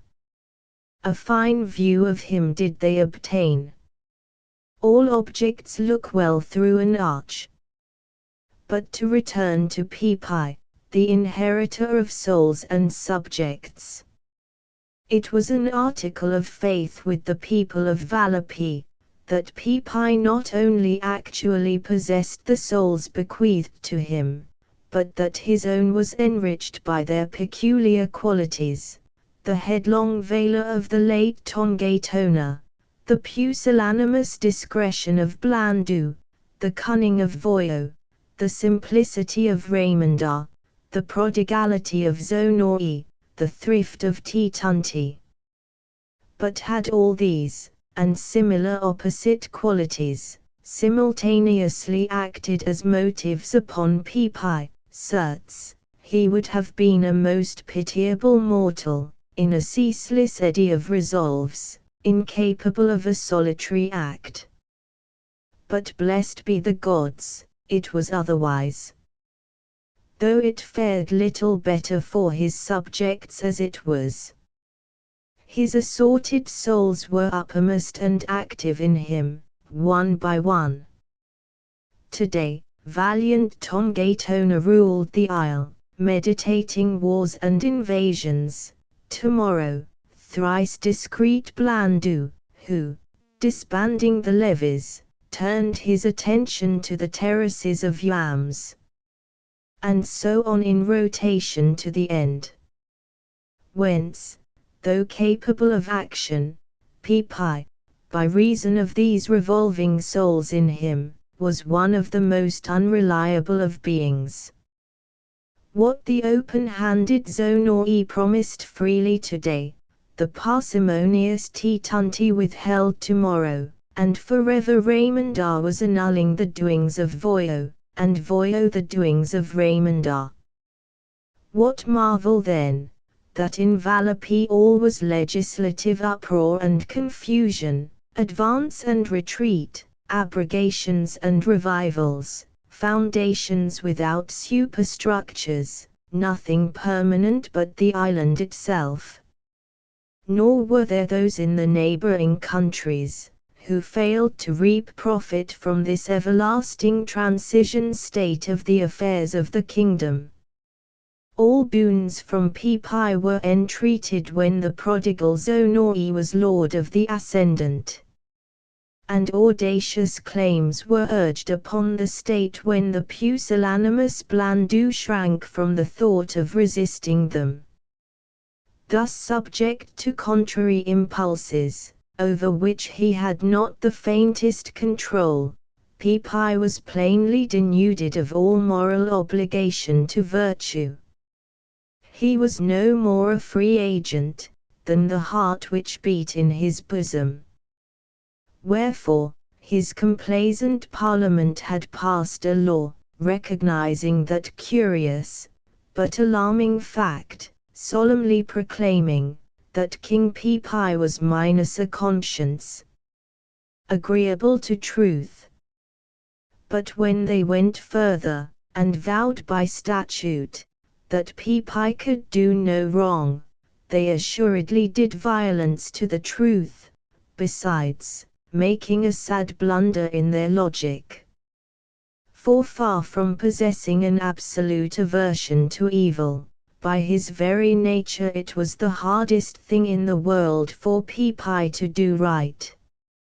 Taking all these things into consideration, then, no wonder that this wholly irresponsible young prince should be a lad of considerable assurance, and the easiest manners imaginable. Chapter 8.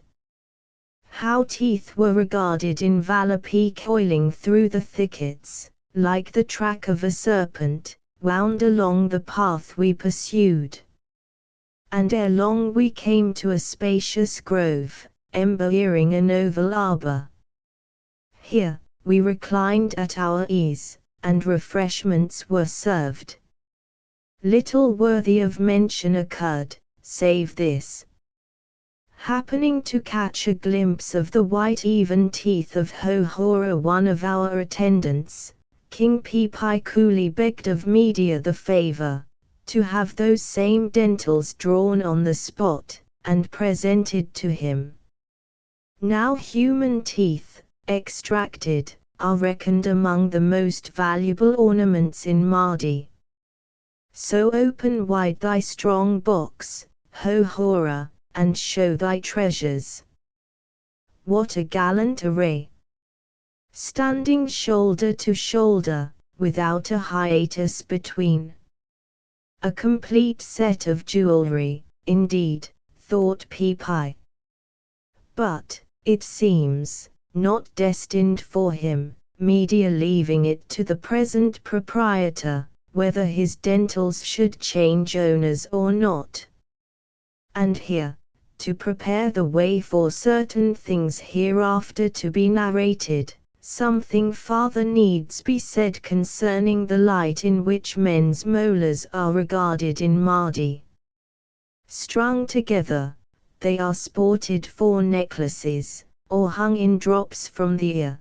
They are wrought into dice, in lieu of silken locks, are exchanged for love tokens. As in all lands, men smite their breasts, and tear their hair, when transported with grief, so, in some countries, teeth are stricken out under the sway of similar emotions.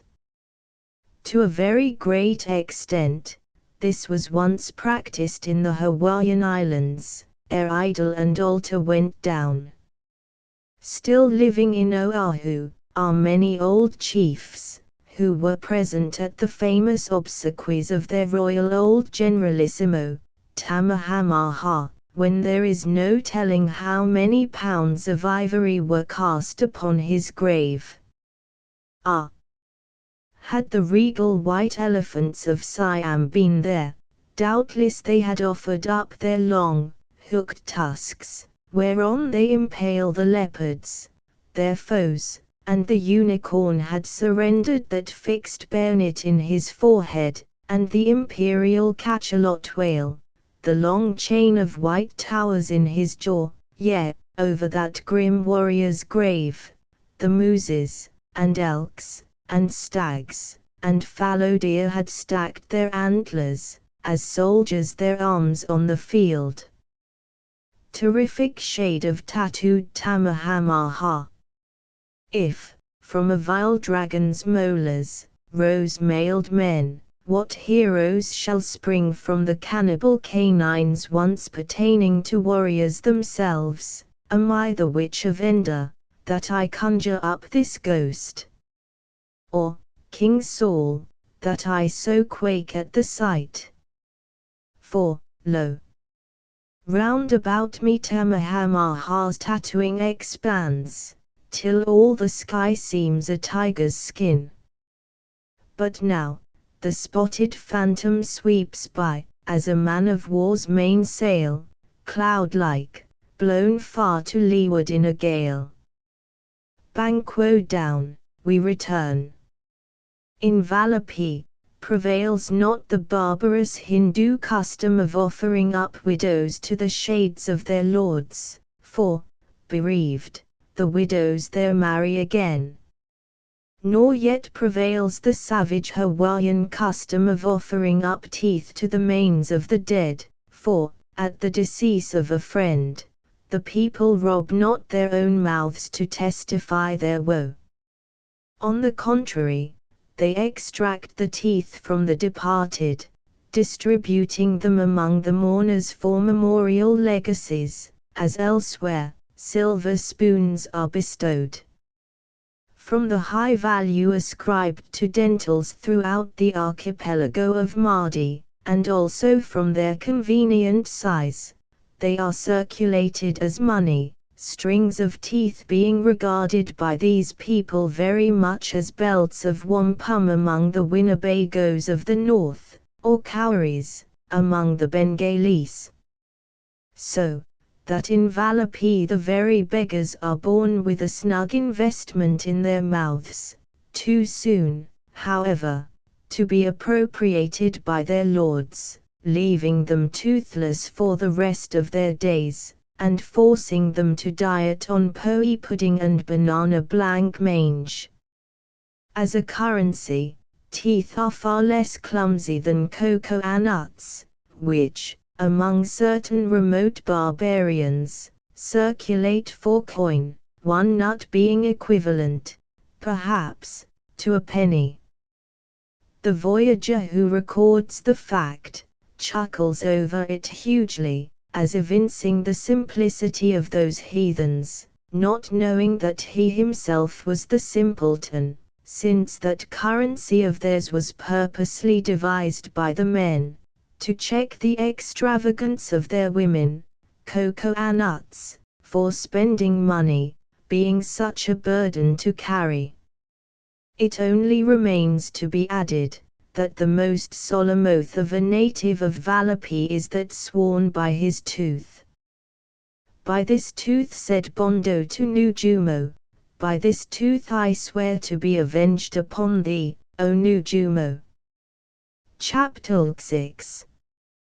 The company discourse, and Braidbeard rehearses a legend finding in Valapi no trace of her whom we sought, and but little pleased with the cringing demeanor of the people, and the wayward follies of Peepi their lord, we early withdrew from the isle. As we glided away, King Media issued a sociable decree. He declared it his royal pleasure, that throughout the voyage, all stiffness and state etiquette should be suspended, nothing must occur to mar the freedom of the party. To further this charming plan, he doffed his symbols of royalty, put off his crown, laid aside his scepter, and assured us that he would not wear them again, except when we landed, and not invariably, then. Are we not all now friends and companions? He said. So companions and friends let us be. I unbend my bow, do ye likewise. But are we not to be dignified? Asked Babbalanja. If dignity be free and natural, be as dignified as you please, but away with rigidities. Away they go, said Babbalanja, and, my lord, now that you mind me of it, I have often thought that it is all folly and vanity for any man to attempt a dignified carriage. Why, my lord, frankly crossing his legs where he lay, the king, who receives his ambassadors with a majestic toss of the head, may have just recovered from the toothache. That thought should cant over the spine he bears so bravely. Have a care, sir, there is a king within hearing. Pardon, my lord, I was merely availing myself of the immunity bestowed upon the company. Hereafter, permit a subject to rebel against your sociable decrees. I will not be so frank any more. Well put, Babbalanja, come nearer, here, cross your legs by mine, you have risen a cubit in my regard. Vivi, bring us that gourd of wine, so, pass it round with the cups. Now, Yumi, a song. And a song was sung. And thus did we sail, pleasantly reclining on the mats stretched out beneath the canopied howdah. At length, we drew nigh to a rock, called Pella, or the Theft. A high, green crag, toppling over its base, and flinging a cavernous shadow upon the lagoon beneath, bubbling with the moisture that dropped. Passing under this cliff was like finding yourself, as some sea hunters unexpectedly have, beneath the open, upper jaw of a whale, which, descending, infallibly entombs you. But familiar with the rock, our paddlers only threw back their heads, to catch the cool, pleasant tricklings from the mosses above. Wiping away several glittering beads from his beard, old Mahai turning round where he sat, just outside the canopy, solemnly affirmed, that the drinking of that water had cured many a man of ambition. How so, old man? Demanded Medea. Because of its passing through the ashes of 10 kings, of yore buried in a sepulchre, hewn in the heart of the rock. Mighty kings, and famous, doubtless, said Babylanja, whose bones were thought worthy of so noble and enduring as urn. Pray, Mahai, their names and terrible deeds. Alas, their sepulchre only remains. And, no doubt, like many others, they made that sepulchre for themselves. They sleep sound, my word for it, old man. But I very much question, if, were the rock rent, any ashes would be found. Mahai, I deny that those kings ever had any bones to bury. Why, Babylanja, said Medea, since you intimate that they never had ghosts to give up, you ignore them in toto, denying the very fact of their being even defunct. 10,000 pardons, my lord, no such discourtesy would I do the anonymous memory of the illustrious dead. But whether they ever lived or not, it is all the same with them now. Yet, grant that they lived, then, if death be a deaf and dumb death, a triumphal procession over their graves would concern them not. If a birth into brightness, then Mardi must seem to them the most trivial of reminiscences. Or, perhaps, theirs may be an utter lapse of memory concerning sublunary things, and they themselves be not themselves, as the butterfly is not the larva. Said you me, then, Babylanja, you account that a fit illustration of the miraculous change to be wrought in man after death? No, for the analogy has an unsatisfactory end. From its chrysalis state, the silkworm but becomes a moth, that very quickly expires. Its longest existence is as a worm. All vanity, vanity, you me, to seek in nature for positive warranty to these aspirations of ours. Through all her provinces, nature seems to promise immortality to life, but destruction to beings. Or, as old Bardiana has it, if not against us, nature is not for us. Said Medea, rising, Babylanja, you have indeed put aside the courtier, talking of worms and caterpillars to me, a king and a demigod. To renown, for your theme, a more agreeable topic. Pardon, once again, my lord. And since you will, let us discourse of that subject. First, I lay it down for an indubitable maxim, that in itself all posthumous renown, which is the only renown, is valueless. Be not offended, my lord. To the nobly ambitious, renown hereafter may be something to anticipate. But analyzed, that feverish typhoid feeling of theirs may be nothing more than a flickering fancy, that now, while living, they are recognized as those who will be as famous in their shrouds, as in their girdles.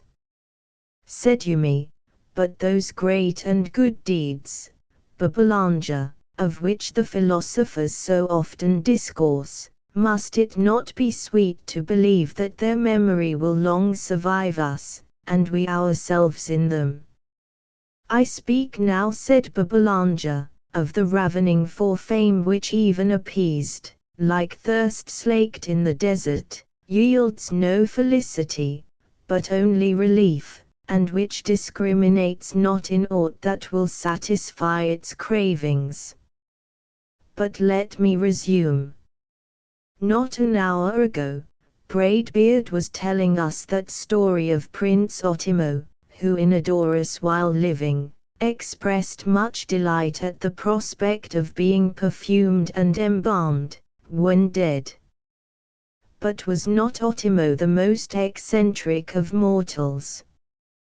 For few men issue orders for their shrouds, to inspect their quality beforehand. Far more anxious are they about the texture of the sheets in which their living limbs lie. And, my lord, with some rare exceptions, does not all Mardi, by its actions, declare that it is far better to be notorious now, than famous hereafter? A base sentiment, my lord, said you me. Did not poor Bonja, the unappreciated poet, console himself for the neglect of his contemporaries, by inspiriting thoughts of the future? In plain words, by bethinking him of the glorious harvest of bravos his ghost would reap for him, said Babbalanja. But Banjo, Borjo, Binjo, I never heard of him. Nor I, said Mahai.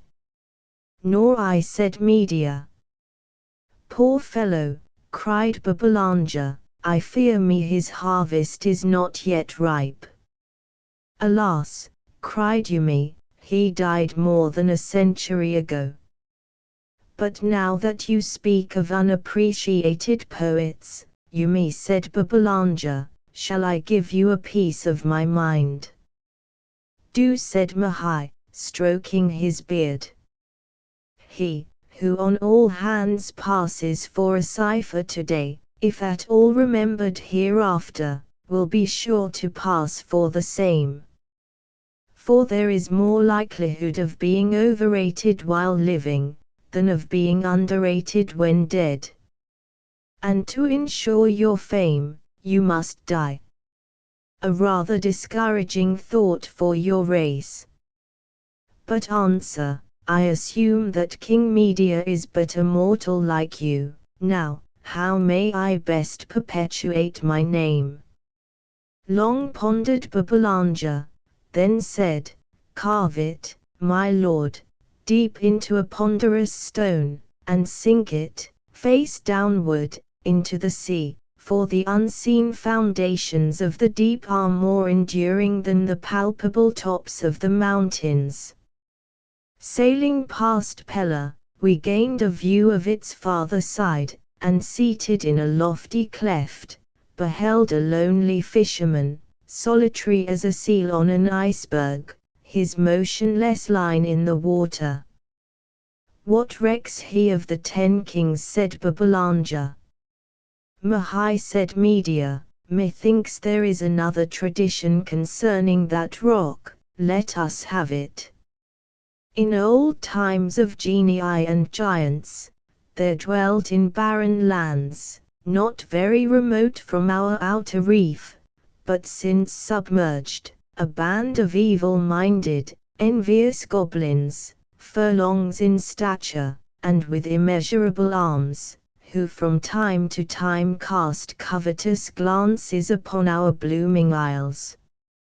Long they lusted, till at last, they waded through the sea, strode over the reef, and seizing the nearest islet, rolled it over and over, toward an adjoining outlet. But the task was hard, and daybreak surprised them in the midst of their audacious thieving, while in the very act of giving the devoted land another doughty surge and somerset.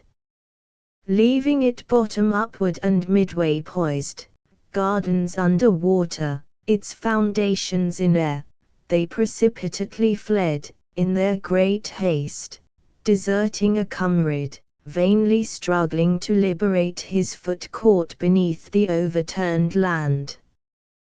This poor fellow now raised such an outcry, as to awaken the god Upi, or the archer, stretched out on a long cloud in the east, who forthwith resolved to make an example of the unwilling lingerer. Snatching his bow, he let fly an arrow. But overshooting its mark, it pierced through and through the lofty promontory of a neighboring island, making an arch in it, which remaineth even unto this day. A second arrow, however, accomplished its errand, the slain giant sinking prone to the bottom. And now, added Mahai, glance over the goon whale, and you will see his remains petrified into white ribs of coral. There they are, said Yumi, looking down into the water where they gleamed. A fanciful legend, Braidbeard. Very entertaining, said Media. Even so, said Babbalanja. But perhaps we lost time in listening to it, for though we know it, we are none the wiser. Be not a cynic, said Media. No pastime is lost time. Musing a moment, Babbalanja replied, My lord, that maxim may be good as it stands, but had you made 6 words of it, instead of 6 syllables, you had uttered a better and a deeper. Chapter LXX.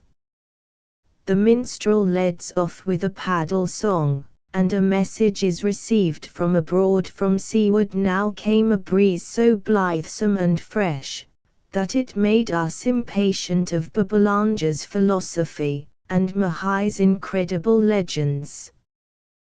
One and all, we called upon the minstrel Yumi to give us something in unison with the spirited waves wide foaming around us. If my lord will permit, we will give Taiji the paddle chant of the warriors of King Bello.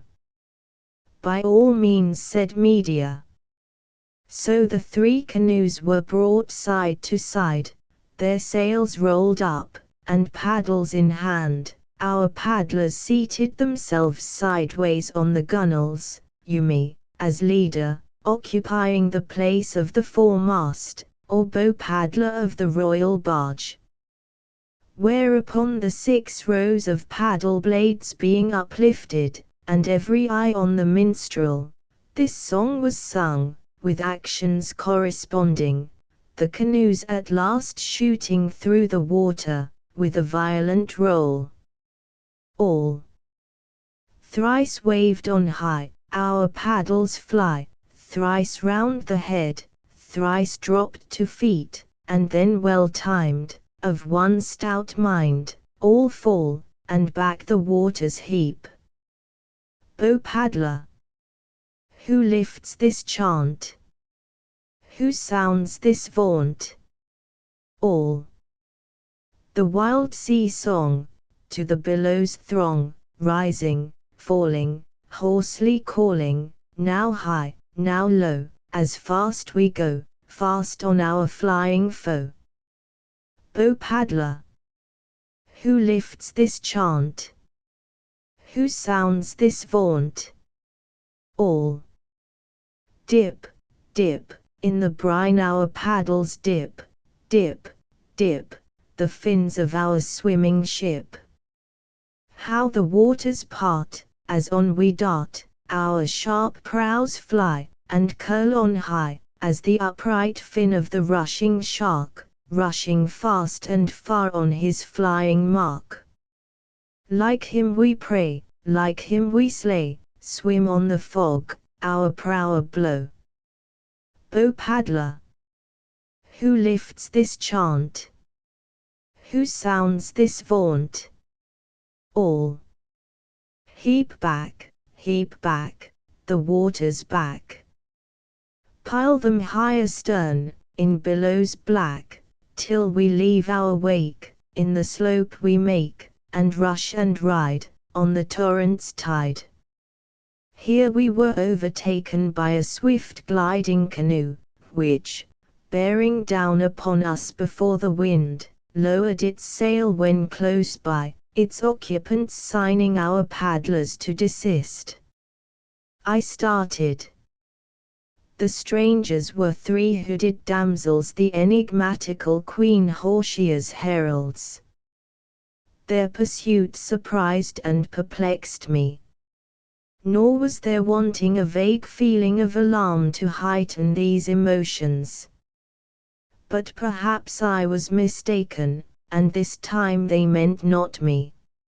Seated in the prow, the foremost waved her iris flag. Cried Yumi, some message. Teiji, that iris points to you. It was then I first divined that some meaning must have lurked in those flowers they had twice brought me before. The second damsel now flung over to me Circe flowers, then a faded jonquil, buried in a tuft of wormwood leaves. The third sat in the shallop's stern, and as it glided from us, thrice waved oleanders. What dumb show is this? Cried Medea. But it looks like poetry, minstrel, you should know. Interpret then, said I. Shall I, then, be your Flora's flute, and Hortia's dragoman? Held aloft, the iris signified a message. These purple woven Circe flowers mean that some spell is weaving. That golden, pining jonquil, which you hold, buried in those wormwood leaves, says plainly to you, bitter love in absence.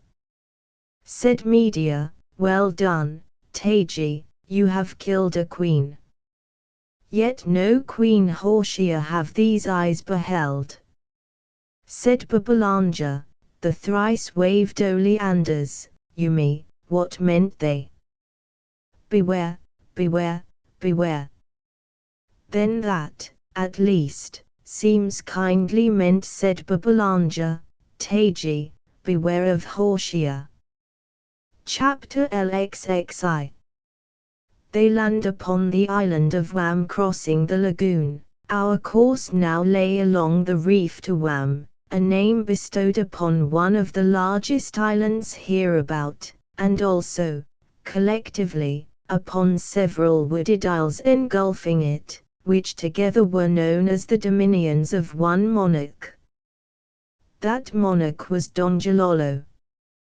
Just turned of 25, he was accounted not only the handsomest man in his dominions, but throughout the lagoon. His comeliness, however, was so feminine, that he was sometimes called Fonu, or the girl. Our first view of Wam was imposing. A dark green pile of cliffs, towering some 100 toises, at top, presenting a range of steep, gable-pointed projections, as if some titanic hammer and chisel had shaped the mass. Sailing nearer, we perceived an extraordinary rolling of the sea, which bursting into the lagoon through an adjoining breach in the reef, surged toward Wam in enormous billows. At last, dashing against the wall of the cliff, they played there in unceasing fountains. But under the brow of a beetling crag, the spray came and went unequally. There, the blue billows seemed swallowed up, and lost. Right regally was Wam guarded. For, at this point, the rock was pierced by a cave, into which the great waves chased each other like lions, after a hollow, subterraneous roaring issuing forth with manes dishevelled. Cautiously evading the dangerous currents here ruffling the lagoon, we rounded the wall of cliff, and shot upon a smooth expanse, on one side, hemmed in by the long, verdant, northern shore of Wam, and across the water, sentinelled by its tributary islets.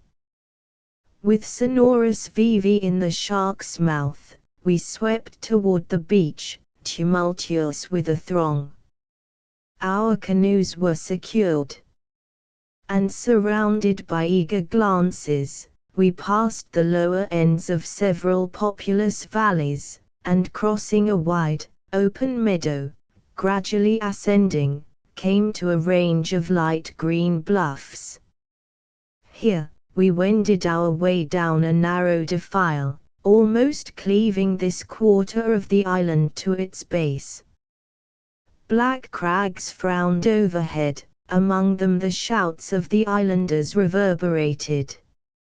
Yet steeper grew the defile, and more overhanging the crags till at last, the keystone of the arch seemed dropped into its place.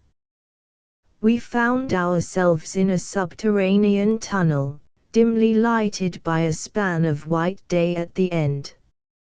Emerging, what a scene was revealed!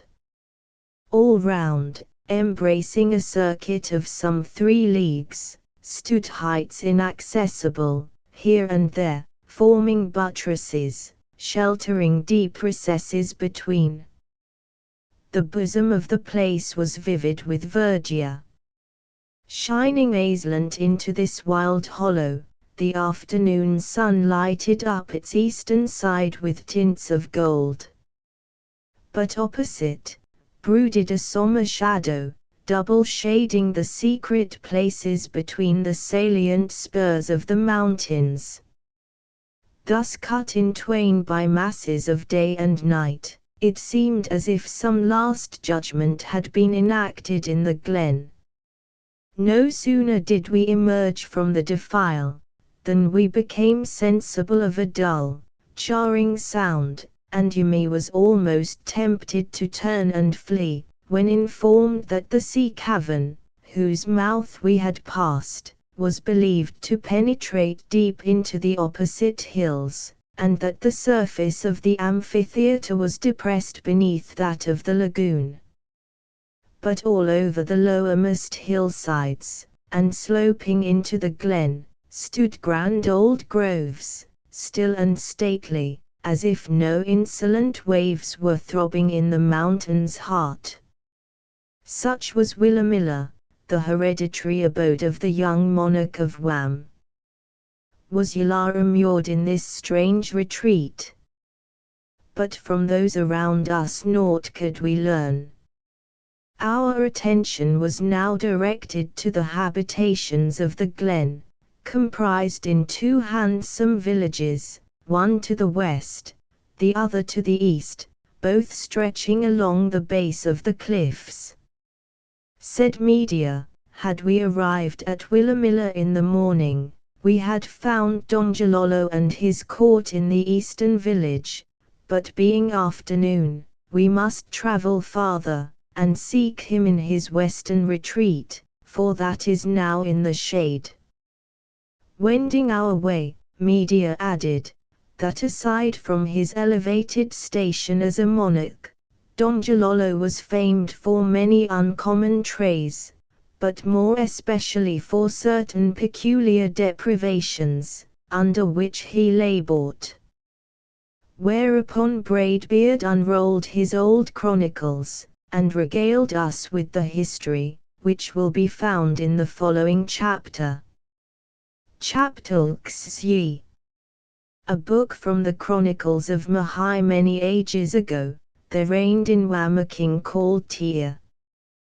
This Tyr's succession to the sovereignty was long disputed by his brother Marjara, who at last rallying round him an army, after many vicissitudes, defeated the unfortunate monarch in a stout fight of clubs on the beach. In those days, Willamilla during a certain period of the year was a place set apart for royal games and diversions, and was furnished with suitable accommodations for king and court. From its peculiar position, moreover, it was regarded as the last stronghold of the Wam monarchy, in remote times having twice withstood the most desperate assaults from without. And when Rununu, a famous upstart, sought to subdue all the isles in this part of the archipelago, it was to Willamilla that the banded kings had repaired to take counsel together, and while there conferring, were surprised at the sudden onslaught of Rununu in person. But in the end, the rebel was captured, he and all his army, and impaled on the tops of the hills.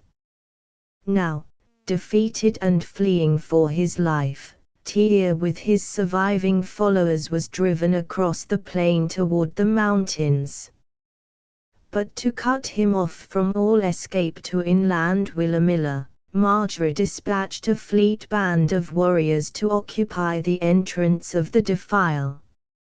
Nevertheless, Tyr the pursued ran faster than his pursuers, first gained the spot, and with his chiefs, fled swiftly down the gorge, closely hunted by Mardi's men. But arriving at the further end, they in vain sought to defend it. And after much desperate fighting, the main body of the foe corning up with great slaughter, the fugitives were driven into the glen. They ran to the opposite wall of cliff, where turning, they fought at bay, blood for blood, and life for life, till at last, overwhelmed by numbers, they were all put to the point of the spear. With fratricidal hate, singled out by the ferocious Mardi, Tyr fell by that brother's hand.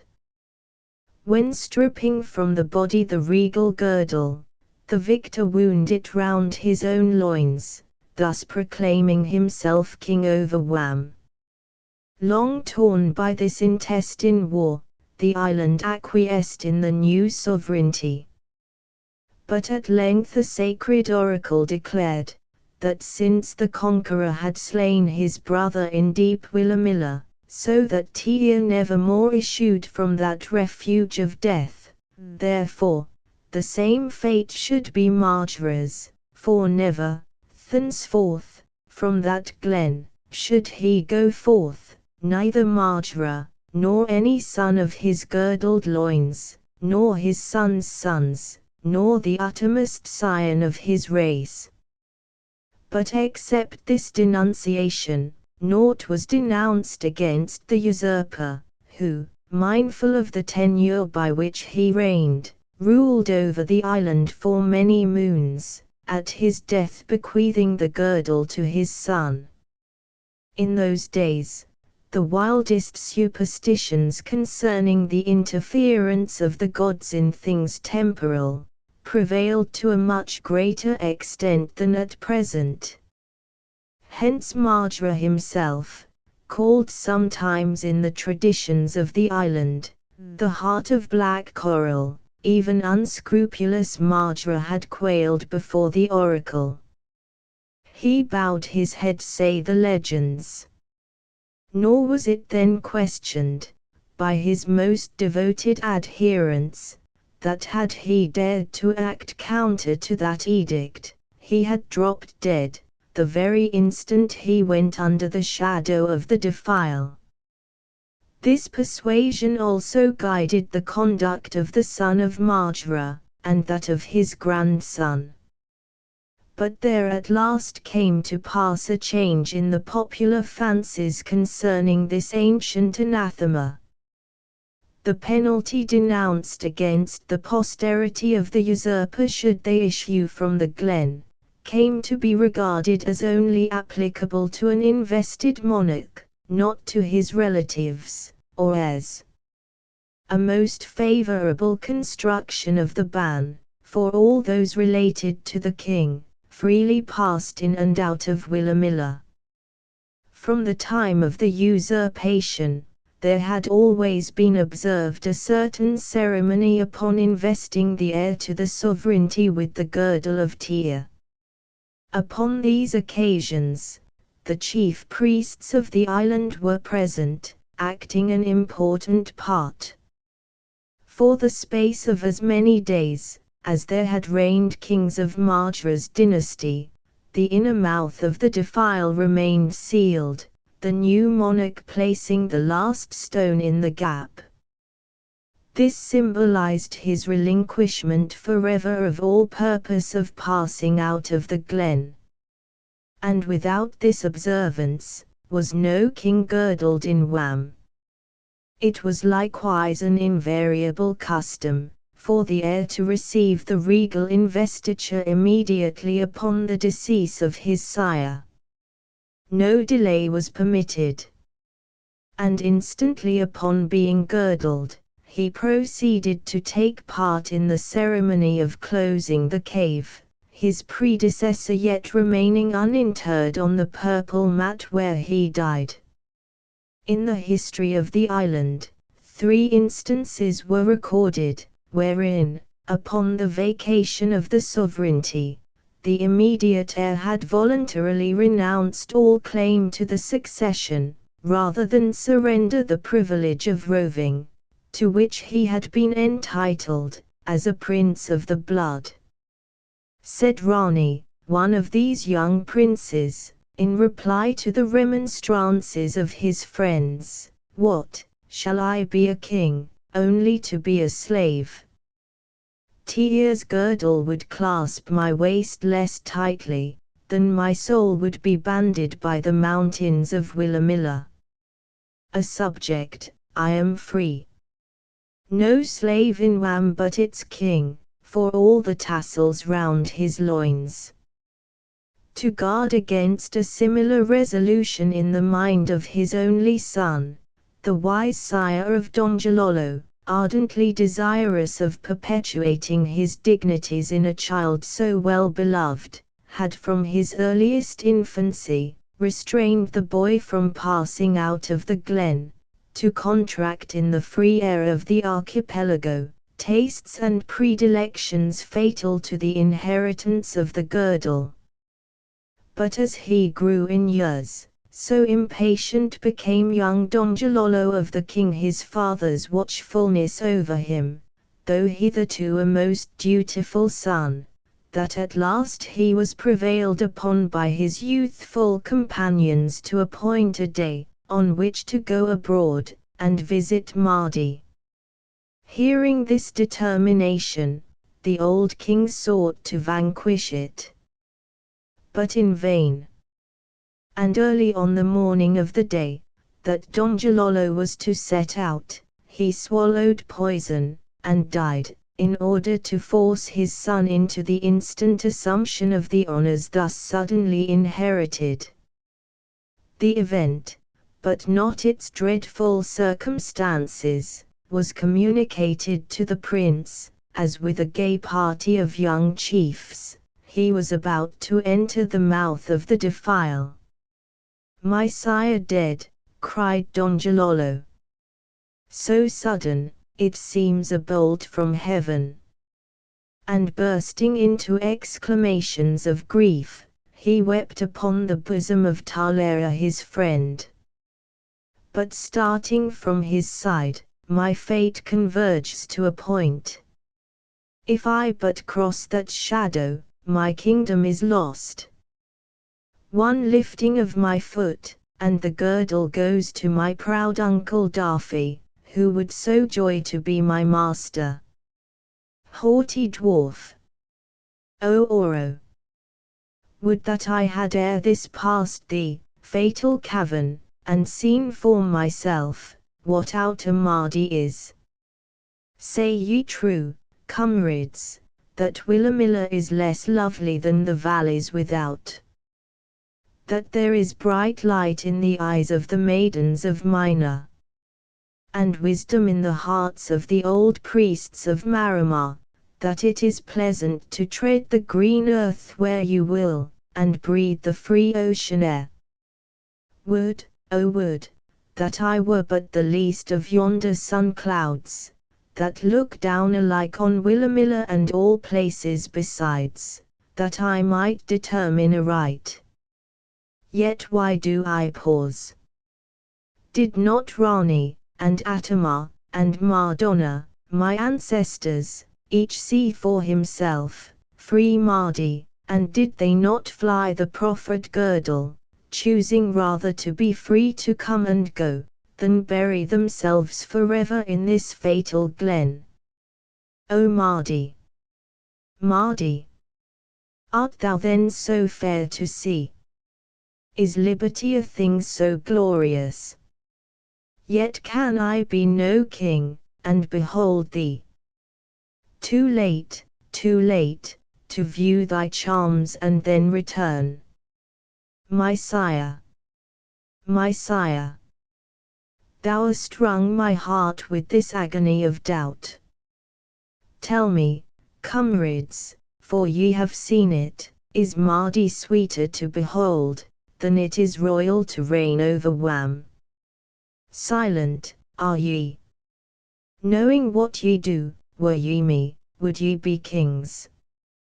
Tell me, Talera.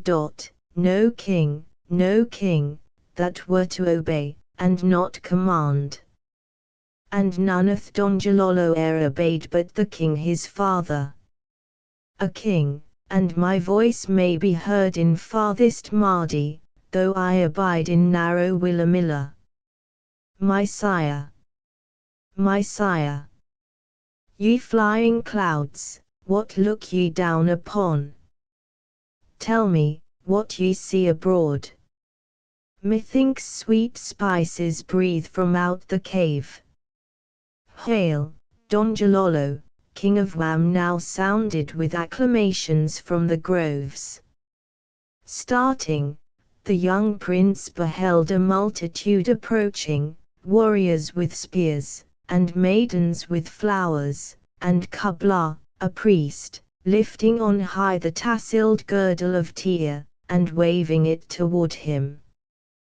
The young chiefs fell back. Kubla, advancing, came close to the prince, and unclasping the badge of royalty, exclaimed, Donjalolo, this instant it is king or subject with thee, wilt thou be girdled monarch? Gazing one moment up the dark defile, then staring vacantly, Donjalolo turned and met the eager gaze of Daffy. Stripping off his mantle, the next instant he was a king. Loud shouted the multitude, and exulted, but after mutely assisting at the closing of the cavern, the new girdled monarch retired sadly to his dwelling, and was not seen again for many days. Chapter LXXIII. Something more of the prince previous to recording our stay in his dominions. It only remains to be related of Donjalolo, that after assuming the girdle, a change came over him. During the lifetime of his father, he had been famed for his temperance and discretion. But when Mardi was forever shut out, and he remembered the law of his isle, interdicting abdication to its kings, he gradually fell into desperate courses, to drown the emotions at times distracting him. His generous spirit, thirsting after some energetic career, found itself narrowed down within the little glen of Willamilla, where ardent impulses seemed idle. But these are hard to die, and repulsed all round, recoil upon themselves. So with Donjalolo, who, in many a riotous scene, wasted the powers which might have compassed the noblest designs. Not many years had elapsed since the death of the king, his father. But the still youthful prince was no longer the bright-eyed and elastic boy who at the dawn of day had sallied out to behold the landscapes of the neighboring isles. Not more effeminate Sardana Palace than he. And, at intervals, he was the victim of unaccountable vagaries, haunted by spectres, and beckoned to by the ghosts of his sires. At times, loathing his vicious pursuits, which brought him no solid satisfaction, but ever filled him with final disgust, he would resolve to amend his ways, solacing himself for his bitter captivity, by the society of the wise and discreet. But brief the interval of repentance. Anew, he burst into excesses, 100-fold more insane than ever. Thus vacillating between virtue and vice, to neither constant, and upbraided by both, his mind, like his person in the glen, was continually passing and repassing between opposite extremes. Chapter XV. Advancing deeper into the vale, they encountered Donjalolo from the mouth of the cavern, a broad shaded way overarched by fraternal trees embracing in midair, conducted us to a cross path, on either hand leading to the opposite cliffs, shading the twin villages before mentioned. Level as a meadow, was the bosom of the glen. Here, nodding with green orchards of the breadfruit and the palm, there, flashing with golden plantations of the banana. Emerging from these, we came out upon a grassy mead, skirting a projection of the mountain. And soon we crossed a bridge of boughs, spanning a trench, thickly planted with roots of the tara, like alligators, or Hollanders, reveling in the soft alluvial. Strolling on, the wild beauty of the mountains excited our attention. The topmost crags poured over with vines, which, undulating in the air, seemed leafy cascades, their sources the upland groves. Midway up the precipice, along a shelf of rock, sprouted the multitudinous roots of an apparently trunkless tree. Shooting from under the shallow soil, they spread all over the rocks below, covering them with an intricate network. While far aloft, great boughs, each a copse, clambered to the very summit of the mountain, then bending over, struck anew into the soil, forming along the virgin interminable colonnade, all manner of antique architecture standing against the sky. According to Mahai, this tree was truly wonderful, its seed having been dropped from the moon, where were plenty more similar forests, causing the dark spots on its surface. Here and there, the cool fluid in the veins of the mountains gushed forth in living springs, their waters received in green mossy tanks, half buried in grasses.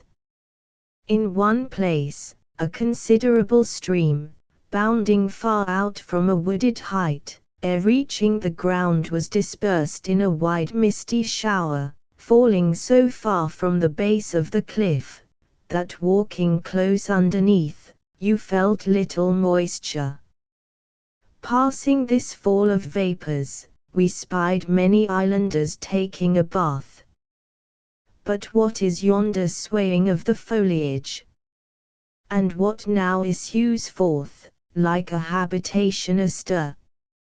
Donjalolo drawing nigh to his guests. He came in a fair sedan, a bower, resting upon 3 long, parallel poles, borne by 30 men, gaily attired, 5 at each pole end. Decked with dyed tappers, and looped with garlands of newly plucked flowers, from which, at every step, the fragrant petals were blown. With a sumptuous, elastic motion the gay sedan came on, leaving behind it a long, rosy wake of fluttering leaves and odors. Drawing near, it revealed a slender, enervate youth, of pallid beauty, reclining upon a crimson mat, near the festooned arch of the bower. His anointed head was resting against the bosom of a girl, another stirred the air, with a fan of pinte-dew plumes. The pupils of his eyes were as floating isles in the sea. In a soft low tone he murmured Media. The bearers paused, and Media advancing, the island kings bowed their foreheads together. Through tubes ignited at the end, Donjalol's reclining attendants now blew an aromatic incense around him. These were composed of the stimulating leaves of the aina mixed with the long yellow blades of a sweet-scented upland grass, forming a hollow stem. In general, the agreeable fumes of the aina were created by one's own inhalations, but Donjalolo, deeming the solace too dearly purchased by any exertion of the royal lungs, regaled himself through those of his attendants, whose lips were as moss rosebuds after a shower. In silence the young prince now eyed us attentively, meanwhile gently waving his hand, to obtain a better view through the wreaths of vapor. He was about to address us, when chancing to catch a glimpse of Samoa, he suddenly started, averted his glance, and wildly commanded the warrior out of sight. Upon this, his attendants would have soothed him, and Medea desired the Apollyon to withdraw. While we were yet lost in wonder at this scene, Donjalolo, with eyes closed, fell back into the arms of his damsels. Recovering, he fetched a deep sigh, and gazed vacantly around. It seems that he had fancied Samoa the noonday spectre of his ancestor Mardi, the usurper having been deprived of an arm in the battle which gained him the girdle. Poor prince, this was one of those crazy conceits, so puzzling to his subjects. Medea now hastened to assure Donjalolo that Samoa, though no cherub to behold, was good flesh and blood, nevertheless. And soon the king unconcernedly gazed, his monomania having departed as a dream. But still suffering from the effects of an overnight feast, he presently murmured forth a desire to be left to his women, adding that his people would not fail to provide for the entertainment of his guests. The curtains of the sedan were now drawn, and soon it disappeared in the groves. Journeying on, ere long we arrived at the western side of the glen, where one of the many little arbors scattered among the trees was assigned for our abode. Here, we reclined to an agreeable repast. After which, we strolled forth to view the valley at large, more especially the far-famed palaces of the prince. Chapter LXXV. Time and temples in the oriental pilgrimage of the pious old Purchas, and in the fine old folio voyages of Hakluyt, Thevenot, Ramusio, and Debris, we read of many glorious old Asiatic temples, very long in erecting. And veracious Gordon Ciardi luckereth a wondrous narration of the time consumed in rearing that mighty 375-pillared temple of the year, somewhere beyond Libya, whereof the columns did signify days, and all round fronted upon concentric zones of palaces, cross-cut by 12 grand avenues symbolizing the signs of the zodiac, all radiating from the sun-dome in their midst. And in that wild eastern tale of his, Marco Polo tells us how the great Mogul began him a pleasure palace on so imperial a scale, that his grandson had much ado to complete it. But no matter for marveling all this, great towers take time to construct. And so of all else. And that which long endures full-fledged, must have long lain in the germ. And duration is not of the future, but of the past, and eternity is eternal, because it has been, and though a strong new monument be builded today, it only is lasting because its blocks are old as the sun. It is not the pyramids that are ancient, but the eternal granite whereof they are made, which had been equally ancient though yet in the quarry. For to make an eternity, we must build with eternities, whence the vanity of the cry for anything alike durable and new, and the folly of the reproach, your granite hath come from the old-fashioned hills. For we are not gods and creators, and the controversialists have debated, whether indeed the all-plastic power itself can do more than mold. In all the universe is but one original, and the very suns must to their source for their fire, and we Prometheuses must to them for ours, which, when had, only perpetual vestal tending will keep alive. But let us back from fire to store. No fine firm fabric ever yet grew like a gourd.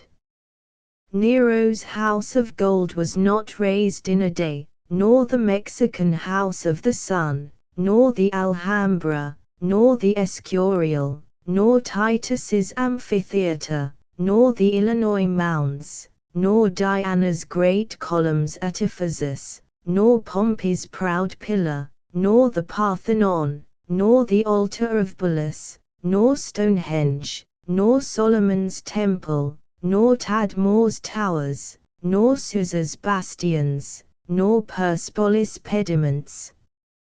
Round and round, the Moorish turret at Seville was not wound heavenward in the revolution of a day, and from its first founding, 500 years did circle, ere Strasbourg's great spire lifted its 500 feet into the air.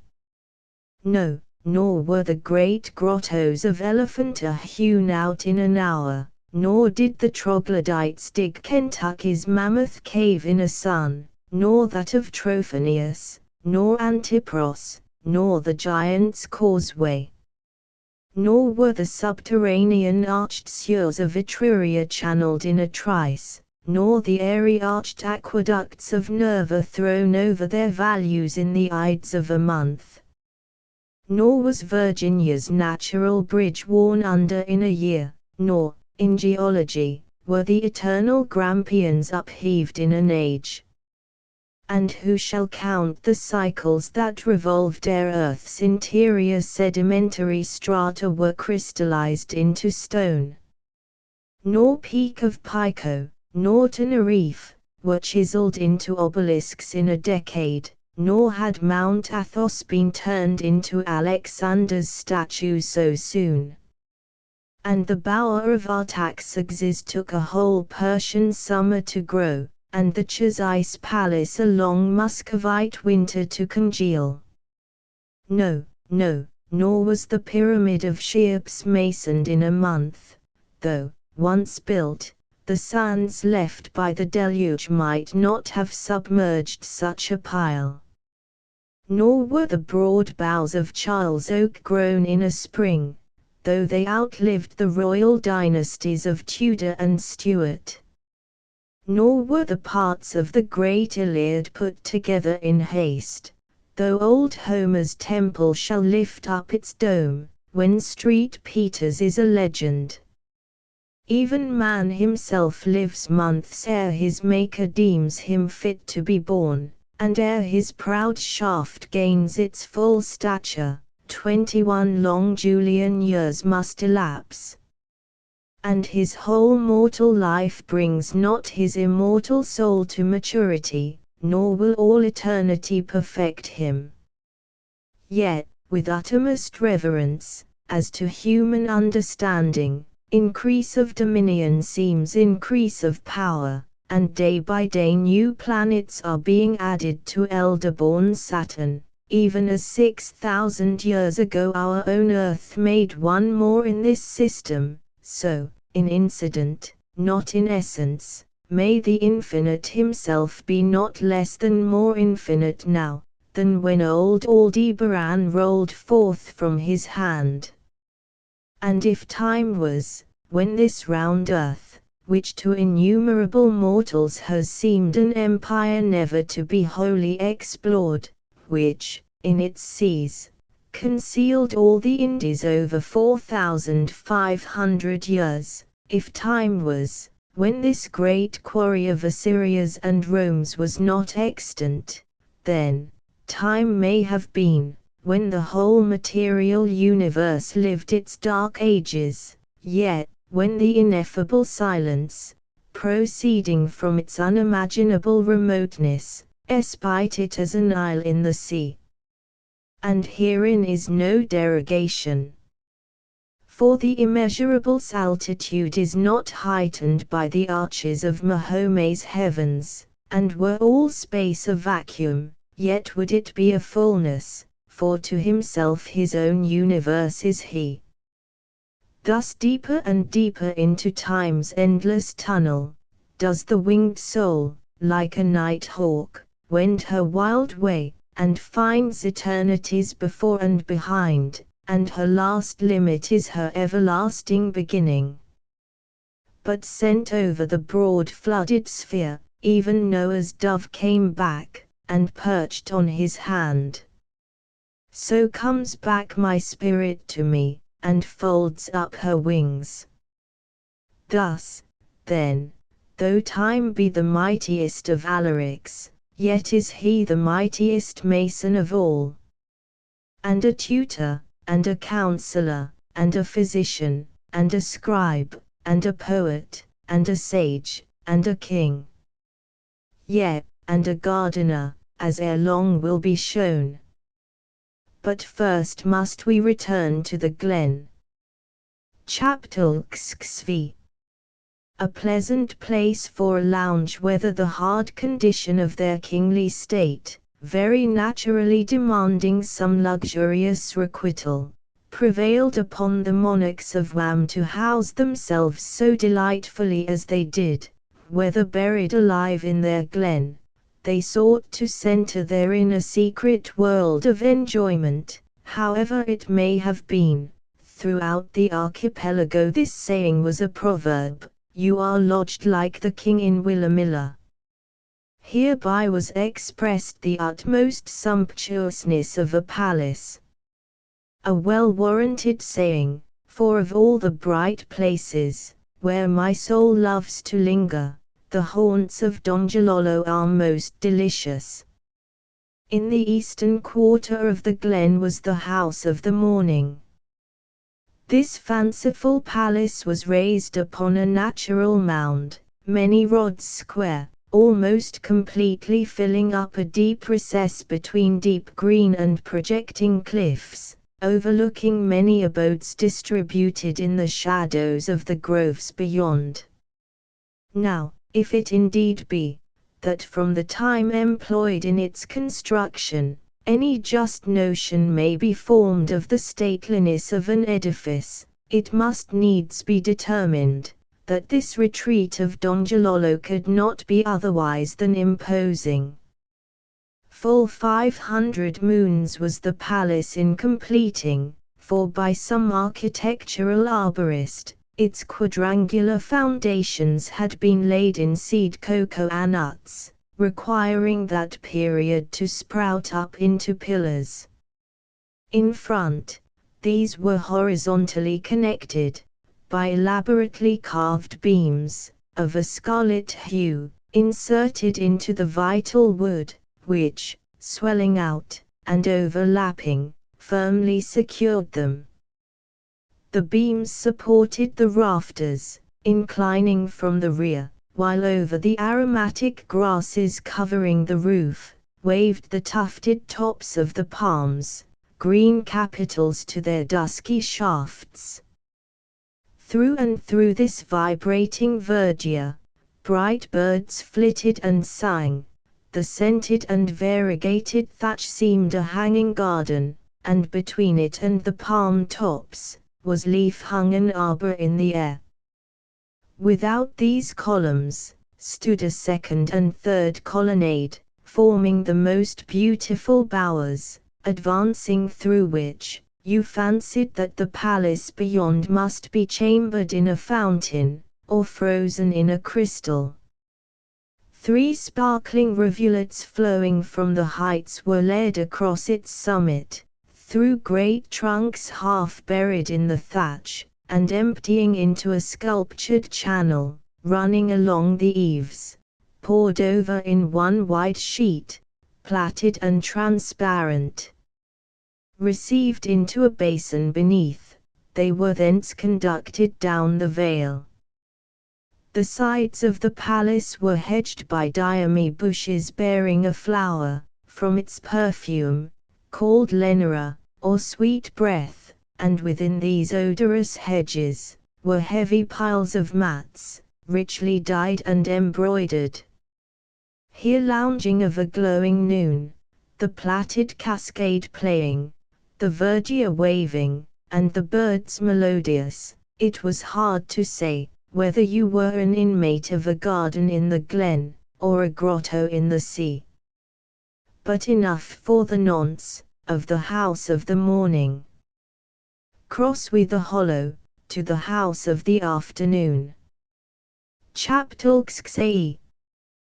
The house of the afternoon for the most part.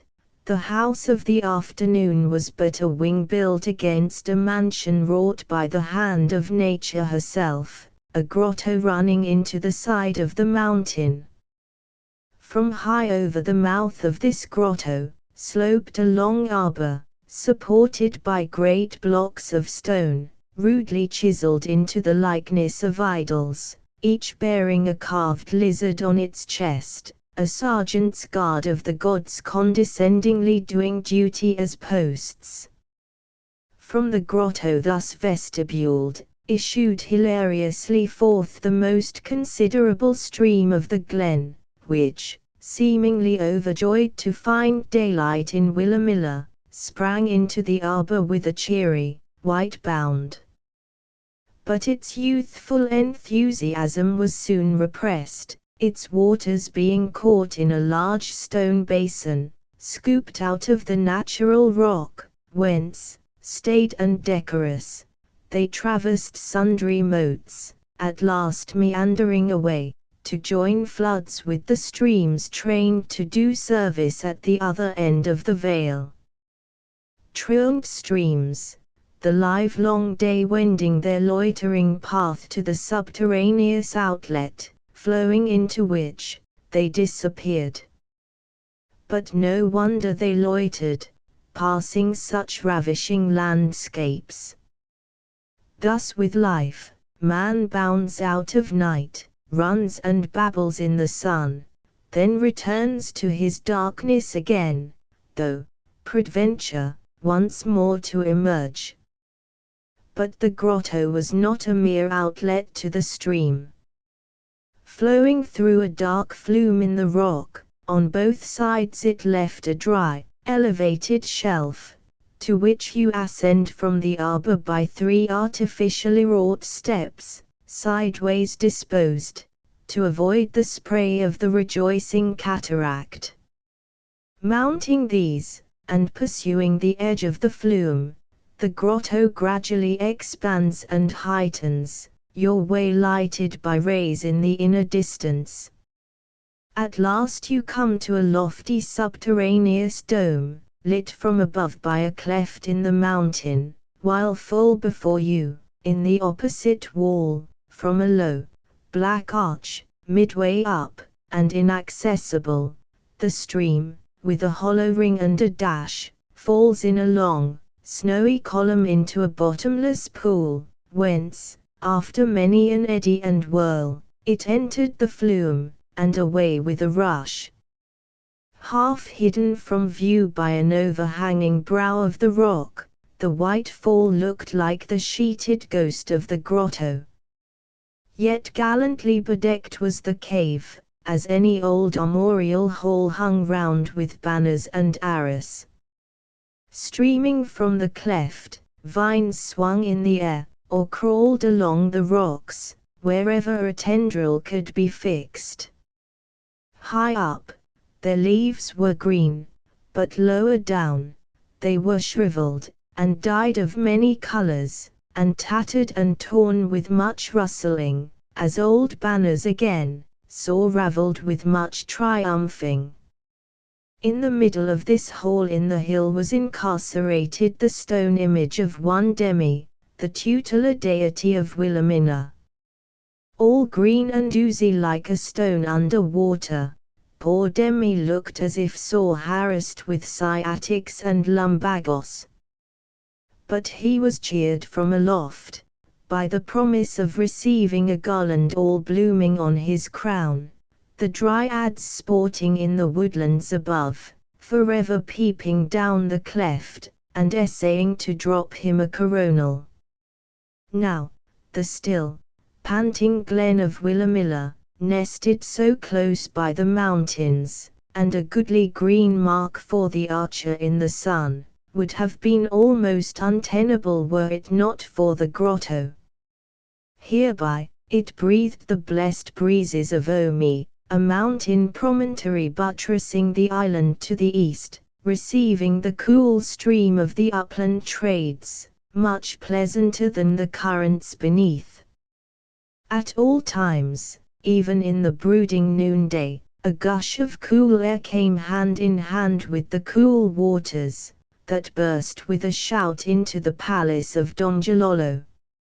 And as, after first refreshing the king, as in loyalty bound, the stream flowed at large through the glen, and bathed its verdure, so, the blessed breezes of Omi, not only made pleasant the house of the afternoon, but finding ample outlet in its wide, open front, blew forth upon the bosom of all Wilhelmina.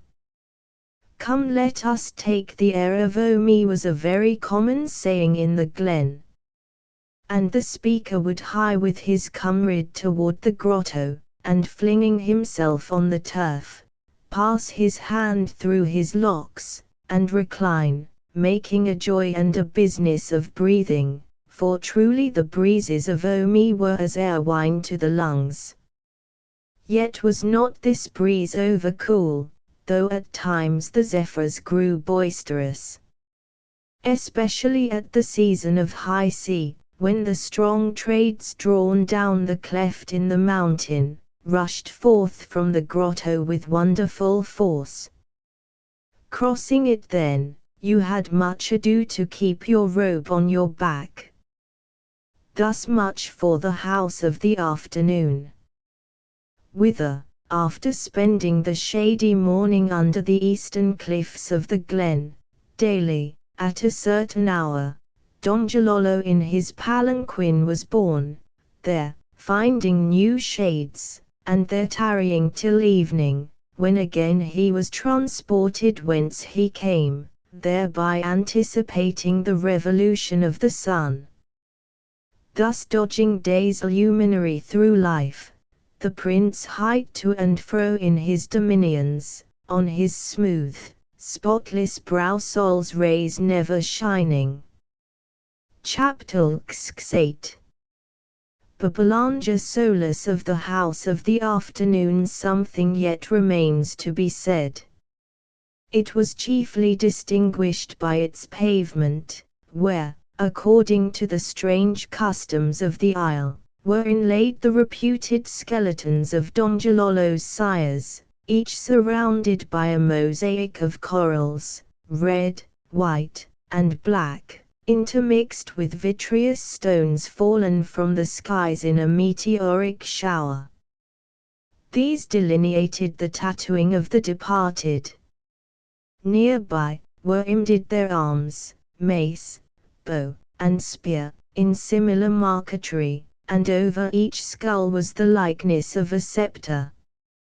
First and conspicuous lay the half-decayed remains of Mardi, the father of these coral kings, by his side, the storied, sickle-shaped weapon, wherewith he slew his brother Tyr. Line of kings and row of scepters, said Babylanja as he gazed. Donjalolo, come forth and ponder on thy sires. Here they lie, from dread Mardi down to him who fathered thee. Here are their bones, their spears, and their javelins, their scepters, and the very fashion of their tattooing, all that can be got together of what they were. Tell me, O king, what are thy thoughts? Dotest thou on these thy sires? Art thou more truly royal, that they were kings? Or more a man, that they were men? Is it a fable, or a verity about Mardi and the murdered Tyr? But here is the mighty conqueror, ask him. Speak to him, son to sire, king to king. Prick him, beg, buffet, entreat, spurn, split the globe, he will not budge. Walk over and over thy whole ancestral line, and they will not start. They are not here.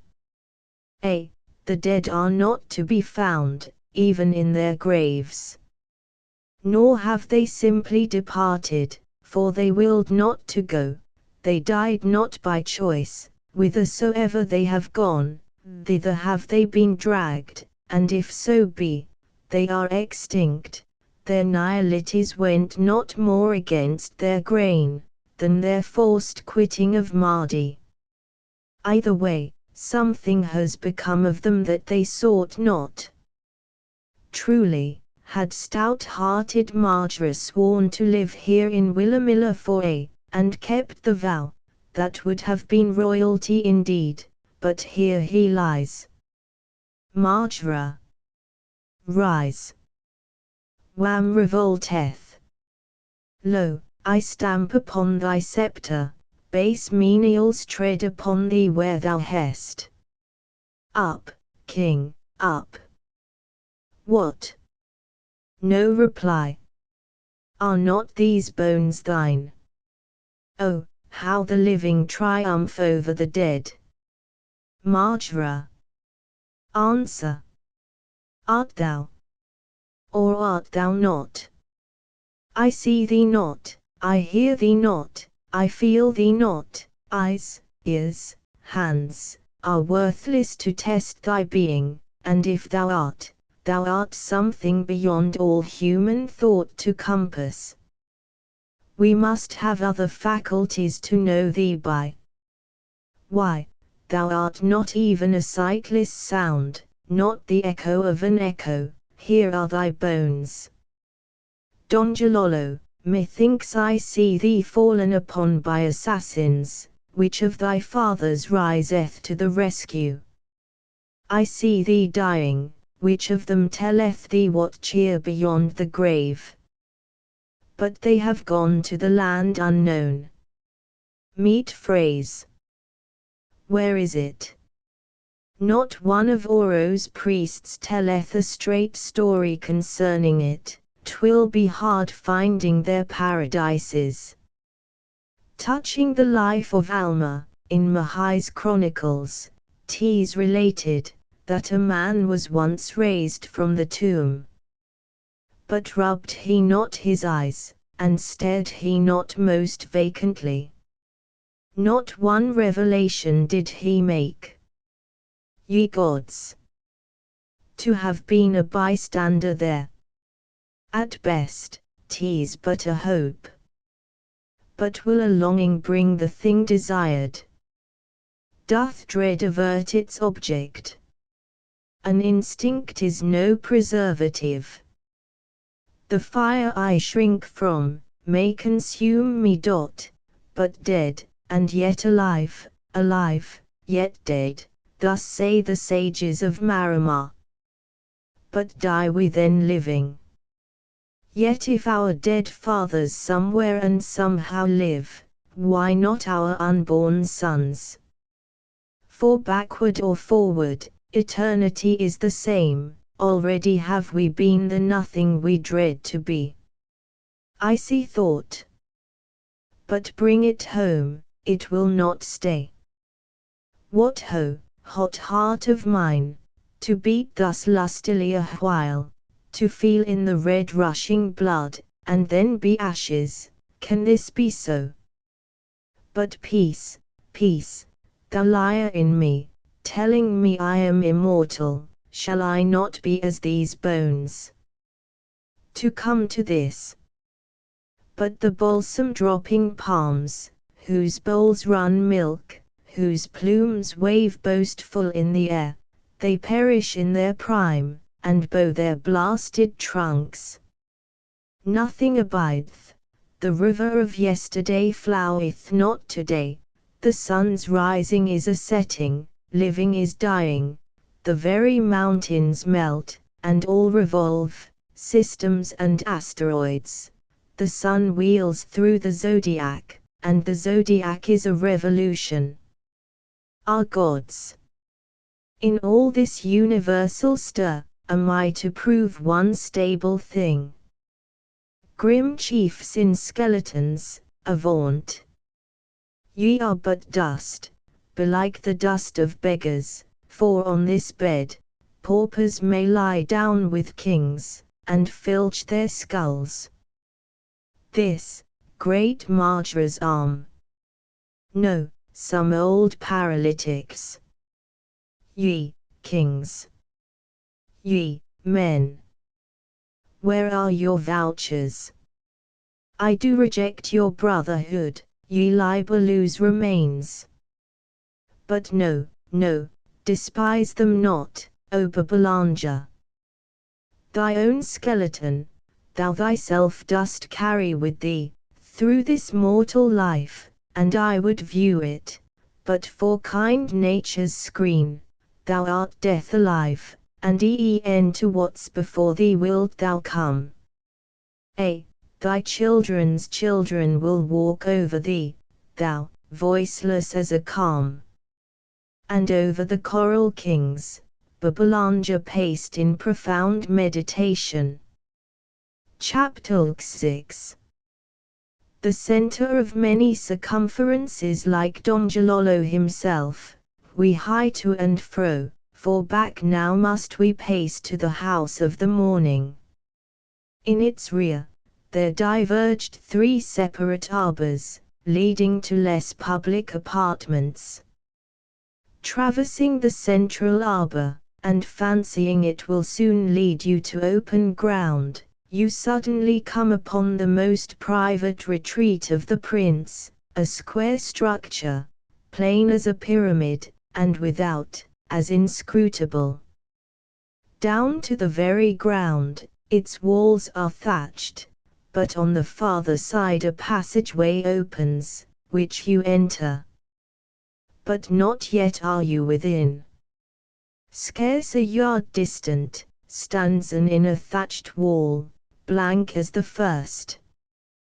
Passing along the intervening corridor, lighted by narrow apertures, you reach the opposite side, and a second opening is revealed. This entering, another corridor, lighted as the first, but more dim, and a third blank wall.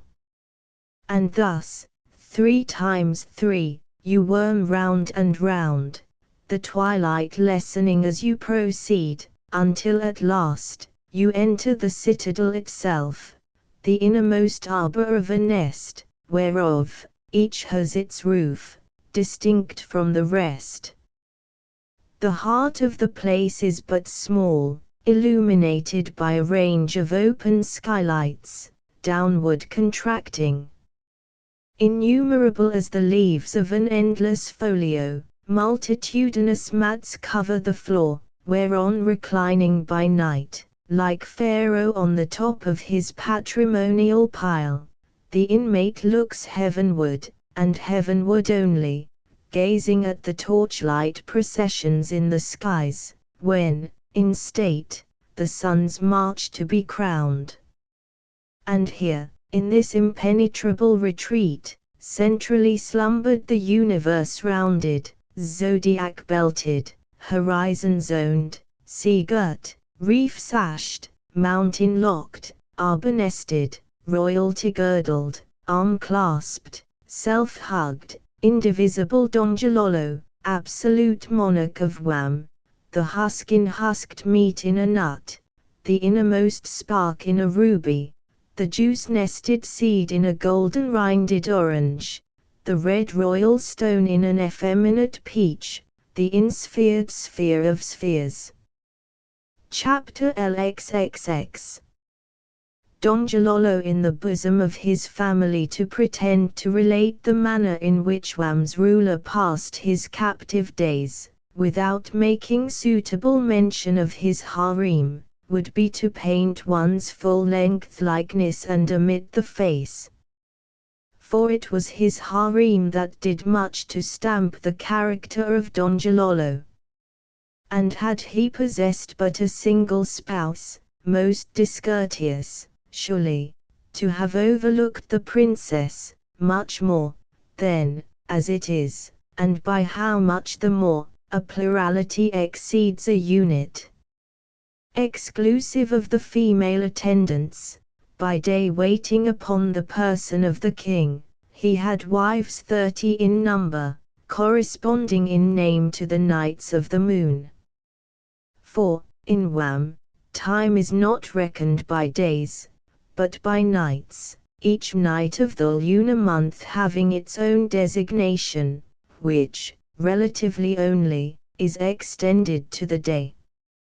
In uniform succession, the 30 wives ruled queen of the king's heart. An arrangement most wise and judicious, precluding much of that jealousy and confusion prevalent in ill-regulated seraglios. For as 30 spouses must be either more desirable, or less desirable than one, so is a harem 30 times more difficult to manage than an establishment with one solitary mistress. But Don Jalolo's wives were so nicely drilled, that for the most part, things went on very smoothly. Nor were his brows much furrowed with wrinkles referable to domestic cares and tribulations. Although, as in due time will be seen, from these he was not altogether exempt. Now, according to Braidbeard, who, among other abstruse political researches, had accurately informed himself concerning the internal administration of Don Jalolo's harem, the following was the method pursued therein. On the Aquila, or first night of the month, the queen of that name assumes her diadem, and reigns. So too with at Solino the second, and Veluvi the third night of the moon, and so on, even unto the utter eclipse thereof, through calends, nuns, and ides. For convenience, the king is furnished with a card, whereon are copied the various ciphers upon the arms of his queens, and parallel thereto, the hieroglyphics significant of the corresponding nights of the month. Glancing over this, Don Jalolo predicts the true time of the rising and setting of all his stars. This moon of wives was lodged in 2 spacious seraglios, which few mortals beheld. For, so deeply were they buried in a grove, so overpowered with verdure, so overrun with vines, and so hazy with the incense of flowers, that they were almost invisible, unless closely approached. Certain it was, that it demanded no small enterprise, diligence, and sagacity, to explore the mysterious wood in search of them. Though a strange, sweet, humming sound, as of the clustering and swarming of warm bees among roses, at last hinted the royal honey at hand. High in air, toward the summit of the cliff, overlooking this side of the glen, a narrow ledge of rocks might have been seen, from which, rumor whispered, was to be caught an angular peep at the tip of the apex of the roof of the nearest seraglio. But this wild report had never been established. Nor, indeed, was it susceptible of a test. For was not that rock inaccessible as the eyrie of young eagles? But to guard against the possibility of any visual profanation, Don Jalolo had authorized an edict, forever tabooing that rock to foot of man or pinion of fowl. Birds and bipeds both trembled and obeyed, taking a wide circuit to avoid the spot. Access to the seraglios was had by corresponding arbors leading from the palace. The seraglio to the right was denominated Ravi, before, that to the left Zono, after. The meaning of which was, that upon the termination of her reign the queen wended her way to the Zono, there tarrying with her predecessors till the Ravi was emptied, when the entire moon of wives, swallow-like, migrated back whence they came, and the procession was gone over again. In due order, the queens reposed upon mats inwoven with their respective ciphers. In the Ravi, the mat of the queen apparent, or next in succession, was spread by the portal. In the Zono, the newly widowed queen reposed furthest from it. But alas for all method where 30 wives are concerned! Notwithstanding these excellent arrangements, the mature result of ages of progressive improvement in the economy of the royal seraglios in Willamilla, it must needs be related, that at times the order of precedence became confused, and was very hard to restore.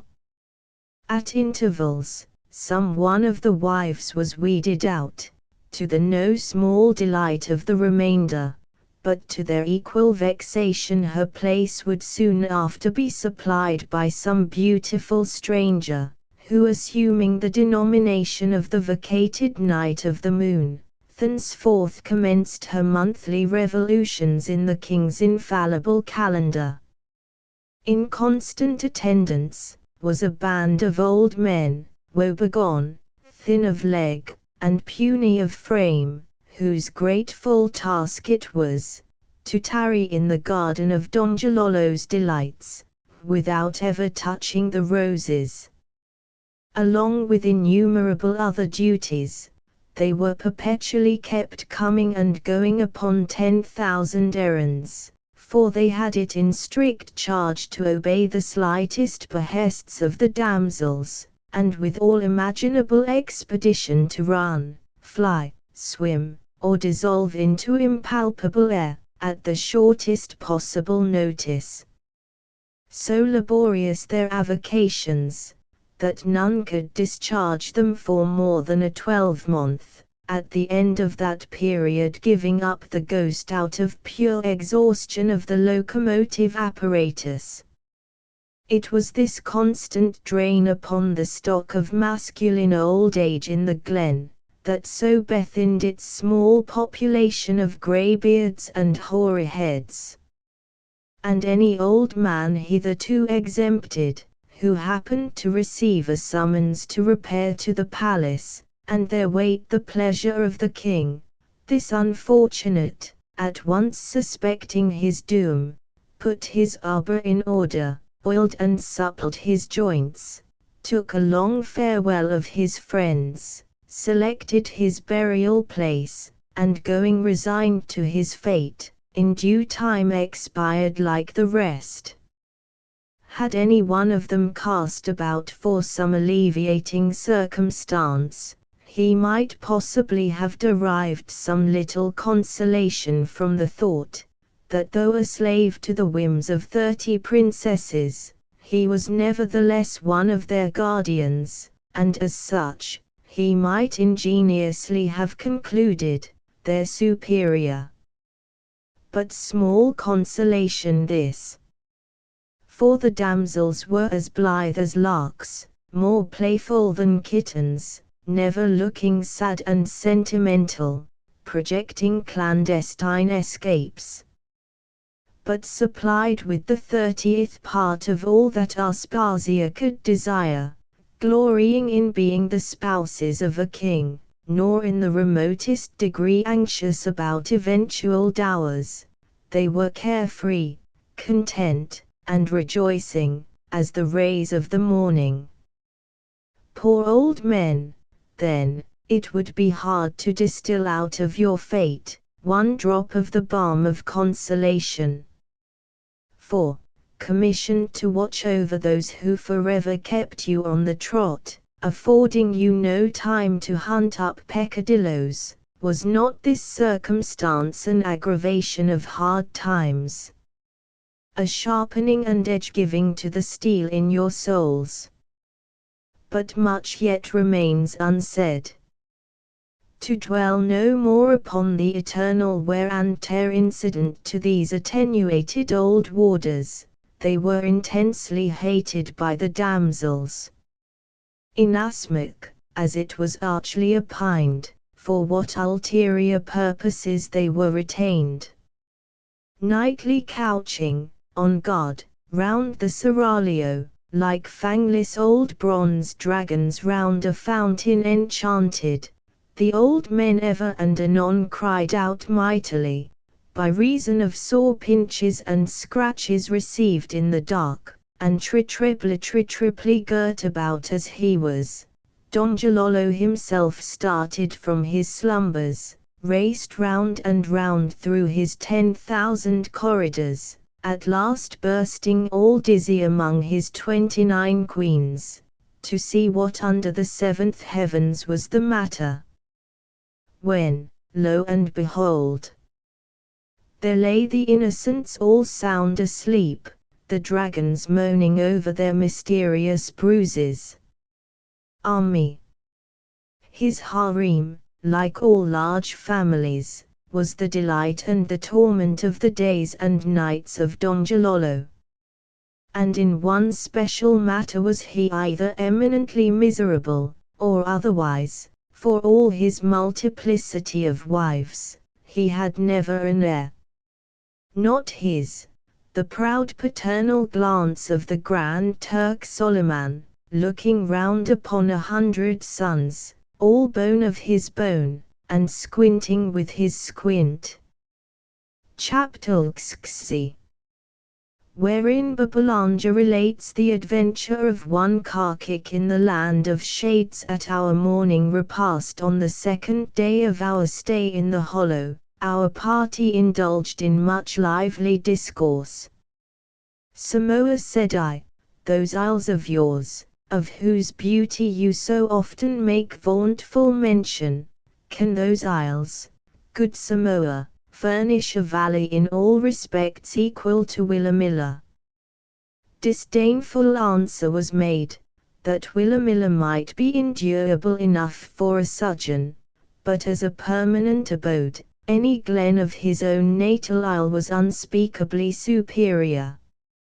In the great valley of Savaii, cried Samoa, for every leaf grown here in Willamilla, grows a stately tree, and for every tree here waving, in Savaii flourishes a goodly warrior. Immeasurable was the disgust of the Apolluan for the enervated subjects of Don Gilolo, and for Don Gilolo himself, though it was shrewdly divined, that his annoying reception at the hands of the royalty of Wam, had something to do with his disdain. To Jarl, no similar question was put, for he was sadly deficient in a taste for the picturesque. But he cursorily observed, that in his blue water opinion, Willamilla was next to uninhabitable, all view of the sea being intercepted. And here it may be well to relate a comical blunder on the part of honest Jarl, concerning which, Samoa, the savage, often afterward twitted him, as indicating a rusticity, and want of polish in his breeding. It rather originated, however, in his not heeding the conventionalities of the strange people among whom he was thrown. The anecdote is not an epic, but here it is. Reclining in our arbor, we breakfasted upon a marble slab, so frost white, and flowingly traced with blue veins, that it seemed a little lake sheeted over with ice. Diana's virgin bosom congealed. Before each guest was a richly carved bowl and gourd, fruit and wine freighted, also the empty hemisphere of a small nut, the purpose of which was a problem. Now, King Giles scorned to admit the slightest degree of underbreeding in the matter of polite feeding. So nothing was a problem to him. At once reminded of the morsel of arrowroot in his mouth, a substitute for another sort of sedative then unattainable, he was instantly illuminated concerning the purpose of the nut, and very complacently introduced each to the other, in the innocence of his ignorance, making no doubt that he had acquitted himself with discretion, the little hemisphere plainly being intended as a place of temporary deposit for the ava of the guests. The company were astounded, Samoa more than all. King Giles, meanwhile, looking at all present with the utmost serenity. At length, one of the horrified attendants, using 2 sticks for a forceps, disappeared with the obnoxious nut, upon which the meal proceeded.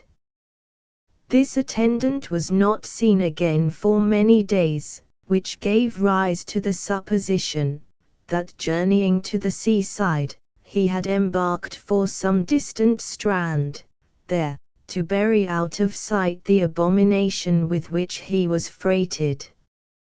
Upon this, his egregious misadventure, calculated to do discredit to our party, and bring Media himself into contempt, Babbalanja had no scruples in taking Giles roundly to task. He assured him that it argued but little brains to evince a desire to be thought familiar with all things, that however desirable as incidental attainments, conventionalities, in themselves, were the very least of arbitrary trifles, the knowledge of them, innate with no man. Moreover, Giles, he added, in essence, conventionalities are but mimickings, at which monkeys succeed best. Hence, when you find yourself at a loss in these matters, wait patiently, and mark what the other monkeys do, and then follow suit. And by so doing, you will gain a vast reputation as an accomplished ape. Above all things, follow not the silly example of the young spark Karkik, of whom Mahai was telling me. Dying, and entering the other world with a mincing gait, and there finding certain customs quite strange and new, such as friendly shades passing through each other by way of a salutation, Karkik, nevertheless, resolved to show no sign of embarrassment.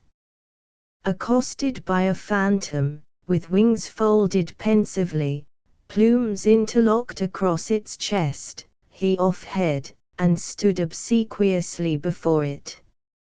Staring at him for an instant, the spirit cut him dead, murmuring to itself, "Ah, some terrestrial bumpkin, I fancy," and passed on with its celestial nose in the highly rarefied air. But silly Karkik, undertaking to replace his head, found that it would no more stay on, but forever tumbled off, even in the act of nodding a salute, which calamity kept putting him out of countenance. And thus through all eternity is he punished for his folly, in having pretended to be wise, wherein he was ignorant. Head under arm, he wanders about, the scorn and ridicule of the other world. Our repast concluded, messengers arrived from the prince, courteously inviting our presence at the house of the morning. Thither we went, journeying in sedans, sent across the hollow, for that purpose, by Donjalolo. Chapter XXI. How Donjalolo sent agents to the surrounding isles, with the result recounting what was beheld on entering the house of the morning. Some previous information is needful. Though so many of Donjalolo's days were consumed by sloth and luxury, there came to him certain intervals of thoughtfulness, when all his curiosity concerning the things of outer Mardi revived with augmented intensity. In these moods, he would send abroad deputations, inviting to Willamilla the kings of the neighboring islands, together with the most celebrated priests, bards, storytellers, magicians, and wise men, that he might hear them converse of those things, which he could not behold for himself. But at last, he bethought him, that the various narrations he had heard, could not have been otherwise than unavoidably faulty, by reason that they had been principally obtained from the inhabitants of the countries described, who, very naturally, must have been inclined to partiality or uncandidness in their statements. Wherefore he had very lately dispatched to the isles special agents of his own, honest of heart, keen of eye, and shrewd of understanding, to seek out everything that promised to illuminate him concerning the places they visited, and also to collect various specimens of interesting objects, so that at last he might avail himself of the researches of others, and see with their eyes. But though 2 observers were sent to every one of the neighboring lands, yet each was to act independently, make his own inquiries, form his own conclusions, and return with his own specimens, wholly regardless of the proceedings of the other. It so came to pass, that on the very day of our arrival in the glen, these pilgrims returned from their travels. And Donjalolo had set apart the following morning to giving them a grand public reception. And it was to this, that our party had been invited, as related in the chapter preceding. In the great palm hall of the house of the morning, we were assigned distinguished mats, to the right of the prince, his chiefs, attendants, and subjects assembled in the open colonnades without. When all was in readiness, in marched the company of savans and travellers, and humbly standing in a semicircle before the king, their numerous hampers were deposited at their feet. Donjalolo was now in high spirits, thinking of the rich store of reliable information about to be furnished. Zuma, said he, addressing the foremost of the company, you and Vonopi were directed to explore the island of Rafina. Proceed now, and relate all you know of that place. Your narration heard, we will list to Vonopi. With a profound inclination the traveller obeyed. But soon Donjalolo interrupted him. What say you, Zuma, about the secret cavern, and the treasures therein? A very different account, this, from all I have heard hitherto, but perhaps yours is the true version. Go on. But very soon, poor Zuma was again interrupted by exclamations of surprise. Nay, even to the very end of his mountings. But when he had done, Donjalolo observed, that if from any cause Zuma was in error or obscure, Vonopi would not fail to set him right. So Vonopi was called upon. But not long had Vonopi proceeded, when Donjalolo changed color. What, he exclaimed, will ye contradict each other before our very face? O Oro! How hard is truth to be come at by proxy! 50 accounts have I had of Rafina, none of which wholly agreed, and here, these two varlets, sent expressly to behold and report, these two lying knaves, speak crookedly both. How is it? Are the lenses in their eyes diverse hued, that objects seem different to both? For undeniable is it, that the things they thus clashingly speak of are to be known for the same, though represented with unlike colours and qualities. But dumb things cannot lie nor err. Unpack thy hampers, Zuma. Here, bring them close. Now, what is this? That tremblingly replied Zuma, is a specimen of the famous reef bar on the west side of the island of Rafina. Your Highness perceives its deep red dyes. Said Donjalolo, Vonopi, hast thou a piece of this coral, also?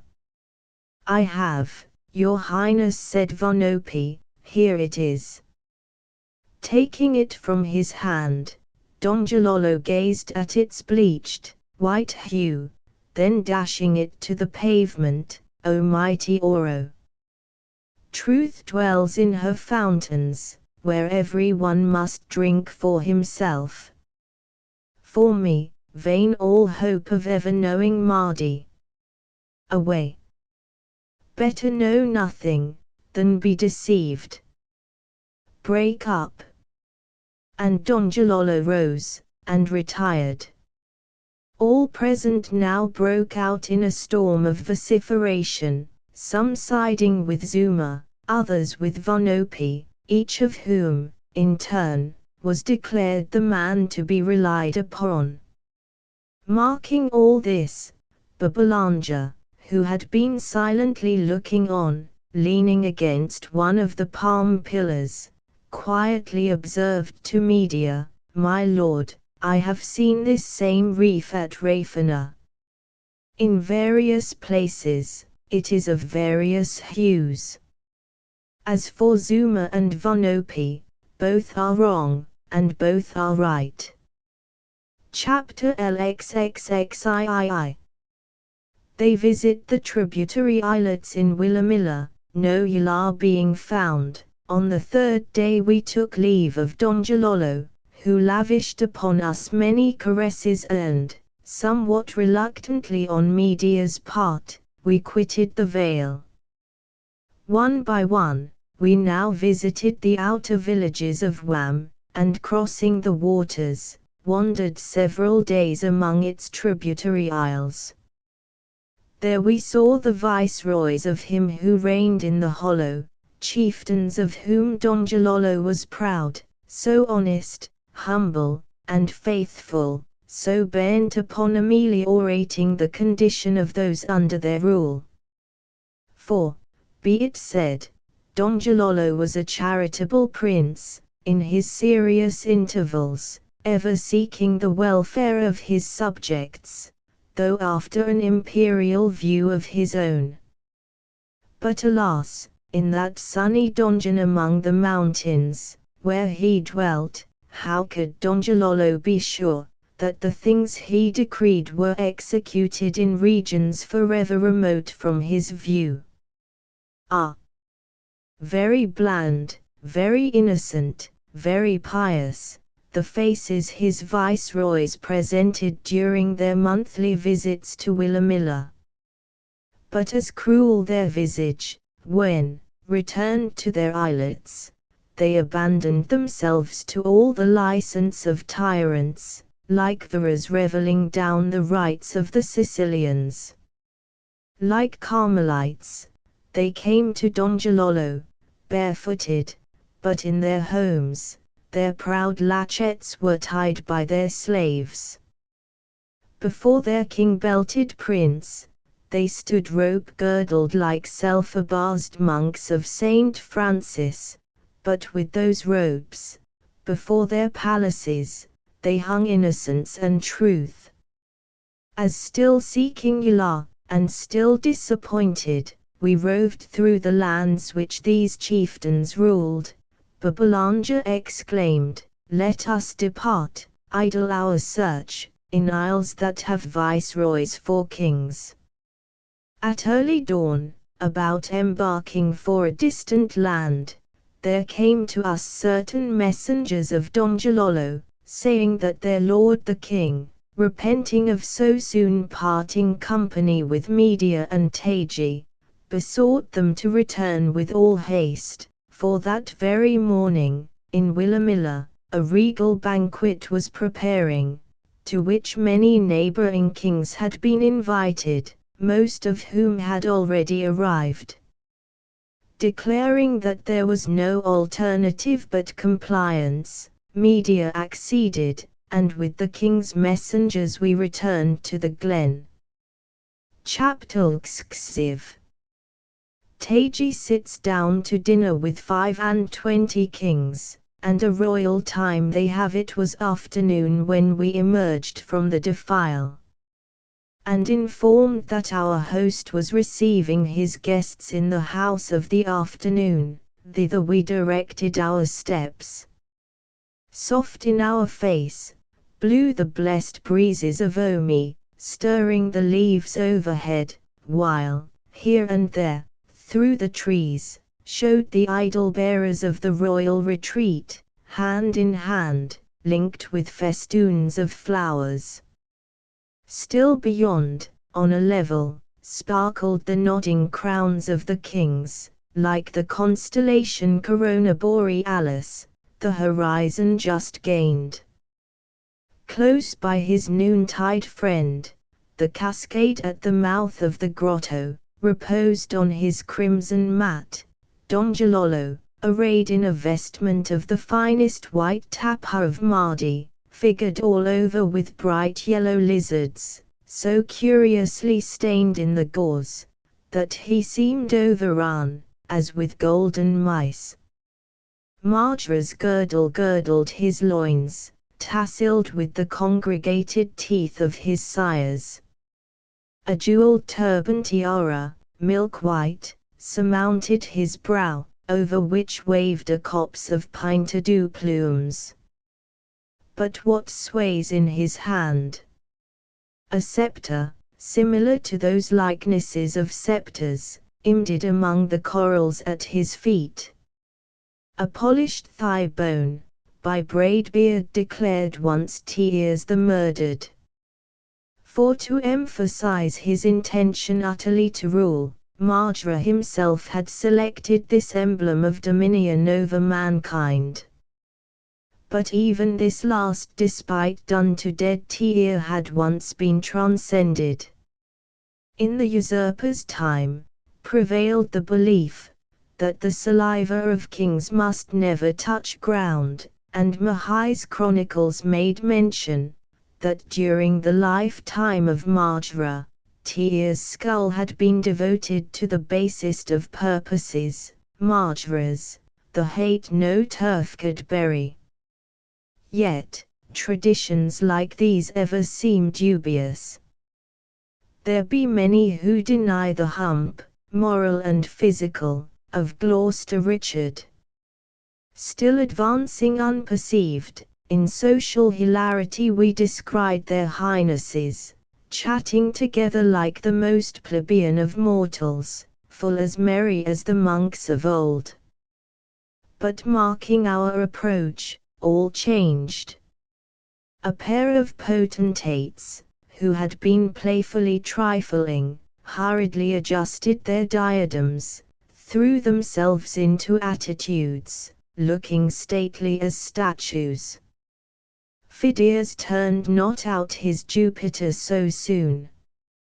In various dyed robes the 25 kings were arrayed, and various their features, as the rows of lips, eyes and ears in John Caspar Lavater's physiognomical charts. Nevertheless, to a king, all their noses were aquiline.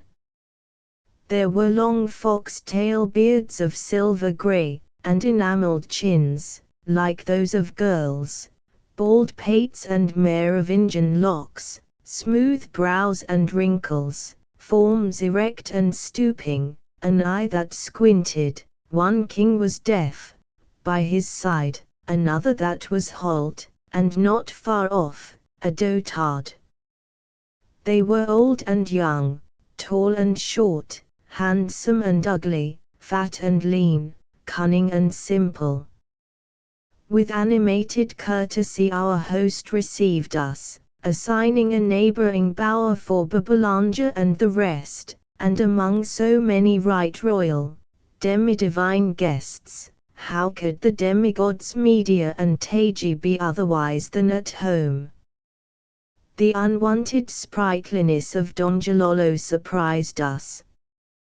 But he was in one of those relapses of desperate gaiety invariably following his failures in efforts to amend his life. And the bootless issue of his late mission to outer Mardi had thrown him into a mood for revelry. Nor had he lately shunned a wild wine, called Morando. A slave now appearing with a bowl of this beverage, it circulated freely. Not to gainsay the truth, we fancied the Morando much. A nutty, pungent flavor it had, like some kinds of arrack distilled in the Philippine Isles. And a marvelous effect did it have, in dissolving the crystallization of the brain, leaving nothing but precious little drops of good humor, beading round the bowl of the cranium.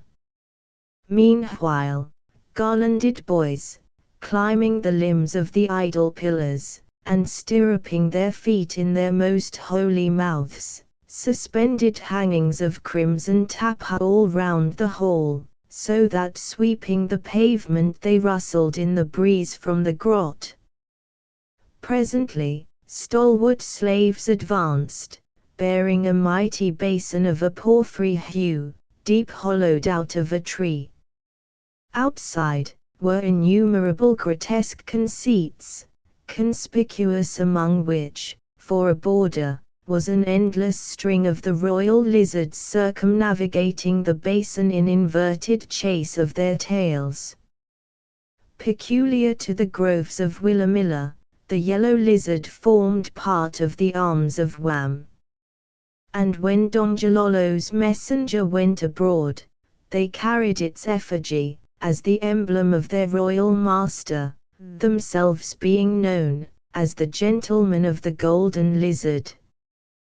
The porphyry-hued basin planted full in our midst, the attendants forthwith filled the same with the living waters from the cascade, a proceeding, for which some of the company were at a loss to account, unless His Highness, our host, with all the coolness of royalty, purposed cooling himself still further, by taking a bath in presence of his guests.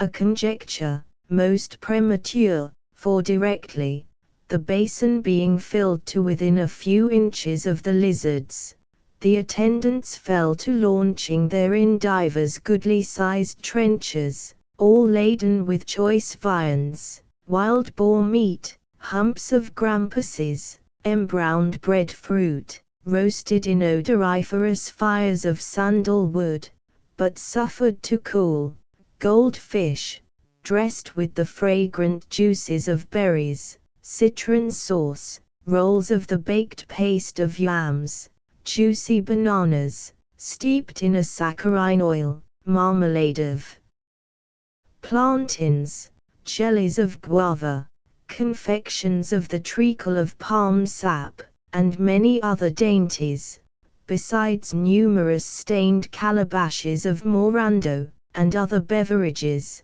fixed in carved floats to make them buoyant. The guests assigned seats, by the woven handles attached to his purple mat.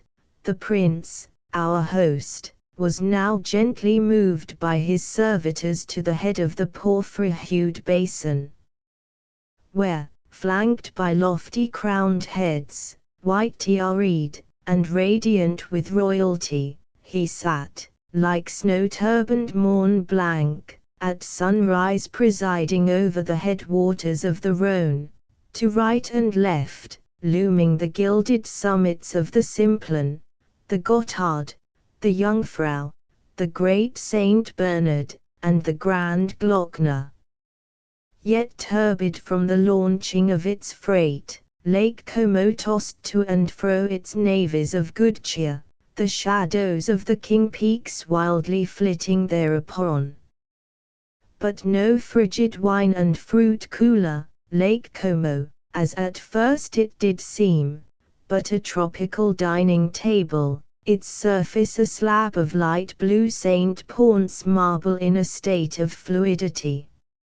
Now, many a crown was doffed, scepters laid aside, girdles slackened, and among those verdant viands the bearded kings like goats did browse, or tusking their wild boar's meat, like mastiff set. And like unto some well-fought fight, beginning calmly, but pressing forward to a fiery rush, this well-fought feast did now wax warm. A few royal epicures, however, there were, epicures intent upon concoctions, admixtures, and masterly compoundings, who comported themselves with all due deliberation and dignity, hurrying themselves into no reckless deglutition of the dainties. Ah! Admirable conceit, Lake Como, superseding attendants. For, from hand to hand the trenchers sailed, no sooner gaining one port, than dispatched over sea to another. Well suited they were for the occasion, sailing high out of water, to resist the convivial swell at times ruffling the sociable sea, and sharp at both ends, still better adapting them to easy navigation. But soon, the Morando, in triumphant decanters, went round, reeling like barks before a breeze. But their voyages were brief, and ere long, in certain havens, the accumulation of empty vessels threatened to bridge the lake with pontoons. In those directions, trade winds were setting. But full soon, cut out were all unladen and unprofitable goods, and replaced by jolly-bellied calabashes, for a time sailing deep, yawing heavily to the push. At last, the whole flotilla of trenchers, wrecks and all, were sent swimming to the further end of Lake Como, and thence removed, gave place to ruddy hillocks of fruit, and floating islands of flowers. Chief among the former, a quince-like, golden sphere, that filled the air with such fragrance, you thought you were tasting its flavor. Nor did the wine cease flowing. That day the wam grape did bleed, that day the tendril ringlets of the vines, did all uncurl and grape by grape, in sheer dismay, the sun-ripe clusters dropped. Grape-glad were 25 kings, 25 kings were merry. Morando's vintage had no end, nor other liquids, in the royal cellar stored, somewhere secret in the grot. Oh! Where's the endless Niger's source? Search ye here, or search ye there, on, through ravine, vega, vale, no headwaters will ye find. But why need gain the hidden spring, when its lavish stream flows by? At threefold mouths that delta grot discharged, rivers golden, white, and red. But who may sing for I? Down I come, and light upon the old and prosy plain. Among other decanters set afloat, was a pompous, lordly-looking demijohn, but old and reverend withal, that sailed about, consequential as an autocrat going to be crowned, or a treasure-freighted argosy bound home before the wind. It looked solemn, however, though it reeled, peradventure, far gone with its own potent contents. Oh, russet shores of Rhine and Rhone! Oh, mellow memories of ripe old vintages! Oh, cobwebs in the pyramids! Oh, dust on Pharaoh's tomb! All recur, as I bethink me of that glorious gourd, its contents cogent as Tokai, itself as old as Mahai's legends, more venerable to look at than his beard. Whence came it? Buried in vases, so saith the label, with the heart of old Marjora, now dead 100,000 moons. Exhumed at last, it looked no wine, but was shrunk into a subtile syrup. This special calabash was distinguished by numerous trappings, caparisoned like the sacred bay steed led before the great Khan of Tartary.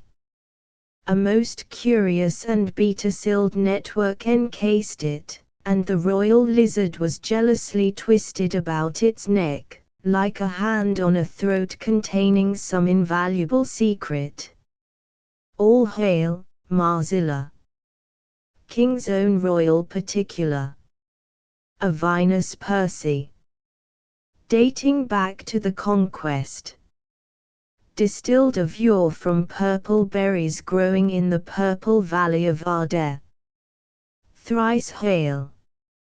But the imperial Marzilla was not for all, gods only could partake, the kings and demigods of the Isles, excluding left-handed descendants of sad rakes of immortals, in old times breaking heads and hearts in Mardi, bequeathing bars sinister to many mortals, who now in vain might urge a claim to a cupful of right regal Marzilla.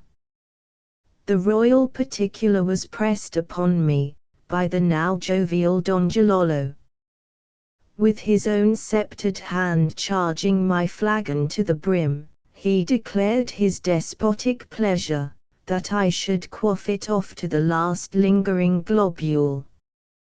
No hard calamity, truly, for the drinking of this wine was as the singing of a mighty ode, or frenzied lyric to the soul.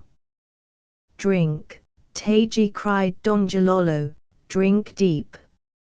In this wine a king's heart is dissolved. Drink long, in this wine lurk the seeds of the life everlasting. Drink deep, drink long, thou drinkest wisdom and valor at every draught. Drink forever, O Taji, for thou drinkest that which will enable thee to stand up and speak out before mighty Oro himself. Borabala, he added, turning round upon a domed old king at his left, was it not the god Zipho, who begged of my great-great-grandseer a draught of this same wine, saying he was about to beget a hero? Even so. And thy glorious Marzilla produced thrice valiant Onana, who slew the giants of the reef. Ha, ha, hearest that, O Taji? And Don Gilolo drained another cup. Amazing. The flexibility of the royal elbow, and the rigidity of the royal spine. More especially as we had been impressed with a notion of their debility. But, sometimes these seemingly enervated young blades approve themselves steadier of limb, than veteran revellers of very long standing. Discharge the basin, and refill it with wine, cried Don Gilolo. Break all empty gourds. Drink, kings, and dash your cups at every draught. So saying, he started from his purple mat, and with one foot planted unknowingly upon the skull of Marjora, while all the skeletons grinned at him from the pavement. Don Gilolo, holding on high his blood-red goblet, burst forth with the following invocation: "Ha, ha, gods and kings, fill high, one and all, drink, drink. Shout and drink. Mad respond to the call. Fill fast, and fill frill, gainst the goblet ne'er sin, quaff there, at high tide, to the uttermost rim, flood tide, and soul tide to the brim. Who with wine in him fears? Who thinks of his cares? Who sighs to be wise, when wine in him flares? Water sinks down below, in currents full slow, but wine mounts on high with its genial glow, welling up, till the brain overflow. As the spheres, with a roll, some fiery of soul, others golden, with music, revolve round the pole, so let our cups, radiant with many-hued wines, round and round in groups circle, our zodiac's signs, round reeling, and ringing their chimes. Then drink, gods and kings, wine merriment brings, it bounds through the veins, there, jubilant sings. Let it ebb, then, and flow, wine never grows dim, drain down that bright tide at the foam-beaded rim, fill up, every cup, to the brim." Caught by all present, the chorus resounded again and again. The beaded wine danced on many a beard, the cataract lifted higher its voice, the grotto sent back a shout, the ghosts of the coral monarchs seemed starting from their insulted bones. But ha, ha, ha, roared forth the 25 kings, alive, not dead, holding both hands to their girdles, and baying out their laughter from abysses, like Nimrod's hounds over some fallen elk. Mad and crazy revellers, how ye drank and roared! But kings no more, vestures loosed, and sceptres rolling on the ground. Glorious agrarian, thou wine! Bringing all hearts on a level, and at last all legs to the earth, even those of kings, who, to do them justice, have been much maligned for imputed qualities not theirs. For whoso has touched flagons with monarchs, bear they their backbones never so stiffly on the throne, well know the rascals, to be at bottom royal good fellows, capable of a vinous frankness exceeding that of base-born men. Was not Alexander a boon companion? And daft Cambyses? And what of old Rowley, as good a judge of wine and other matters, as ever sipped claret or kisses? If ever Tagi joins a club, be it a beefsteak club of kings.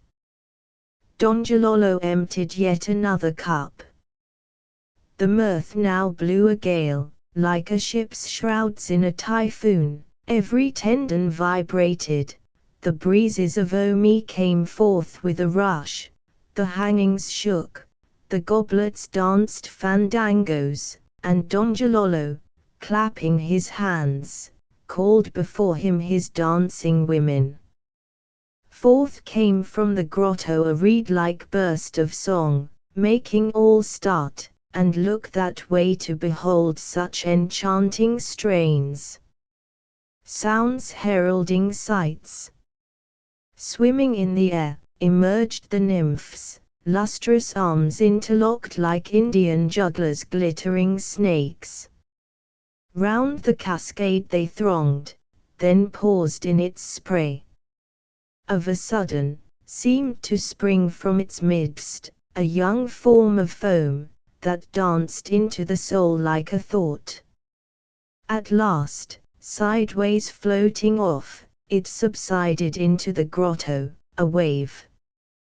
Evening drawing on apace, the crimson draperies were lifted, and festooned to the arms of the idol pillars, admitting the rosy light of the even. Yielding to the reaction of the banquet, the kings now reclined, and two mute damsels entered, one with a gourd of scented waters, the other with napkins. Bending over Donjalolo's steaming head, the first let fall a shower of aromatic drops, slowly absorbed by her companion. Thus, in turn, all were served, nothing heard but deep breathing. In a marble vase they now kindled some incense, a handful of spices. Shortly after, came three of the king's beautiful smokers, who, lighting their tubes at this odorous fire, blew over the company the sedative fumes of the Aina. Steeped in languor, I strove against it long, essayed to struggle out of the enchanted mist. But a siren hand seemed ever upon me, pressing me back. Half revealed, as in a dream, and the last sight that I saw, was Donjalolo, eyes closed, face pale, locks moist, borne slowly to his sedan, to cross the hollow, and wake in the seclusion of his harem. Chapter LXXXV. After dinner as in dreams I behold thee again, Wilhelmina. As in dreams, once again I stroll through thy cool shady groves, O fairest of the valleys of Mardi. The thought of that mad merry feasting steals over my soul till I faint. Prostrate here and there over the bones of Donjalolo's sires, the royal bacchanals lay slumbering till noon.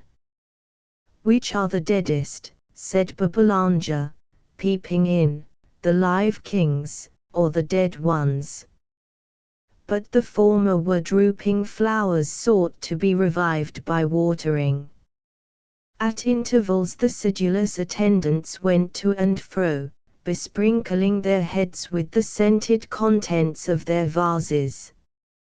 At length, one by one, the 25 kings lifted their ambrosial curls, and shaking the dew therefrom, like eagles opened their right royal eyes, and dilated their aquiline nostrils, full upon the golden rays of the sun. But why absented himself, Donjalolo? Had he cavalierly left them to survive the banquet by themselves? But this apparent incivility was soon explained by heralds, announcing to their prone majesties, that through the over-solicitude of his slaves, their lord the king had been borne to his harem, without being a party to the act. But to make amends, in his sedan, Donjalolo was even now drawing nigh. Not, however, again to make merry, but socially to sleep in company with his guests, for, together they had all got high, and together they must all lie low. So at it they went, each king to his bones, and slumbered like heroes till evening, when, availing themselves of the cool moonlight approaching, the royal guests bade adieu to their host, and summoning their followers, quitted the glen. Early next day, having determined to depart for our canoes, we proceeded to the house of the morning, to take leave of Donjalolo. An amazing change, one night of solitude had wrought. Pale and languid, we found him reclining, one hand on his throbbing temples. Near an overturned vessel of wine, the royal girdle lay tossed at his feet. He had waved off his frightened attendants, who crouched out of sight. We advanced. Do ye too leave me? Ready enough are ye to partake of my banquetings, which, to such as ye, are but mad incidents in one round of more tranquil diversions. But heed me not, Media, I am mad. O, ye gods! Am I forever a captive, a free king of Odo, when you list, condescend to visit the poor slave in Willamilla? I account them but charity, your visits, would fain allure ye by sumptuous fare. Go, leave me, go, and be rovers again throughout blooming Mardi. For me, I am here for I. Bring me wine, slaves. Quick! That I may pledge my guests fitly. Alas, Media, at the bottom of this cup are no sparkles as at top. O, treacherous, treacherous friend! Full of smiles and daggers. Yet for such as me, O wine, thou art e'en a prop, though it pierce the side, for man must lean. Thou wine art the friend of the friendless, though a foe to all. King Media, let us drink. More cups, and now, farewell. Falling back, he averted his face, and silently we quitted the palace. Chapter XXV. Of those scamps the Pluii the beach gained, we embarked. In good time our party recovered from the seriousness into which we had been thrown, and a rather long passage being now before us, we whiled away the hours as best we might. Among many entertaining narrations, old Braidbeard, crossing his calves, and peaking his beard, regaled us with some account of certain invisible spirits, yclept the Pluii, arrant little knaves as ever gulped moonshine. They were spoken of as inhabiting the island of Quelquo, in a remote corner of the lagoon, the innocent people of which island were sadly fretted and put out by their diabolical proceedings. Not to be wondered at, since, dwelling as they did in the air, and completely inaccessible, these spirits were peculiarly provocative of ire. Detestable Pluii! With malice aforethought, they brought about high winds that destroyed the banana plantations, and tumbled over the heads of its occupants many a bamboo dwelling. They cracked the calabashes, soured the poi, induced the colic, begat the spleen, and almost rent people in twain with stitches in the side. In short, from whatever evil, the cause of which the islanders could not directly impute to their gods, or in their own opinion was not referable to themselves, of that very thing must the invisible Pluii be guilty. With horrible dreams, and bloodthirsty gnats, they invaded the most innocent slumbers. All things they bedevilled. A man with a wry neck ascribed it to the Pluii, he with a bad memory railed against the Pluii, and the boy, bruising his finger, also cursed those abominable spirits.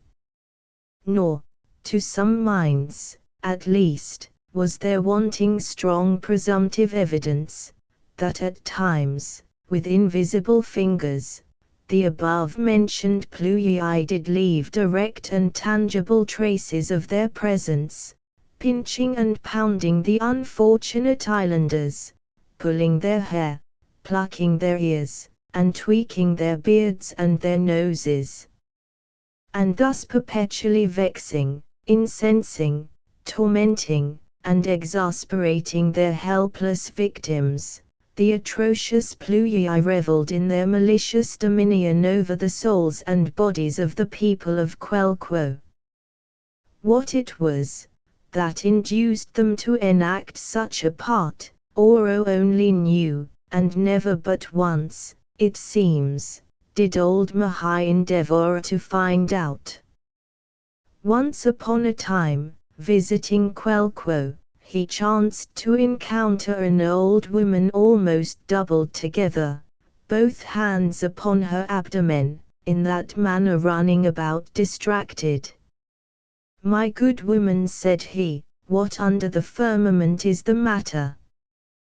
The Pluyii, affectionately caressing the field of their operations. "But why do they torment you?" he soothingly inquired. "How should I know, and what good would it do me if I did?" And on she ran. At this part of his narration, Mahai was interrupted by Media, who, much to the surprise of all present, observed, that, unbeknown to him, Braidbeard, he happened to have been on that very island, at that very time, and saw that identical old lady in the very midst of those abdominal tribulations. That she was really in great distress, he went on to say, was plainly to be seen, but that in that particular instance, your Pluyii had any hand in tormenting her, I had some boisterous doubts. For, hearing that an hour or two previous she had been partaking of some 20 unripe bananas, I rather fancied that that circumstance might have had something to do with her sufferings. But however it was, all the herb leeches on the island would not have altered her own opinions on the subject. No, said Braidbeard, a post-mortem examination would not have satisfied her ghost. Curious to relate, he continued, the people of that island never abuse the Pluyii, notwithstanding all they suffer at their hands, unless under direct provocation, and a settled matter of faith is it, that at such times all bitter words and hasty objurgations are entirely overlooked, nay, pardoned on the spot, by the unseen genii against whom they are directed. Magnanimous Pluyii, cried Media. But, Babbalanja, do you, who run a tilt at all things, suffer this silly conceit to be uttered with impunity in your presence? Why so silent? I have been thinking, my lord, said Babbalanja, that though the people of that island may at times err, in imputing their calamities to the Pluyii, that, nevertheless, upon the whole, they indulge in a reasonable belief.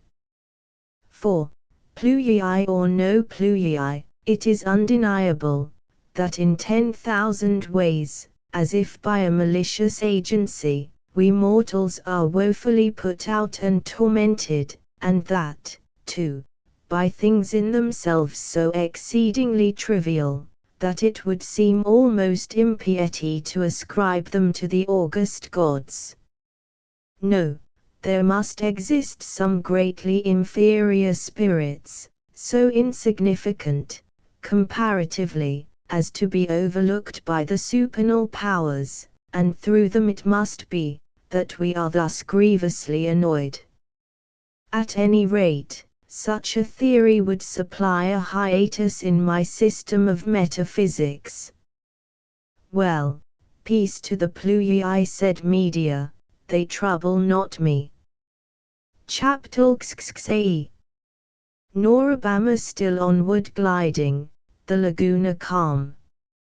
Hours pass, and full before us, round and green, a Moslem turban by us floats, Norabama, Isle of Knots.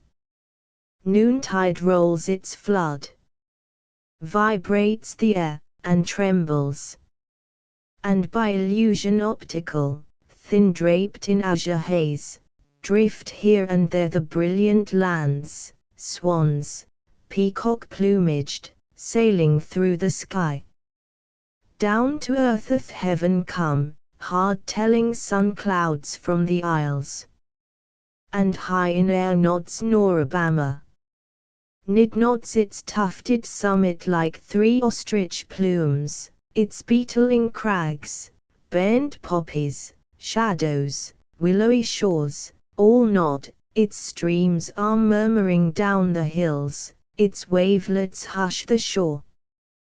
Who dwells in Norabama? Dreamers, hypochondriacs, somnambulists, who, from the cark and care of outer Mardi fleeing, in the poppy's jaded odors, seek oblivion for the past, and ecstasies to come. Open-eyed, they sleep and dream, on their roof trees, grapes unheeded drop. In Norabama, whispers are as shouts, and at a zephyr's breath, from the woodlands shake the leaves, as of humming-birds, aflight. All this spake Braidbeard, of the isle. How that none e'er touched its strand, without rendering instant tribute of a nap, how that those who thither voyaged, in golden quest of golden goods, fast dropped asleep, ere one was plucked, waking not till night, how that you must needs rub hard your eyes, would you wander through the isle, and how that silent spectres would be met, haunting twilight groves, and dreamy meads, hither gliding, thither fading, end or purpose none. True or false, so much former highs Norabama. But as we floated on, it looked the place described. We yawned, as crews of vessels may, as in warm Indian seas, their winnowing sails all swoon, when by them glides some opium argosy. Chapter 8. In a calm, Horshia's heralds approach. How still, cried Babbalanja. This calm is like unto Oro's everlasting serenity, and like unto man's last despair. But now the silence was broken by a strange, distant, intermitted melody in the water. Gazing over the side, we saw naught but a far-darting ray in its depths. Then Yumi, before buried in a reverie,